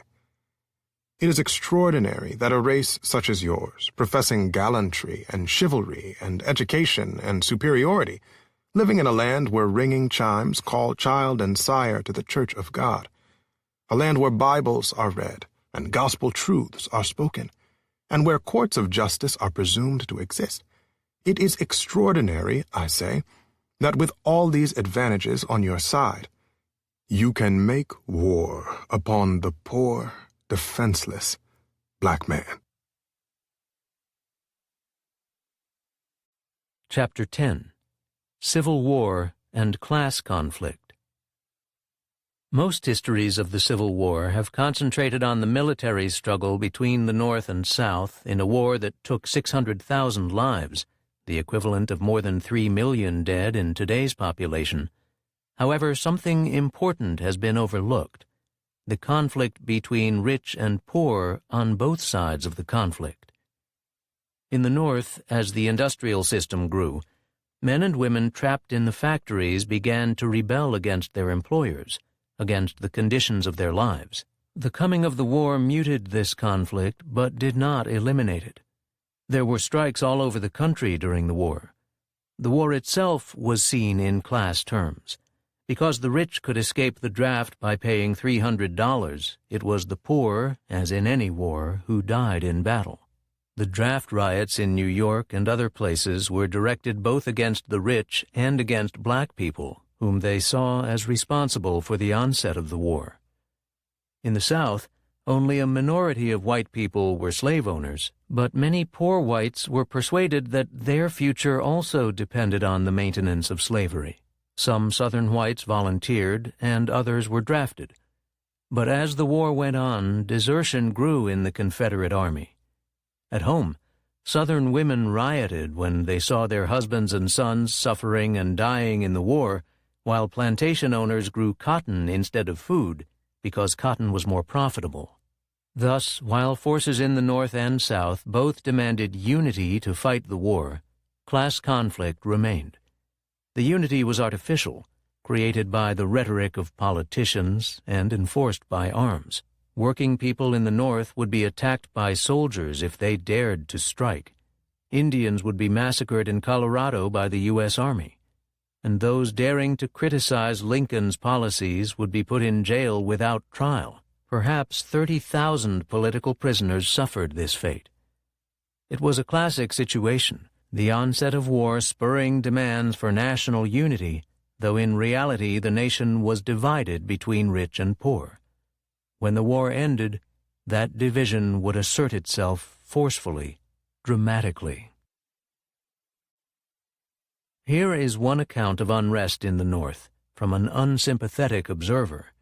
It describes the actions of 6,000 New Yorkers who, before the Civil War, assaulted local flour merchants who were hoarding flour in order to drive up prices. An eyewitness account of the flour riot in New York, February 1837. There were speakers who came directly to the business of the meeting, and, in the most exciting manner, denounced the landlords and the holders of flour for the prices of rents and provisions. One of these orators, in the course of his address, after working upon the passions of his audience until they were fitted for the work of spoil and outrage, is reported to have expressly directed the popular vengeance against Mr. Eli Hart, who was one of our most extensive flour dealers on commission. "Fellow citizens," he exclaimed, "Mr. Hart has now 53,000 barrels of flour in his store. Let us go and offer him $8 a barrel. And if he does not take it—" Here some person touched the orator on the shoulder, and he suddenly lowered his voice, and finished his sentence by saying, "We shall depart from him in peace." The hint was sufficient, and a large body of the meeting moved off in the direction of Mr. Hart's store in Washington, between Day and Cortlandt Streets. The store is a very large brick building, having 3 wide but strong iron doors upon the street. Being apprised of the approach of the mob, the clerks secured the doors and windows, but not until the middle door had been forced, and some 20 or 30 barrels of flour or more rolled into the street, and the heads staved in. At this point of time Mr. Hart himself arrived on the ground, with a posse of officers from the police. The officers were assailed by a portion of the mob in Day Street. Their staves wrested from them and shivered to pieces. The number of the mob not being large at this time, the officers succeeded in entering the store, and for a short time interrupted the work of destruction. The mayor next arrived at the scene of waste and riot, and attempted to remonstrate with the infatuated multitude on the folly of their conduct. But to no purpose. Their numbers were rapidly increasing, and his honor was assailed with missiles of all sorts at hand, and with such fury that he was compelled to retire. Large reinforcements of the rioters having arrived, the officers were driven from the field and the store carried by assault.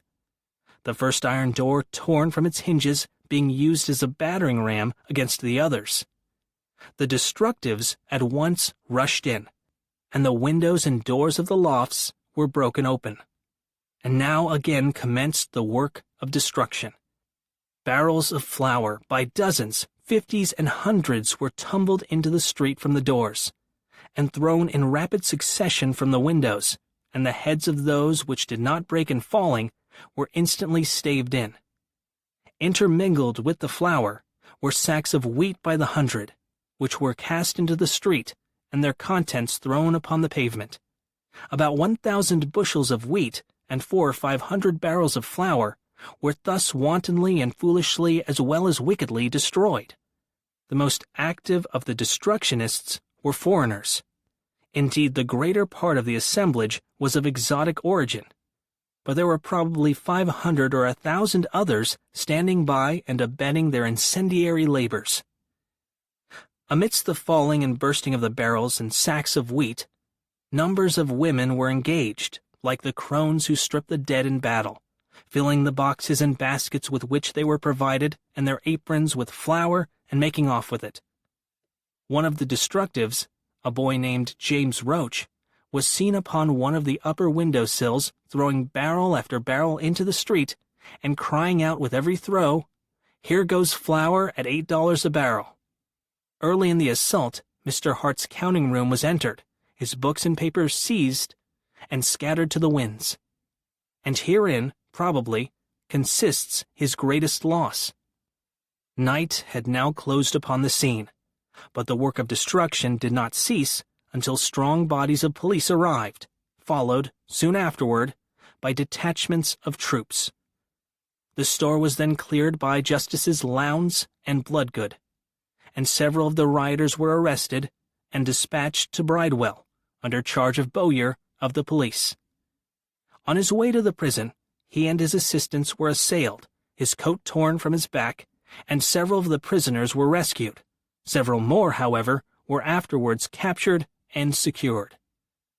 Before the close of the proceedings at Hart's store, however, the cry of "Meech" was raised, whereupon a detachment of the rioters crossed over to Coenties Slip for the purpose of attacking the establishment of Meech and Company. But the store of S.H. Herrick and Company coming first in their way, they commenced an attack upon that.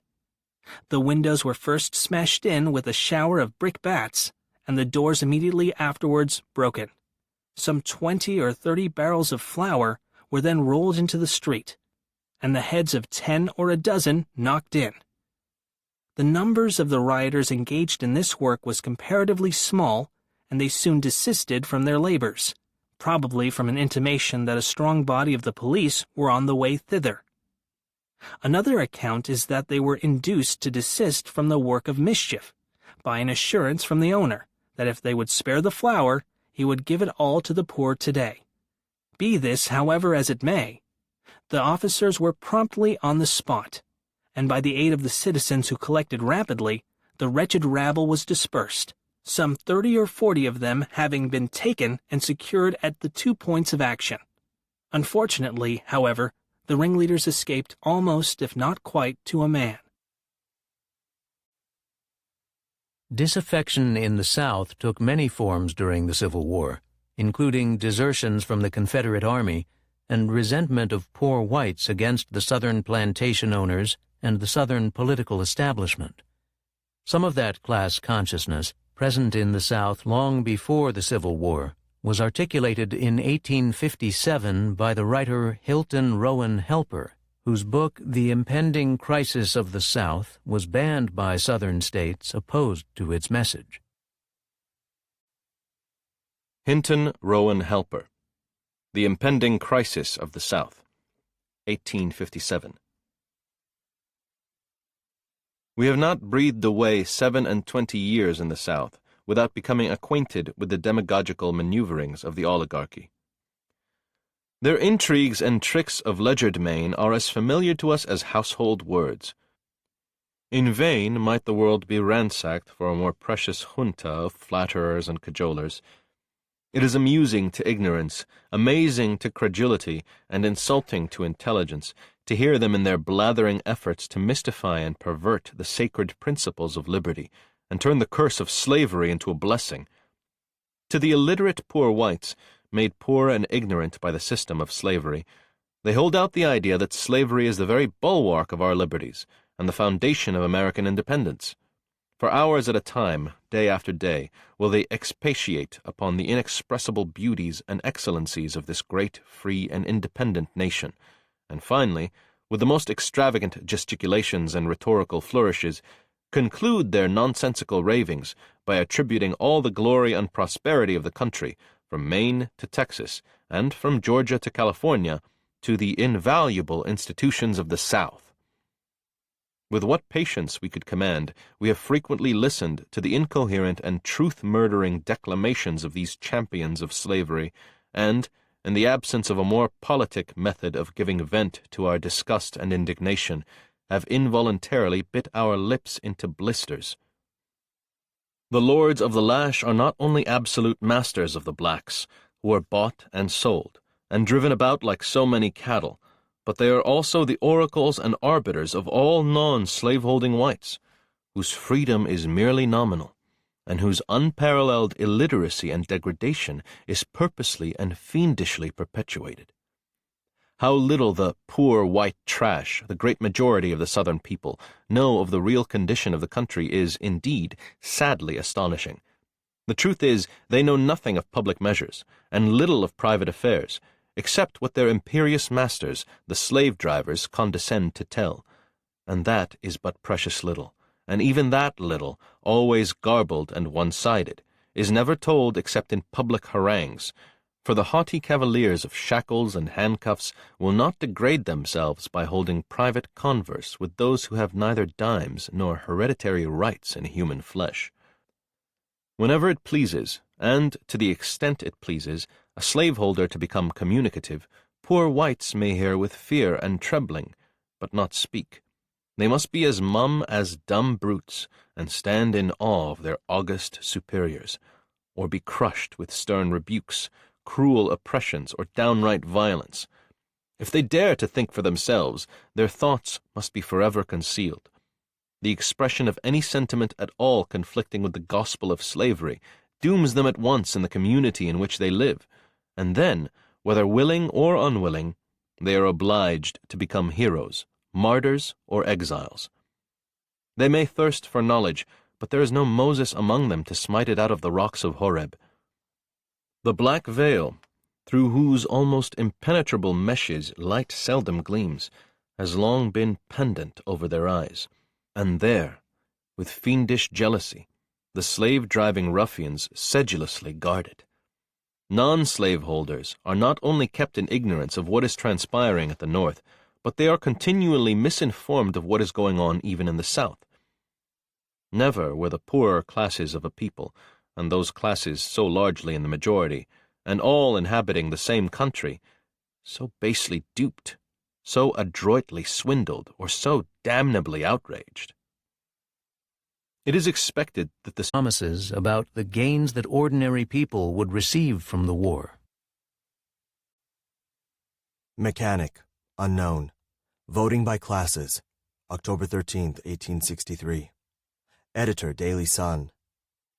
I noticed in the Inquirer, a Friday evening, an article complaining bitterly of the people voting by classes, in which both classes are accused of clannishness, but the burden of his complaint seems to rest on mechanics and working men. He says, there is certainly no ground for any antagonism in the city. In this the Inquirer is mistaken, for any man, woman, or child can see that the people are dividing into two classes, just as fast as the pressure of the times can force them on. As for example, class number 1, in their thirst for gain, in their worship of mammon, and in their mighty efforts to appropriate every dollar on earth to their own account, have lost sight of every principle of humanity, patriotism, and virtue itself, and seem to have forgotten that the very treasures they are now heaping up are the price of blood, and unless this mania ceases, will be the price of liberty itself. For we know something of the feeling which now exists in the army, as well as in our workshops at home. The men know well enough that their helpless families are not cared for, as they were promised at the beginning of the war. They know that the depreciation of our currency is only a trick of our enemies at home, else why should they strive so hard to secure it all? They know, too, that every day they remain from home reduces them more and more in circumstances, and that by the close of the war a large majority of the soldiery will be unable to live. In fact, many of them are ruined now, as many of their homes and other effects are passing into the hands of speculators and extortioners for subsistence to their families. Thus you see that all the capital, both in money and property, in the South is passing into the hands of class number 1, while class number 2 are traveling down, soon to take their station among the descendants of Ham. You can easily perceive who are class number 2.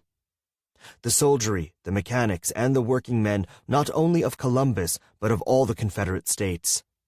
In view of these things, is it not time that our class should awake to a sense of their danger, and in the mildest possible manner begin the work of self-defense, and endeavor to escape a bondage more servile than that imposed by the aristocracy of England on their poor peasantry? Then we claim the right, as the first alternative, to try and avert the great calamity by electing such men to the councils of the nation as we think will best represent our interests. If this should fail, we must then try more potent remedies. As the inquirer is ignorant of the evils we complain of and the cause of our alienation, I will briefly enumerate some of them, though we thought they were plain enough to all who wish to see. In the first place, there has been an effort made to fix a price on labor without the consent of the mechanics or working men, whilst the producers of the necessaries of life and the speculators are left to extortion without stint or limit until nothing less than 1,500% profit will satisfy the most of them. Let us compare a few figures before we close, and you can see that we have justifiable cause of complaint. I once could get 75 pounds of flour for a day's work. What do I get now? I once got 25 pounds of bacon for a day's work. What do I get now? Only 2. I once could get 50 pounds of beef for a day's work. What do I get now? Only 6. I once could get 8 bushels of sweet potatoes for a day's work. What can I get now? Not 1. And at the same rate through the whole catalogue of family supplies. Thus you see the inquirer is again mistaken when he says that labor is independent of capital and always commands remunerative prices. Wonder if he would work for $3 per day and board himself at the present prices of provisions. But, notwithstanding the mechanics and working men can barely sustain animal life, their condition is much better than the poor soldiers who are fighting the rich man's fight, for they suffer all of the privations and hardships incident to the life of a soldier, with a perfect knowledge of the sufferings of their families at home, who are, many of them, without a comfortable shelter. Many of them refugees in a strange land, despised, persecuted, and insulted, because a merciless foe has driven them into exile, and because their husbands, brothers, and natural protectors are engaged in the noble cause of liberty. True, they are sometimes offered assistance at the sacrifice of their honor, and that by men who occupy high places both in church and state. Then, is there not an organization of hostility against the interests of our class, which justice and honor demand that we should guard with unceasing vigilance? The inquirer speaks of equality, which is denied us by class number 1, in the doctrine of property qualification or disenfranchisement, which is gradually working its way, secretly, into the circles of the rich, which I, for one, have heard strongly advocated. The institution of a draft during the Civil War caused widespread resentment throughout the North, leading to a number of violent protests in 1863, particularly in New York. Many working-class Irish immigrants in New York pointed to the fact that the rich could buy their way out of the draft, but also turned their anger against black people, seeing the war as a war against slavery in which poor whites were dying. They blamed blacks for their own misery, especially when blacks, desperate for work themselves, were used as strikebreakers. On July 13, 1863, a number of draft resistors burned down a New York City draft office, setting off 4 days of violence, most of it targeted against blacks. In this account of the riots, historian Joel Tyler Headley describes some of the genuine grievances of the Northern draft resistors, but also reveals his fears of sweeping change. Joel Tyler Headley, The Great Riots of New York, 1873. Meanwhile, events were assuming an alarming aspect in the western part of the city. Early in the morning, men began to assemble here in separate groups, as if in accordance with a previous arrangement, and at last moved quietly north along the various avenues. Women also, like camp followers, took the same direction in crowds. They were thus divided into separate gangs, apparently to take each avenue in their progress and make a clean sweep. The factories and workshops were visited, and the men compelled to knock off work and join them, while the proprietors were threatened with destruction of their property if they made any opposition. The separate crowds were thus swelled at almost every step, and armed with sticks and clubs and every conceivable weapon they could lay hands on. They moved north, towards some point which had evidently been selected as a place of rendezvous. This proved to be a vacant lot near Central Park, and soon the living streams began to flow into it, and a more wild, savage, and heterogeneous-looking mass could not be imagined. After a short consultation, they again took up the line of march, and in two separate bodies moved down 5th and 6th Avenues, until they reached 46th and 47th Streets, when they turned directly east. The number composing this first mob has been so differently estimated that it would be impossible from reports merely to approximate the truth. A pretty accurate idea, however, can be gained of its immense size from a statement made by Mr. King, son of President Charles King of Columbia College. Struck by its magnitude, he had the curiosity to get some estimate of it by timing its progress, and he found that although it filled the broad street from curbstone to curbstone and was moving rapidly, it took between 20 and 25 minutes for it to pass a single point.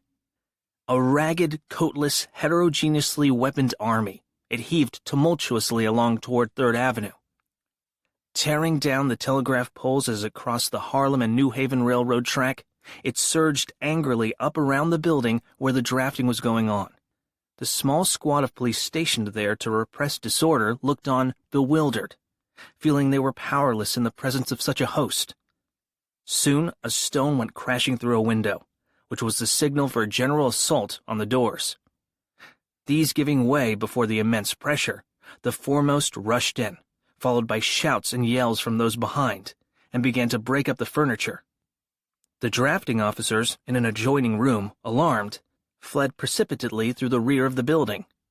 The mob seized the wheel in which were the names and what books, papers, and lists were left, and tore them up, and scattered them in every direction. A safe stood on one side, which was supposed to contain important papers, and on this they fell with clubs and stones, but in vain. Enraged at being thwarted, they set fire to the building and hurried out of it. As the smoke began to ascend, the onlooking multitude without sent up a loud cheer. Though the upper part of the building was occupied by families, the rioters, thinking that the officers were concealed there, rained stones and brickbats against the windows, sending terror into the hearts of the inmates. Deputy Provost Marshal Vanderpoel, who had mingled in the crowd, fearing for the lives of the women and children, boldly stepped to the front and tried to appease the mob, telling them the papers were all destroyed, and begged them to fall back, and let others help the inmates of the building, or take hold themselves. The reply was a heavy blow in the face. Vanderpoel shoved the man who gave it aside when he was assailed with a shower of blows and curses. Fearing for his life, he broke through the crowd and hastened to the spot where the police were standing, wholly powerless in the midst of this vast, excited throng. In the meantime, the flames, unarrested, made rapid way, and communicating to the adjoining building, set it on fire. The volumes of smoke rolling heavenward, and the crackling and roaring of the flames seemed for a moment to awe the mob, and it looked silently on the ravaging of a power more terrible and destructive than its own. At this time, Superintendent of Police John A. Kennedy was quietly making his way across the town toward the office of the Provost Marshal, Marshal Jenkins. But noticing a fire as he approached, he left his wagon at the corner of 46th Street and Lexington Avenue, and walked over toward 3rd Avenue. The street was blocked with people, but they seemed quiet and orderly as any gathering in presence of a fire, and differed from it only that the countenances of all seemed to wear a pleased, gratified look. As he unsuspiciously edged his way forward toward the fire, he heard someone cry out, "There's Kennedy! Which is him?" Asked a second, and he was pointed out. Kennedy was dressed in ordinary citizen's clothes and carried only a slight bamboo cane. Thinking the allusion to him was prompted only by curiosity, he kept on, when suddenly he felt himself violently pushed against. Turning around, he encountered a man in a soldier's old uniform and sternly demanded what he meant by that. The words had hardly escaped his lips when a heavy blow was planted full in his face.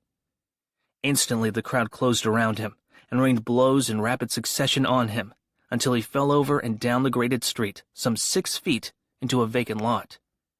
The crowd, with yells, poured after him.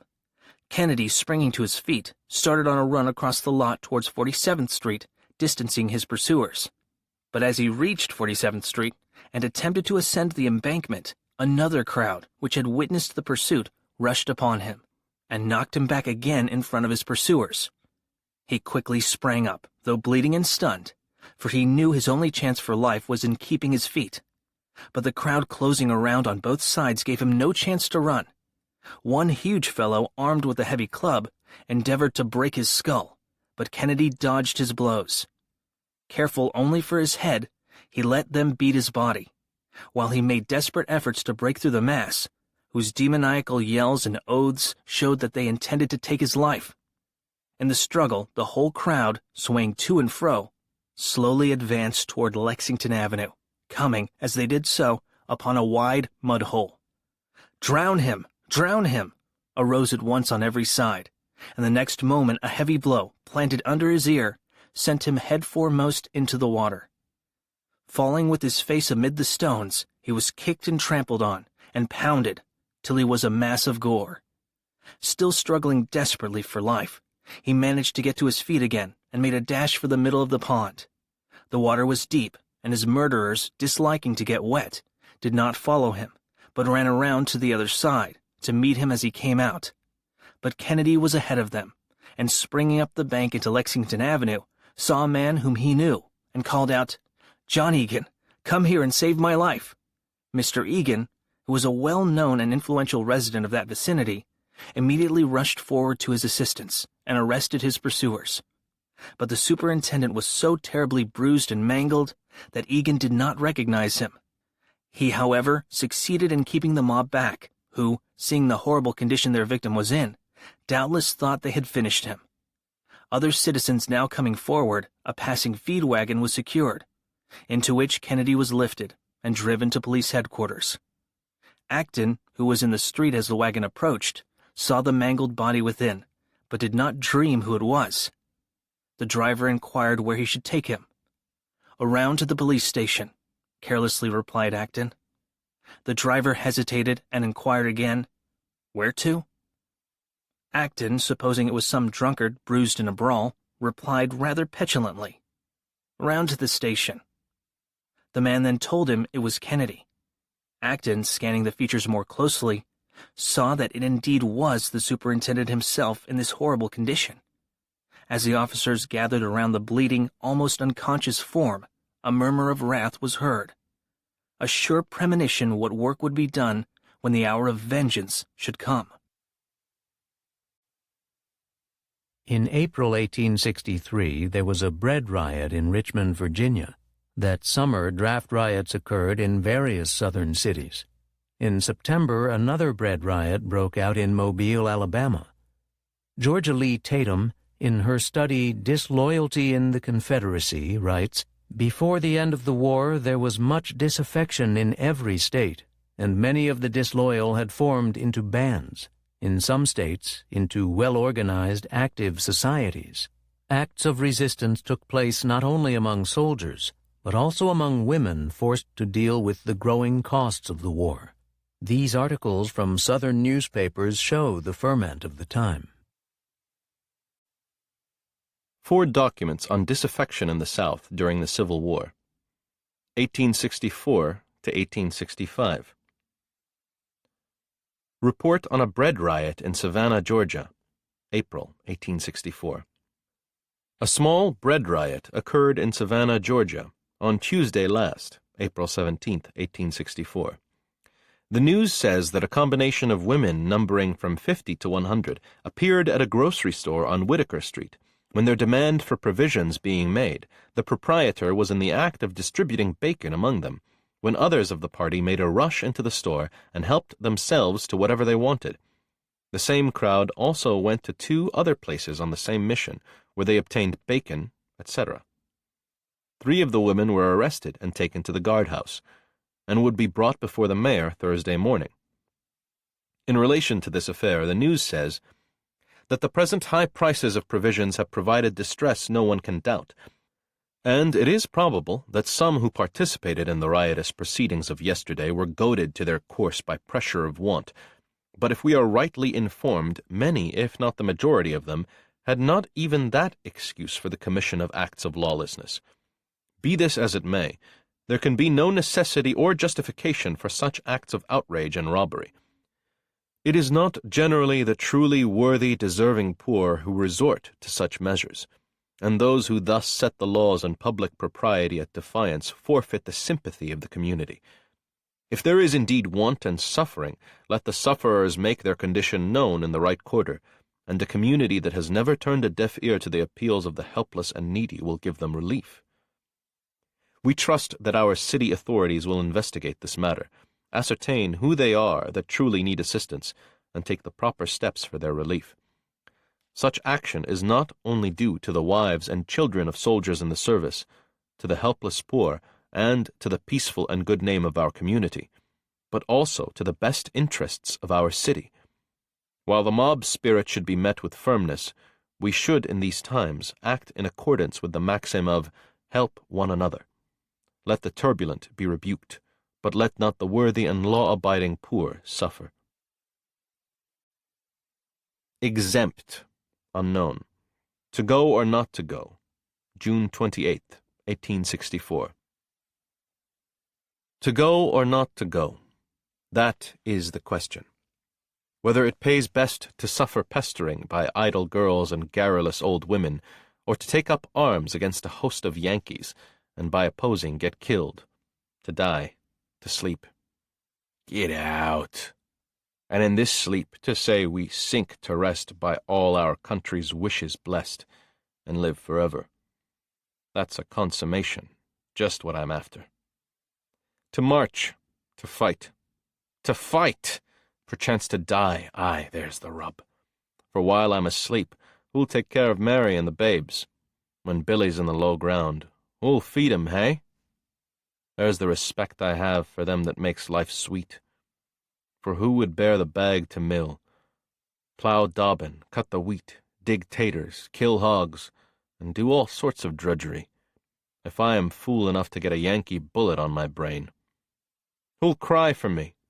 Would patriotism pay my debts when dead?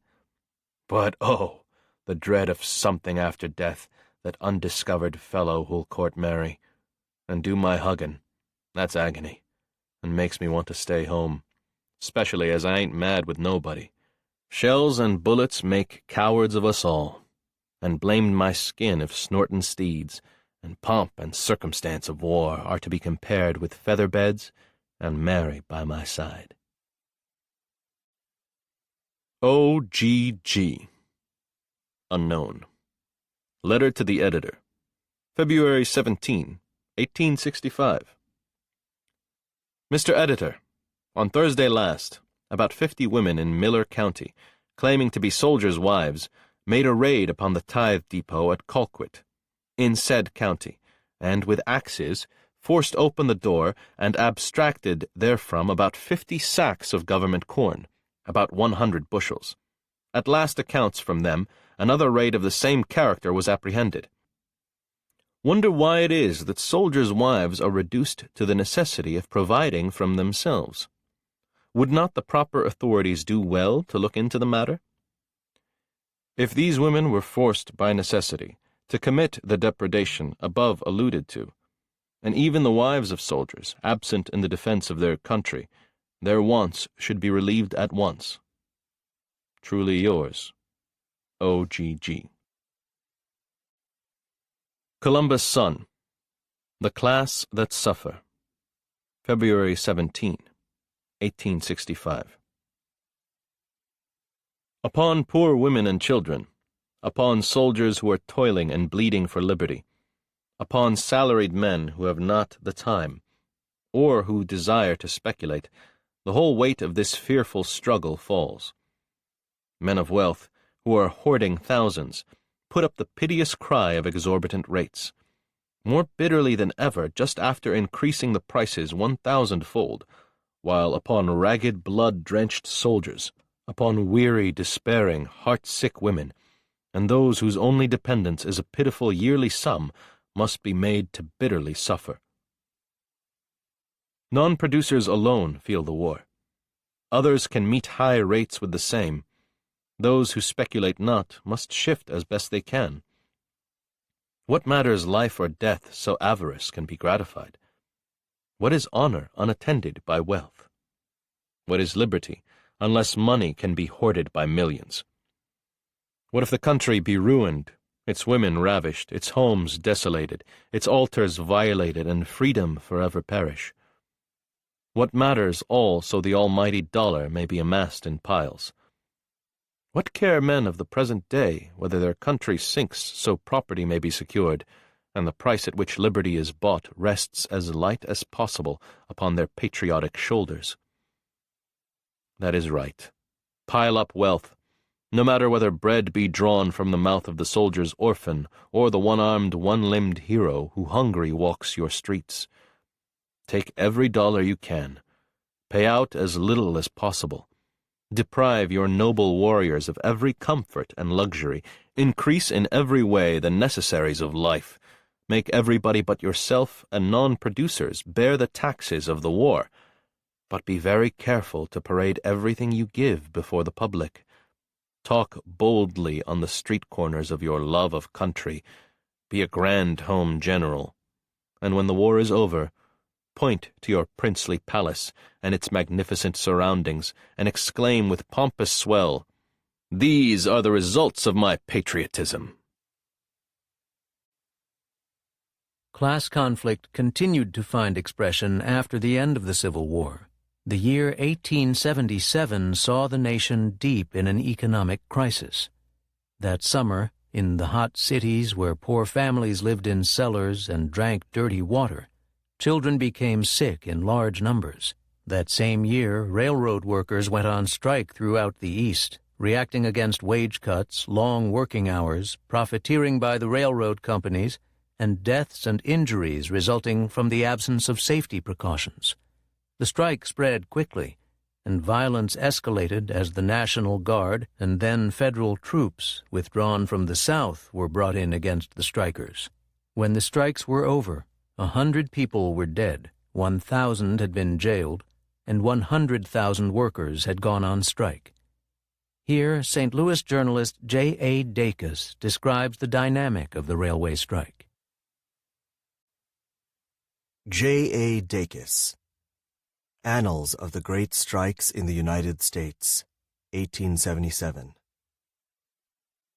And here we find the immediate, potent cause of the great strikes. Depression in business, but more important still, depression in transportation rates brought about by the jealousies and hostility of each other of Thomas A. Scott, John W. Garrett, and William H. Vanderbilt, rendering it necessary to reduce operating expenses in order to make something. That is, 10% on their largely increased amount of stock. The lower orders of laborers were first to feel the weight of this curtailment of income. Meanwhile, the higher grades of employees were still receiving salaries not much less than were obtained 10 years ago when the whole country was enjoying unparalleled prosperity.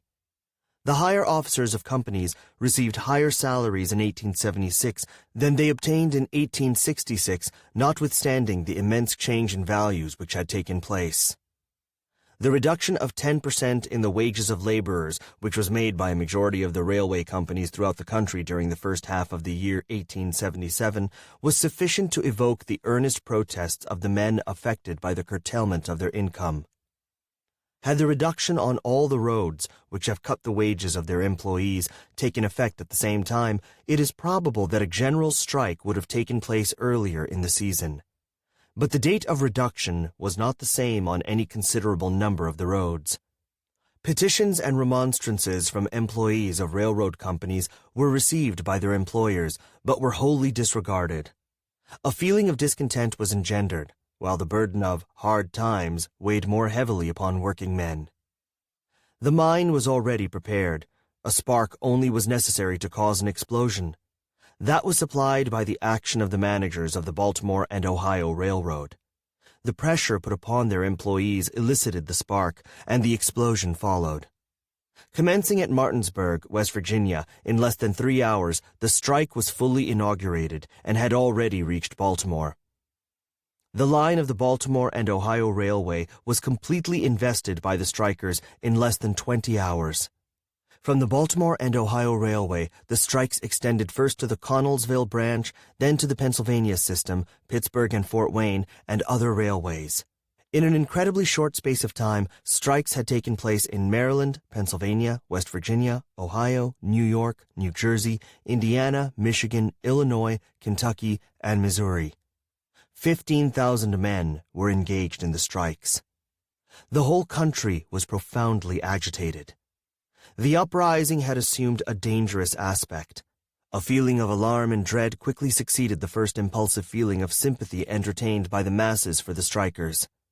The vast numbers engaged in the strikes against the railroads, their apparent determination, the general belief that they were well organized and prepared, produced a dangerous effect upon the idle and vicious classes in all the large cities. Labor unions were suddenly aroused into unwanted activity and displaying alarming vigor. The Working Men's Party of the United States, which is but another name for the International Association of Working Men, which has caused so much anxiety to the governments of Europe, came forth from its shadowy coverts, and what had been regarded as a phantom party assumed a realistic attitude that caused a thrill of astonishment and terror to fall upon the urban populations of the country. Nothing to compare with the demonstrations of the internationalists in all the larger cities, by day and by night, had, at any time, been witnessed in this country. In less than 4 days after the commencement of the strike on the Baltimore and Ohio Railroad, no inconsiderable portion of the territory of the United States was in the hands of the strikers. Transportation was embargoed, shops closed, factories deserted, and the great marts which but a few days before had been so noisy had become silent as banquet halls deserted. Men remembered France and the scenes of 1789 to 93, and trembled as they heard the tumult increase, and saw the mighty masses of strange, grimy men, excited by passions dark and fearful, surging along the streets. It was the first time in the history of the country that a labor strike had become so formidable as to require the intervention of the general government to preserve order. It was 9 o'clock at night when the armed battalion of regulars filed through the streets of Washington on the way to the station of the Baltimore and Ohio Railway to embark on the train to proceed to Martinsburg. A vast concourse of people had assembled to witness their departure. The scene was not unlike some of those which characterized the early days of the year 1861. The train moved away from the station at 10 o'clock in the evening, bound for the scene of the disturbance. Meanwhile, bands of strikers had taken possession of the railway stations at Cumberland, Grafton, Kaiser, and other points, and refused to allow any freight trains to pass. Emissaries were dispatched from the headquarters of the strikers at Martinsburg and Wheeling to induce the firemen and brakemen along the Connellsville branch, the Pennsylvania Road, the Pittsburgh and Chicago, and other railroads in that section of the country to join in the strike. During the day, the strikers at Wheeling made a demonstration of a rather threatening character. The single company of militia at that place paraded for action, but it was evident that it was not strong enough to effect anything, and so the citizen soldiers allowed themselves to be quietly disarmed by the striking working men. The strikers at Martinsburg received the President's proclamation with indifference or positive disrespect. No attention whatever was paid to the injunction to disperse. On the contrary, with constant accessions to their numbers, they became more demonstrative and threatening in their bearing. During the day, a committee of strikers at Baltimore prepared and caused to be printed and circulated a statement of the causes which impelled them to pursue the course which they had adopted.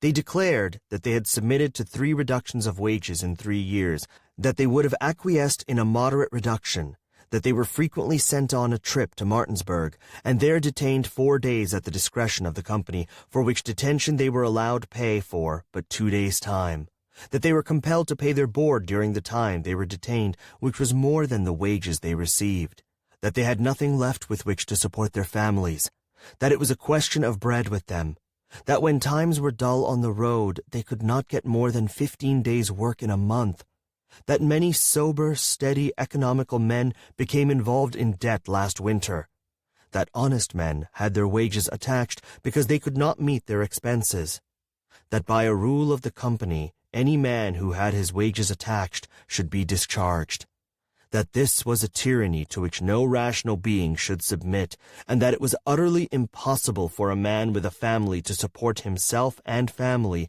at the reduced rate of wages. These statements of the striking employees were not without effect in awakening sympathy for them among the great mass of the people.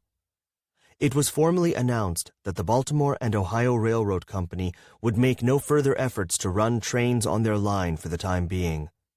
Thus, the efforts of a gigantic corporation, supplemented by the whole power of the government to protect and aid it, were ineffective to raise a blockade on one of the great thoroughfares of the nation, when that blockade was enforced only by a number of stokers and brakemen without financial credit or political patronage. Thus the movement had gone on until the national government found itself powerless for the time being to suppress it. The strikers had now become a mighty power. With the purpose of revolution, with organization and leadership, it was within the grasp of the railroad employees and other classes of laborers to have taken absolute possession of every commercial center in the nation, aye, even to have overturned the government itself.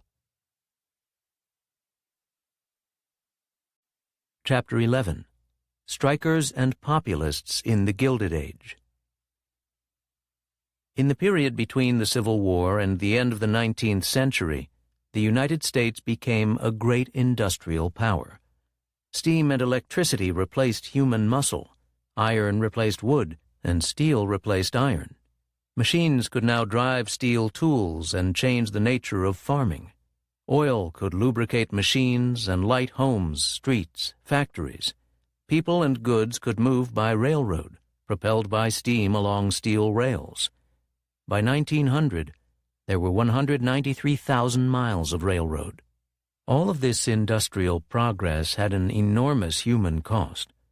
In the year 1889, 22,000 railroad workers were killed or injured, according to the records of the Interstate Commerce Commission.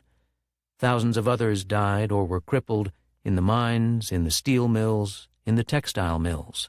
Workers often were forced to live in company towns. Waves of immigrants were pouring into the cities from Europe after suffering the harrowing ocean voyage of the poor.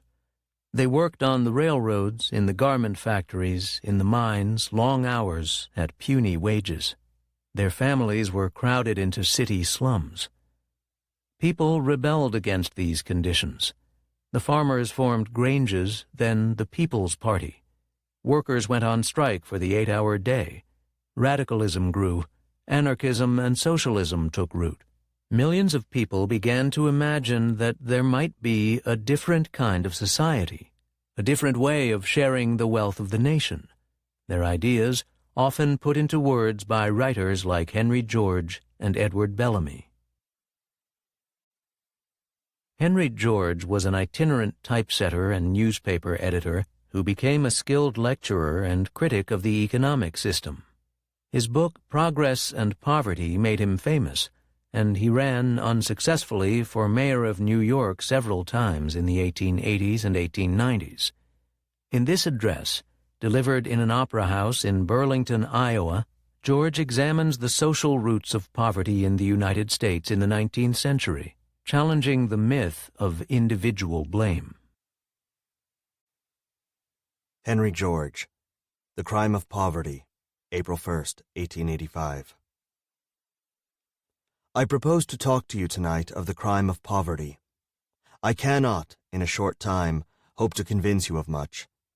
But the thing of things I should like to show you is that poverty is a crime. I do not mean that it is a crime to be poor.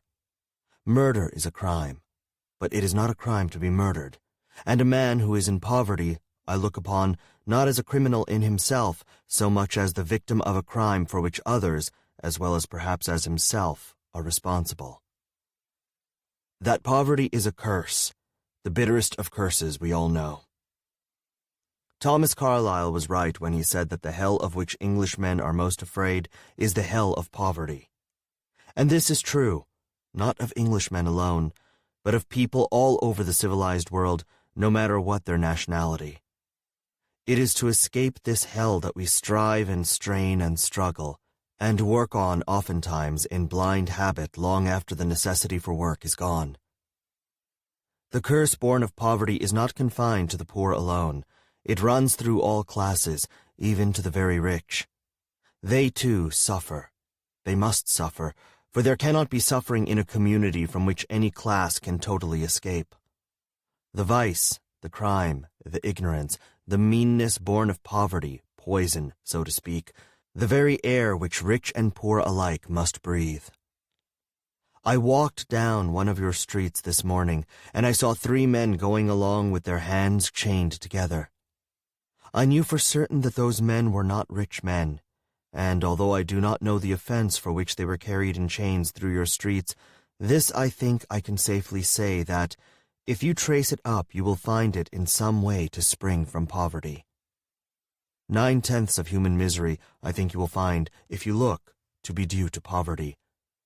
And it seems to me clear that the great majority of those who suffer from poverty are poor not from their own particular faults, but because of conditions imposed by society at large.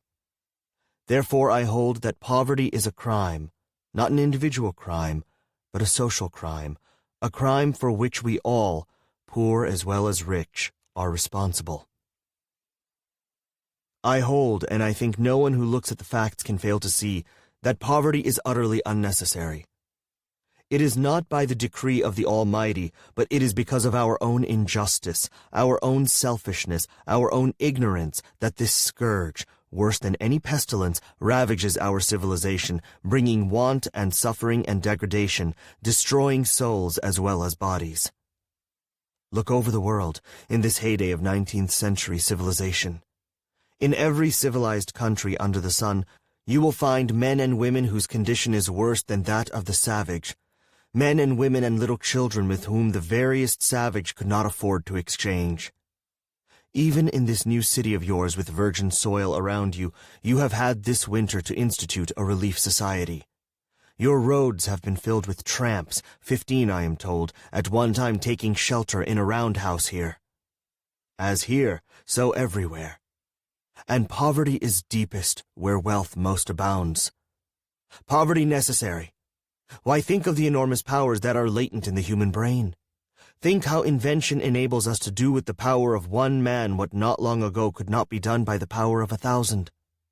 Think that in England alone the steam machinery in operation is said to exert a productive force greater than the physical force of the population of the world were they all adults. And yet we have only begun to invent and discover. We have not yet utilized all that has already been invented and discovered. And look at the powers of the earth. They have hardly been touched. In every direction as we look, new resources seem to open. Man's ability to produce wealth seems almost infinite. We can set no bounds to it. Look at the power that is flowing by your city in the current of the Mississippi that might be set at work for you. So in every direction, energy that we might utilize goes to waste. Resources that we might draw upon are untouched. I read in the New York papers a while ago that the girls at the Yonkers factories had struck. The papers said that the girls did not seem to know why they had struck, and intimated that it must be just for the fun of striking. Then came out the girls' side of the story, and it appeared that they had struck against the rules in force. They were fined if they spoke to one another, and they were fined still more heavily if they laughed. There was a heavy fine for being a minute late. I visited a lady in Philadelphia who had been a forewoman in various factories, and I asked her, "Is it possible that such rules are enforced?" She said it was so in Philadelphia. There is a fine for speaking to your next neighbor, a fine for laughing. And she told me that the girls in one place where she was employed were fined 10 cents a minute for being late, though many of them had to come for miles in winter storms. She told me of one poor girl who really worked hard one week and made $3.50, but the fines against her were $5.25. That seems ridiculous. It is ridiculous, but it is pathetic and it is shameful. But take the cases of those even who are comparatively independent and well off. Here is a man working hour after hour, day after day, week after week, in doing one thing over and over again, and for what? Just to live. He is working 10 hours a day in order that he may sleep 8, and may have 2 or 3 hours for himself when he is tired out and all his faculties are exhausted. That is not a reasonable life. That is not a life for a being possessed of the powers that are in man, and I think every man must have felt it for himself. I know that when I first went to my trade, I thought to myself that it was incredible that a man was created to work all day long just to live. I used to read the Scientific American, and as invention after invention was heralded in that paper, I used to think to myself that when I became a man, it would not be necessary to work so hard. But on the contrary, the struggle for existence has become more and more intense. People who want to prove the contrary get up masses of statistics to show that the condition of the working classes is improving. Improvement that you have to take a statistical microscope to discover does not amount to anything. But there is not improvement. I say that all this poverty and the ignorance that flows from it is unnecessary. I say that there is no natural reason why we should not all be rich in the sense not of having more than each other, but in the sense of all having enough to completely satisfy all physical wants, of all having enough to get such an easy living that we should develop the better part of humanity.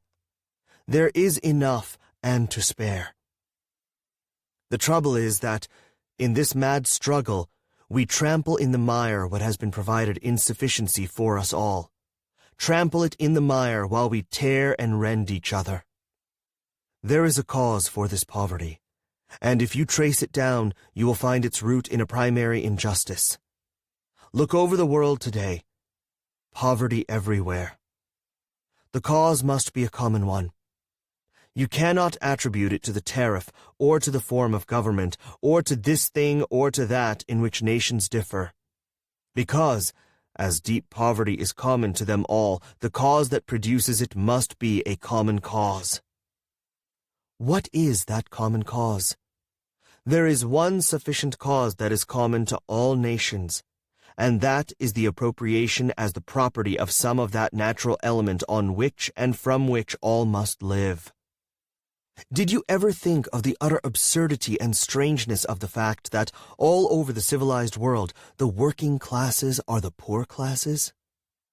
Go into any city in the world and get into a cab and ask the man to drive you where the working people live.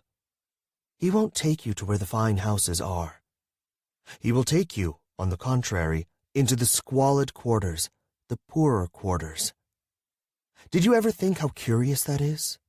Think for a moment how it would strike a rational being who had never been on the earth before if such an intelligence could come down, and you were to explain to him how we live on earth, how houses and food and clothing and all the many things we need were all produced by work. Would he not think that the working people would be the people who lived in the finest houses and had most of everything that work produces? Yet, whether you took him to London or Paris or New York or even to Burlington, he would find that those called the working people were the people who live in the poorest houses. On the evening of May 4th, 1886, a meeting was called for Haymarket Square in Chicago to protest the killing of 4 strikers at the McCormick Harvester Works the day before. It was a peaceful meeting and had dwindled from several thousand to a few hundred, when a detachment of 180 policemen asked the crowd to disperse. The speaker said that the meeting was almost over, and then a bomb exploded in the midst of the police, wounding 66 policemen, of whom 7 later died. The police fired into the crowd, killing several people, wounding 200. Although there was no evidence of who threw the bomb, 8 Chicago anarchists were arrested, tried, and sentenced to death. This became known worldwide as the Haymarket Affair. 4 of the 8 were executed, among them August Spiess, who here addresses the court in his own defense. Just before his execution, Spies said, "There will be a time when our silence will be more powerful than the voices you strangle today." August Spies, Address of August Spies, October 7th, 1886.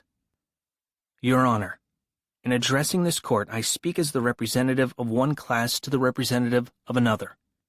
I will begin with the words uttered 500 years ago on a similar occasion by the Venetian Doge Fieri, who addressing the court said, "My defense is your accusation. The causes of my alleged crime, your history. I have been indicted on the charge of murder, as an accomplice or accessory.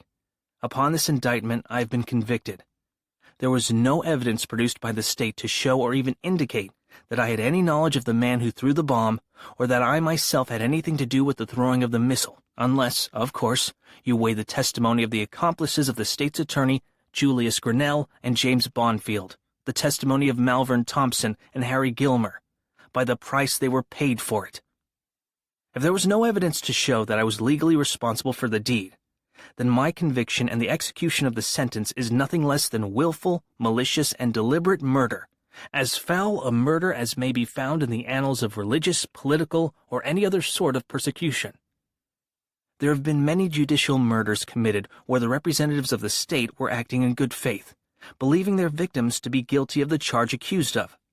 In this case, the representatives of the state cannot shield themselves with a similar excuse, for they themselves have fabricated most of the testimony which was used as a pretense to convict us by a jury picked out to convict. Before this court, and before the public, which is supposed to be the state, I charge the state's attorney and Bonfield with the heinous conspiracy to commit murder. If the opinion of the court given this morning is good law, then there is no person in this country who could not lawfully be hanged. I vouch that, upon the very laws you have read, there is no person in this courtroom now who could not be fairly, impartially, and lawfully hanged. Joseph Fouché, Napoleon's right bower, once said to his master, "Give me a line that any one man has ever written, and I will bring him to the scaffold." And this court has done essentially the same. Upon that law, every person in this country can be indicted for conspiracy, and, as the case may be, for murder. Every member of a trade union, Knights of Labor, or any other labor organization can then be convicted of conspiracy and, in cases of violence, for which they may not be responsible at all, of murder, as we have been. This precedent, once established, and you force the masses who are now agitating in a peaceful way into open rebellion. You thereby shut off the last safety valve, and the blood which will be shed, the blood of the innocent, it will come upon your heads. 7 policemen have died, said Grinnell, suggestively winking at the jury. You want a life for a life, and have convicted an equal number of men, of whom it cannot be truthfully said that they had anything whatsoever to do with the killing of Bonfield's victims, the very same principle of jurisprudence we find among various savage tribes. Injuries among them are equalized, so to speak. The Chinooks and the Arabs, for instance, would demand the life of an enemy for every death that they had suffered at their enemy's hands. They were not particular in regard to the persons, just so long as they had a life for a life. This principle also prevails today among the natives of the Sandwich Islands. If we are to be hanged on this principle, then let us know it, and let the world know what a civilized and Christian country it is in which the Goulds, the Vanderbilts, the Stanfords, the Fields, Armours, and other local money hamsters have come to the rescue of liberty and justice. Grinnell has repeatedly stated that our country is an enlightened country. Sarcastically, the verdict fully corroborates the assertion. This verdict against us is the anathema of the wealthy classes over their despoiled victims, the vast army of wage workers and farmers. If your honor would not have these people believe this, if you would not have them believe that we have once more arrived at the Spartan Senate, the Athenian Areopagus, the Venetian Council of 10, etc., then sentence should not be pronounced. But if you think that by hanging us, you can stamp out the labor movement, the movement from which the downtrodden millions, the millions who toil and live in want and misery, the wage slaves, expect salvation, if this is your opinion, then hang us. Here you will tread upon a spark, but there, and behind you, and in front of you, and everywhere, flames will blaze up. It is a subterranean fire. You cannot put it out. Black and white sugar workers in Louisiana began organizing with the Knights of Labor in 1886. Several strikes were broken by violence and the use of imported strike breakers. In 1887, 10,000 workers, most of them black, walked off the sugar plantations when the planters refused to meet their demands for wages of $1.25 a day. The governor called out the militia, angry at the sight of black and white workers on strike together. He said, "God Almighty has himself drawn the color line." Militiamen killed 4 blacks. The black settlement at Thibodaux was then attacked by militia, and at least 20 people were killed. 2 strike leaders were arrested, then lynched. What follows is a report on the strike from an African-American newspaper in Louisiana. Anonymous. Red-handed murder. Negroes wantonly killed at Thibodaux, Louisiana. November 26, 1887. Murder, foul murder has been committed, and the victims were inoffensive and law-abiding Negroes. Assassins more cruel, more desperate, more wanton than any who had hitherto practiced their nefarious business in Louisiana have been shooting down like so many cattle the Negroes in and around Thibodaux, Lafourche Parish, Louisiana. For 3 weeks past, the public has been regaled daily with garbled reports of the troubles existing between the laborers and planters in the sugar district. Strange to say, not one of these reports, excepting 2, exculpated the Negroes from any desire or any intention, so far as their actions could be judged, of resorting to violence and bloodshed in order to secure the just and equitable demand made by them for an increase of wages. Militia from different portions of the state have been on duty in the threatened section, and during all of this time the only acts and crimes of an outrageous character committed were so committed by either the troops, sugar planters, or those in their hire. The Negroes, during all of the time, behaving peaceably, quietly, and within the limits of the law, desiring only to secure what they asked and demanding what they had and have a perfect right to do, an increase of wages. The planters refused to accede to their requests and at the same time ordered them from the plantations. At this juncture, and especially was it the case at both Thibodaux and Houma, the Knights of Labor, to which organization most of the laborers belong, hired all the empty houses in the above towns they could, and there quartered the homeless blacks. Such unexpected action maddened the planters and their followers, some excepted, and, as a consequence, they resorted to arms and every other devilish device which the ingenuity of a few chosen spirits could devise in order to force the Negroes to work for the wages offered. With an obstinacy worthy of the righteousness of their cause, the Negroes quartered in Thibodaux refused to accede to the planters. Such being the case, the planters determined to kill a number of them, thus endeavoring to force the balance into submission. The militia was withdrawn to better accomplish this purpose, and no sooner had they departed for home than the preparation for the killing of the Negroes began. Last Sunday night, about 11 o'clock, plantation wagons containing strange men fully armed were driven into Thibodaux and to Frost's restaurant and hotel, and there the strangers were quartered. Who they were and where they came from, no one, with the exception of the planters and Judge Taylor Beatty, seemed to know. But it is a fact that next day, Monday, martial law was declared, and these cavalcades of armed men put on patrol duty, and no Negro allowed to either leave or enter the town without shooters, insolent and overbearing toward the Negroes, doing all in their power to provoke a disturbance. Finding that the Negroes could not be provoked from their usual quiet, it was resolved that some pretext or other should be given so that a massacre might ensue. It came. Tuesday night, the patrol shot 2 of their number, Gorman and Molezin, and the cry went forth, to arms, the Negroes are killing the whites!" This was enough.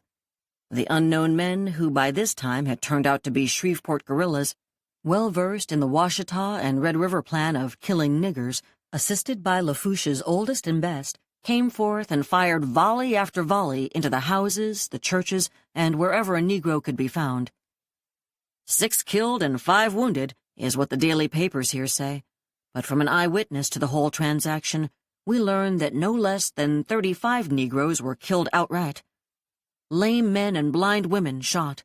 Children and hoary-headed grandsires ruthlessly swept down. The Negroes offered no resistance. They could not, as the killing was unexpected. Those of them not killed took to the woods, a majority of them finding refuge in this city. Such is a true tale of affairs as enacted at Thibodaux. To read it makes the blood of every man, black or white, tingle if his system is permeated with one spark of manhood. To even think that such disregard of human life is permitted in this portion of the United States makes one question whether or not the war was a failure. Citizens of the United States killed by a mob directed by a state judge and no redress for the same? Laboring men seeking an advance in wages treated as if they were dogs. Black men whose equality before the law was secured at the point of the bayonet shown less consideration than serfs? This is what is being enacted in Louisiana today, all of which is due to the Monroe speeches of Governor Samuel Douglas McHenry and Senator James Eustis. At such times and upon such occasions, words of condemnation fall like snowflakes upon molten lead. The blacks should defend their lives, and if they needs must die with their faces toward their persecutors, fighting for their homes, their children, and their lawful rights. A year after the massacre at Thibodaux, blacks in Louisiana gathered to protest the reign of terror of the Ku Klux Klan, police, and employers against African Americans. Here is their declaration. Reverend Ernest Lyon et al. Open letter from the New Orleans Mass Meeting, August 22nd, 1888. To the people of the United States, we, citizens of New Orleans, as well as of neighboring parishes, from which we have been driven away without warrant or law, assembled in mass meeting at New Orleans, Louisiana, on Wednesday, August 22nd, 1888, at Geddes Hall, declare and assert that a reign of terror exists in many parts of the state, that the laws are suspended and the officers of the government, from the governor down, afford no protection to the lives and property of the people against armed bodies of whites, who shed innocent blood and commit deeds of savagery unsurpassed in the dark ages of mankind. For the past 12 years, we have been most effectively disfranchised and robbed of our political rights. While denied the privilege in many places of voting for the party and candidates of our choice, acts of violence have been committed to compel us to vote against the dictates of our conscience for the Democratic Party, and the Republican ballots cast by us have been counted for the Democratic candidates. The press, the pulpit, the commercial organizations, and executive authority of the state have given both open and silent approval of all these crimes. In addition to these methods, there seems to be a deep-laid scheme to reduce the Negroes of the state to a condition of abject serfdom and peonage. It is being executed by armed bodies of men, styling themselves regulators, all of whom are white, except when a Negro is occasionally forced to join them, to give color to the pretense that they represent the virtue of their communities in the suppression impartially of vicious and immoral persons. With that pretense as a cloak, these lawless bands make night hideous with their unblushing outrages and murders of inoffensive colored citizens. They go out on nightly raids, order peaceable citizens away never to return, whip some, fire into houses of others, endangering the defenseless lives of women and children, and no attempt is being made to indict them. No virtuous element in the state is found among the whites to rise up in their might and sternly repress these outrageous crimes. These acts are done in deliberate defiance of the Constitution and laws of the United States, which are so thoroughly nullified that the Negroes who bore arms in defense of the Union have no protection or shelter from them within the borders of Louisiana. During the past 12 months, our people have suffered from the lawless regulators as never before since the carnival of bloodshed conducted by the Democratic Party in 1868. Fully aware of their utter helplessness, unarmed and unable to offer resistance to an overpowering force which varies from a band of whites to a sheriff's posse or the militia, but which in reality is simply the Democratic Party assembled with military precision and armed with rifles of the latest improved patents, toilers forbidden to follow occupations of their choice, compelled to desist from the discussing of labor questions, and being whipped and butchered when in a defenseless condition. In the instances where the Negroes have attempted to defend themselves, as at Pattersonville and Thibodaux, they have been traduced in a spirit of savage malignity. The governor of the state, with scarce an observance of the forms of the law, has hastened his mercenaries or militia to the scene with cannon and rifles, ostensibly to preserve the peace, but actually to reinforce the already too well-fortified Negro murderers falsely assumed to be lawful posses. A single volume would scarcely afford sufficient space to enumerate the outrages our people have suffered and are daily suffering at the hand of their oppressors. They are flagrantly deprived of every right guaranteed them by the Constitution. In many parts of the state, they are free only in name. They cannot assemble in place to indicate and discuss an equitable rate of wages for their labor. They do not feel safe as property holders and taxpayers, and are permitted to enjoy but very few public conveniences. We have exhausted all means in our power to have our wrongs redressed by those whose sworn duty it is to impartially execute the laws, but all in vain until now, because of our murdered fellow citizens, and apprehensive for our own safety, we appeal to the awakened conscience, the sense of justice and sympathy of the civilized world, and of the American people in particular, to assist us with such moral and material support as to secure the removal of our people, penniless as many of them are under the feudal system under which they live, to the public lands and other places of the Northwest, where they can enjoy some security for their persons and property. To this end, we have organized a Bureau of Immigration. To our people we advise calmness and a strict regard for law and order. If your homes are invaded, expect no mercy, for none will be shown. And if doomed to die, then die defending your life and home to the best of your ability. If convinced that you will not be permitted to live where you are in peace and perfect security, quietly go away. If you are without other means to travel, take to the public roads or through the swamps and walk away. Steamboats and railroads are inventions of recent years. Your forefathers dared the bloodhounds, the patrollers, and innumerable obstacles, lived in the woods on roots and berries in making their way to Canadian borders. Invoking the guiding favor of Almighty God and the sympathy of mankind, we are your brethren in affliction and the common bond of humanity.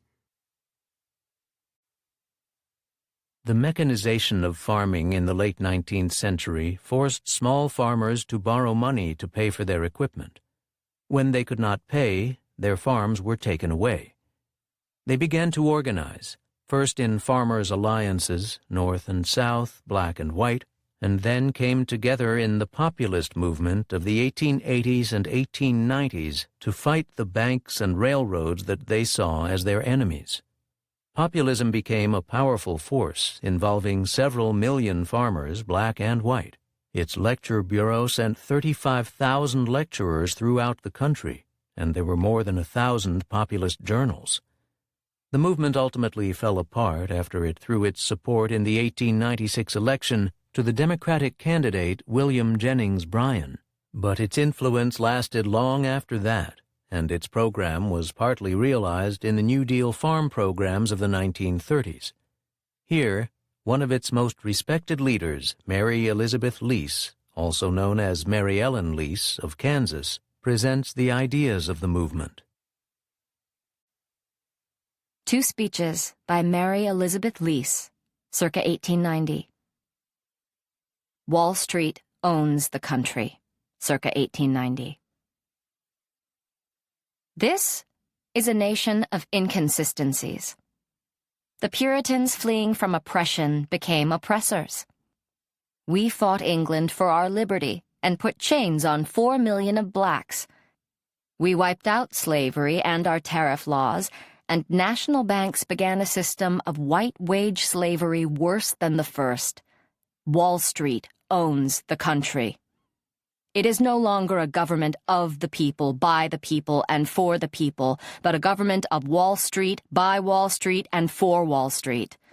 The great common people of this country are slaves, and monopoly is the master. The West and South are bound and prostrate before the manufacturing East. Money rules, and our vice president, Levi Parsons Morton, is a London banker. Our laws are the output of a system which clothes rascals in robes and honesty in rags. The parties lie to us, and the political speakers mislead us. We were told 2 years ago to go to work and raise a big crop. That was all we needed. We went to work and plowed and planted. The rains fell, the sun shone, nature smiled, and we raised the big crop that they told us to. And what came of it? 8-cent corn, 10-cent oats, 2-cent beef, and no price at all for butter and eggs. That's what came of it. Then the politicians said we suffered from overproduction. Overproduction. When 10,000 little children, so statistics tell us, starve to death every year in the United States, and over 100,000 shopgirls in New York are forced to sell their virtue for the bread their niggardly wages deny them. We want money, land, and transportation. We want the abolition of the national banks, and we want the power to make loans direct from the government. We want the accursed foreclosure system wiped out. We will stand by our homes and stay by our fireside by force if necessary, and we will not pay our debts to the loan shark companies until the government pays its debts to us. The people are at bay. So let the bloodhounds of money who dogged us thus far beware. Speech to the Women's Christian Temperance Union, 1890. Madam President and fellow citizens, if God were to give me my choice to live in any age of the world that has flown, or in any age of the world yet to be, I would say, oh God, let me live here and now, in this day and age of the world's history. For we are living in a grand and wonderful time, a time when old ideas, traditions, and customs have broken loose from their moorings and are hopelessly adrift on the great, shoreless, boundless sea of human thought. A time when the gray old world begins to dimly comprehend that there is no difference between the brain of an intelligent woman and the brain of an intelligent man. No difference between the soul power or brain power that nerved the arm of Charlotte Corday to deeds of heroic patriotism, and the soul power or brain power that swayed old John Brown behind his death-dealing barricade at Osawatomie. We are living in an age of thought. The mighty dynamite of thought is upheaving the social and political structure and stirring the hearts of men from center to circumference. Men, women, and children are in commotion, discussing the mighty problems of the day. The agricultural classes, loyal and patriotic, slow to act and slow to think, are today thinking for themselves, and their thought has crystallized into action. Organization is the keynote to a mighty movement among the masses, which is the protest of the patient burden-bearers of the nation against years of economic and political superstition. Yet, after all our years of toil and privation, dangers and hardships upon the western frontier, monopoly is taking our homes from us by an infamous system of mortgage foreclosure, the most infamous that has ever disgraced the statutes of a civilized nation. It takes from us at the rate of $500 a month the homes that represent the best years of our life, our toil, our hopes, our happiness. How did it happen?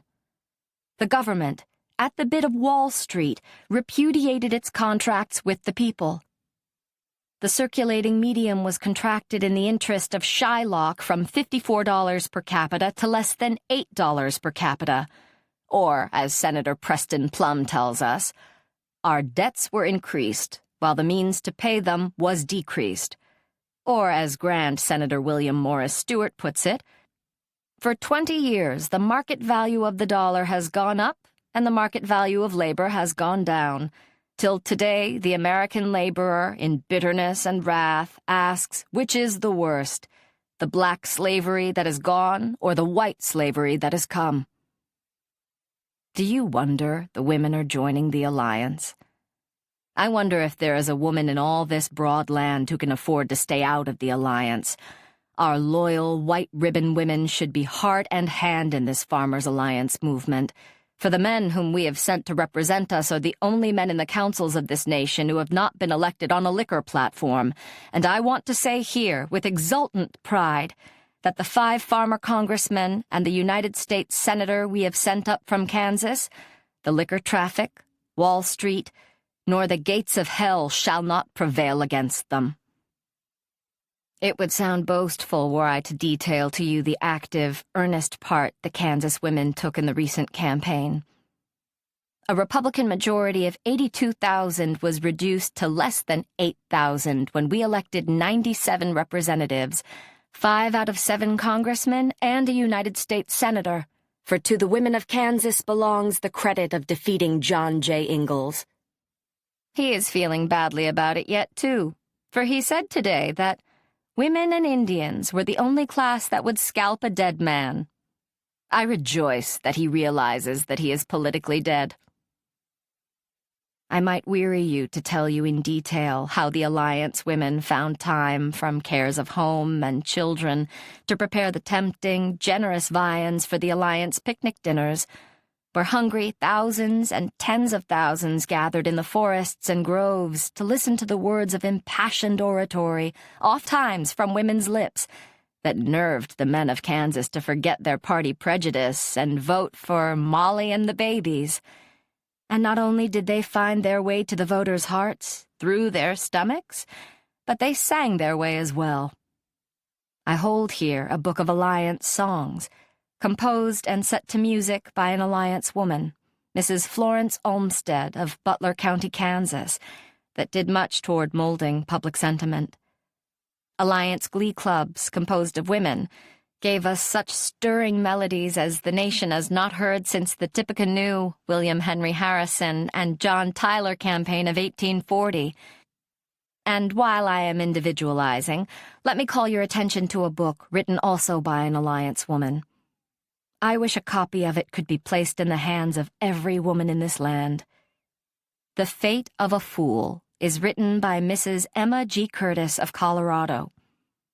This book, in the hands of women, would teach them to be just and generous toward women and help them to forgive and condone in each other the sins so sweetly forgiven when committed by men. Let no one for a moment believe that this uprising and federation of the people is but a passing episode in politics. It is a religious as well as a political movement, for we seek to put into practical operation the teachings and precepts of Jesus of Nazareth. We seek to enact justice and equity between man and man. We seek to bring the nation back to the constitutional liberties guaranteed us by our forefathers. The voice that is coming up today from the mystic chords of the American heart is the same voice that Lincoln heard blending with the guns of Fort Sumter and the Wilderness, and it is breaking into a clarion cry today that will be heard around the world. Crowns will fall. Thrones will tremble. Kingdoms will disappear. The divine right of kings and the divine right of capital will fade away like the mists of the morning, when the angel of liberty shall kindle the fires of justice in the hearts of men. Exact justice to all. Special privileges to none. No more millionaires and no more paupers. No more gold kings, silver kings, and oil kings, and no more little waifs of humanity starving for a crust of bread. No more gaunt-faced, hollow-eyed girls in the factories, and no more little boys reared in poverty and crime for the penitentiary